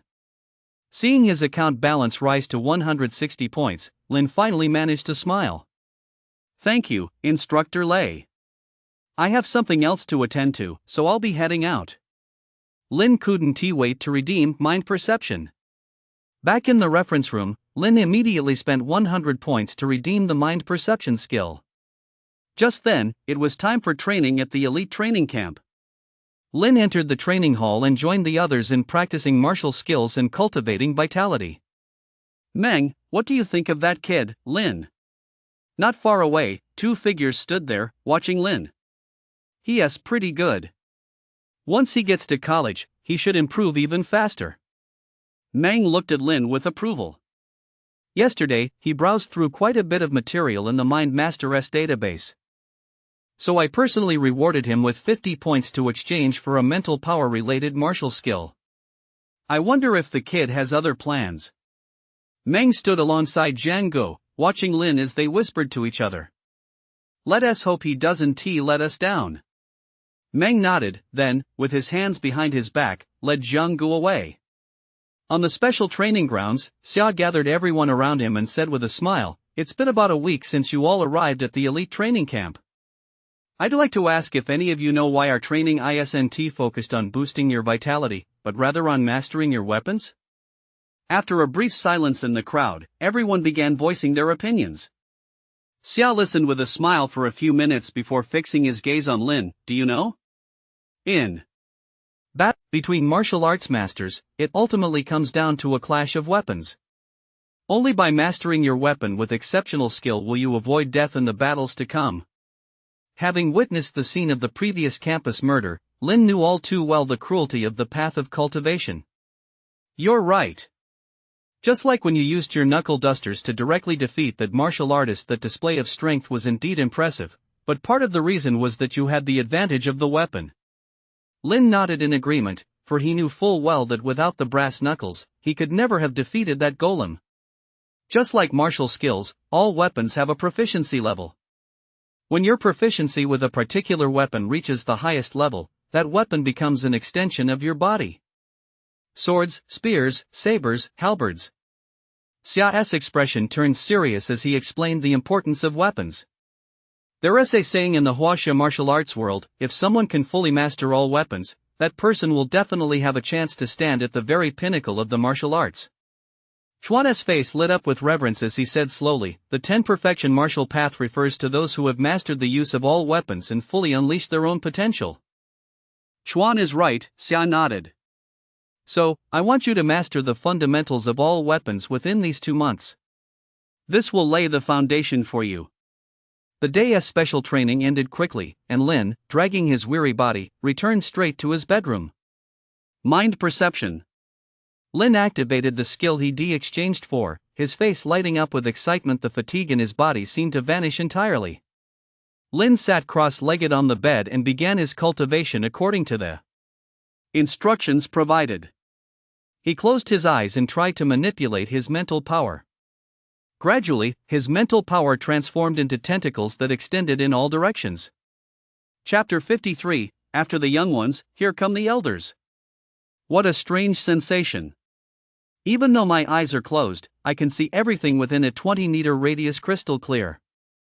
In the bedroom, Lin kept his eyes tightly shut, a faint smile playing at the corners of his mouth.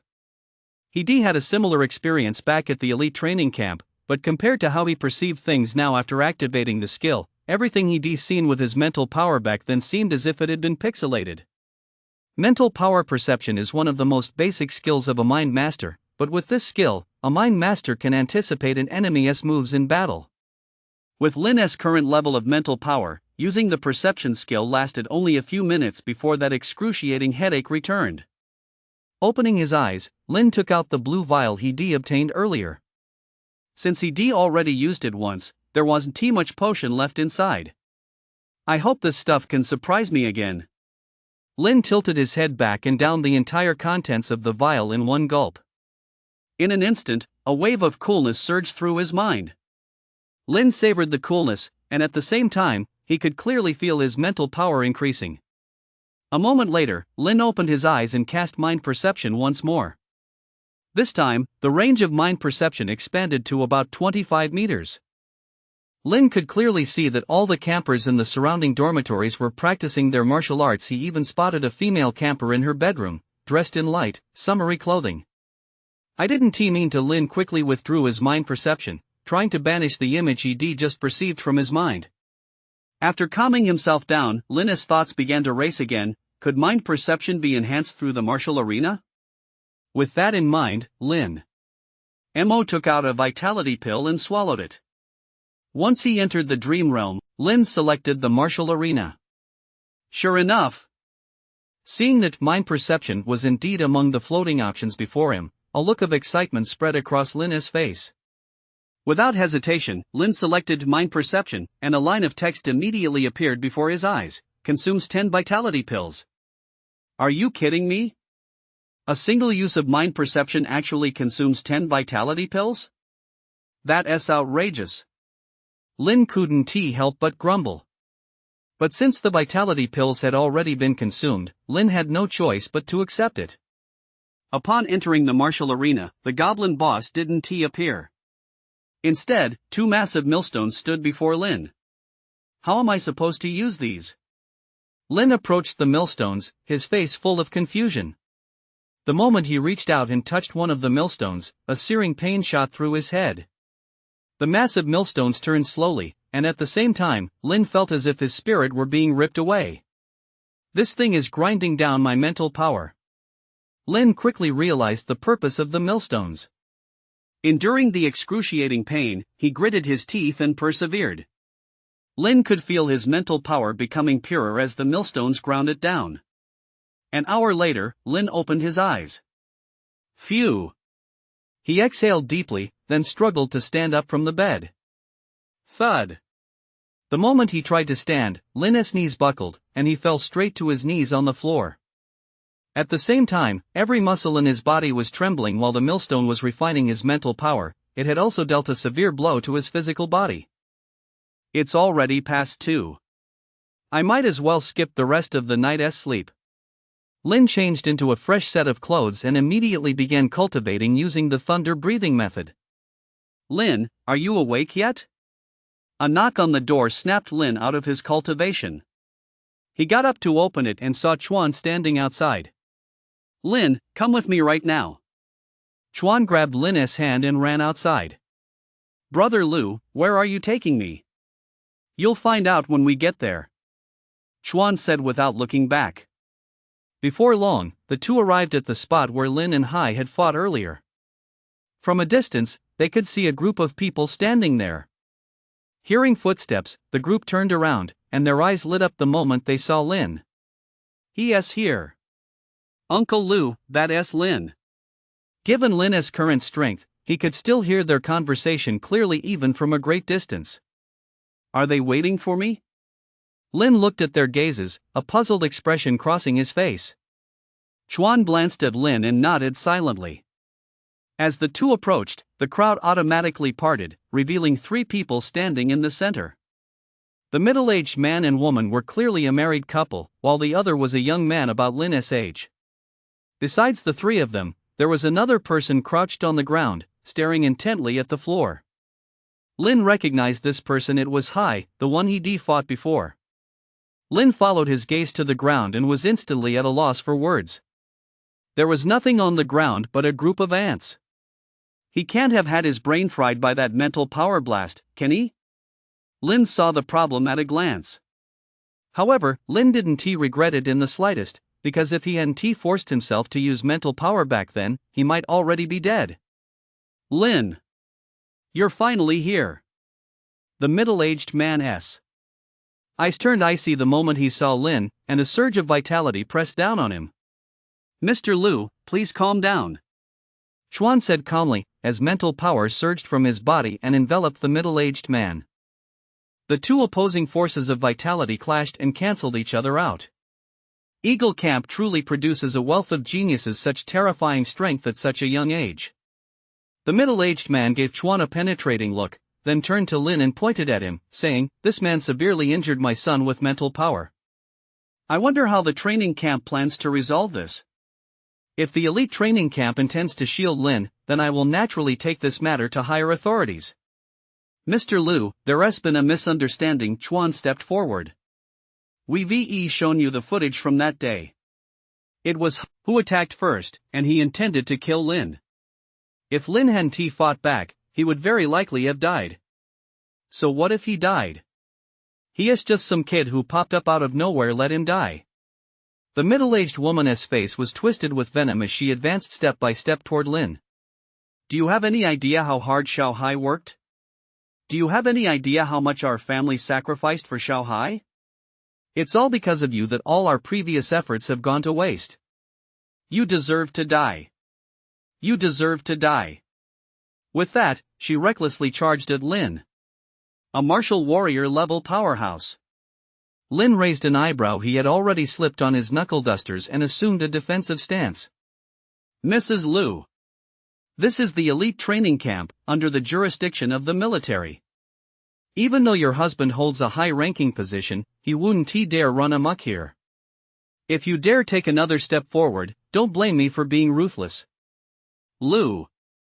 Chuan's voice was deep, and his own vitality surged toward the middle-aged woman. Feeling the vitality emanating from Chuan, the middle-aged woman's expression shifted slightly, and she came to a halt a few meters away from Lin. Does the elite training camp think it can do whatever it wants just because of its special status? I'm going to file a complaint against you all, not only that scoundrel Lin, but you too.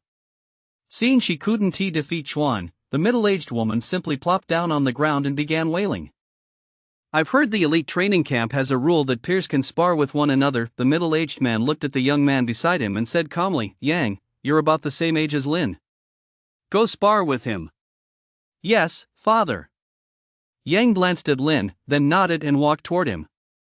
I, Yang, hereby challenge Lin on my own behalf a life or death battle, to the death. Yang's face set with resolve as he spoke loudly. At the same time, he pulled out a sheet of white paper, bit his fingertip, and wrote a line on it, life or death duel, life and death are in the hands of heaven. Death duel contract. Lin looked at the bloodstained signature and turned to Chuan with a helpless expression. Can I refuse? According to the rules of the elite training camp, you cannot refuse. Chuan shook his head.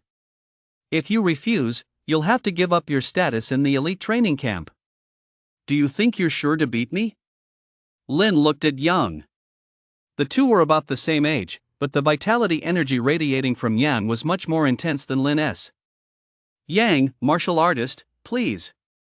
Yang didn't respond to Lin's words but instead flung the death duel contract toward him. Taking the death duel contract, Lin picked up a pen and wrote his name on it. Ha! A burst of laughter rippled through the crowd. What a coward, he doesn't even dare to write his name in blood. Lin glanced toward the crowd. The one who had just spoken was a young man who had once been close to Hai.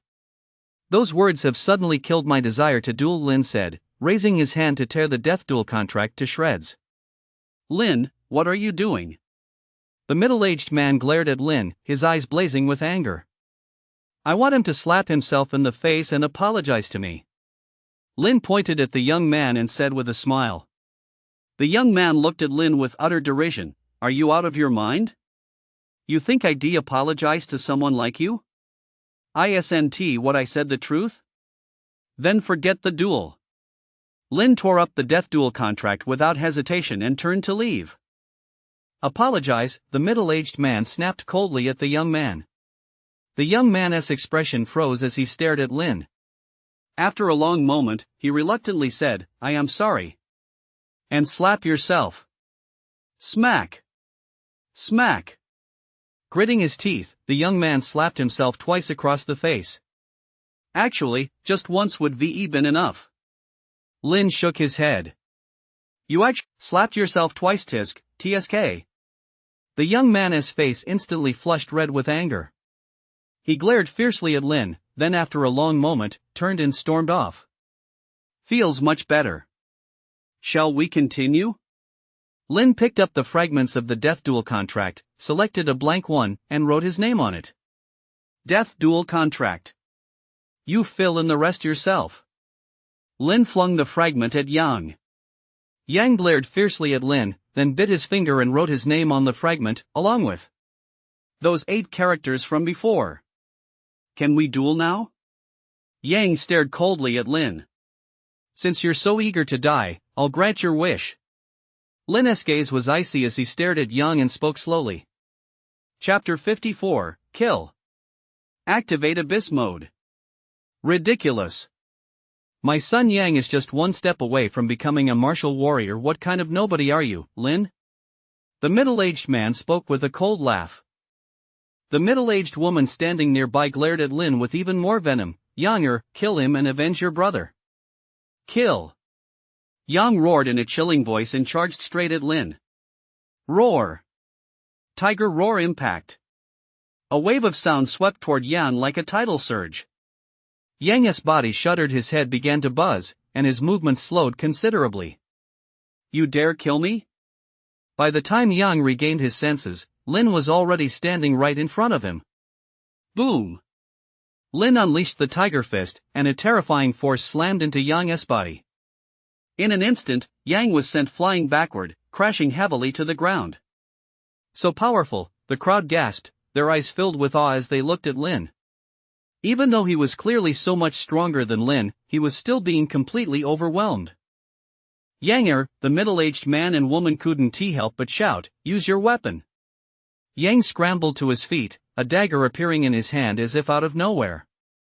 The dagger glinted coldly, its sharpness intimidating. A weapon of at least third-grade yellow rank, the crowd gasped. With Yang's strength combined with this dagger, no matter how powerful Lin was, he was bound to lose. Die! Yang charged forward once more, the razor-sharp dagger slashing directly toward Lin S' neck. With just that? Lin S' icy voice rang out, and at the same moment, his two fingers, glowing with a golden light, shot toward the dagger. Boom! The dagger snapped cleanly in two. Seeing this, everyone felt a chill run down their spines. That was a yellow rank, third-grade dagger, and Lin had snapped it in two with a single finger. Thud! After snapping the dagger, Lin didn't pause his fist, clad in a knuckle duster, slammed directly into Yang's chest. Bright red blood gushed from his chest as Yang's body fell heavily backward onto the ground. He's dead. Someone in the crowd muttered these words, followed by a roar of commotion. Did I see that right? A martial artist actually got utterly crushed by Lin. A yellow rank, third-grade dagger. It was practically as soft as tofu. Terrifying. Chuan, too, stared at Lin in utter shock. He was exceptionally talented even at the martial artist realm. He could defeat opponents 2 minor realms above him. But Lin had crossed 4 realms to kill Yang, who was wielding a mortal grade 3 weapon. That kind of combat power was truly terrifying. You killed my son. Pay with your life. The middle-aged woman's eyes turned red as she lunged recklessly at Lin. Whoosh! Lin swung his fist. The wind from his punch swept past, coming to a halt just a few centimeters away from the middle-aged woman. Do you want to die? Lin spoke coldly. The middle-aged woman was only an 8th-rank martial artist. If it came to a real fight, Lin could kill her in an instant. Lin! The middle-aged man glared at Lin and shouted, "There is no way you could be a match for my son. You must have used the Mind Master's ability. I'm going to kill you." The middle-aged man's strength far surpassed Lin's. If he attacked, Lin would surely die. Mr. Liu, this isn't appropriate. Chuan stepped forward and said calmly, "I'm holding the death duel contract. Life and death are predestined." He used Mind Master. He didn't. Chuan replied calmly. At the start of the battle, a restriction was activated in the center of the battlefield. The use of mental power is prohibited. This is impossible. How could a martial artist possibly be a match for my son? The middle-aged man's face was etched with despair. He simply refused to accept this outcome. If I used mental power, your son would have died an even more gruesome death. Lin stood with his hands behind his back, speaking calmly, "If I ever reach the martial warrior realm, you're free to come challenge me to a fight to the death anytime." With that, he turned and walked away. Watching Lin's retreating figure, the middle-aged man and woman's faces were filled with despair. Given Lin's current combat prowess, if he truly reached the martial warrior realm, how could they possibly stand a chance against him? But even if they wanted to take action against Lin now, the elite training camp would never allow it. "Xiao Hai, let us go home." The middle-aged man's expression was grim as he stepped forward to pick up Yang's body, then turned to his son, "Hai, the Liu family will spare no effort to heal you.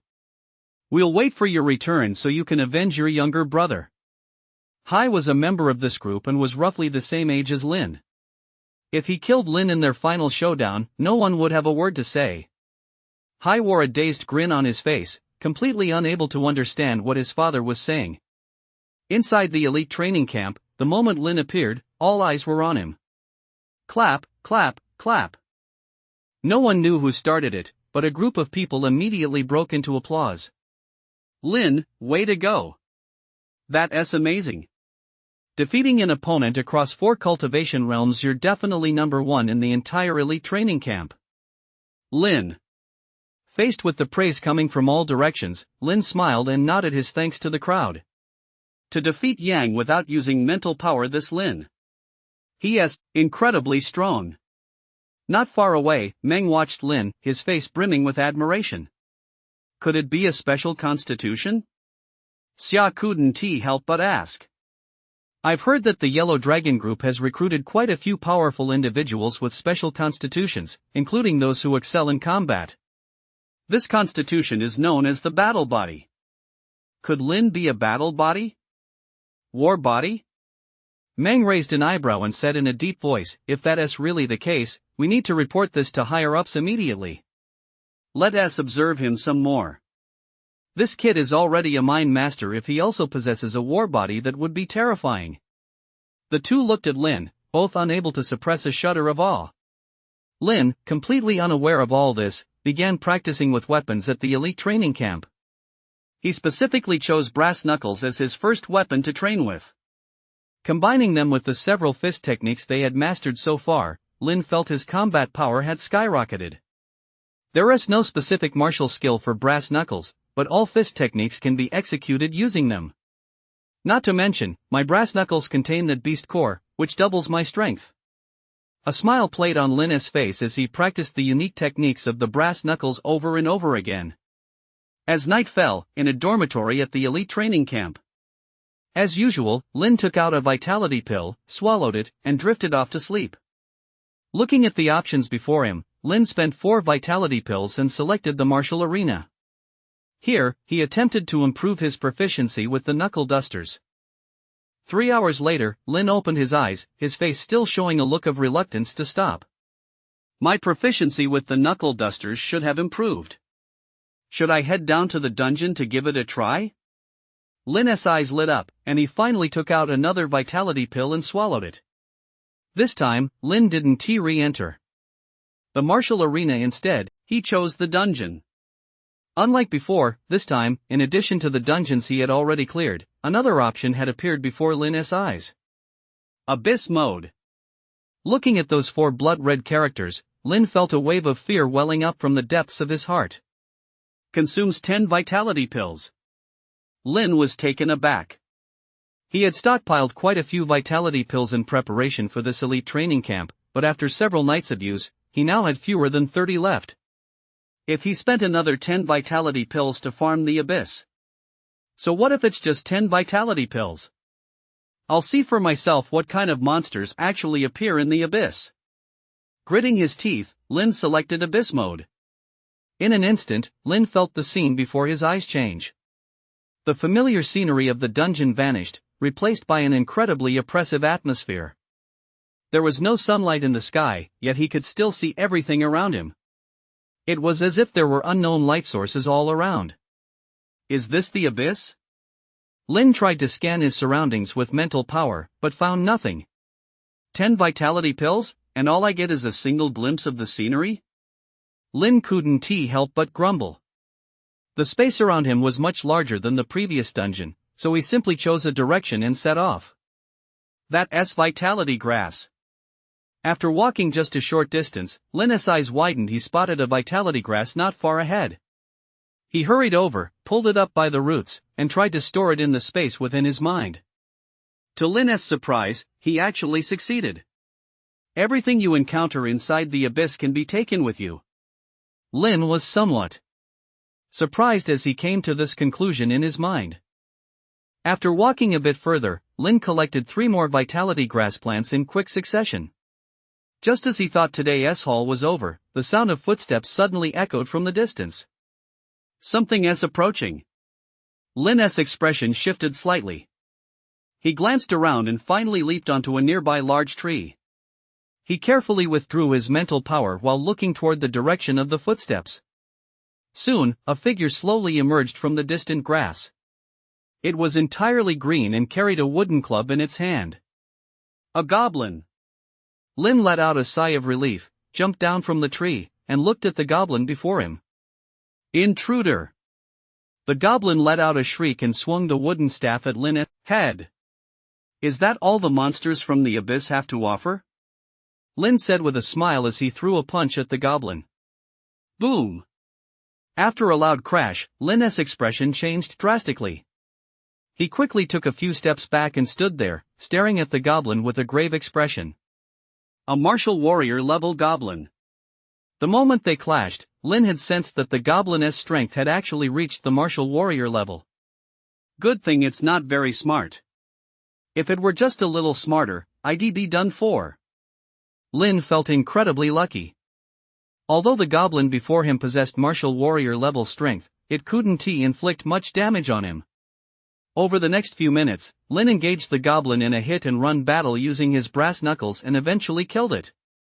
Just as before, a warm current surged from the goblin's body into his own. Just as Lin was gauging the intensity of this warm current, footsteps grew louder from the distance. The dense, swarming footsteps sounded just like countless ants on the move. Hearing these sounds, Lin's expression changed instantly. Chapter 55, A Struggle Between Two Rivals.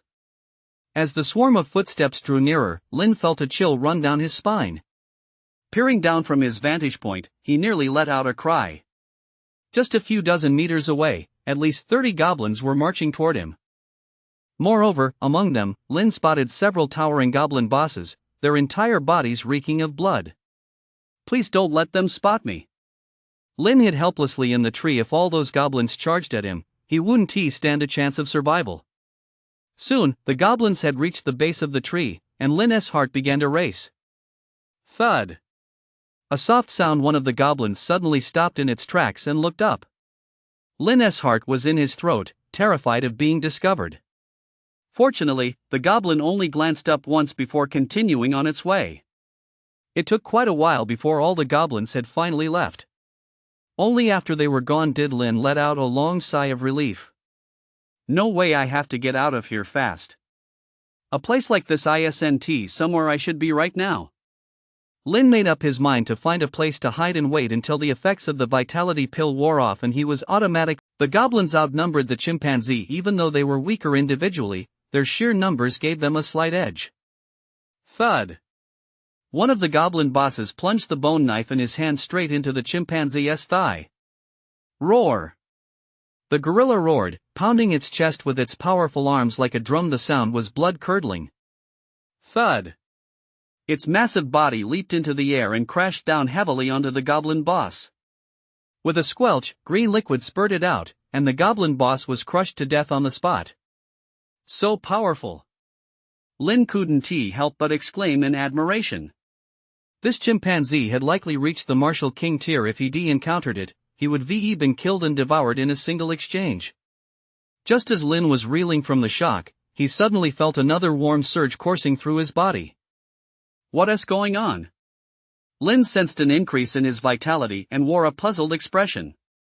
A moment later, he turned his gaze toward the goblin boss not far away, which had been crushed into a bloody pulp. Could it be that even after the chimpanzee killed the goblin lord, I can still gain a boost in vitality? Just as Lin was puzzling over this, the chimpanzee casually grabbed a goblin and yanked with all its might. The goblin was torn into several pieces. It shoved one of the pieces into its mouth, and Lin felt another warm surge coursing through his body. So that's how it is. Even when the chimpanzee kills the goblins, I still get vitality. With a look of delight on his face, Lin looked at the dozen or so remaining goblins. If all these goblins are killed, I'll be raking it in. Lin looked at the chimpanzee and silently cheered him on in his heart. Boom! Boom! Boom! The ground shook as the chimpanzee clenched his fists and slammed them down hard onto the ground. The goblins were instantly thrown into chaos by the shockwaves, and the chimpanzee seized the opportunity to strike. With his hands clenched together, he became as hard as stone. Not a single ordinary goblin could withstand his attack. So satisfying. So satisfying. Lin couldn't help but laugh. In just a moment, his vitality had increased by at least 5 points. Roar! Just as Lin was reveling in the joy of his surging vitality, he suddenly sensed a pair of eyes fixed on him. Thud, thud, thud. The ground shook. The gorilla had actually spotted Lin hiding on the book and was now charging toward him in a rage. It's over. Lin's face went pale in an instant. After sliding down from the tree, he ran off into the distance without a second thought. Roar! The roar rang out again. Lin glanced back and almost burst out laughing. The sprinting chimpanzee had arrows lodged in both legs. Behind it stood 2 other goblin bosses, who had simultaneously shot arrows into its legs. With a thud, the chimpanzee collapsed to the ground, unable even to stand up. These 2 goblins are sneaky. They actually coated the arrowheads with poison. Seeing that black blood was oozing from the chimpanzee's wounds, Lin's eyes lit up. If this chimpanzee dies, will I get vitality too? And a monster of this level, it's bound to drop loot when it dies, right? Meanwhile, the poison chimpanzee flew into a rage, immediately turning away from Lin to resume attacking the goblins. In its fury, the chimpanzee was practically a killing machine. The goblins were as fragile as paper in front of it, easily torn to shreds. Standing in the tree, Lin felt the vitality surging into his body and couldn't help but let out a cry. Hoo! Before long, the chimpanzee had smashed all the goblins into a pulp, and Lin noticed that 2 glowing orbs had actually appeared around the dead goblins. Ha ha ha, loot too? I'll have to find time to go down and pick it all up. Lin looked at the chimpanzee. Due to the relentless killing spree, the toxins were coursing through its body at an accelerated rate. Now it was gasping for breath, as if it were about to die at any moment. The last gasp of a powerful bow. Lin was overjoyed. He jumped down from the tree and walked step by step toward the chimpanzee. Seeing Lin approaching, the chimpanzee was furious, baring its teeth at him more than once. Lin crossed his arms and stopped about 10 meters away from the chimpanzee. The wounds on the chimpanzee's legs had already begun to swell and were oozing pus and blood, making it look utterly pitiful.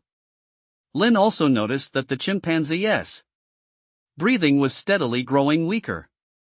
A few minutes later, the chimpanzee collapsed lifelessly onto the ground, lying on its back with its chest rising and falling slowly. Lin wasn't in a hurry. He simply stood nearby and waited. He didn't believe a Martial King-level monster would die so easily. Sure enough, a few minutes later, the chimpanzee raised its head to look at Lin and even roared at him twice. That roar seemed to carry a strong sense of reluctance. Thud! Its head slammed heavily onto the ground, and it breathed its last. The chimpanzee was dead. Chapter 56, Ha ha! What a score! An excited expression immediately spread across Lin's face, and he took 2 steps forward. Hum! A massive surge of vitality force poured directly into Lin's body. His body trembled slightly. He endured the onslaught of this vitality force. His meridians throbbed as if they were about to burst. Inside his dantian, vitality surged like an ocean, churning ceaselessly and sending waves of energy crashing about. Lin's forehead and body were drenched in sweat, yet his face bore a look of steely determination. It took over an hour of sheer endurance before the pain in Lin's body finally began to subside. Before him, the chimpanzee's corpse had vanished, replaced by a faint glow that flickered gently in front of him. That was awesome. So this is what they mean by while the snipe and the clam fight, the fisherman reaps the reward. Lin pocketed the orb, then moved forward to collect the others as well. Once Lin realized he could take these items with him, his mind immediately began racing with ideas. He started searching the corpses for anything of value. To Lin's disappointment, these monsters didn't seem to care much about weapons. After searching the area, he found only a few bone knives and stone hammers lying on the ground. Most of these weapons are ungraded. There is one yellow rank, first-grade weapon, but it's nowhere near as good as my staff. Still, since I stumbled upon it, I'm not going to be polite. I'm taking it with me.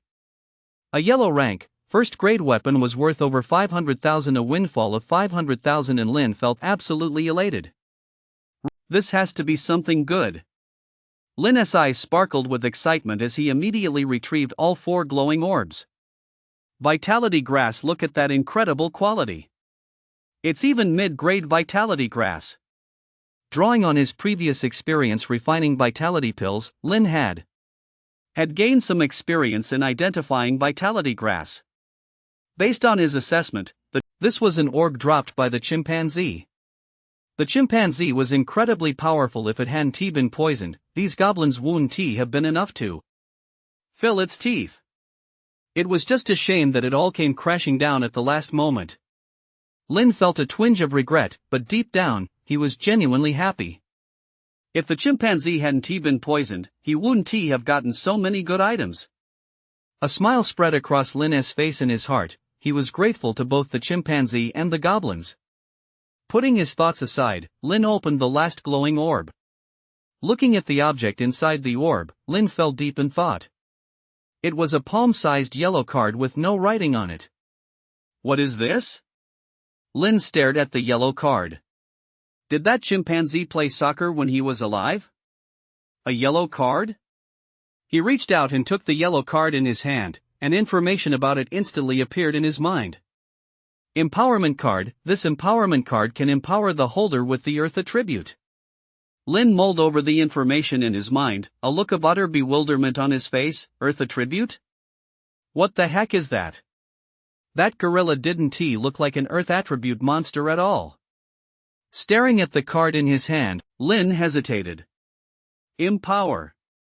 Finally, Lin gritted his teeth and made his decision. On the path of the martial way, every moment counts. If one is timid and indecisive, constantly worrying about gains and losses, it will inevitably affect one's resolve. Accompanied by Lin's cold command, the empowerment card flickered twice, then slowly merged into Lin's body. After the card vanished, Lin looked completely bewildered. What happened to the empowerment? Why don't I feel any Earth attribute on me? Lin looked utterly baffled. The Earth attribute is supposed to be primarily defensive. Lin thought for a moment, then stood up, pulled out a dagger, and stabbed it fiercely into his palm. But to Lin's surprise, the dagger only grazed his hand, causing no real damage. It really is defensive. Based on my assessment, now that I've gained the Earth attribute, I can withstand any attack up to the 3rd rank of martial warrior. Lin stood up, nearly letting out a cry of surprise. Now I just need to see how much my vitality has increased. Lin was incredibly eager to see the results. Chapter 57, Points Quest. The Dark Blood Society. Standing before the vitality meter, Lin placed both hands on it. A moment later, he looked at the screen. 59. Lin sucked in a sharp breath. He guessed his vitality would skyrocket, but he never expected it to increase by this much. Just a hair's breadth away from the 6th rank martial artist realm. A smile spread across Lin's face. This trip into the Abyss dungeon had truly been a huge win. And then there's these gauntlets. Lin pulled out the blueprint and carefully reviewed the list of required materials. The most important material has to be this demon ape's hand. I wonder where I can even get my hands on that. According to the blueprint, many of the materials could be purchased at the martial arena, but the magic ape's hand was the only one that required a dungeon drop. I'll figure that out when the time comes. Lin packed up his things and headed to the special training classroom for class. But when he stepped into the classroom, everyone stared at him in surprise. Lin, what are you doing here? Chuan looked at Lin, somewhat taken aback. Why can't I be here? Lin asked, looking puzzled. Isn't at class time? But you haven't been to class for 7 days. Chuan said, frowning. We all thought you felt like you were falling behind, so you'd been training on your own in your bedroom. 7 days? Lin was startled. He pulled out his phone to check the time and was instantly stunned. His Abyss dungeon run had actually lasted 7 days. That's insane. Lin suppressed his shock and smiled. I got tired of sleeping in my bedroom, so I came off for a walk and to attend class while I'm at it. No sooner had Lin finished speaking than the group rolled their eyes at him. Sleeping in your bedroom? Who's going to believe that? Someone couldn't help but chuckle. You weren't secretly taking vitality pills in your bedroom, were you? You guessed it. Lin nodded with a smile. Has anything been going on lately? Come to think of it, there is something, Chuan said, slapping his forehead with a laugh. You've been gone for 7 days. You must have used up most of your points by now. There's actually a quest here. Want to give it a try? A quest? Lin's interest was immediately piqued. Constantly earning points through challenge missions left him feeling a lack of accomplishment. Follow me. Chuan led Lin to the mission board and pointed to an entry on the screen. A hideout of the Dark Blood Society has been discovered on the outskirts of Sand City.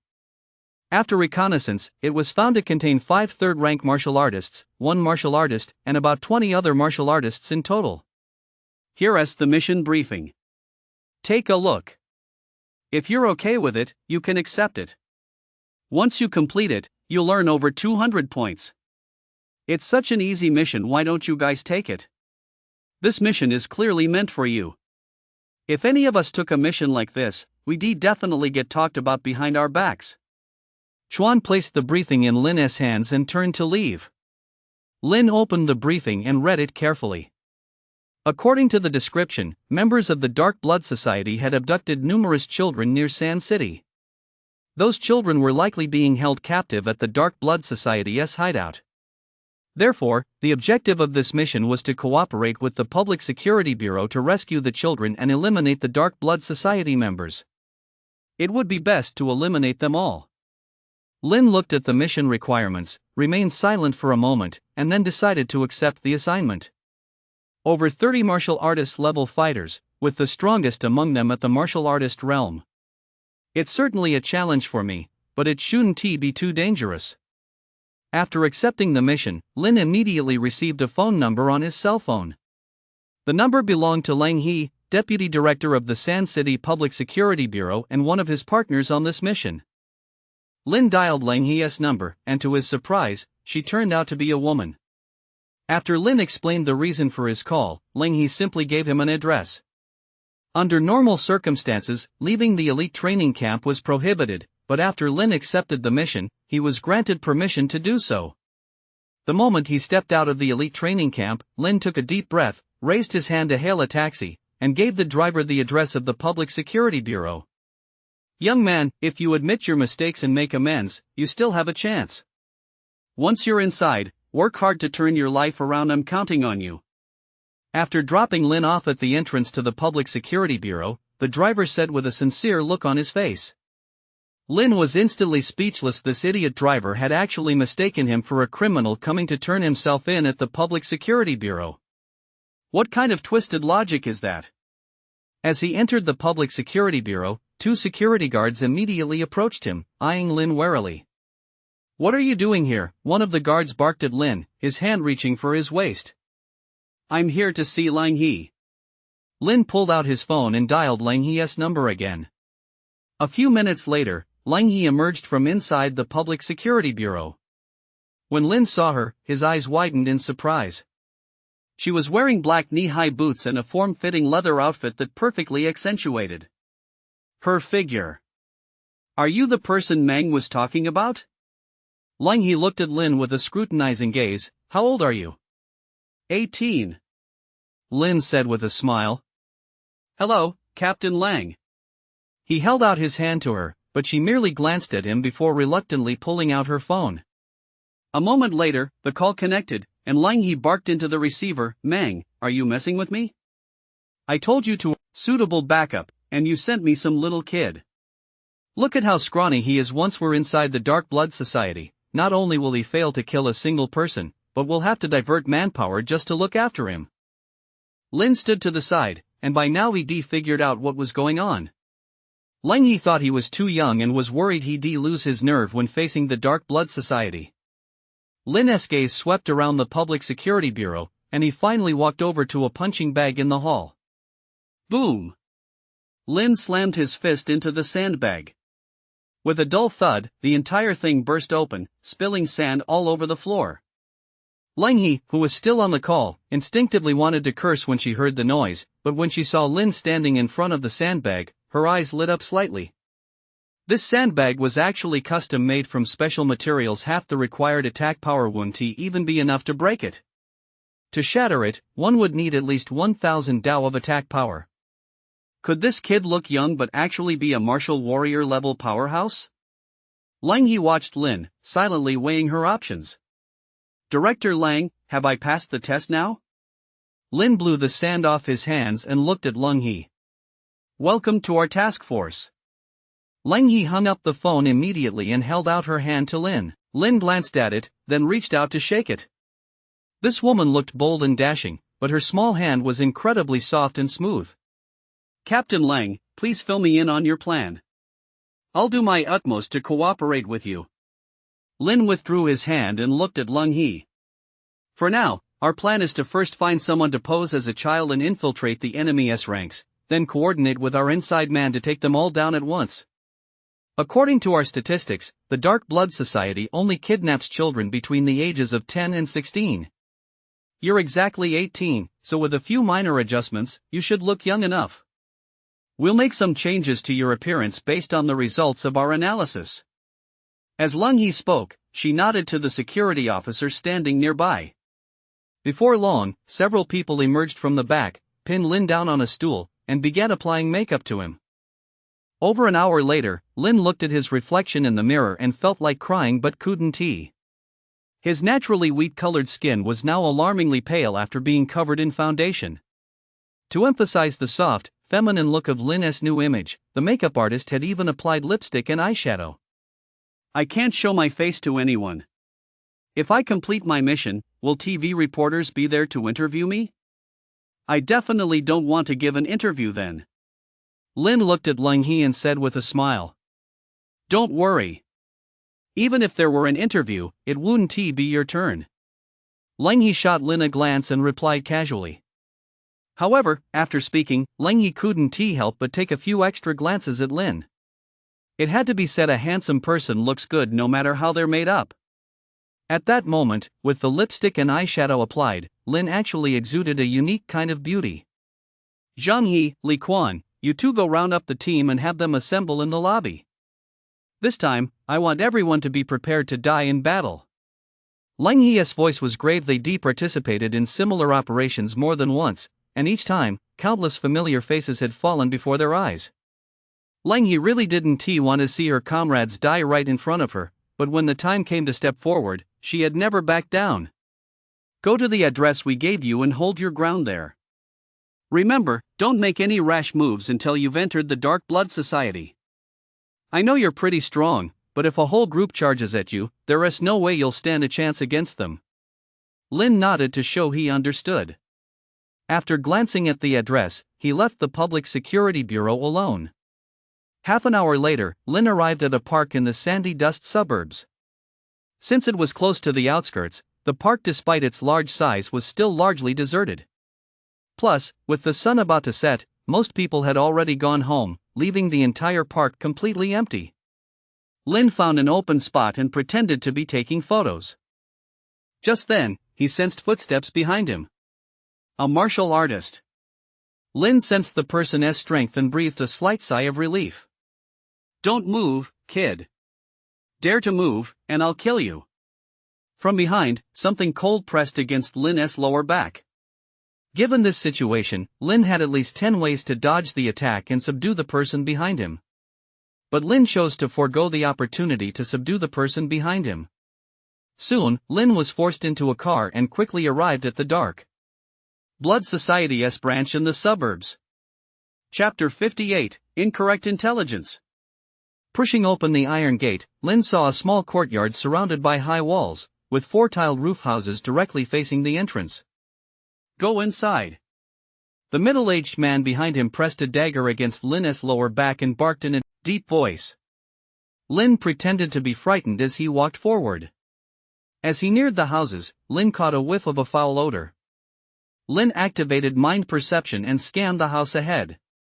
It was deathly quiet inside, but with his mental senses, Lin saw several figures lying on the ground. Several other figures lay there, lifeless. Clearly, they were already dead. With a creak, the front door swung open a crack, and a beam of light shone inside. Lin saw several children huddled in the corner, staring fearfully at him and the man behind him. Everyone locked in the room was a child. Lin glanced around but saw no guards. Could the intel be wrong?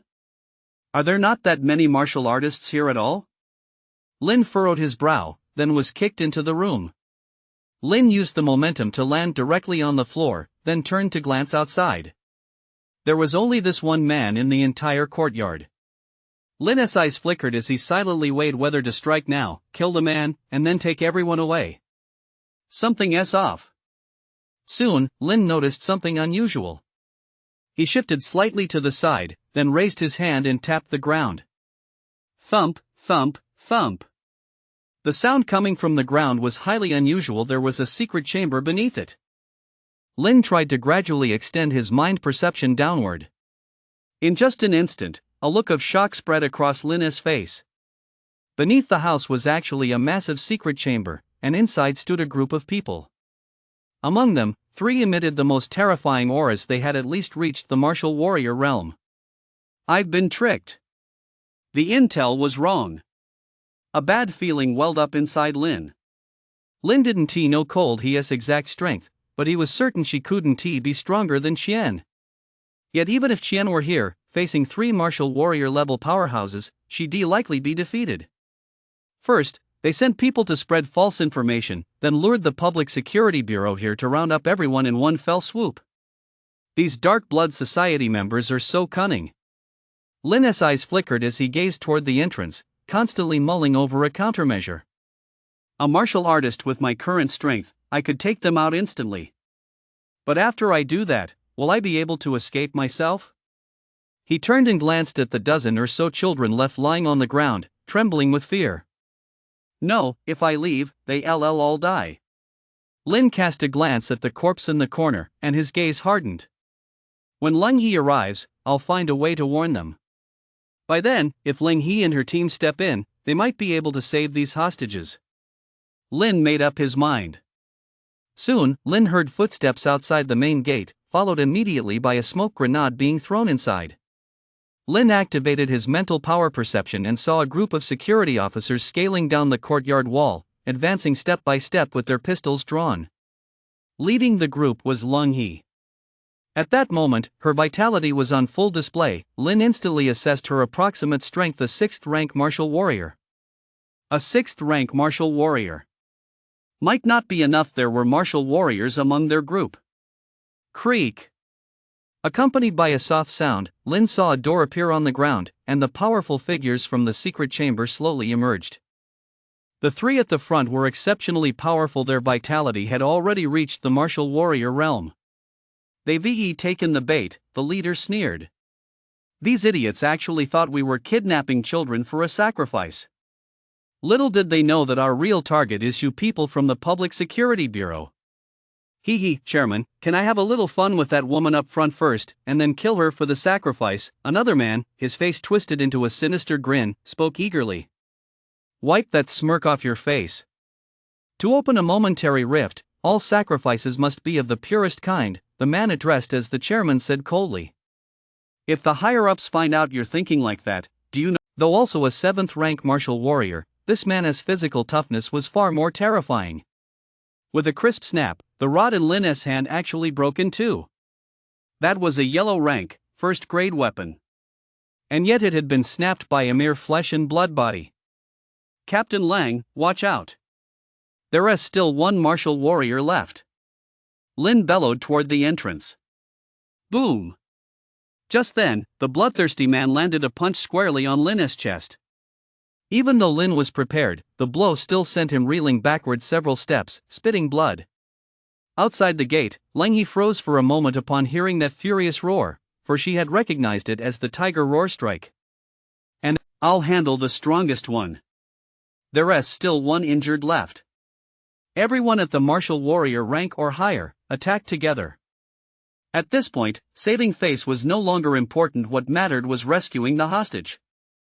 Ling He had clearly considered this, which was why she ordered all the security officers to charge in.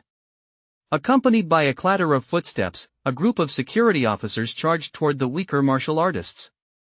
Meanwhile, Lin joined the ranks of those attacking the martial warrior. Lin's strength was lower than that of the people around him, so he didn't land many attacks during the entire ambush. However, thanks to the poisonous properties of his knuckle dusters, Lin managed to significantly weaken the slaughter martial warrior in a very short time. Thud! With a dull thud, one of the attackers wielding a dagger slashed through the slaughter martial warrior's windpipe. Only after watching the slaughter martial warrior collapse to the ground did Lin let out a long sigh of relief. What are you all still standing around for? Get out of here! Lin looked at the children hiding in the corner and shouted loudly.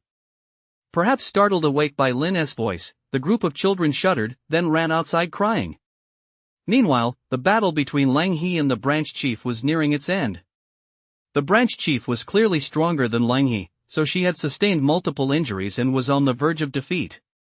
Help Captain Lang! Lin shouted to several martial warrior-level security officers, and they immediately rushed forward. Lin continued to move around the perimeter as before, constantly striking out and using his knuckle dusters to drain the branch president's vitality. It had to be said that knuckle dusters were truly a nasty weapon. Despite being only a 5th-rank martial artist, Lin had managed, through a series of sneak attacks, to poison the branch president's entire body. The branch chief SIs were now bloodshot, giving him a terrifying appearance. His skin had turned purple, and his aura was growing weaker by the second. By now, he had sensed something was wrong. His eyes blazed with rage as he glared at Lin. "I'll kill you." He lunged at Lin, determined to drag him down with him before he died. But how could Lang He possibly let him succeed? With a flash, she stepped in front of Lin and simultaneously slammed a fist into the branch leader's chest. Spurt! The branch leader coughed up a mouthful of blood, glaring at Lin and the others with venom in his eyes. "Ladies and gentlemen, the time has come to demonstrate our loyalty to the Dark Blood God.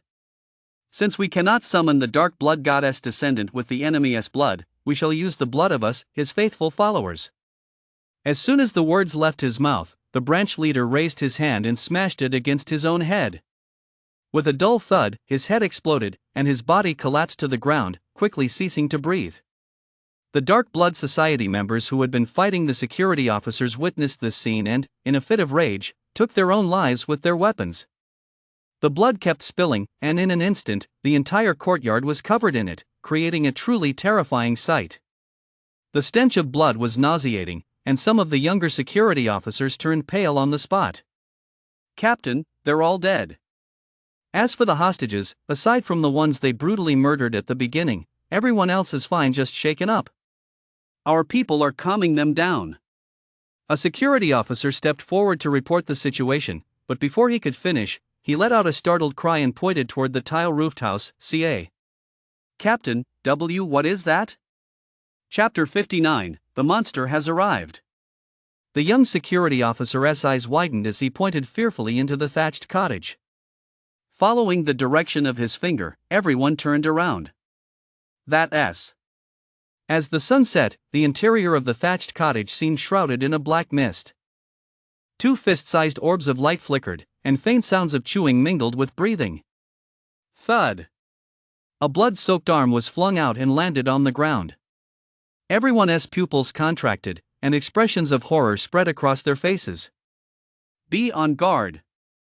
Lang Yi's face was pale. The recent battle had left her utterly exhausted, and now, facing the unknown presence inside the room, a sense of helplessness welled up within her. Crack, crack, crack. A crisp sound rang out, followed by the front door of the thatched cottage shaking violently a few times before being hurled straight out. "Get out of the way." Lang Yi barked a warning as she lunged. There was a bloody hole in the back of his head. "Anyone who dares take a single step outside the door will meet the same fate." Lin raised his gun and spoke coldly.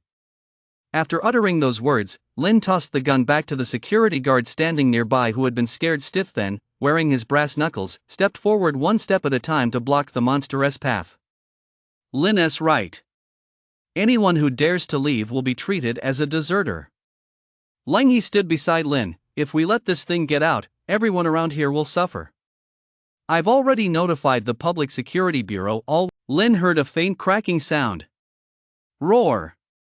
The boar let out a roar, frantically slapping its head with both hands in an attempt to knock Lin off. "The weak spot is on its head." Watching this, Lin immediately understood what had happened. The moment he jumped off the boar monster, he saw a deep gash on top of its head. "It has an old wound on its head. My kick just must have cracked its skull." Lin called out to Lang Yi, "Can it still get back up?" Lang Yi wiped the blood from the corner of her mouth and stared coldly at the boar monster, offering no reply to Lin. "Kill it!" A furious roar erupted from Lang Yi's mouth. "I can't attack from the air." "I'll hold him off. You figure out a way to pull off that same attack again." As soon as the words left her mouth, Lang Yi gritted her teeth and lunged at the boar monster. Fists and feet clashed, producing a continuous series of dull thuds. Lang Yi's body was also covered in cuts and wounds. Lin circled around, constantly searching for an opening. Whoosh! Spotting an opening, Lin took a swift step forward, used the boar monster's body as a springboard, and leaped into the air. Eagle stomp! Boom! This time, the boar monster seemed prepared. The moment Lin came down, it swerved its head to the side. The kick landed squarely on the boar monster's shoulder. Splatter! At the same time, the boar monster slammed a fist into Lang He's chest, instantly tearing a bloody hole there. Captain Lang!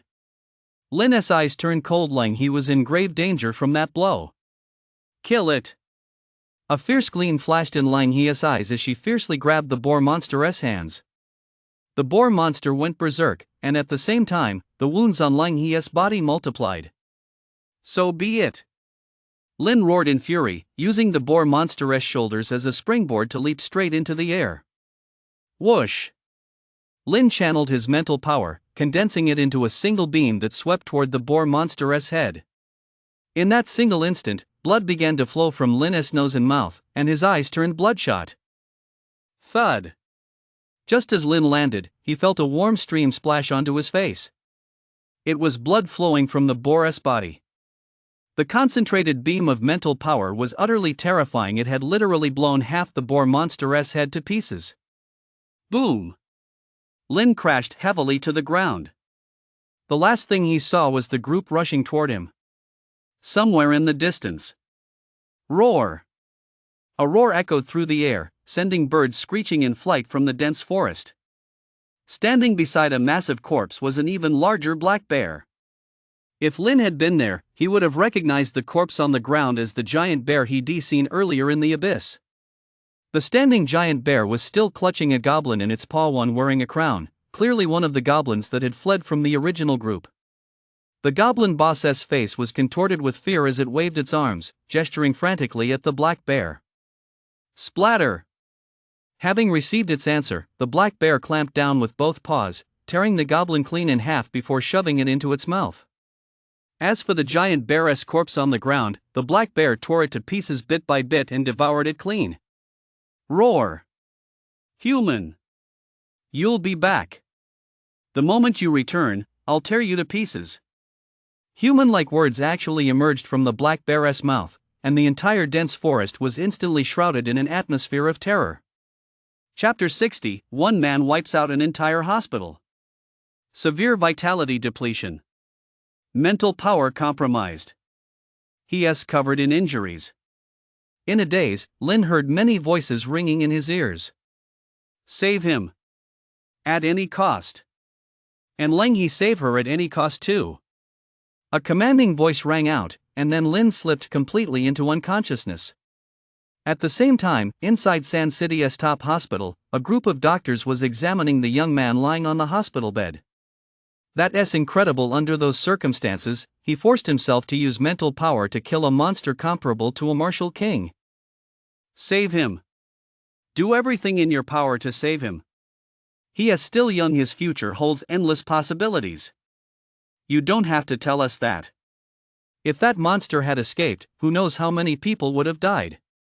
We, the people of Sand City, owe him a debt of gratitude. Faced with the critically injured Lin, the group of doctors was doing everything in their power to save him. At the same time, they were feeding Lin vitality pills, healing elixirs, and tonics to restore his mental power as if they were free. But Lin's body was like a bottomless pit. No matter how many vitality pills they stuffed into his stomach, they were quickly digested. His vitality is still low. Keep feeding him.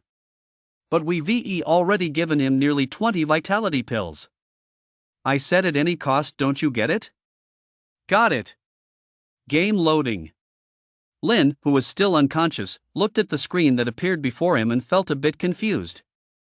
How did I end up here? Lin looked at the options in front of him and finally gave a wry smile. Never mind, whatever the reason, it'd be a waste not to use such a great opportunity to practice.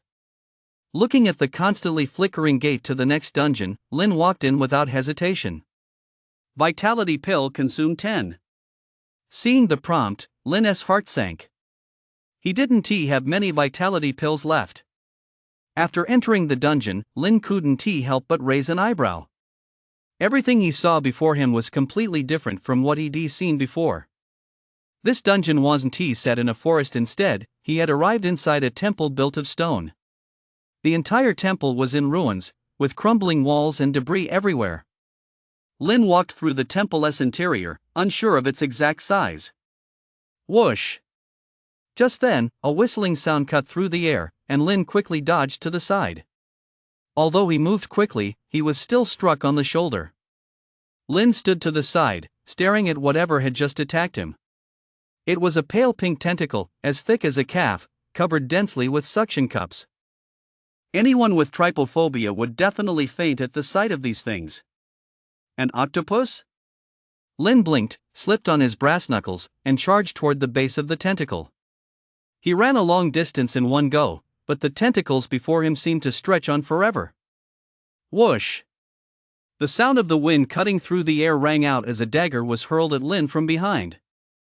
This time, Lin was prepared. He quickly dodged to the side, evading the attack. At the same time, Lin turned around and saw the creature that had just attacked him. It was a humanoid creature clad in a long robe, holding more than a dozen daggers in its hands. Whoosh! Another dagger flew toward him. Lin dodged it with a side roll, then picked up the dagger that had fallen to the ground. Playing tricks? I'll see just what you are. Lin raised the dagger and charged at the humanoid creature. Whoosh! As Lin charged, the humanoid creature calmly continued throwing daggers. Roar! Tiger roar shockwave. The sonic attack caused its movements to slow slightly. Seizing the opportunity, Lin boosted his speed and charged forward. Thud! The dagger pierced straight into its heart. Thud! The humanoid creature collapsed to the ground, and its robe fell away. What the hell is this? Lin couldn't help but exclaim as he looked at the body concealed beneath the robe. Its body was similar to a human's, but it was covered head to toe in eerie patterns, and its face was littered with knife-like scars. There seemed to be a symbol right over its heart. Too bad I slashed it open. Lin said with a hint of regret as he looked at the spot where its heart had been. He continued following the tentacles and entered the next room. Here, he found yet another humanoid creature wearing a robe. Armed with his previous experience, Lin moved faster this time. However, when it came to finishing it off, Lin took a different approach. Looking at the head rolling to the side, Lin finally saw the symbol on its chest. It was a sun, but it looked blood red, as if formed by a single drop of blood falling. A sun formed from a single drop of blood. Lin instinctively realized that this symbol was likely no ordinary one. After clearing several rooms in a row, Lin looked at the boss room ahead of him and hesitated for a moment. I've come this far, there's only one boss left. What's there to hesitate about? Lin gritted his teeth and charged straight into the boss room. Whoosh! Whoosh! As soon as he entered, Lin heard the whistling of daggers being fired and the thud of tentacles slamming down. Lin couldn't help but curse under his breath, as the daggers and tentacles had completely cut off all his escape routes. Ding! Wearing his brass knuckles, Lin struck at the dagger. With a soft clang, the dagger fell to the ground. A crack also appeared on the brass knuckles. A yellow rank, third-grade dagger, and I almost got disabled by it. Lin was utterly shocked. Staring at the dagger on the ground, he felt nothing but deep regret. Since it wasn't a dropped item, Lin had no way of bringing it back to the real world. After dodging the dagger, Lin finally caught sight of this room's boss. It was still a humanoid creature clad in a robe, but unlike the one he'd seen before, its robe was tinged with a faint blood-red hue. Whoosh! A wave of mental power swept toward him. Lin's expression changed. The boss before him was actually capable of using a mental attack. Not strong enough? Lin quickly realized that the boss's attack strength was only 6 at most so far. It hadn't caused him much damage. You're no match for me. Lin sneered coldly, grabbing the dagger and charging forward. Whoosh! To Lin's surprise, the boss's movement was incredibly erratic and extremely fast. In the blink of an eye, the boss had somehow circled around behind Lin. Thud! The dagger plunged straight into Lin's shoulder blade, and the intense pain made him cry out involuntarily. Whoosh! Gritting his teeth against the pain, Lin thrust the dagger backward toward his back. The boss seemed completely caught off guard by Lin's move and was struck directly by the dagger. Seizing the opportunity, Lin slashed repeatedly with his dagger. Whoosh! The massive tentacle struck down once more, but this time, as Lin dodged, he shoved the boss behind him right under the tentacle. Thud. The terrifying force left a deep gash in the ground. The boss's body exploded into pieces in an instant. Gentle vitality surged into Lin's body, and a ball of light appeared before his eyes. There's another drop. Lin exclaimed with surprise. Ouch. Lin sat up on the bed, clutching his thigh. Noticing everyone's gaze, he gave a slightly embarrassed smile. I just woke up. Hurry up and process his discharge, and have the Public Security Bureau reimburse the medical expenses. 45 vitality pills, are you a pig? How come you didn't tea-stuff yourself to death? The elderly doctor, a highly respected figure, pointed at Lin and pounded his chest in exasperation. 45 vitality pills. Lin's eyes lit up. That was nearly 10 million. What a windfall. Just as he was about to turn and leave, Lin paused. Captain Lung, how is he? His heart was damaged. We went to great lengths to reconstruct it, but his martial path cultivation is ruined. The doctors looked somewhat somber. From now on, he'll probably only be able to hold menial positions. Lin exhaled, said nothing, and simply turned to leave the ward. Once outside the hospital, Lin hailed a taxi and gave the address for Eagle Camp. The driver kept trying to strike up conversation the whole way, but Lin simply kept his eyes closed, sensing the vitality energy within him. My vitality is overflowing. I just feel like I'm different now. The hospital gave me 45 vitality pills.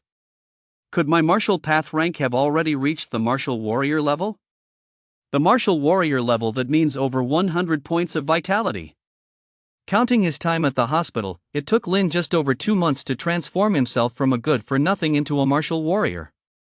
Walking into the training camp, Lin followed the familiar path ahead. Lin's back. As he passed the training grounds, quite a few people noticed him. I heard he took on some mission and didn't come back for nearly 20 days. TSK. 20 days for a simple mission, is this what they call a genius? Don't say a word. Hi-S here. He-S here. I've heard for a long time that Hi-S been looking to pick a fight with Lin. Let us wait and see the show. The crowd parted to let Hai walk through. The Liu family had spent a fortune to cure Hai and elevate his strength to the 4th rank martial warrior level. At that moment, not a trace of a smile could be seen on his face as he walked step by step toward Lin. You're blocking my way. Lin glanced at him and spoke indifferently. Hai merely stared at him coldly, neither moving nor speaking. I'll count to 3. If you don't move, you die. Lin held up a finger. 1.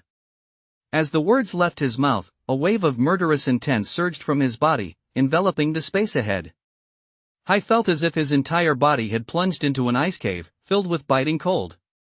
2. As he uttered the second number, Lin simultaneously took a step forward. The distance between them instantly shrank to about 1 meter. A mix of murderous intent and rage surged toward Hai. Hai's face turned pale just as he trembled and was about to say something. Lin had already raised his fist. Fierce tiger fist.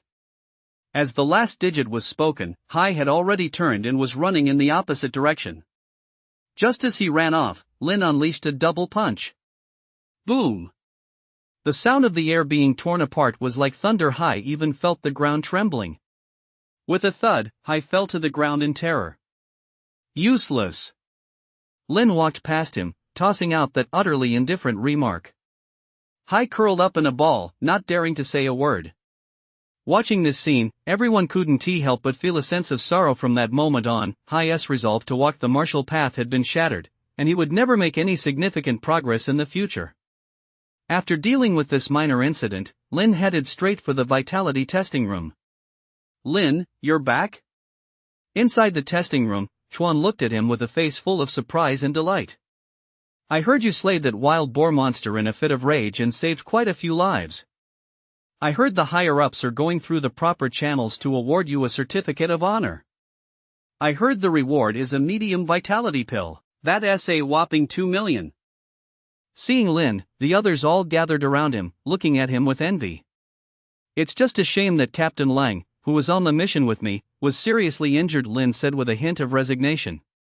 At least she won't have to worry about the rest of her life. Her position is low stress, and there won't be any danger. Chuan patted Lin on the shoulder. By the way, Instructor Lei said he is going to reward you with 150 points. You've really hit the jackpot. Lin nodded, then walked over to the testing device. You were in a coma at the hospital for so long, it's normal for your vitality not to have increased. Don't worry too much about it, just focus on training hard from now on, someone nearby said comfortingly. But halfway through his sentence, he froze, staring at the computer screen with his mouth slightly agape. As for the others, they stared at the screen as if they'd seen a ghost. 112. Seeing the number on the screen, the group sucked in a sharp breath, their scalps tingling with shock. After spending nearly 20 days in the hospital recovering from his injuries, his vitality had actually increased by this much. He has already become a martial warrior? Even Chuan, usually so level-headed, couldn't help but raise his hand and tap the tester twice. This thing must be broken. Lin, try another tester.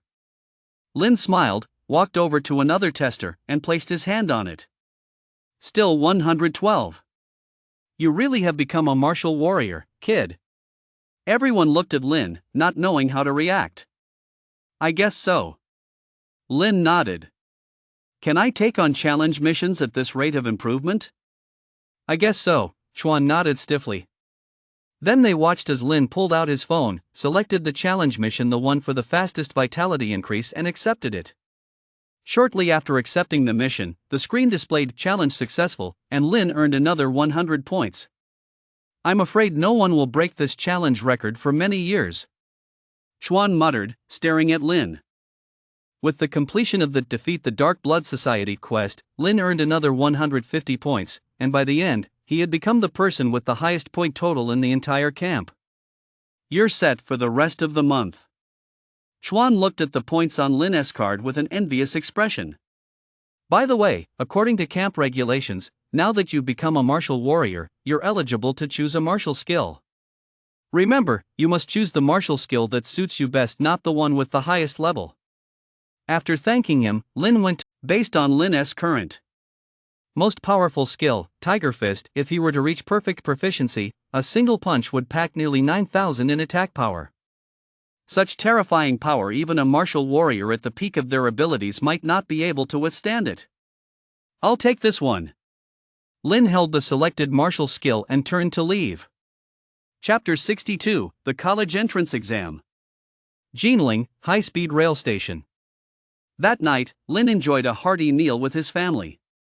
Even though the college entrance exam was just a day away, Lin continued his cultivation routine as usual, except he no longer took vitality pills to boost his vitality through his dreams. The next day, Lin arrived alone at the municipal exam center, where the students from 3rd high school were assigned to a corner of the venue. This is clearly bullying. What is so great about 1st and 2nd high schools? They've only produced a few 3rd-rank martial artists. Exactly. If Lin were here, he'd totally crush them. What do you guys think? How strong is Lin now? Has he reached the martial artist level yet? No idea, but he's probably close. A few of them stood there discussing it, glancing at the students from 1st and 2nd high schools nearby, their faces etched with resentment. Do you really think the strongest person at our 2nd high is only a 3rd-rank martial artist? You're so out of touch. Let me put it this way, if that Lin you're talking about showed up, the strongest person at our 2nd high could crush him with one hand. But Lin is a participant in the elite training camp, and he was even selected to join it. Does your 2nd high have anyone like that? So what if we don't? 2nd high is still a cut above you. When we test our vitality later, don't you dare let 2nd high rank ahead of you, or you'll be crushed beyond recognition. The students from 2nd high looked down their noses at the 3rd high crowd, hurling the most cutting remarks. The 3rd high students could only stare in silence, unable to say a word. All right, everyone, shut up and wait patiently. Instead of arguing, you'd be better off practicing for a while. Chen Xingji walked over with Zhang Lianchang, his face bearing an air of authority as he looked at the students from 3rd high school. Principal, because of the way they were positioned, the students from 3rd high school aren't feeling very confident right now. During the vitality measurement later, their scores might be lower than usual. The Department of Education has gone too far. Chen Xingji cursed. The principals of 2nd high and 1st high are simply inhuman. How dare they resort to underhanded tactics in a situation like this? So what if they resorted to underhanded tactics? A leisurely voice rang out as the principals of 2nd high and 1st high walked over, shoulder to shoulder. Principal Chen, don't you know that the number of students admitted to college each year directly affects the allocation of educational resources? 2nd high and 1st high have been leading the pack for so many years, we're used to this. We can't very well be treated the same as you at 3rd high. Exactly. Your students aren't up to par. What's there to argue about? The principal of 1st high turned to his students. Everyone, you must show your strongest presence later. If the results are good, it's good you're here, it's good you're here. Zhang Lianchang also ran up to Lin. You've been training at the elite training camp for 2 months. How much has your rank improved? 6th rank martial artist? Lin shook his head. 5th rank? Lin still shook his head. 4th rank.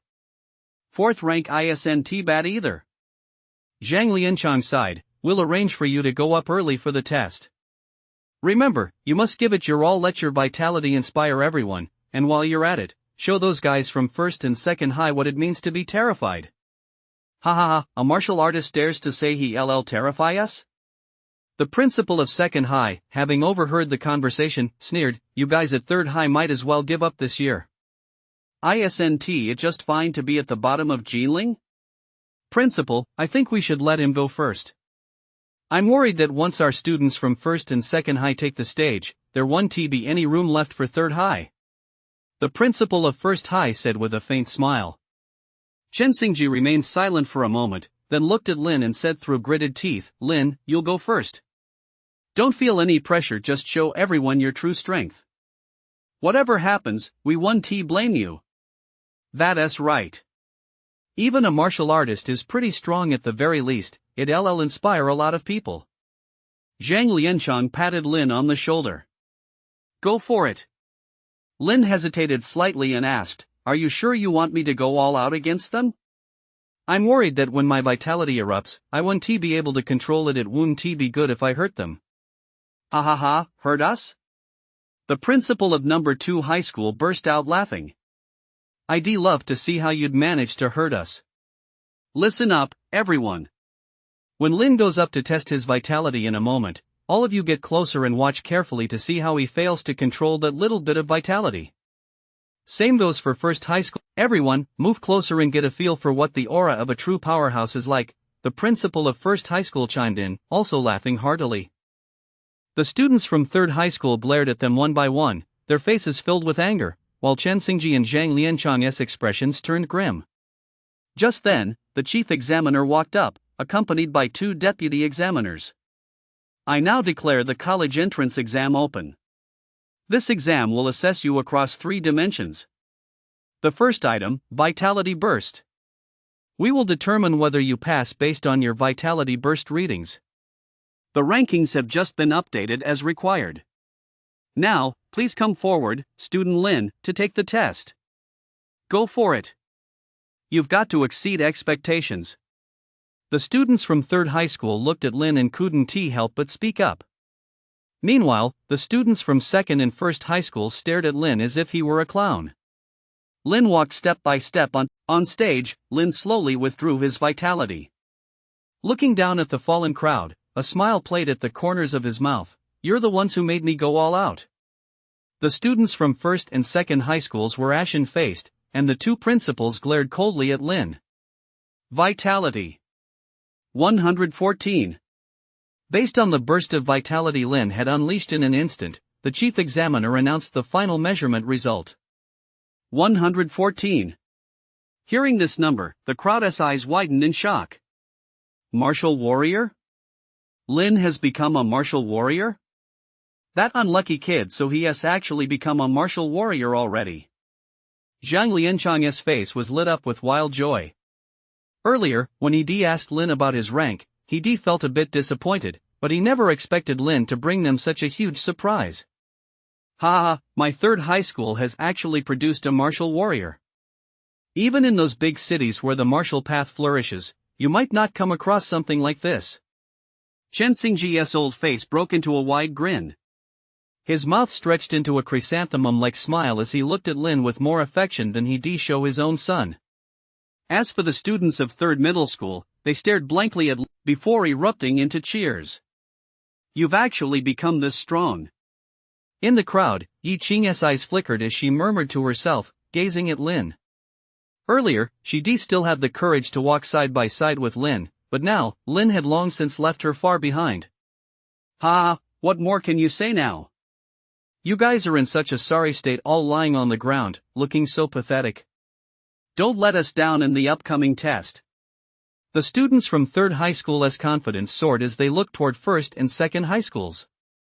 The students from first and second high schools looked dejected, their faces were etched with fear whenever they glanced at Lin.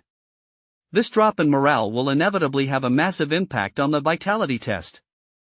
The two principals looked grim as they gritted their teeth and roared at the students. This is only the first test, our overall level will definitely crush them. Don't be afraid. Everyone, get up right now. I'll double the reward I just mentioned. After a round of encouragement, the students finally stood up, but compared to before, the difference was still like night and day. On this vitality test, first and second high schools will definitely fall short. Chen Xingji looked at the students of third high school. On the other hand, our morale is sky high this year. We might achieve the best college entrance exam results in third high school's history. The subsequent tests confirmed Chen Xingji's conclusion. At first and second high schools, a large number of students who were typically above average underperformed, with some even achieving only half their usual level. In contrast, at third high school, the results of the vitality test were much better than expected. Some students even exceeded expectations, reaching the martial artist level. Chen Xingji and Zhang Lianshan were excited. Principal, you don't know the whole story. I just unleashed my full power, and it drained me too much. When I perform my martial skill later, I might not be able to generate much attack power. Lin looked troubled. Chen Xingji was instantly at a loss for words. You little rascal, are you trying to pull a fast one on me? Fine, I'll give you a boost. 3 vitality pills, is that enough? That should be enough. I should be able to unleash about 70% of my power by then. 5 vitality pills. Don't push your luck, you little rascal. Chen Xingji said with a helpless expression. Thank you, Principal. I'm willing to give everything for third high school. Lin's face immediately lit up with a broad smile as he pounded his chest in assurance. Rest assured, I'll definitely give them a huge surprise later. Chen Xingji and Zhang Lianchang's eyes lit up. We love surprises. Over on the other side, the two principals looked at the dejected students, their faces filled with disappointment at their students' shortcomings. Who are you looking so dejected for? This is just the beginning. What a little slip up. So what if he's a martial warrior? The college entrance exam is fair, it comprehensively evaluates all your metrics. If even one falls short, it'll drag down your total score. His vitality has now reached the level of a martial warrior, but can his martial skill's attack power match that level? Zhou Yang, your rock-shattering fist has already reached master-level proficiency. Its attack power can even break through the 1000 mark. So what if he's a martial warrior? Can he achieve such terrifying attack power? And Du Chang, your mountain-shattering palm is also at master-level proficiency. Its attack power can reach at least 800. What are you afraid of? The two principals singled out several strong candidates and spoke up loudly. The eyes of those called out lit up, and they gradually grew more confident. That's right, while their vitality might not match Lin's, their maximum attack power was terrifying. They weren't necessarily going to lose to Lin. We'll let him go first later. When he is at the height of his confidence, you all strike with everything you've got and scare the hell out of them. This time, we're going to humiliate them thoroughly. Understood. The group of students mustered their courage once more and responded loudly. All right, for the next round, will be testing 3 martial skills. Candidates may perform them freely, and the total maximum attack power they generate will serve as the judging criterion. Next up, the first candidate. Lin. The chief examiner looked at Lin and, in an unprecedented move, nodded at him. In the audience, several school principals looked on with a touch of awe. Those serving as chief examiners were all influential figures at Martial Path University, figures who likely wouldn't even give these principals a second glance. Yet now, when facing Lin, they were actively nodding in acknowledgement. This alone was enough to show that, in their eyes, Lin's value had already surpassed that of these principals. The range of my martial skill might be a bit wide. Could you have them step back a little? Lin pointed at the students from first and second high schools standing in front of him. Who are you trying to scare? We're 2 meters away from you right now. No matter how powerful your martial skill is, what can you possibly do to us? A student named Zhou Yang said coldly. I'll just stand right here and see what you can do to me. Du Cheng also stared at Lin with a cold expression. Lin, I've heard that you've taken a large quantity of vitality pills.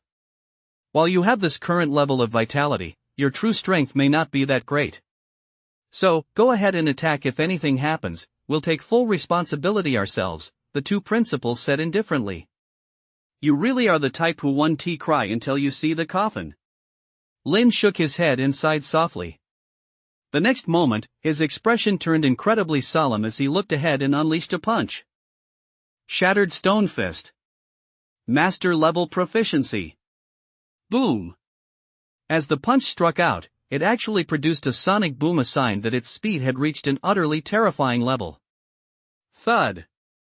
Zhou Yang and Du Cheng, who bore the brunt of the blow, stumbled back 2 steps, their faces turning slightly pale. Attack power. 1,100. The examiner's eyes sparkled with excitement as he announced the number.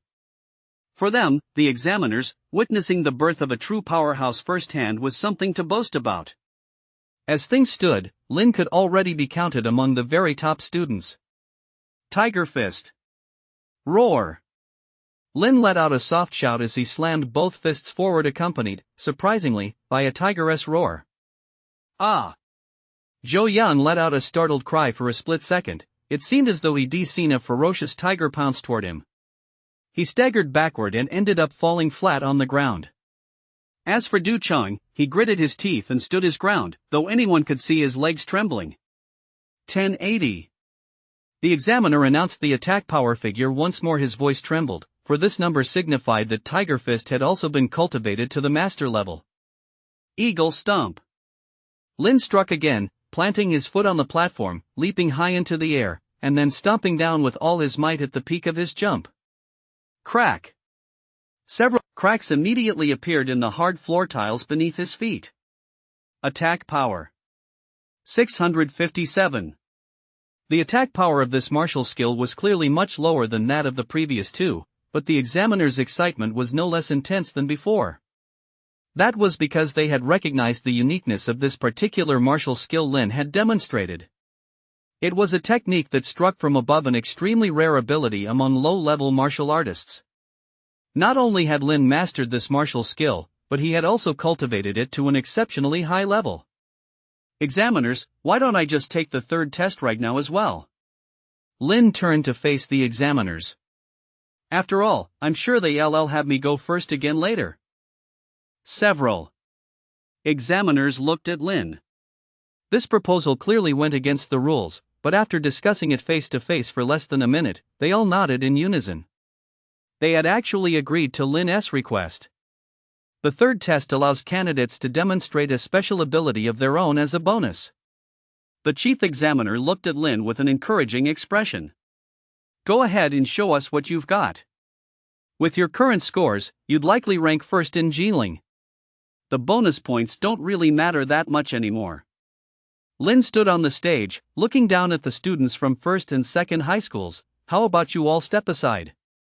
The attack that's coming might be pretty terrifying. Whoosh! No sooner had the words left his mouth than a group of students scrambled away from Lin, rolling and crawling out of his path. A few seconds later, the area in front of Lin was completely empty. Chapter 64, Is he cheating? Buzz. Lin released his mental power, enveloping the area in front of him as his range of perception continued to expand, finally settling within a 20-meter radius. My demonstration is over. A few seconds later, Lin withdrew his mental power and looked at the examiners. It's over? What the hell? Why can't I sense anything? That kid tricked us. Damn it, he is messing with us. The students who had run away earlier exchanged glances, then, suddenly enraged, rolled up their sleeves one by one, ready to pick a fight with Lin. So what if he tricked you? Can you even beat him? A student from 3rd high school spoke up nonchalantly from the sidelines. Those who had been so fired up moments ago, ready to go head-to-head with Lin, shuddered. They silently smoothed out their sleeves and pretended to look elsewhere. Don't say a word. Yi Qing glanced at the students beside her, then raised a finger and pointed toward Principal Chen Xingji, who stood not far away. Look at them, their expressions are very grave. Something might have just happened that we didn't notice. A group of students followed the direction of her finger and froze in their tracks. Chen Xingji's face wore a look of astonishment, but his eyes sparkled with excitement. The other two principals, however, looked utterly incredulous, their gazes fixed on Lin with an incredibly complex mix of emotions. How is that possible? The principal of number 2 high school said slowly. How old is he, anyway? He is clearly just a martial warrior, how could he? I don't believe it. How could Jinling produce such a talent? No, such a prodigy, the principal of 1st high school managed to say with difficulty.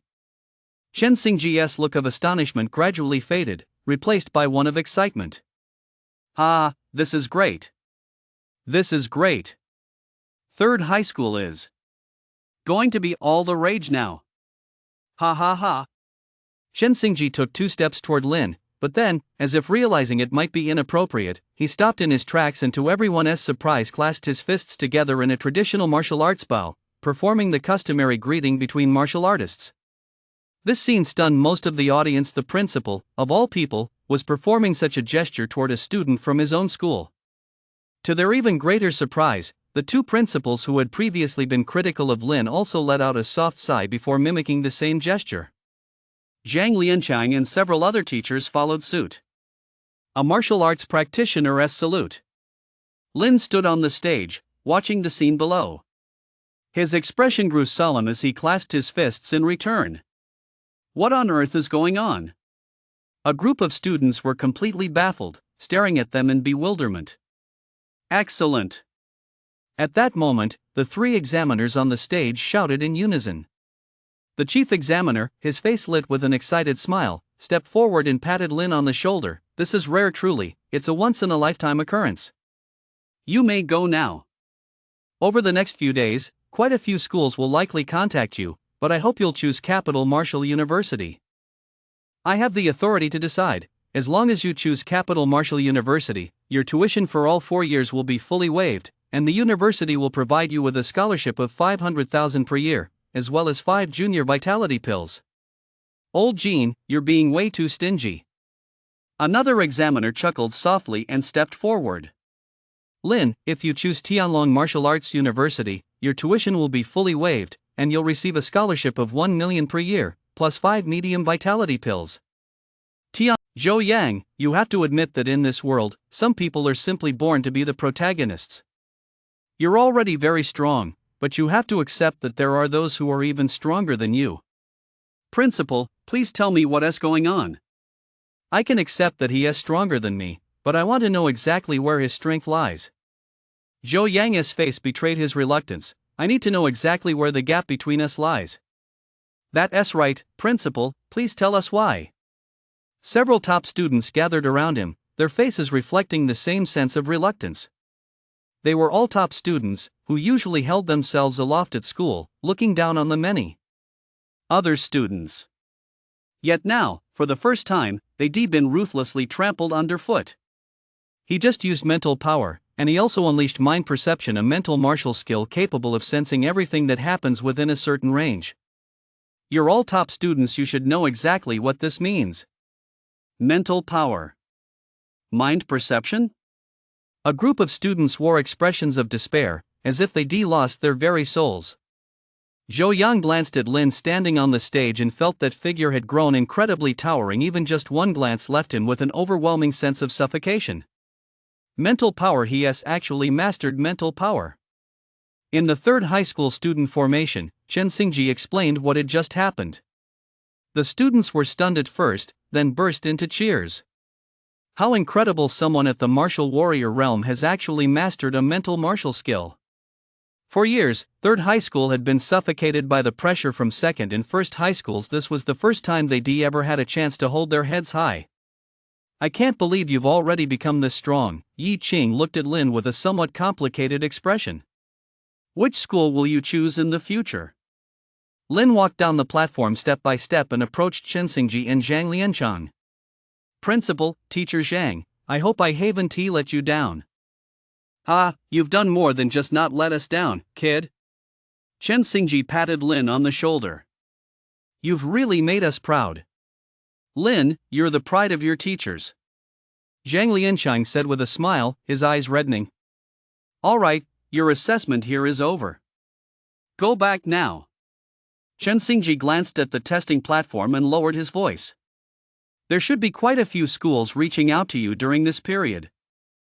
You've got to stay calm and maximize your opportunities. A student like you, these schools will be fighting tooth and nail to get you. Got it. Lin nodded. After saying goodbye to his classmates, he turned and left the exam hall. Oh no, I forgot to tell him we're getting together after the exams. Lin's class president exclaimed.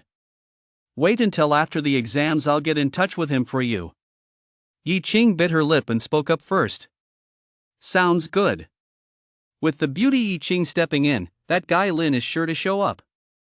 The class monitor nodded with a smile. Beauty, Yi Qing gave a wry smile to herself and said nothing more. Lin's college entrance exams were over, but theirs had only just begun. Is it over already? After leaving the exam hall, Lin felt as if it were all a dream.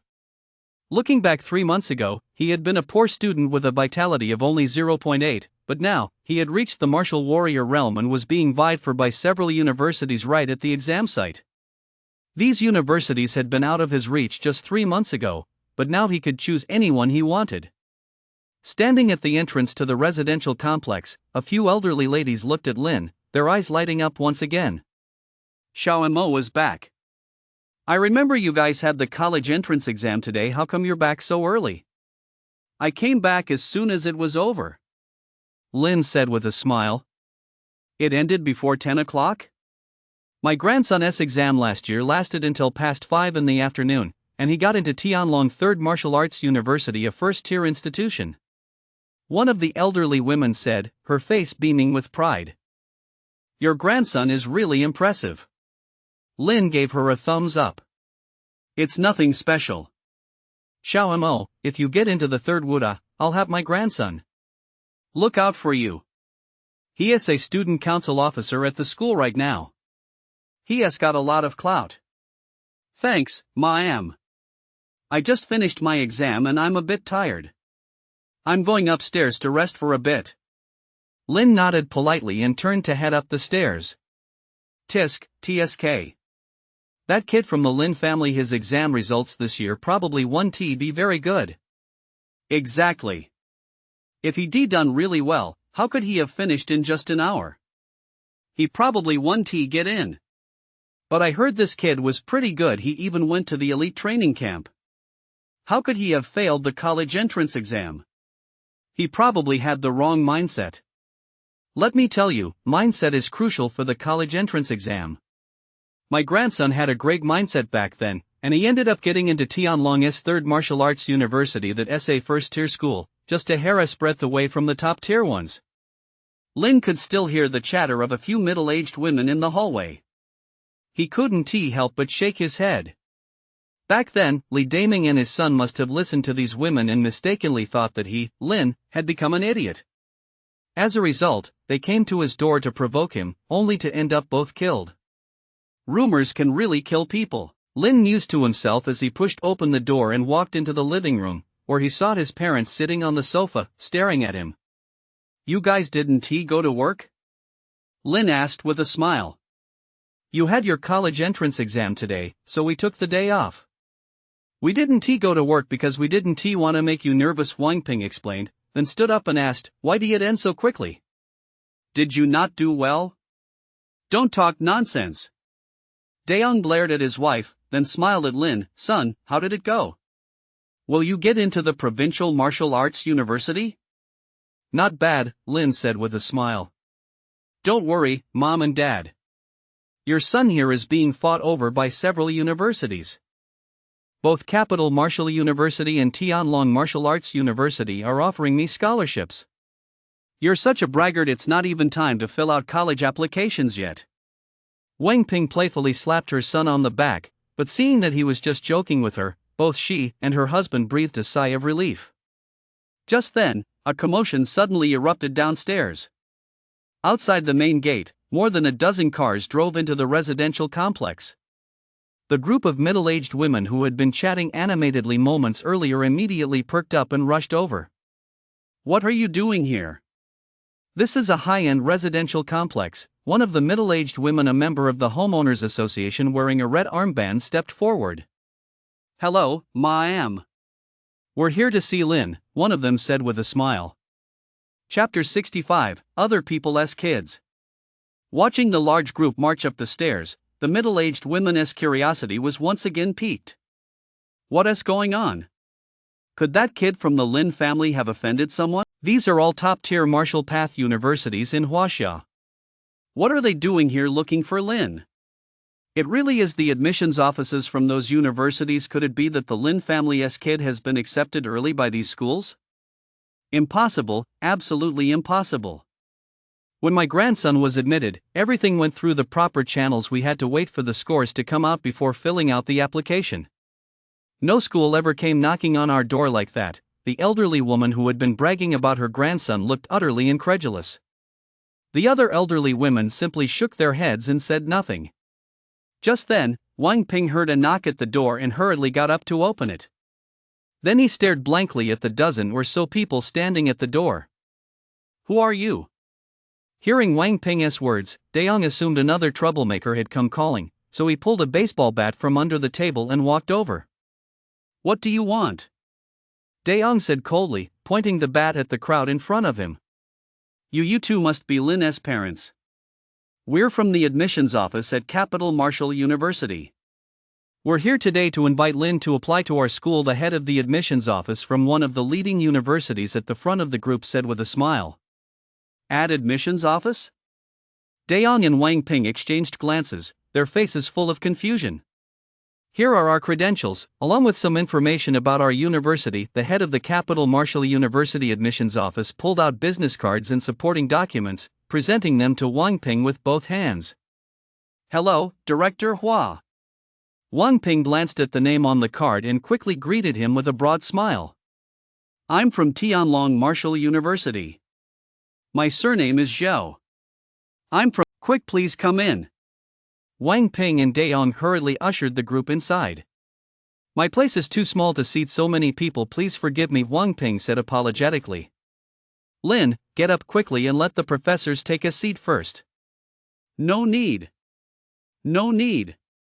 The group waved their hands repeatedly, looking at Lin with scrutinizing expressions. Point 1. You must be Lin. We hope you'll join Capital Martial University. If you're willing to enroll, we'll double the offer we originally made. So what if it's just double? Tianlong Martial University will match that.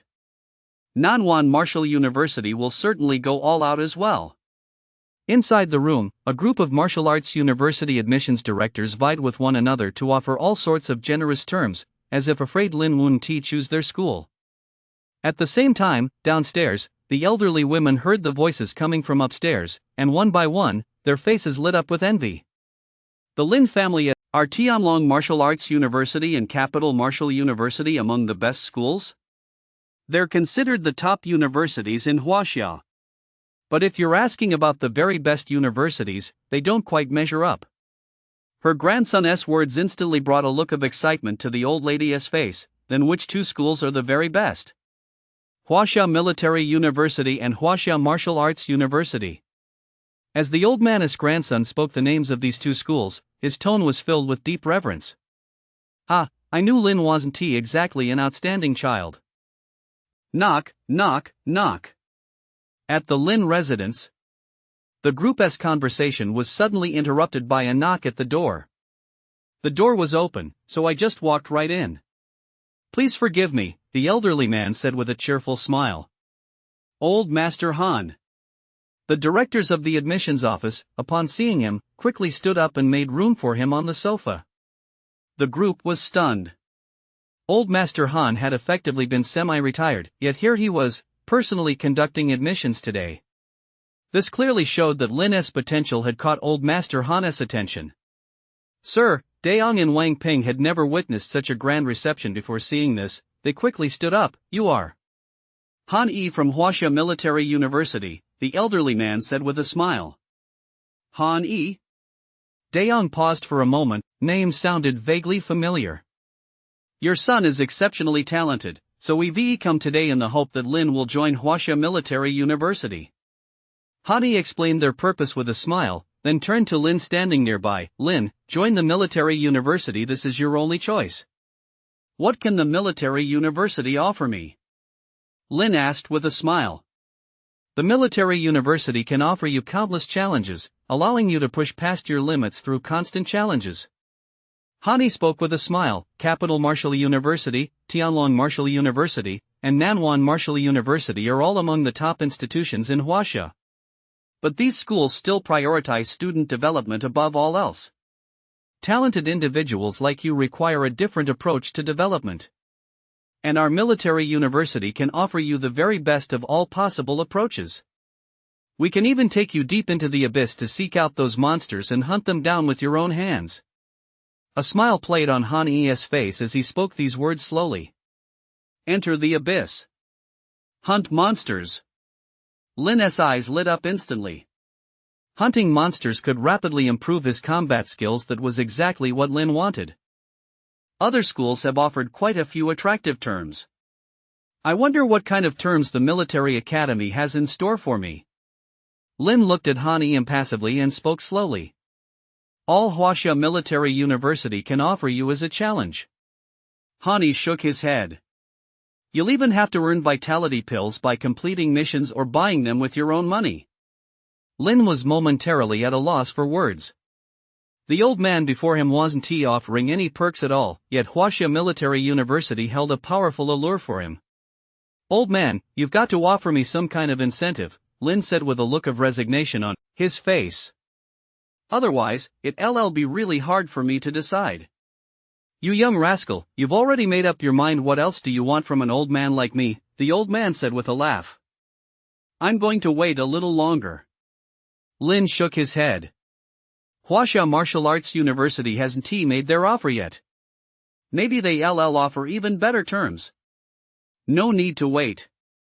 Our military university and Huaxia Martial Arts University have different recruitment focuses. Han Yi shook his head. The military university targets geniuses, martial path geniuses. Whereas the martial arts university targets those with special physical constitutions. You haven't shown any special physical constitution so far, so the martial arts university won't be interested in you. Old man, please don't lie to me. Lin said with a look of resignation on his face. Alright then, I'll choose the military academy. In the end, Lin made his decision. Kid, you'll come to realize just how right this choice was. Han Yi stood up, pulled a metal token from his pocket, handed it to Lin, and then turned to leave. Seeing that Lin had made his choice, the group had no choice but to get up and take their leave. Looking at the badge in his hand, Lin couldn't help but feel like he'd gotten the short end of the stick. Ding! Just as Lin was pondering this, his cell phone suddenly rang. Chapter 66, Graduation Party. Yi Cheng? Lin paused for a moment upon seeing the caller's name on his phone, then pressed the answer button. Is it time for the dividend payout again? Lin asked with a laugh. All you ever think about is dividends. Don't worry, you'll get your share. Yi Qing replied exasperatedly, but those words helped calm her nerves considerably. The college entrance exams ended today. Thanks to a certain someone, everyone's scores turned out better than expected, so we're planning to celebrate. We'd love to invite you even though you're so busy to join us. Do you have time? Yi Qing's voice came through the phone. When the gorgeous Yi invites me, of course I have time. Where and when? Jinling Mountain Villa, 6 o'clock this evening. Yi Qing hung up the phone immediately after saying that. So, did Lin say yes? The class monitor stood nearby, watching Yi Qing anxiously. He did. That's great. The class president broke into an excited smile, looking even happier than when he scored well on his college entrance exams. Do you guys have plans tonight? Zhang Lianchang and Chen Xingji, who had been standing nearby and overheard the conversation, immediately joined the group. We're planning a get-together. Once we start college, who knows if we'll ever see each other again, the class president replied honestly. That's true. Zhang Lianchang and Chen Xingji looked as if they had something to say but held back. Teacher Zhang, Principal Chen, I don't know if you're free tonight, but if you are, would you like to join us? Yi Qing saw right through their intentions and took the initiative to extend an invitation. Of course we're free. The two nodded repeatedly. Tonight at Jinling Mountain Villa, 6 o'clock. We'll be there. Don't miss it. Having achieved their goal, Chen Xingji, accompanied by Zhang Lianchang, turned and walked away with broad smiles. The group of students was momentarily speechless. Typically, teachers don't attend student gatherings, let alone the principal, who is usually so aloof. But this time, the principal was surprisingly proactive. Clearly, it was all because of Lin. 6 p.m. Lin stepped out of the car, looked at the hotel entrance before him, and muttered under his breath, "Too extravagant," before walking inside. Lin, you're finally here. You're just 1 minute late. 3 shots as a penalty. Isn't too much to ask, is it? The class president's face lit up the moment he saw Lin arrive, and he came forward holding a glass. Lin smiled as he took the glass and downed all 3 in a row. Clearly, Lin had become the undisputed star of today's gathering. Even Chen Xingji and Zhang Lianchang were, whether intentionally or not, showering him with compliments. Feeling the unusual attention from those around him, Lin felt a bit uncomfortable at first, but he quickly let it go. On the path of martial arts, there are always hierarchies. Someone must stand at the pinnacle, and someone must be eliminated. Lin didn't know what the future held, but at least for now, he had fought his way out from among these people and become the star of the show. Lin, Grandpa called me and said he is giving you an extra 0.5% of the vitality pill profits. Yi Qing whispered, sitting next to Lin. Lin paused for a moment, then shook his head with a smile. No need. Let us just stick with the original arrangement. As Lin's cultivation level rose, the money from selling only basic vitality pills was no longer enough. In the future, he would need medium vitality pills or even advanced vitality pills to meet his consumption needs for dungeons and the martial arena. What are you two whispering about? The class president standing nearby was clearly drunk and couldn't help but lean in. Lin, I heard quite a few schools came to your house today to recruit students. What kind of offers did they make? Which school did you end up choosing? The class president's words instantly silenced everyone at the banquet, and one by one, they looked at Lin with curiosity. That goes without saying. It's definitely Capital Martial University. After all, it's the top martial path university in Huaxia. I think it's Tianlong Martial University. You can study abroad in the future. The martial path environment overseas is much better than in Huaxia, and there are more opportunities too. Lin isn't the type to idolize foreign cultures. I think he might choose Nanwan Martial University. You have to understand what a good training facility means. That is something no amount of money can buy. Nanwan Martial University's trainers are the absolute best in all of Huaxia. The group voiced their speculations one after another, and even Zhang Lianchang and Chen Xingji, standing nearby, looked at Lin with curiosity. I didn't choose either. Lin shook his head. He wasn't sure if Huaxia Military University was some kind of classified institution, so he didn't feel comfortable discussing it. Neither? You can't possibly be going abroad right away, can you? The class S eyes widened. That's impressive. Did those people overseas find out about your scores that quickly? Lin, did you choose one of those two schools? Chen Xingji looked up at Lin and suddenly spoke up. Lin nodded and said, Does Principal Chen know about those two schools too? Of course I do. Actually, once you get to college, you'll find out about those two schools anyway, it's no secret. Chen Xingji's face lit up with a smile. Is it Huaxia Military University, or Huaxia Martial Arts University? Military University. Military University, as I thought. Chen Xingji nodded and turned to the group. Actually, just from the names, you should be able to tell what these two martial path universities represent. These two institutions stand above all other martial path universities. Whoa! Hearing Chen Xingji's words, the group sucked in a sharp breath, their eyes brimming with envy as they looked at Lin. That's impressive. I'm so jealous. It's well deserved. Amid their shock, everyone voiced their opinions. If you perform exceptionally well in college, you'll have a decent chance of becoming part of one of these two schools. Chen Xingji added. So, everyone, give it your all. The students were inspired, their eyes brimming with passion. As the alcohol flowed, a sense of melancholy crept onto everyone's faces. Given Lin's current vitality, this amount of alcohol wasn't tea enough to get him drunk. Once Chen Xingji and Zhang Lianshan had left, the students completely let loose. Want to go for a walk? Yi Qing stood in front of Lin and asked with a smile. Lin nodded, and the two left the group alone, strolling along the paths of Jinling Mountain Villa. Yi Qing didn't speak, and neither did Lin. Which school are you planning to apply to? Lin finally broke the silence, looking at Yi Qing's profile as he asked. Probably Capital Martial University. As a comprehensive martial path university, Capital Martial University is very strong in alchemy, and I plan to major in alchemy in the future. Yi Qing looked at Lin. Once I've refined the formula for the basic vitality pill, I'm going to slash your cut of the profits. Lin smiled. Huaxia Military University and Capital Martial University aren't far apart.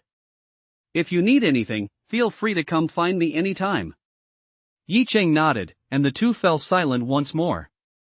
Actually, I've always kept an eye on you. You don't know this, but back in your freshman year of high school, you were actually an idol to quite a few people. Yi Qing mustered her courage and looked at Lin. Your vitality was very high back then, but I never expected it to drop so drastically later on. So I suddenly became synonymous with useless? Lin said with a laugh. That was indeed the darkest moment of my life. But from the very beginning, I always believed you'd emerge from that dark period. Yi Qing looked at Lin and said firmly, Now it's proven that I was right. You've truly left everyone speechless. You've blown everyone away. Lin smiled. In truth, he really wanted to say he was just a cheater, but even if he said it, no one would believe him. Summer break is long. What are you planning to do? Yi Qing looked at Lin as if something had just occurred to her. Are you going to train in the mountains, or something else? Lin paused for a moment before replying, I've already made up my mind. I plan to make friends through martial arts. Make friends through martial arts. A look of surprise flashed across Yi Qing's face. The so-called making friends through martial arts refers to the legendary journey of traveling 10,000 li. Along the way, one challenges all peers of equal strength. If one can dominate every opponent, an invincible mindset will naturally take root in the martial cultivator's heart. On the martial path, an invincible mindset is crucial. However, dominating every opponent along the way is easier said than done. Many geniuses and powerful cultivators have chosen this path, but they fail to realize that there are always greater powers out there, and people stronger than oneself. Often, they barely set out before being beaten to a pulp, shattering their resolve on the martial path. Therefore, those who choose this path must generally proceed with the utmost caution. You're very powerful, but all of Huaxia is teeming with strong fighters. Some ancient martial path clans have unique methods of training martial artists. Their strength is no weaker than yours. I'm worried your determination to be invincible might be shaken. Actually, this is a decision I've made after a great deal of consideration, Lin said with a resolute expression. I'll set out only after I'm fully prepared. Moreover, I want to travel across all of Huaxia in one go. I'll proceed step by step. By the time I finish my sophomore year, I'll have completed the entire journey of meeting friends through martial arts. Lin wanted to hone himself, but that didn't mean he lacked common sense. However, Lin firmly believed that given enough time, whether it was the Martial Path clan or any family with a 1,000-year legacy, they would all fall at his hands. Seeing that Lin had already made up his mind, Yi Qing stopped trying to persuade him, because she knew very well that once a man has made a choice, the best thing a woman can do is support him. When the two returned, Lin could clearly sense that the way everyone was looking at them had become rather strange. This left Lin somewhat baffled. It was quite late, and as everyone prepared to head home, the task of escorting Yi Qing naturally fell to Lin. Lin hailed a cab and dropped Yi Qing off at the entrance to the Yi family estate. You've finally shown up, young man. I've been waiting for you for quite some time. Old Master Yi was standing guard at the gate upon seeing Lin arrive. He immediately stepped forward to greet him. Old Master Yi. Lin hurriedly bowed. Is there something you need from me? Of course there is. Old Master Yi nodded. You've really made a name for yourself on this college entrance exam. I'm worried that if I don't curry favor with you now, I'll never get another chance. So, I'm taking this opportunity to give you a little something. Come with me. Chapter 67, The Yi Family's Investment. Yi Chaochuan smiled and beckoned to Lin. Lin, what do you think of Qing'er? Yi Chaochuan, walking ahead, suddenly asked. She is pretty great. Lin answered without giving it much thought. Yi Qing, however, reacted differently upon hearing Lin's words. Her cheeks flushed instantly. Grandpa, why are you asking that? Yi Qing stamped her foot. I'm not talking to you anymore. With that, Yi Qing ran off. That little girl. Yi Chaochuan chuckled. Once we get to Beijing, I'm leaving Qing'er in your care. Make sure she is never in any danger. Consider this an old man's request. As he spoke, Yi Chaochuan actually bowed slightly toward Lin. Lin quickly stepped aside. You flatter me, old man. It's only natural for classmates to look out for one another. Classmates? Yi Chaochuan glanced at Lin, chuckled twice, and said no more. The two walked one in front of the other, Lin with his hands behind his back, gazing at the Yi family estate in the night. As one of Jinling's major alchemy clans, the Yi family had amassed a staggering fortune. The entire Yi family compound was modeled after the Su family gardens, exuding an antique charm and rich atmosphere. If you like it here, I can have someone prepare a room for you. You're welcome to stay for a while whenever you have time. Yi Chaochuan didn't turn around, yet he spoke with a hint of a smile, as if he could see Lin's every move. Mental power. Lin was startled. He looked at the old man before him, and a sense of respect welled up within him. This was actually a martial king-level martial cultivator. It's all thanks to the elixirs I've taken. My true combat strength might not even match that of an 8th-rank martial warrior. Yi Chaochuan explained with a smile. With your talent, once you reach 5th rank or higher, I certainly want to be for you. You're being too modest, senior. Lin said solemnly. May I ask what your current mental power level is? It should be about the same as yours. Yi Chaochuan shook his head. Just hit 12 points. 12 points of mental power? Lin froze for a moment. Was it really that weak? His own mental power had definitely surpassed that figure by now. That look on your face, you're practically asking for a punch. Yi Chaochuan frowned slightly as he observed Lin's expression. A moment later, they came to a stop in front of a large door. This is the Yi family's storeroom. Normally, not even the children of the main branch are permitted to enter. As Yi Chaochuan spoke, he opened the storeroom's doors. You're the first outsider to ever set foot in the Yi family's storeroom. Lin said nothing. His gaze had already been drawn to the items inside. The first thing that caught his eye was a dagger blood red from top to bottom, radiating a terrifying aura of malevolence. Such a heavy aura of malevolence. Lin couldn't help but exclaim as he looked at the dagger. It's a yellow rank dagger. Someone once used this dagger to kill over 100 people, which is how it came to possess such a terrifying aura. Yi Chaochuan explained. However, the dagger's owner was eventually slain by a martial king. The dagger was then put up for auction, and I spent nearly 100 million to acquire it. Do you see that sword over there? It's called the blood sword, Yi Chaochuan said, pointing to a large sword on a nearby rack. It was the weapon of a martial king at the peak of his power. It's close to the first rank of the Xian tier and is utterly terrifying. Inside the warehouse, aside from swords and daggers, there were countless other weapons, all of high quality. The Yi family really is wealthy. Lin exclaimed in admiration. However, these weapons didn't really catch his attention after all. He already had a design blueprint for a pair of gauntlets in his possession. Over there are all kinds of martial skills. Yi Chaochuan had been watching Lin's expression closely, and seeing that he showed no sign of interest, he couldn't help but feel a little surprised.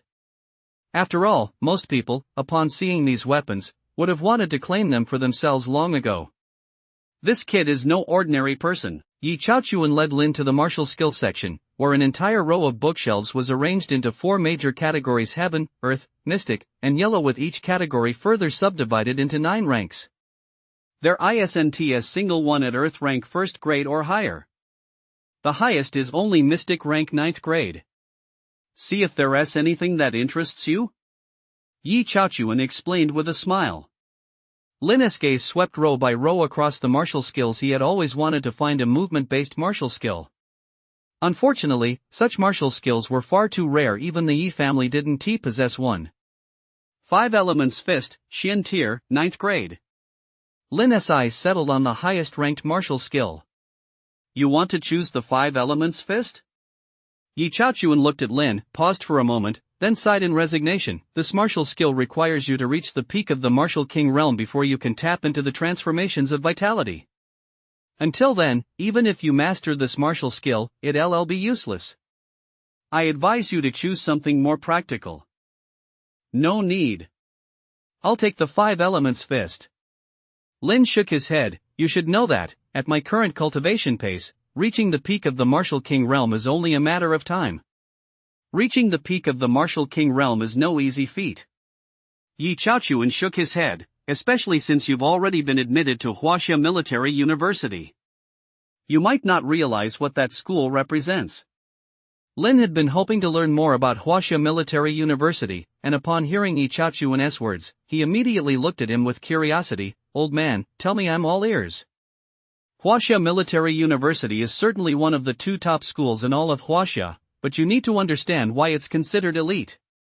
Every year, Huaxia Military University sends students into the abyss not just once, but repeatedly, and every student must go in to undergo training. This results in a very high casualty rate at Huaxia Military University. In fact, there was even a year when not a single student graduated. You must understand that Huaxia Military University admits only the very best students every year. If they develop smoothly, they can all break through to the peak of the martial king realm. But how many actually make it that far? The martial path is brutal. Lin remarked with a sigh. But he didn't care. From the moment he set foot on the martial path, he had held a resolute determination and a heart set on invincibility. Since you've made your choice, I won't try to dissuade you. Yi Chaochuan thought for a moment, then led Lin to the elixir section. Originally, according to my plan, you could only choose one of the 3 sections, but I really have high hopes for you, so I'll make an exception this once. Take this. Yi Chaochuan picked out a pillbox from the alchemy section and tossed it to Lin. What is this? The vitality pill. As long as you still have a breath left, swallowing it will make you as vigorous as a dragon. You can only use it once in your lifetime. The Yi family has only this one, and now I'm giving it to you. Yi Chaochuan's words took Lin completely by surprise. As he stared at the pill in his hand, his heart was pounding wildly. Old master, this is far too precious, I can't accept it. Lin hesitated for a moment, then pushed the pill back toward him. This item was practically a second chance at life. The old master didn't have much time left, yet he was giving it to him. The debt of gratitude was simply too great. If I'm giving it to you, just take it. Besides, I'm not giving you this without an ulterior motive. Yi Chaochuan said, his eyes widening. If one can cultivate the 5 elements fist to its highest realm and transform the 5 elements with ease, this fist technique can even rival an earth-tier martial skill. Lin committed the general principles of the fist technique to memory, then directed his consciousness into the space within his mind, gazing at the orb of light suspended there. This item had dropped from a dungeon earlier, and Lin Henti had a chance to investigate what it actually was. If only it were a martial skill, preferably an evasion-type martial skill. With that thought, Lin opened the orb. Holding his breath, Lin looked at what was inside. It was a scroll. He unrolled it, and a line of text caught his eye. Ghostly Shadow. Ghostly Shadow, an evasion martial skill. It allows you to move with ghost-like agility during combat. If mastered to perfection, it can even make you invincible in battles against opponents of the same level. Because all attacks from opponents of the same level will be ineffective against you, they won't be able to lock onto your position. Lin read the description, feeling his heart race wildly. I've struck it rich. I've struck it rich. Was I some kind of lucky king in my past life? Lin looked at the ghostly shadow traces martial skill in his hand and couldn't help but burst out laughing. Whatever he wanted, he got. Lin felt he was either the lucky king or the chosen one. Committing the details to memory, Lin began to practice ghostly shadow traces. He planned to travel 10,000 li, and along the way, he was bound to encounter many powerful foes. Improving his strength was one of Lin's most urgent needs at the moment. Although the 5 elements fist was formidable, he was currently unable to use it. Ghost Shadow Maze was different. This powerful evasion martial skill could take Lin's strength to the next level. Chapter 68, Cultivating Ghost Shadow Maze. It truly lives up to its reputation as a yellow rank, 9th grade, martial skill. In the room, Lin couldn't hide the excitement on his face as he looked at the scroll in his hand. His breathing was heavy. For the past few hours, he had been practicing the ghost shadow traces, and he had now managed to grasp the basics. He took out a vitality pill and swallowed it. As the familiar sensation washed over him, with tears in his eyes, Lin began his training. The main characteristic of the ghostly shadow traces technique was its unpredictable movements, as elusive as a shadow, as ethereal as a phantom, and as indistinguishable as a mirage. Inside the martial arena, Lin's figure flickered and shifted constantly, while his silhouette seemed to alternate between transparent and gray. The two colored figures flashed back and forth incessantly, making it impossible to tell which was real and which was an illusion. Time passed, and by the time Lin opened his eyes, dawn was nearly breaking. 20 vitality pills to reach intermediate proficiency. Yi Qing walked out in her pajamas and looked at Lin, who was surrounded by electric light, her eyes filled with astonishment. It must be some kind of breathing technique. Yi Chaochuan stood beside Yi Qing, stroking his beard as he said, "This kid really is astonishing to possess such a terrifying breathing technique." A breathing technique? The teenager standing nearby's eyes lit up instantly. Since it's a breathing technique, can Lin teach it to us too? Shut up. Yi Chaochuan's expression darkened as he glared at the members of the Yi family and said coldly, "I'm warning you all, don't even think about getting your hands on Lin's breathing technique. If I find out that anyone is coercing her or using underhanded tactics to get that technique from her, don't blame me for being ruthless." With that, Yi Chaochuan turned and walked away. The group, having been scolded for no apparent reason, all wore puzzled expressions. "Sis, what is going on?" "I was just looking out for the Yi family's best interests." The young man who had spoken earlier looked aggrieved. "Can you pass on the Yi family's alchemy techniques to others?" Yi Qing looked at the young man before her and couldn't help but laugh. The young man paused for a moment, then shook his head. "In that case, how can you demand that Lin pass the breathing technique on to our Yi family? Not to mention, Lin possesses such a formidable breathing technique at such a young age. Don't you think there might be an extremely powerful martial cultivator backing him? Many martial cultivators place great importance on their lineages. If Lin were to pass on his breathing technique to us, the Yi family would inevitably face retaliation from this mysterious powerhouse. By then, the entire Yi family would cease to exist. Do you really want to see that happen? Yi Qing stared at the young man who had spoken earlier, a smile on her face, and spoke slowly. The young man instinctively shook his head. He had already realized that making such a demand of Lin was indeed a bit too much. Sister, I was wrong. The young man bowed his head and apologized sincerely. Yi Qing smiled and turned to return to her room. Before I knew it, you've already surpassed me by so much. I need to work harder too at the very least. I can't let you pull too far ahead. Yi Qing murmured to herself before beginning her cultivation. In just a short while, my vitality has increased by at least 0.5. After finishing today's cultivation, Lin assessed her physical condition and wore a look of satisfaction.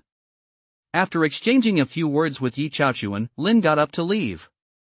At the main gate, the young man who had previously insulted Lin was standing respectfully by the car, eagerly opening the door for him. My grandfather told me to be your driver today and apologize to you, the young man said with a smile. My name is Yi Yifan. Nice name. Lin nodded. Where would you like to go? The young man's demeanor was very professional. He had already fully assumed the role of a driver. Let us go home. I'll send the address to your GPS. Lin slid into the passenger seat, sent the location, and then closed his eyes. Mr. Yi, I ran into a few issues during my training and would like to ask for your advice. Yi Yifan was smart. He understood that Yi Chaochuan had sent him to drive Lin precisely so he could learn something from the experience. So he seized the opportunity and asked question after question. Lin was very patient and told him everything he knew along the way. Mr. Yi, here is my phone number. If you need anything later, just give me a call. After dropping Lin off, Yi Yifan tactfully refrained from driving away. At the entrance to the residential complex, the same group of elderly women was still there before Lin arrived. They had been leisurely chatting about everyday matters. The moment they saw Lin, the woman leading the group immediately stood up. Xiaomo, come here quickly. I heard your college entrance exam scores were excellent this year. A lot of top universities want to admit you, right? The elderly woman, who often boasted about her grandson, rushed over the moment she saw Lin's car, effectively blocking his path. That's true, but it's still confidential for now. Lin brushed off the question with a casual remark. The elderly women looked a bit disappointed. After all, they hadn't gotten the first-hand information they were interested in. As Lin drove away, one of the elderly women spat a thick glob of phlegm forcefully onto the ground. Put. Just look at that smug look on his face, as if he has been spoiled rotten. So what if he got into some lousy college? I thought it must be something serious, but it's just spending the night at a classmate's house once. It's fine, it's fine. Wang Ping waved her hand dismissively, her gaze filled with pride as she looked at Lin. Knock, knock, knock. A knock sounded at the door. The big shot was already standing at the front door, smiling broadly at Wang Ping as she came to open it. Hello, Ms. Wang. I'm the Deputy Director of Admissions at Huaxia Military University. I'm here to inform you that your son has been accepted. Here is the acceptance letter, and these are the relevant documents. Oh my gosh, these are custom clothing cards from Huaxia Uniform Company. With this card, I can get 4 custom outfits every year. This is a transportation card for Huaxia. With this card, no matter where I go or what mode of transportation I take, it's all free. And this one here. Ya couldn't help but lay out the cards one by one on the table, her face already etched with astonishment. Big brother, can I have one? Ya looked at Lin, her face taking on a pleading expression. You don't need one right now. Once I get to school, I'll consider lending you a card. Lin smiled and patted Ya on the head. By the way, husband, Xiaomo got into Huaxia Military University. Shouldn't we throw a celebration banquet? Wang Ping suddenly turned to Daong. Last year, when Li Dasheng's grandson downstairs got into college, they threw a banquet for 3 straight days, bragging to everyone about their grandson who made it to college. Not long before Xiao Mo's college entrance exams, Enli was still going around saying our Xiao Mo won't get into any good universities. I've been holding a grudge about that ever since, so this time, no matter what, we're going to throw a proper celebration. We'll invite all our relatives and friends to come see Xiao Mo, and while they're here, we'll show them his acceptance letter. Wang Ping stroked the acceptance letter in her hand, as if it were a precious treasure. Right, we absolutely have to make it a grand affair. De Yong waved his hand. Go book a hotel right now, then invite everyone to the celebration banquet. All our relatives and friends have to come. Me too. Me too. Yet exclaimed excitedly, raising her little hand. I'll invite my classmates to the big feast. Can I? Sure. This time, it has to be a real celebration. De Yong immediately gave his approval.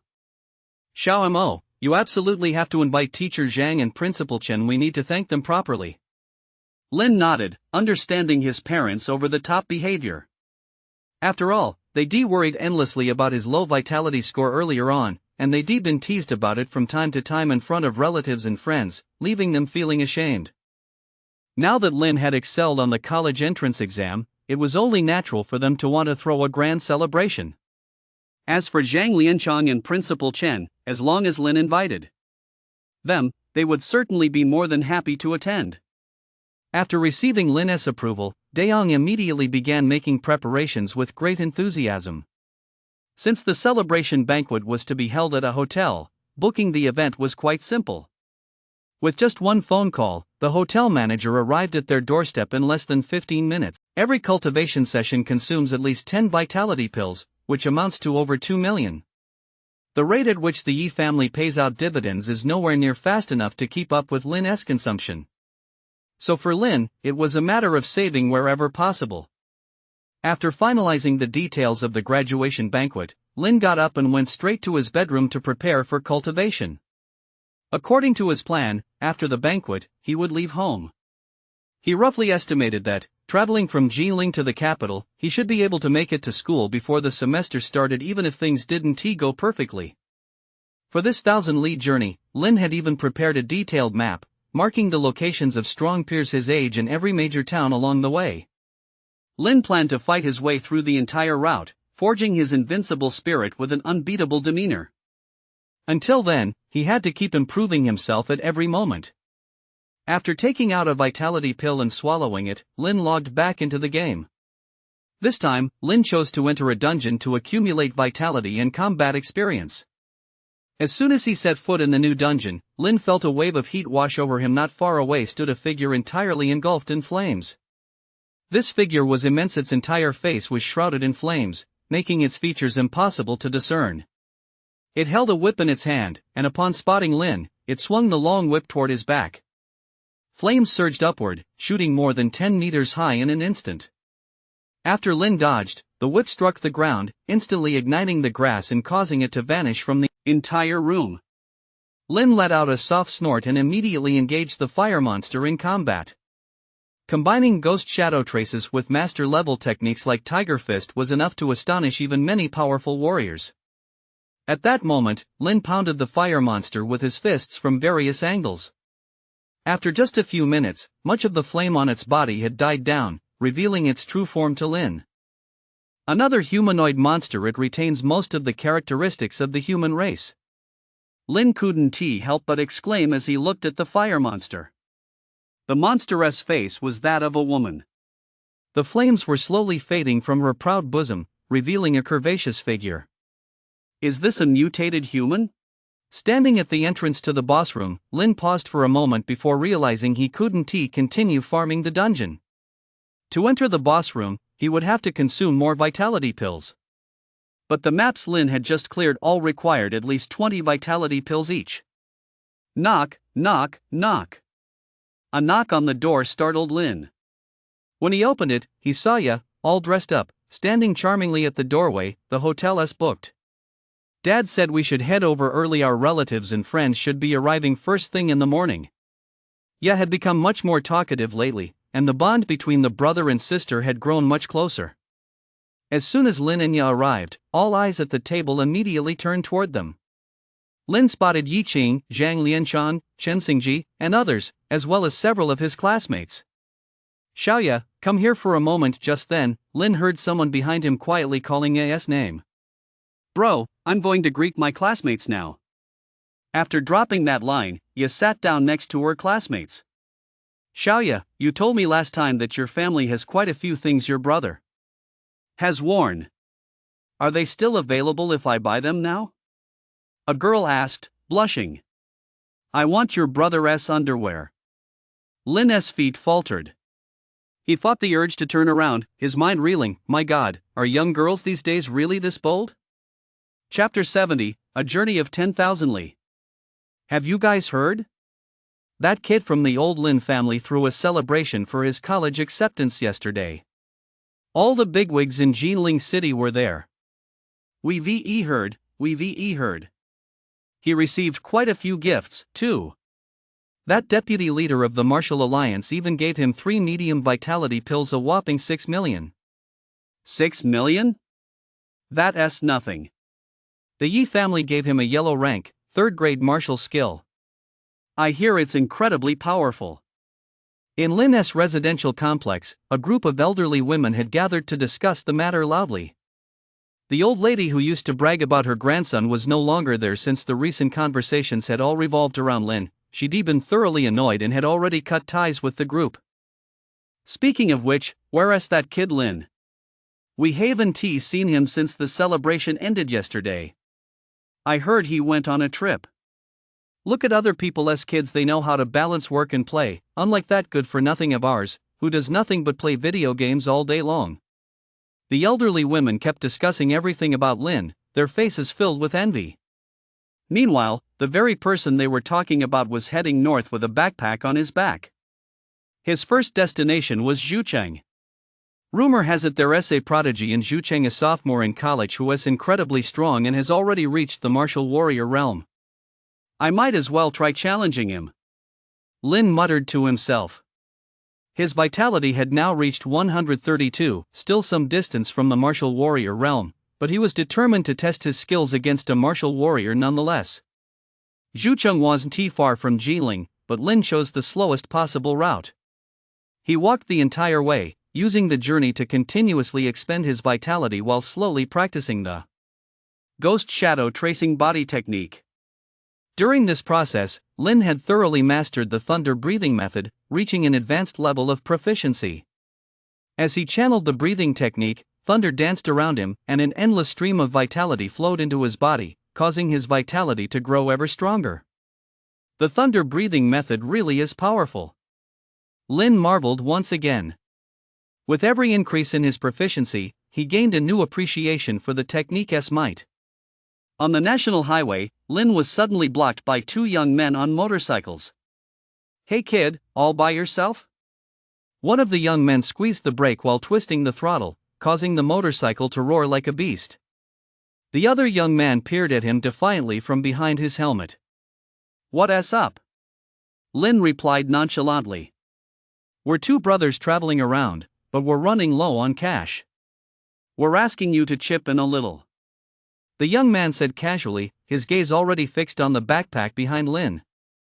I don't have any. Lin shook his head. Or you can just take it yourselves. Kid, do you know what you're saying? The young man who had been watching coldly burst out laughing, suddenly lifted the front of the motorcycle, and then brought it crashing down toward Lin's head. The motorcycle weighed at least a metric ton. If an ordinary person were pinned under it, they'd likely be crushed to death on the spot. But it just goes to show how unlucky those 2 young men were. They run into Lin. Boom! Lin slammed his fist into the tire, causing the run-flat tire to explode. At the same time, a tremendous force flipped the bike onto the ground, and the arrogant young man crashed heavily onto the pavement, staring at Lin with sheer terror. Is that all you've got? Trying to pull off a highway robbery? Lin sneered, planting his foot on the young man's thigh and snapping the leg clean off. The other young man, witnessing this, was nearly paralyzed with. He spun his bike around and tried to speed away. Trying to get away. Lin casually ripped the helmet off the young man on the ground and tossed it aside. A piercing screech filled the air as the speeding motorcycle crashed to the ground. The rider was thrown from the bike, rolling a long way before coming to a stop by the roadside, screaming in agony. "What else could you have done but rob someone?" Lin walked toward the other young man. You can't lay a hand on me. I'm a member of the Dark Blood Society." The young man hurriedly played his card. "If you dare touch me, the Dark Blood Society 1T let you off the hook." The Dark Blood Society? At the mention of those 3 words, Lin immediately thought of the corpses in that dimly lit room. Crack! Crack! 2 sharp snaps rang out as Lin ruthlessly shattered both of his legs. He took their cell phones, dialed the Public Security Bureau, reported the location, then rummaged through their pockets for a while, pulling out a few thousand yuan before striding away.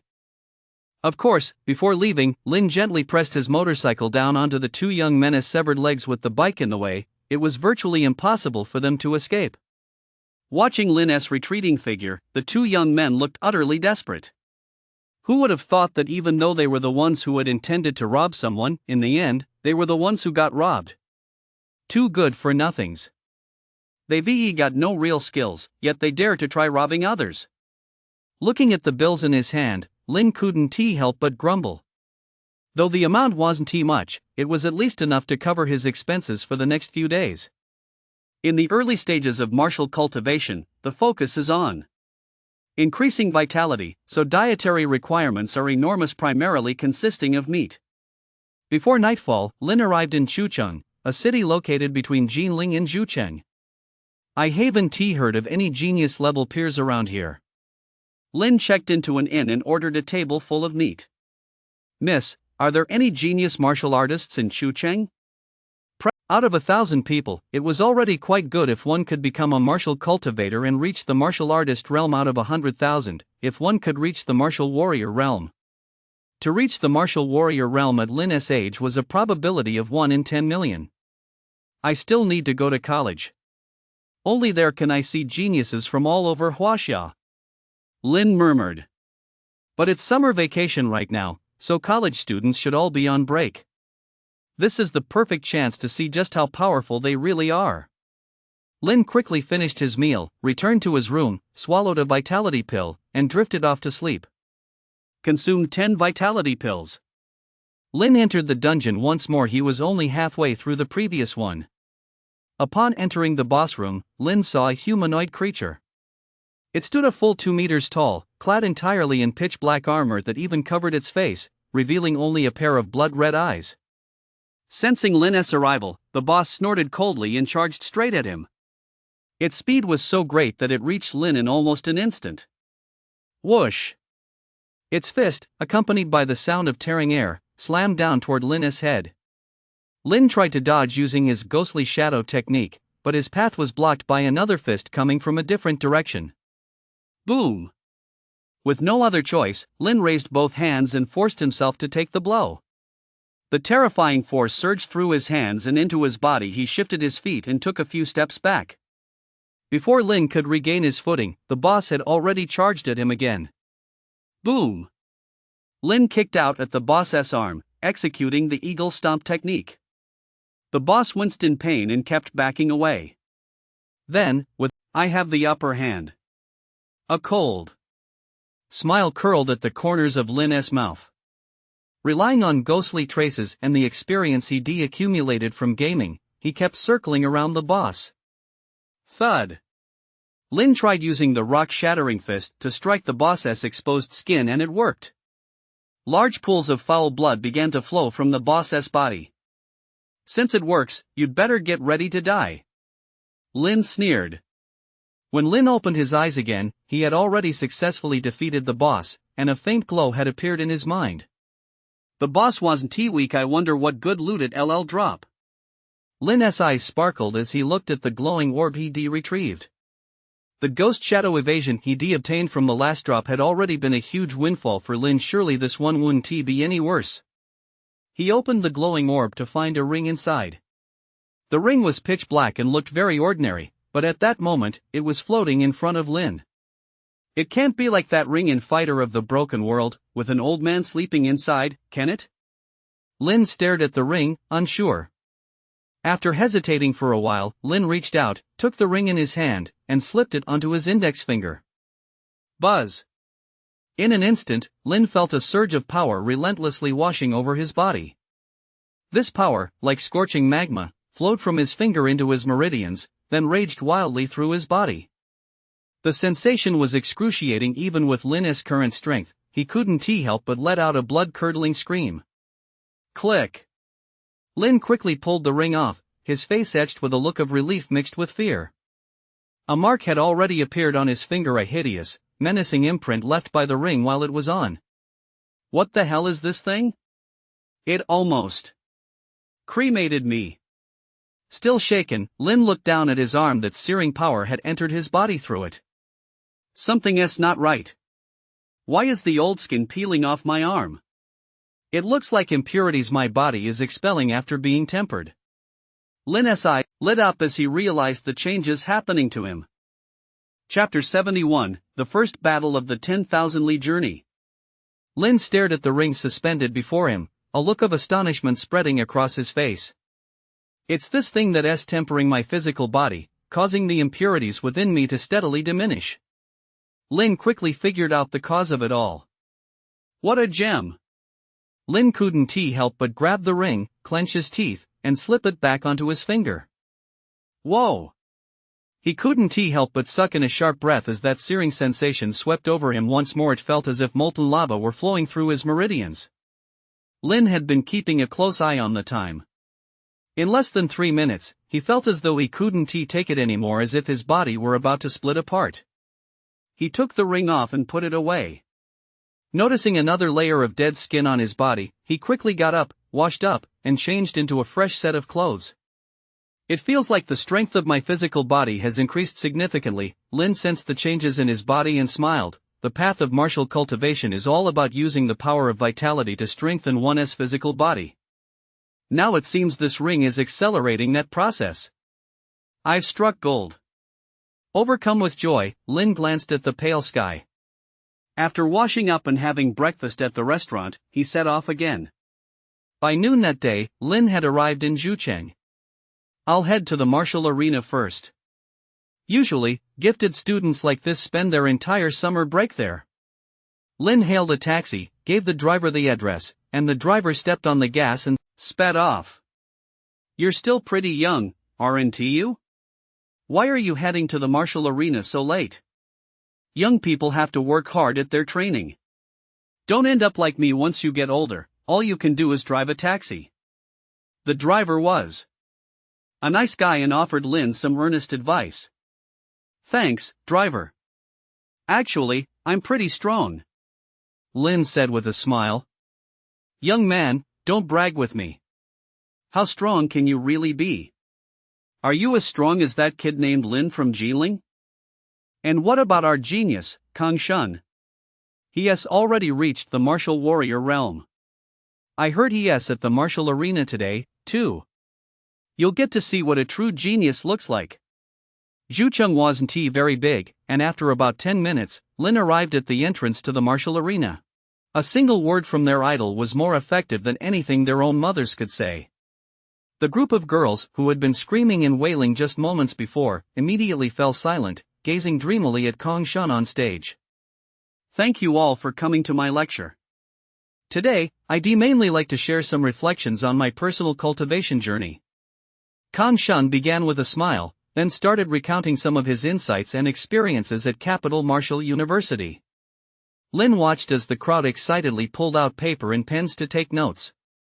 It's actually quite good, all very basic cultivation insights. This Kang Shun is an honest kid after all. Lin nodded, his opinion of Kang Shun rising considerably. The most basic martial skill we usually master is called the Grey Wolf Fist. This style was refined by a senior practitioner based on the movements of a wolf king while hunting. This style is incredibly fierce and highly destructive. I can demonstrate it for you. Kang Shun scratched his head, then actually struck a fighting stance on the podium, as if he were about to perform a form. Wait a minute, Lin shouted, since it's a demonstration, why not have a sparring match? As soon as the words left his mouth, everyone's gaze fell on Lin. The few young girls who had been standing beside Lin immediately shot him a look of disgust. What kind of idiot dares to challenge Senior Kongshan to a fight? Is he trying to get himself killed, or does he just want to be famous? He wants to be famous, of course. Senior Kongshan, accept his challenge and then finish him off. A group of fans, brimming with hostility toward Lin, shouted loudly. Lin wore a look of resignation on his face. He could only ignore them and quietly wait for Kongshan's decision. This student, how old are you? Kongshan looked at Lin, a look of hesitation on his face. I'm 18 this year, and I'm about to start college. Lin said with a smile, I've heard a lot about you, and I'd like to spar with you. 18. The crowd gasped, looking at Lin and shaking their heads in disbelief. You're not even a college student yet. After you graduate, you'll need to train properly. Once you get to college, we can have a match. That is, if you can even get into Capital Martial University.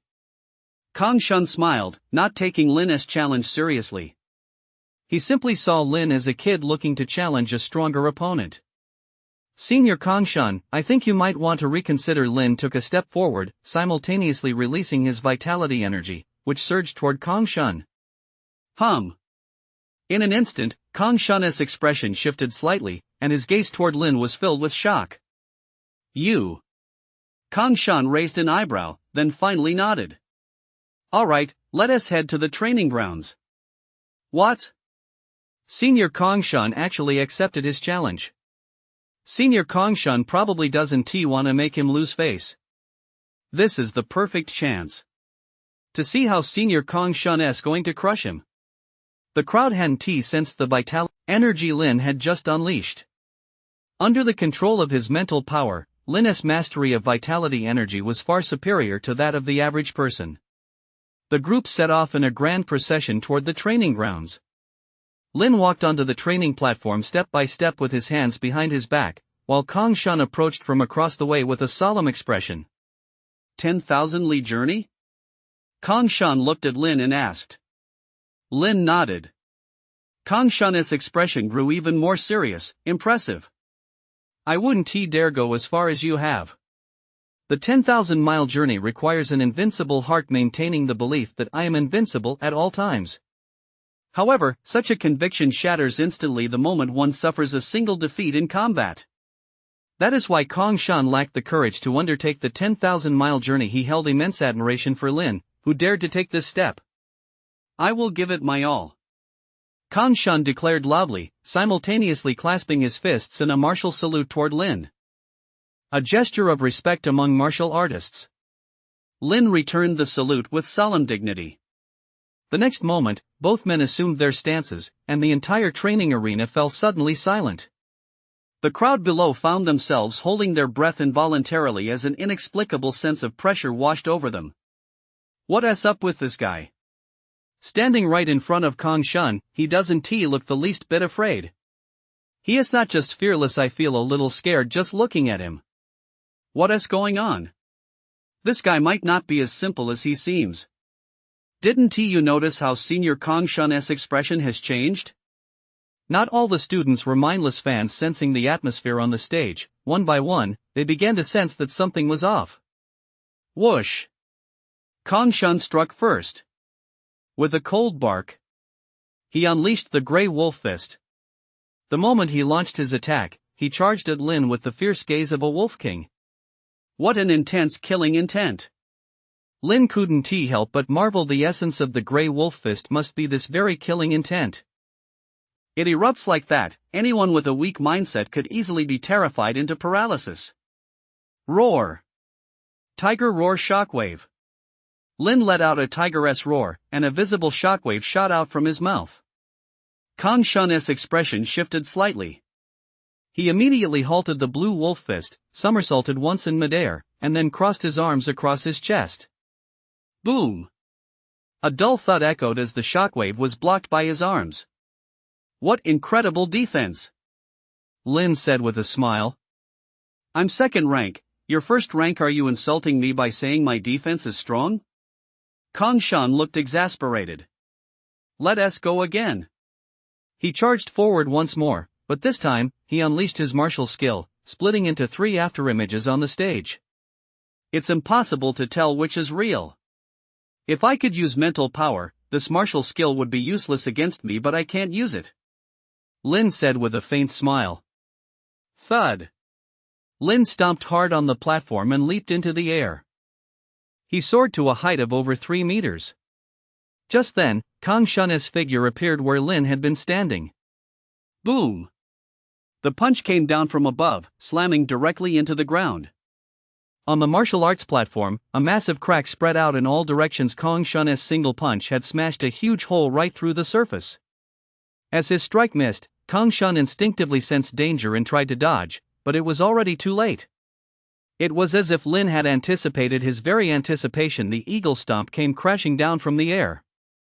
When performed at an advanced proficiency level, the eagle stomp delivered a terrifying attack power of over 1,200. Boom! The kick landed squarely on Kang Shun's shoulder, forcing him to drop to one knee. Kang Shun had lost. Chapter 72, The Power of the Cremation Ring. The crowd stared wide-eyed, their mouths agape as they watched the scene unfold before them. Kang Shun knelt on one knee, his face a mixture of surprise and acceptance. "I lost," Kang Shun said softly. "You're very strong." Lin leaped down and helped Kang Shun to his feet. "I did have a bit of an advantage." "No need to explain so much. A loss is a loss. This will only make me train even harder. Sooner or later, I'll surpass you." Kang Shun smiled, cutting Lin off as he spoke slowly. Seeing that Kang Shun's mindset remained unshaken, Lin nodded, then leaped down from the stage, preparing to leave. "You've already reached this level of strength without even going to college. Who are you?" From the audience, someone watched Lin's retreating figure and couldn't help but shout. The crowd also turned their gaze toward Lin, waiting for his response. Kang Shun's gaze rested on Lin's back, a faint smile on his face, his eyes gleaming with a look of understanding. "My name is Lin," a voice came from Lin. Upon hearing this, the crowd froze in place. "He has Lin. Lin. He has actually come to Zhucheng, the 10,000 li journey. He is really undertaking the 10,000 li journey. I don't even know what to say. Lin is just too cool. Traveling 10,000 li alone to temper his invincible spirit that is so badass." Those who had previously looked down on Lin immediately changed their tune and began showering him with praise. In the crowd, several fairy girls had already tossed aside Kang Shun's photos, pulled out their phones to snap pictures of Lin's back, raised their hands high, waved them frantically, and kept calling out Lin's name. Unbeknownst to Lin, his first bunch of die-hard fans had appeared. After leaving the martial arena, Lin arrived at his reserved hotel. Once he checked in, he flopped straight onto the bed. "Kang Shun is so strong. Although I won this match, it was incredibly close. One wrong move, and he would have overwhelmed me with his vitality." Lin earnestly reflected on the pros and cons of today's duel, carefully analyzing the outcome. In Zhucheng, Kang Shun is currently the only publicly recognized prodigy. Lin's next destination is Luzhou City. Luzhou City is different from Zhucheng. As the provincial capital, Luzhou's martial path strength far surpasses that of Zhucheng. Plus, the city has a long history, so there are quite a few martial path clans there. Perhaps I can use the most traditional method, pay them a visit and challenge their dojo. After reflecting on the battle, Lin began planning his next move. There are 2 martial path clans in Luzhou City, the Gao clan and the Sun clan. The Gao clan is relatively low-key. They train all their direct descendants within the clan, making it difficult to gauge their true strength. The Sun family is different. They're quite outspoken. Every year, they put forward a direct line disciple to use their strength to outshine Luzhou City's top college entrance exam scorer. This year, the disciple the Sun family put forward seems to be named Sunzong. Rumor has it he is just one step away from becoming a third-rank martial warrior. He is even stronger than Kang Shun. The high school student Sunzong outshone is apparently named Lu Chao, the son of Luzhou City's wealthiest man. His martial warrior level strength was artificially boosted through vitality pills and various top-tier medicinal herbs. Challenging Lu Chao wouldn't serve much purpose, so Luzhou City's target should be Sunzong. Lin stood up from the bed, took out the ring, glanced at it, and, gritting his teeth, slipped it back onto his finger. Ah! A blood-curdling scream rang out as Lin's self-torture began anew. Lin frowned and dodged. Humph! Die! The middle-aged man snorted coldly and launched a punch straight at Lin's chest. Martial warrior! Lin's eyes narrowed. The middle-aged man before him was actually a martial warrior. He quickly dodged and glared at the middle-aged couple in front of him. These two must be Kong Shun's father and mother. Mr. Kong, Mrs. Kong, the dead cannot be brought back to life. Please take comfort in your grief, a voice rang out as the deputy director of the Public Security Bureau walked in. Mr. Lin was invited here to assist with the investigation, and we have now essentially ruled him out as a suspect. What do you mean, ruled him out? My son died right after sparring with him. He must have killed my son. You too, arrest him immediately. The middle-aged woman screamed, simultaneously lunging at Lin with her arms flailing. Lin sidestepped her, his gaze fixed on them as he looked pensive. Mr. Lin, please do not leave Zhucheng for the next couple of days. We may need to contact you at any time to gather more information, the deputy commissioner of the Public Security Bureau said politely. Lin nodded. In that case, I'll head back now. You should know my address, just come find me directly if you need anything. With that, Lin turned and walked away. The Public Security Bureau wasn't too close to the hotel, but Lin didn't call a taxi instead, he walked slowly down the street. About 10 minutes later, Lin stopped at the entrance to an alley. Mr. Kong, you couldn't even wait that long? Turning around, he saw Kong Wei, Kong Shun's father, standing there, glaring at him with a grim expression. How did you know I'd follow you? Kong Wei asked coldly. Because I'm your target. You couldn't just let me walk away, could you? Lin gave a faint smile. But killing your own son with your own hands just to take me down, isn't that a bit too ruthless? How do you know we killed him? Kong Wei's eyes flashed. He neither denied nor admitted it.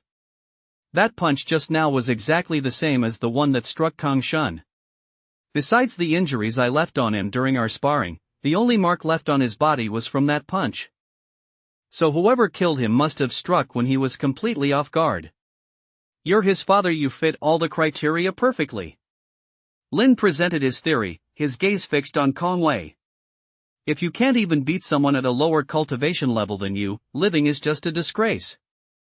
Kong Wei sneered. As for you, you must die. Kong Wei's eyes were filled with murderous intent as he ground out the words through clenched teeth. So, you're killing me not because I defeated your son, but for some other reason. Are you members of the Dark Blood Society? Lin instantly thought of a possibility. Clever. Absolutely brilliant. Kong Wei exclaimed admiringly. Since you already know everything, you might as well die. No sooner had the words left his mouth than Kong Shun charged toward Lin. A third-rank martial warrior. Feeling the surging vitality, Lin instantly assessed Kong Wei's strength. Faced with such overwhelming power, Lin's only option was to evade the onslaught. Whoosh! Lin activated Ghostly Shadow, vanishing from his original spot. At the same time, his mind perception spread out in all directions. Facing an opponent of Kong Wei's caliber, he had no choice but to give it his all. 100 Battles Fist Technique. Kong Wei roared, swinging both fists. Dozens of fist shadows appeared before Lin's eyes, almost completely surrounding his entire body. This fist technique was terrifying, cutting through the air with a constant howling sound. Boom! Lin couldn't dodge in time and was struck squarely in the shoulder by a punch. With a crack, Lin knew his left shoulder must be broken. Damn it, why aren't those guys from the Public Security Bureau here yet? Lin said helplessly. Just as he left, he given the deputy director of the Public Security Bureau a meaningful look. Someone in that position couldn't possibly have missed his signal. Tiger Roar Charge. Lin launched his counterattack, letting out a roar as he charged at Kong Wei. Kong Wei dodged with a cold smile and swung his fist again, landing a blow on Lin's chest. A wave of excruciating pain nearly caused Lin to black out, and he spat out a mouthful of blood. Lin glared coldly at Kong Wei. How little time had passed, and he was already injured. If the fight continued, his injuries would only worsen. "You forced my hand," Lin roared, pulling the ring from his pocket and reaching to slip it onto his finger. "Looks not. You signaled to me just so I could come see you grinning like an idiot?" The deputy commissioner looked rather displeased. He brought along quite a few security officers, only to find himself played by Lin in the end. "That pile of ashes at your feet is Conway's. He just tried to kill me, but I've already taken care of him." Lin pointed at the ashes at the deputy commissioner's feet and said calmly. The deputy chief's expression shifted slightly. Only then did he notice the obvious burn marks on the ground, and he couldn't help but take 2 steps back. "You're saying Conway tried to kill you?" "Not only did he try to kill me, but they killed their own son." Lin raised a finger and pointed toward the distance. "There's a security camera over there, you can check for yourselves." The deputy chief fell silent for a moment, then looked at one of the security officers behind him. The security guard pulled out his phone and dialed a number. A few minutes later, the deputy director's phone vibrated as he received a video. He tapped to play it. It showed the entire exchange between Lin and Conway, followed by the sequence of events leading up to Lin's killing of Conway. "He was burned to death on the spot?" The deputy director watched the video, a look of astonishment crossing his face. "What method did you use?" "Mystical powers from the east." Lin smiled faintly. "You aren't trying to pry into my personal techniques, are you?"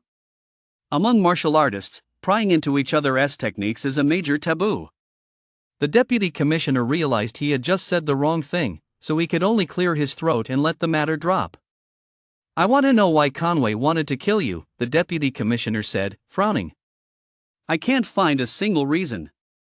"Perhaps you can find the answer by looking into his wife, or maybe Conway is actually a member of the Dark Blood Society." Lin offered his speculation. "Investigate immediately." The deputy commissioner turned and issued his order once more. It must be said that Zhucheng was extremely efficient. 10 minutes later, the Public Security Bureau had apprehended Conway's wife and, in no time at all, obtained the address and specific strength of the Dark Blood Society in Zhucheng. "And there's another martial warrior?" A cold smile crossed Lin's face. "In that case, don't blame me for being ruthless." Standing to the side, Lin had long since heard every detail about the Dark Blood Society's strength and location in Zhucheng. Leaving those words behind, Lin turned and walked away. "Lin, what are you doing? This is a matter for our Public Security Bureau." "I'm warning you, don't get involved," the deputy director shouted after Lin's retreating figure. But Lin didn't even turn his head. He simply headed straight for the Dark Blood Society's address. An hour later, in a villa on the out of Zhucheng. That idiot Conway actually killed his own son. Doesn't he realize that kind of behavior is utterly foolish? Thud, thud, thud. Dozens of people retreated in a rush. Those living on the first floor were relatively weak. The man who had just attacked was already the strongest among them, yet he had been wiped out by a single punch from Lin. How could any of them possibly be a match for Lin? Thud. Lin took a step forward, and the crowd took a step back. "Lin, you're quite the force to be reckoned with, daring to storm into our branch. It seems you don't take the Dark Blood Society seriously at all."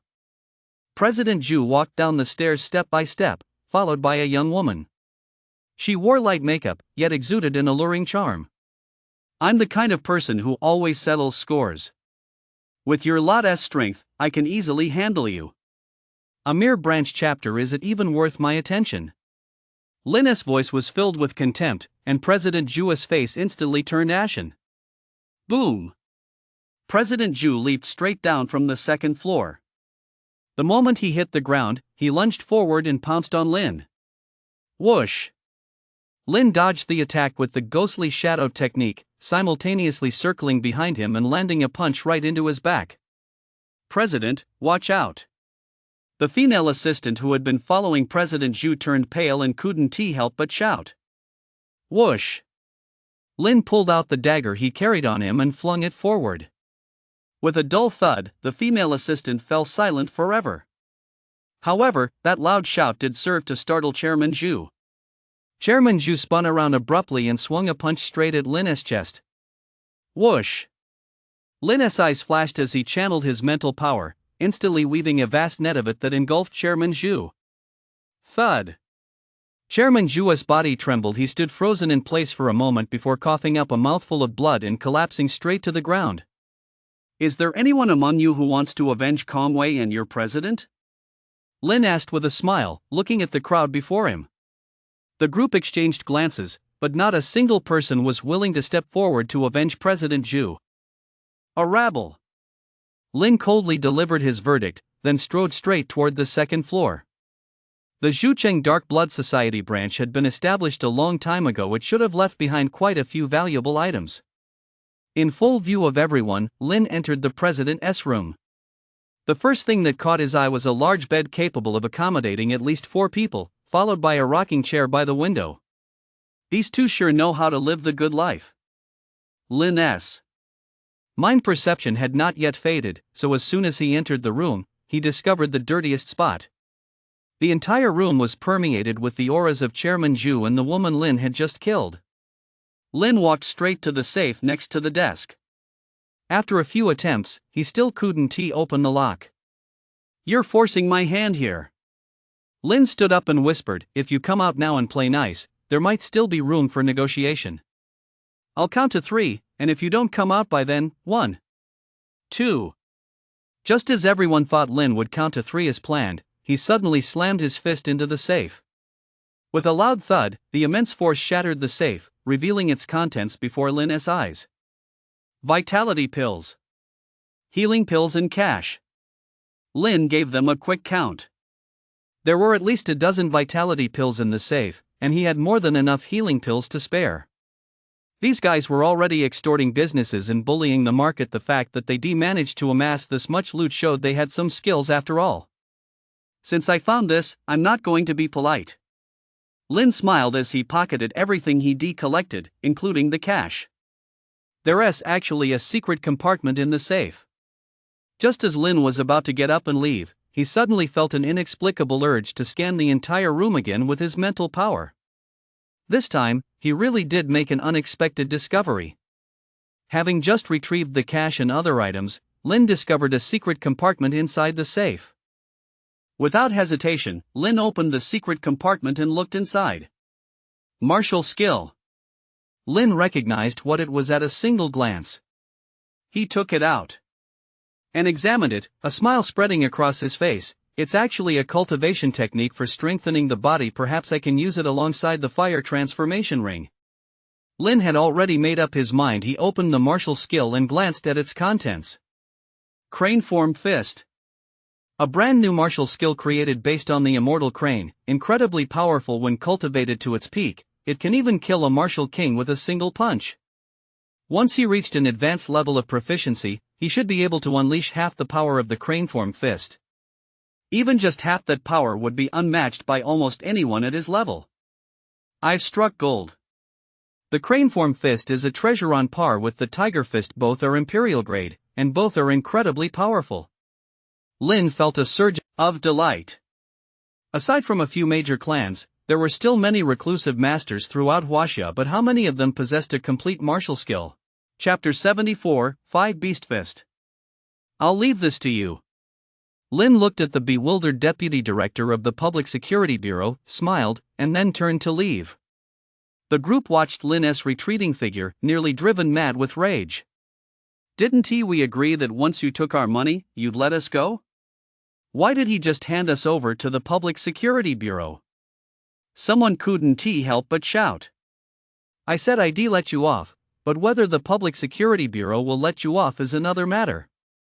Lin said without looking back. That kid, he actually wiped out a Dark Blood Society branch all by himself. After Lin left, the deputy director of the Public Security Bureau looked at the Dark Blood Society's core members lying on the ground, a look of shock crossing his face. Now that this kid's gone, does that mean the credit for wiping out the Dark Blood Society's branch goes to us? One of the security officers couldn't help but ask. The deputy director turned around, glared at them, and nodded impatiently. Smiles immediately spread across their faces, and their hearts were filled with gratitude toward Lin. After leaving the scene, Lin headed straight back to the hotel. Today's haul was simply too substantial, he had to sort through it properly. First were the drugs the Dark Blood Society had looted. They instantly filled the gaps in Lin's current supplies. Most importantly, Lin had obtained a new fist technique. Crane form fist. Lin looked at the martial arts manual before him, a look of excitement spreading across his face. After reading through the manual from cover to cover, Lin began practicing in his hotel room. This style feels somewhat similar to the tiger fist, both are derived from the habits of certain animals. To practice the crane form fist, shouldn't I also observe how the red-crowned crane attacks? As Lin practiced, this thought popped into his mind. A few hours later, having gained a basic grasp of crane-style fist, Lin took out a vitality pill and swallowed it. Upon entering the martial arena still with 10 vitality pills, Lin was granted an opportunity to practice crane-style fist. Inside the martial arena, Lin practiced the form over and over again, following the on-screen prompts. By the time he had used up all 10 vitality pills, Lin had raised his proficiency in crane-style fist to the intermediate level. Just as Lin was about to exit the martial arena, he suddenly thought he saw a line of text appear on the screen. 5 Beast Fist?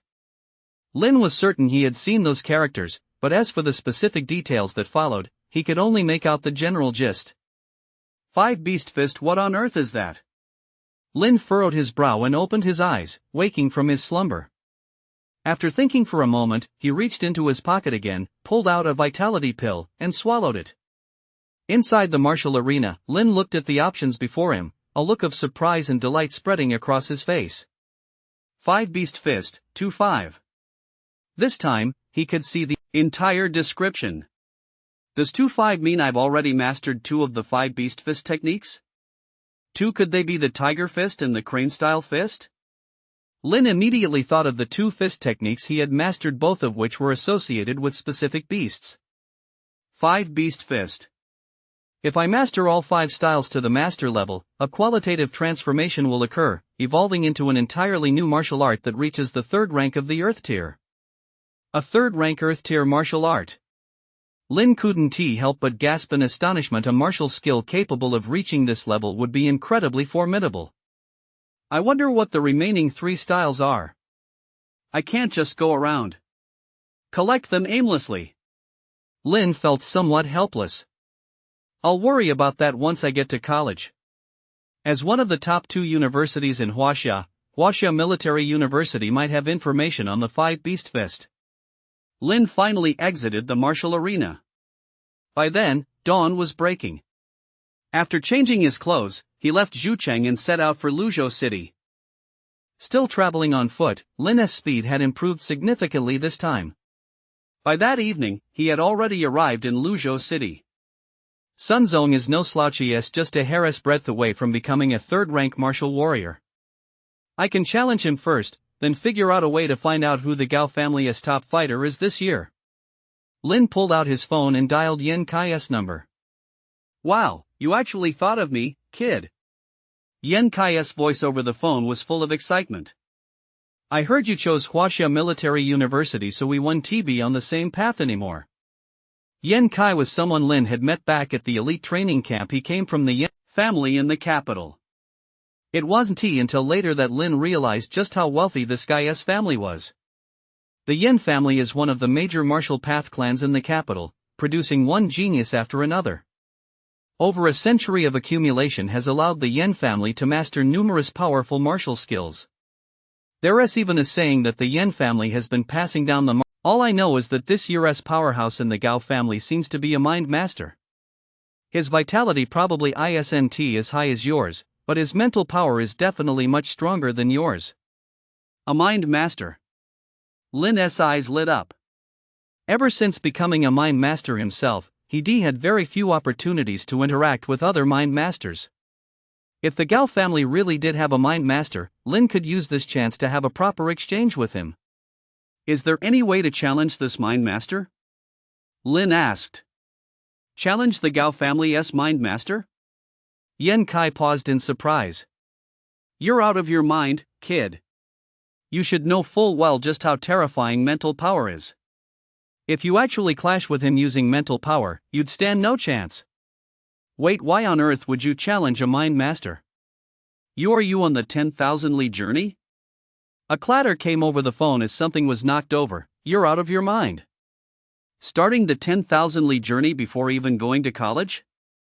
Don't you know that if you lose even once along the way, your invincible heart will be damaged? By then, it'll be too late to regret it. You're telling me this too late? I've already started, Lin said with a hint of resignation. Just get to the point and tell me your plan. I can't wait to face off against the Mind Master. Chapter 75, The Gao Family Banquet. Inside the martial arena in Luzhou City. Crane form fist. Lin unleashed the crane form fist, clenching his hands into fist seals as sharp as a crane's beak, and charged forward with a whistling sound. Standing opposite Lin was a young man in his early 20s, clad in black hemp robes, his face set with a solemn expression. Lin, if you can break through my Sun family's leg techniques, you'll win this battle. The young man was none other than Sun Zong of the Sun family. On his second day in Luzhou City, Lin had tracked him down, and the two had agreed to a duel. Sun Zong was extremely powerful, highly proficient in both fist and leg techniques. But Lin was equally formidable. Relying on martial skills such as Tiger Fist and Tiger Roar Charge, he fought Sun Zong to a near stalemate. In fact, because Lin had mastered the thunder breathing method, allowing him to continuously refine his vitality, he even managed to gain a slight edge over Sun Zong during the battle.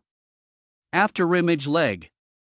Sun Zong roared, thrusting his legs forward with all his might as his entire body shot diagonally into the air, cutting through the wind with a constant whistling sound. While suspended in midair, he unleashed at least 100 kicks at Lin. A dense swarm of leg shadows formed, resembling a black barrier. Lin remained vigilant, unleashing the crane-style fist. With a fist strike shaped like a crane's beak, he shattered that black barrier. Thud! A spray of blood splattered as Lin's fist strike slammed directly into Sun Zong's leg, leaving two deep, bloody holes that looked utterly terrifying. Sun Zong staggered back a few steps, staring at Lin in utter shock. With strength comparable to a third-rank martial warrior, he had actually lost to Lin, someone who hadn't even reached the martial warrior realm. I've lost. Sun Zong's eyes flickered for a moment before he finally bowed his head in defeat. Then, he reached into his robe and pulled out some powder, sprinkling it onto his wounds. This is a healing powder formulated by my Sun family. It can stop the bleeding and treat injuries, Sun Zong explained, shaking the bottle in his hand. Healing? Lin thought of the healing pills he'd received from the Dark Blood Society, so he took one out, crushed it, and pressed it on the Sun Zong's wound. This is Sun Zong was taken aback. He hadn't expected Lin to help treat his injury. We were just sparring, we weren't fighting to the death. Lin smiled. Besides, I still need to get that invitation from you. You're such a pushover. I said I'd give you the invitation, and I always keep my word. Sun Zong pulled an invitation from his pocket and handed it to Lin. Everyone knows I, Sun Zong, am the most trustworthy person around. Thanks. Lin accepted the invitation solemnly, opened it to take a look, and a smile spread across his face. The invitation was the wager they agreed upon before their fight. The Gao family was hosting a banquet tonight, where battles between peers would take place. Even the Sun family's Mind Master would be stepping into the fray. This was Lin's only chance to face off against the Sun family's Mind Master, and he didn't want to miss it. That kid is so strong. Once he arrives in the capital, he is sure to attract a lot of attention. Sun Zong watched Lin's retreating figure, a playful smile curving his lips. I can't wait to see the looks on those guys' faces when the time comes. Evening, Luzhou City, the Gao family estate. Lin stepped out of the taxi and looked at the Gao family's antique-style gate, a look of surprise crossing his face. Ever since the rise of the martial path, the Gao family has been on the rise. I've heard that the current head of the Gao family, Gao Yi, is incredibly powerful. He has even reached the peak of the martial king realm. The Gao family's direct line is no longer to be taken lightly. Every single one of them is a top-tier genius. So you're Lin from Jinling. That's incredible. At such a young age, you've already reached such a high level of mastery. Speaking of which, Lin, shouldn't you be looking for a girlfriend at your age? I have an older sister who is only 3 years older than you. Would you like to meet her? Sun Zong stepped forward, winking and asking with a mischievous grin. No thanks. Lin waved his hands repeatedly. Women only slow down my punches. The group looked at Lin and couldn't help but roll their eyes. The former head of the Gao family has arrived. Just then, someone called out. Everyone fell silent at once, their eyes turning toward the elderly man emerging from the inner chamber. The old man was vigorous and robust, looking no older than 60 or 70, but Lin Mo knew full well that the man before him was at least 80 years old. Yao Yi, the current head of the Gao family and the pillar of its rise to prominence. Greetings, Senior Gao. The group bowed to Gao Yi, their faces radiating admiration. Like everyone else, Lin clasped his fists in a traditional salute to Gao Yi. Thank you all for giving the Gao family this honor. Gao Yi's laughter was hearty and resonant. I'm sure you've all figured out the main reason I invited you here today. Gao Ming, come out and show yourself to everyone. As soon as he finished speaking, a young man stepped forward from the crowd. Unlike Sun Zone, Gao Ming wore a white shirt, dress pants, and black leather shoes, and his hair was meticulously combed. He is a refined young man. Lin remarked with a smile. This Gao Yi is truly extraordinary. Just standing there, he makes me feel a sense of pressure as if my mental power is being suppressed. Sun Zone lowered his voice as he spoke to Lin. Lin paused for a moment, then nodded. In truth, he hadn't felt any of the sensations Sun Zone had described. Gao Ming's mental power might really be strong, but I still feel like we're on par with each other. Lin felt a bit skeptical, but he didn't say anything. Instead, he silently observed the crowd. Gao Ming greets all the seniors and classmates. Gao Ming clasped his hands together, a smile on his face. Gao Ming let out a soft exclamation, his gaze landing on Lin, his face betraying a look of shock. This classmate, your mental power seems quite strong. No sooner had the words left his mouth than Gao Ming actually released his mental power, enveloping Lin. Gao Ming, don't be rude. Seeing this, Gao Yi couldn't help but cry out. Everyone looked at Lin with pity. Such terrifying mental power was overwhelming, something an ordinary person simply can't withstand. Chapter 76, The Battle Between Mind Masters. In an instant, Lin felt as if someone had struck his head with a hammer. His whole body went dizzy, and his gaze grew unfocused. What terrifying mental power! The group gasped in shock. Some of them hadn't directly borne the brunt of the mental power attack, yet they still felt the terrifying pressure. Lin, however, seeing this, the crowd couldn't help but gasp in astonishment. For at that moment, Lin's forehead seemed to warp as fluctuations of mental power radiated outward. Interesting. A mind master indeed. Gao Ming's face broke into a smile as he said coldly, again. A faint glow flickered on his forehead, and strands of hazy energy began to envelop Lin. A mental power attack. Gao Ming is unleashing a mental power attack. Someone cried out in shock. Although Lin is a mind master, he probably hasn't truly cultivated any martial skills related to mental power yet. How could he possibly be a match for Gao Ming? Someone couldn't help but speak up. Lin's expression was grave. He had only cultivated mind perception, but in that instant, it was as if he saw mental power transform into a steel blade slashing down toward him. Break it! Lin's gaze was resolute, and a light seemed to flicker on his forehead as well. His mental power also surged forward, coalescing into a barrier before the steel blade and blocking its path.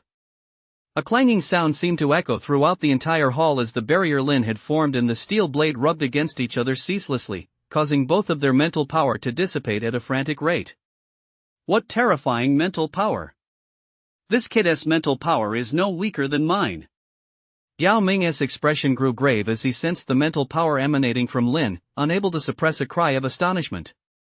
This kid probably hasn't practiced any mental power-related martial skills, yet he is now able to go head-to-head with Gao Ming using mental power. Mind masters have their own lineages and various techniques that must be passed down from master to disciple, but Lin seems to have discerned the subtleties of mental power attacks based on the way Gao Ming strikes. This kid is truly extraordinary. At first, Lin must have used mind perception, but when faced with Gao Ming's mental blade, he actually conjured a mental shield right before my eyes. Although the shield isn't very powerful, Lin's mental power seems inexhaustible. This kid is extraordinary. Gao Yi's face betrayed a look of astonishment as he turned to his grandson. Go all out. There are only a handful of mind masters in all of Jinling and Luzhou. Since the two of you've met today, you might as well have a proper exchange. Lin, my Gao family 1T take advantage of you. This is the martial skill for the mental blade. Gao Yi spoke softly, fumbled around on his person for a moment, then tossed out a scroll. The scroll unfurled in midair and hovered there. Lin glanced at it. The instructions were quite simple. Combined with what Lin had already mastered, the mental blade was even easier to wield. Mental blade. Lin growled softly and unleashed the mental blade. This time, light shone from Lin's forehead as his mental power transformed into a steel blade, slashing toward Gao Ming. Gao Ming snorted coldly and struck forward with the same technique. Clang! Although the onlookers couldn't wield mental power themselves, they could sense the aura that made their whole bodies tremble at the instant the mental powers collided. This power exerts immense pressure on the mind. Even though I'm on the verge of reaching the martial king realm, I still feel the pressure. Its true mind masters are simply too overpowered. As a martial king, I have plenty of techniques to kill those two, but when it comes to mental power, I'm absolutely no match for them. Mind masters, they're practically a game-breaking glitch. As the crowd marveled, Lin and Gao Ming had already exchanged over 10 blows. Mind sword array. At that moment, Gao Ming let out a soft cry and unleashed his second mental martial skill. His mental power transformed into several long swords, each about 1 meter in length, sweeping toward Lin. Lin unleashed his mental blade while simultaneously condensing his mental power into a shield that extended forward. Clink, clink, clink. The shield emitted a series of soft clinks before shattering instantly. At the same time, Lin's mental blades were also shattered. The flying swords crisscrossed, tearing the mental blades to pieces. Lin had no choice but to activate Ghost Shadow Evasion to dodge this terrifying mental power attack. Elder, this isn't fair. As he dodged, Lin looked at Gao Yi. Your grandson used a mental power martial skill that I don't know how to use. It wouldn't look good for the Gao family's reputation if he won, would it? Everyone was stunned, for they all understood clearly that Lin was demanding the martial skill for the Mind Sword Array. But the Mind Sword Array was a first-grade Xian tier mental power martial skill. How could the Gao family possibly hand it over so easily? The Gao family has kept a low for so many years, yet we've managed to collect quite a few fine treasures. However, you're the first person who has dared to brazenly demand a martial skill from us. A smile spread across Gao Yi's face. He wasn't particularly bothered by Lin's rudeness. After a moment's thought, he pulled a scroll from his robe and tossed it out. The scroll unfurled, revealing the Mind Sword Array. The crowd's eyes lit up. They were practically scrambling to snatch the scroll away. This was a mental power-related martial skill far more precious than ordinary martial skills. However, for those whose mental power fell short of the required level, the content was far too intricate and complex. After just 1 minute of reading, their heads felt as if they were about to split open. Lin, however, seized this opportunity. He stared intently at the scroll, carefully committing its contents to memory bit by bit. Soon, Lin attempted to perform the Mind Sword Array, and to his surprise, he succeeded. Before his eyes, his mental power coalesced into 3 short swords, which slashed forward. Oomph, you're no match for me. Gao Ming said coldly, conjuring 3 swords of his own and slashing at Lin's blades. Crack! An unexpected turn of events occurred. The sword formation Lin had condensed with his mental power actually severed the swords Gao Ming had conjured. Gao Ming raised an eyebrow after the clash. He was immediately infuriated. He actually dared to unleash another martial skill. Stop it, Gao Ming. You've already lost. Gao Yi raised his hand, cutting Gao Ming off mid-movement. Chapter 77, The Vitality Stone. Grandpa, I can defeat him. Gao Ming shouted, his face betraying his defiance. Old Master Gao, Gao Ming is right. If it really comes down to a fight, I might not be his match. Please allow us to continue, Lin said earnestly. Everyone's faces were filled with excitement. Battles between mind masters were already extremely rare, and today's clash between Gao Ming and Lin had truly opened their eyes. One hailed from a martial path clan, possessed formidable strength, and executed various martial skills with flawless precision. The other was a prodigy who had burst onto the scene in Jinling. Not only was he powerful, but his natural talent left them speechless. Spiritual martial skills were notoriously intricate and complex, yet Lin could master them almost entirely with just a single glance. Therefore, they were truly eager to see which of the two would emerge victorious. Gao Yi glared at his grandson and said helplessly, "Are you crazy? You've been fighting him for so long. The Gao family has only ever produced two types of mental martial skills. If this keeps up, the rest of our family's secrets will all be learned by him. Besides, do you really think you're a match for him? That kid hasn't even used his full strength." Gao Ming paused for a moment, then looked at Lin. "Elder Gao, you've misunderstood. How could I possibly not be giving it my all?" Lin scratched his head. "Gao Ming and I are truly evenly matched." "Evenly matched, are you?" Gao Yi fumed, his beard bristling and eyes bulging. "I won't be bringing out any more martial skills, but for this contest, I'm going to add a little something extra." Gao Yi rummaged around on his person for a moment before finally pulling out a blood-red stone about the size of a fingertip. "This is a vitality stone. For the remainder of the match, whoever defeats their opponent in the shortest amount of time will claim this stone." "A vitality stone?" Lin froze for a moment, having no idea what it was, but he could sense a powerful surge of vitality energy emanating from the stone. "It's actually a vitality stone. I can't believe the Gao family managed to get their hands on this." "What exactly is a vitality stone?" "It's a type of ore that contains immense vitality energy. It works the same way as a vitality pill, but it has a higher concentration of vitality. Plus, there is no limit to how much of it you can absorb. You can absorb 100% of it." Lin stood there, listening to their conversation, and gained a general understanding of the vitality stone. "Well, this thing doesn't have any special use for me. I can achieve 100% absorption with vitality pills too." Lin murmured to himself. Thanks to his mystical dreams, his absorption rate of vitality pills was alarmingly high. "Still, since I can't obtain a spirit-type martial skill, there is really no point in wasting any more time." Lin's expression turned serious as he looked at Gao Ming. "You know I'm on the 10,000 li journey, so don't blame me for defeating you with the power of the martial path." As soon as the words left his mouth, Lin charged toward Gao Ming. Ghostly shadow. Lin instantly left an afterimage behind him. By the time he reappeared, he was already right beside Gao Ming, less than 2 meters away. Roar. Tiger Roar Shockwave. Mind Perception. Spirit Blade. Lin unleashed 3 martial skills simultaneously. Under the shockwaves of the sound, Gao Ming's vision went black. By the time he regained consciousness, the Spirit Blade was already right in front of him.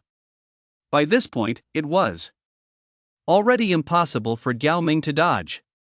Staring at the mental blade hovering before him, Gao Ming's face instantly turned deathly pale. "I've lost. I'm as good as dead." These two thoughts flashed through his mind in an instant. Disperse. A faint command rang out, and Gao Yi took a step forward. As the words fell, the mental blade shattered instantly. So powerful. Lin watched Gao Yi's move, and his expression immediately turned serious. A martial king at the peak of his power has achieved a truly terrifying level of mastery over mental power to be this precise. Lin marveled inwardly. With a single move, Gao Yi used his mental power to shatter those daggers without harming a single person nearby. This was the ultimate mastery of mental power, utterly terrifying. "I lost." With the crisis over, Gao Ming felt his back suddenly soak through with sweat. Finally, he took a deep breath and slowly exhaled. Only then did a wave of gasps ripple through the crowd. Gao Ming was strong, but Lin was even stronger. In the final moment of their clash, Lin hadn't given Gao Ming the slightest chance to counterattack. In less than a minute, he had defeated Gao Ming. Thank you, senior. I understand. Taking the vitality stone, a smile spread across Lin's face. Equivalent to 3 medium vitality pills based on the price of vitality pills, the small stone was worth 6 million. Most importantly, if an ordinary person consumed this vitality stone, the absorption rate was 100%. Therefore, its selling price would certainly be higher than that of a vitality pill. This was truly a generous gift. The banquet was a great success, with both hosts and guests thoroughly enjoying themselves. After stepping down from the combat stage, Lin was even courted by numerous clans and factions. After making the rounds, Lin's phone was now filled with chat accounts from several young ladies. Declining the Gao family's invitation to stay the night, Lin left their residence and returned to his hotel. Looking at the vitality stone in his hand, Lin didn't rush to cut it open. Instead, he pulled a vitality pill from his pocket and swallowed it whole. Game loading. Unlike the previous few times, this time, after Lin entered his dream, the scene he saw had changed. I drank too much at yesterday's victory banquet, so I couldn't update. Then I'll make it up today. Chapter 78, Game Upgrade. Dungeon, Martial Arena, Exchange Shop, Abyss. Lin looked around. Originally, he had been in a forest, but now it seemed as though he were standing amidst ancient ruins. However, the surrounding structures had collapsed, leaving only crumbling walls and rubble. Before him, there had originally been only 3 options, but now there was a 4th. Exchange Shop. Lin's eyes lit up. As a seasoned gamer, he knew exactly what an exchange shop was. The exchange shop is where pay-to-win players claim their perks.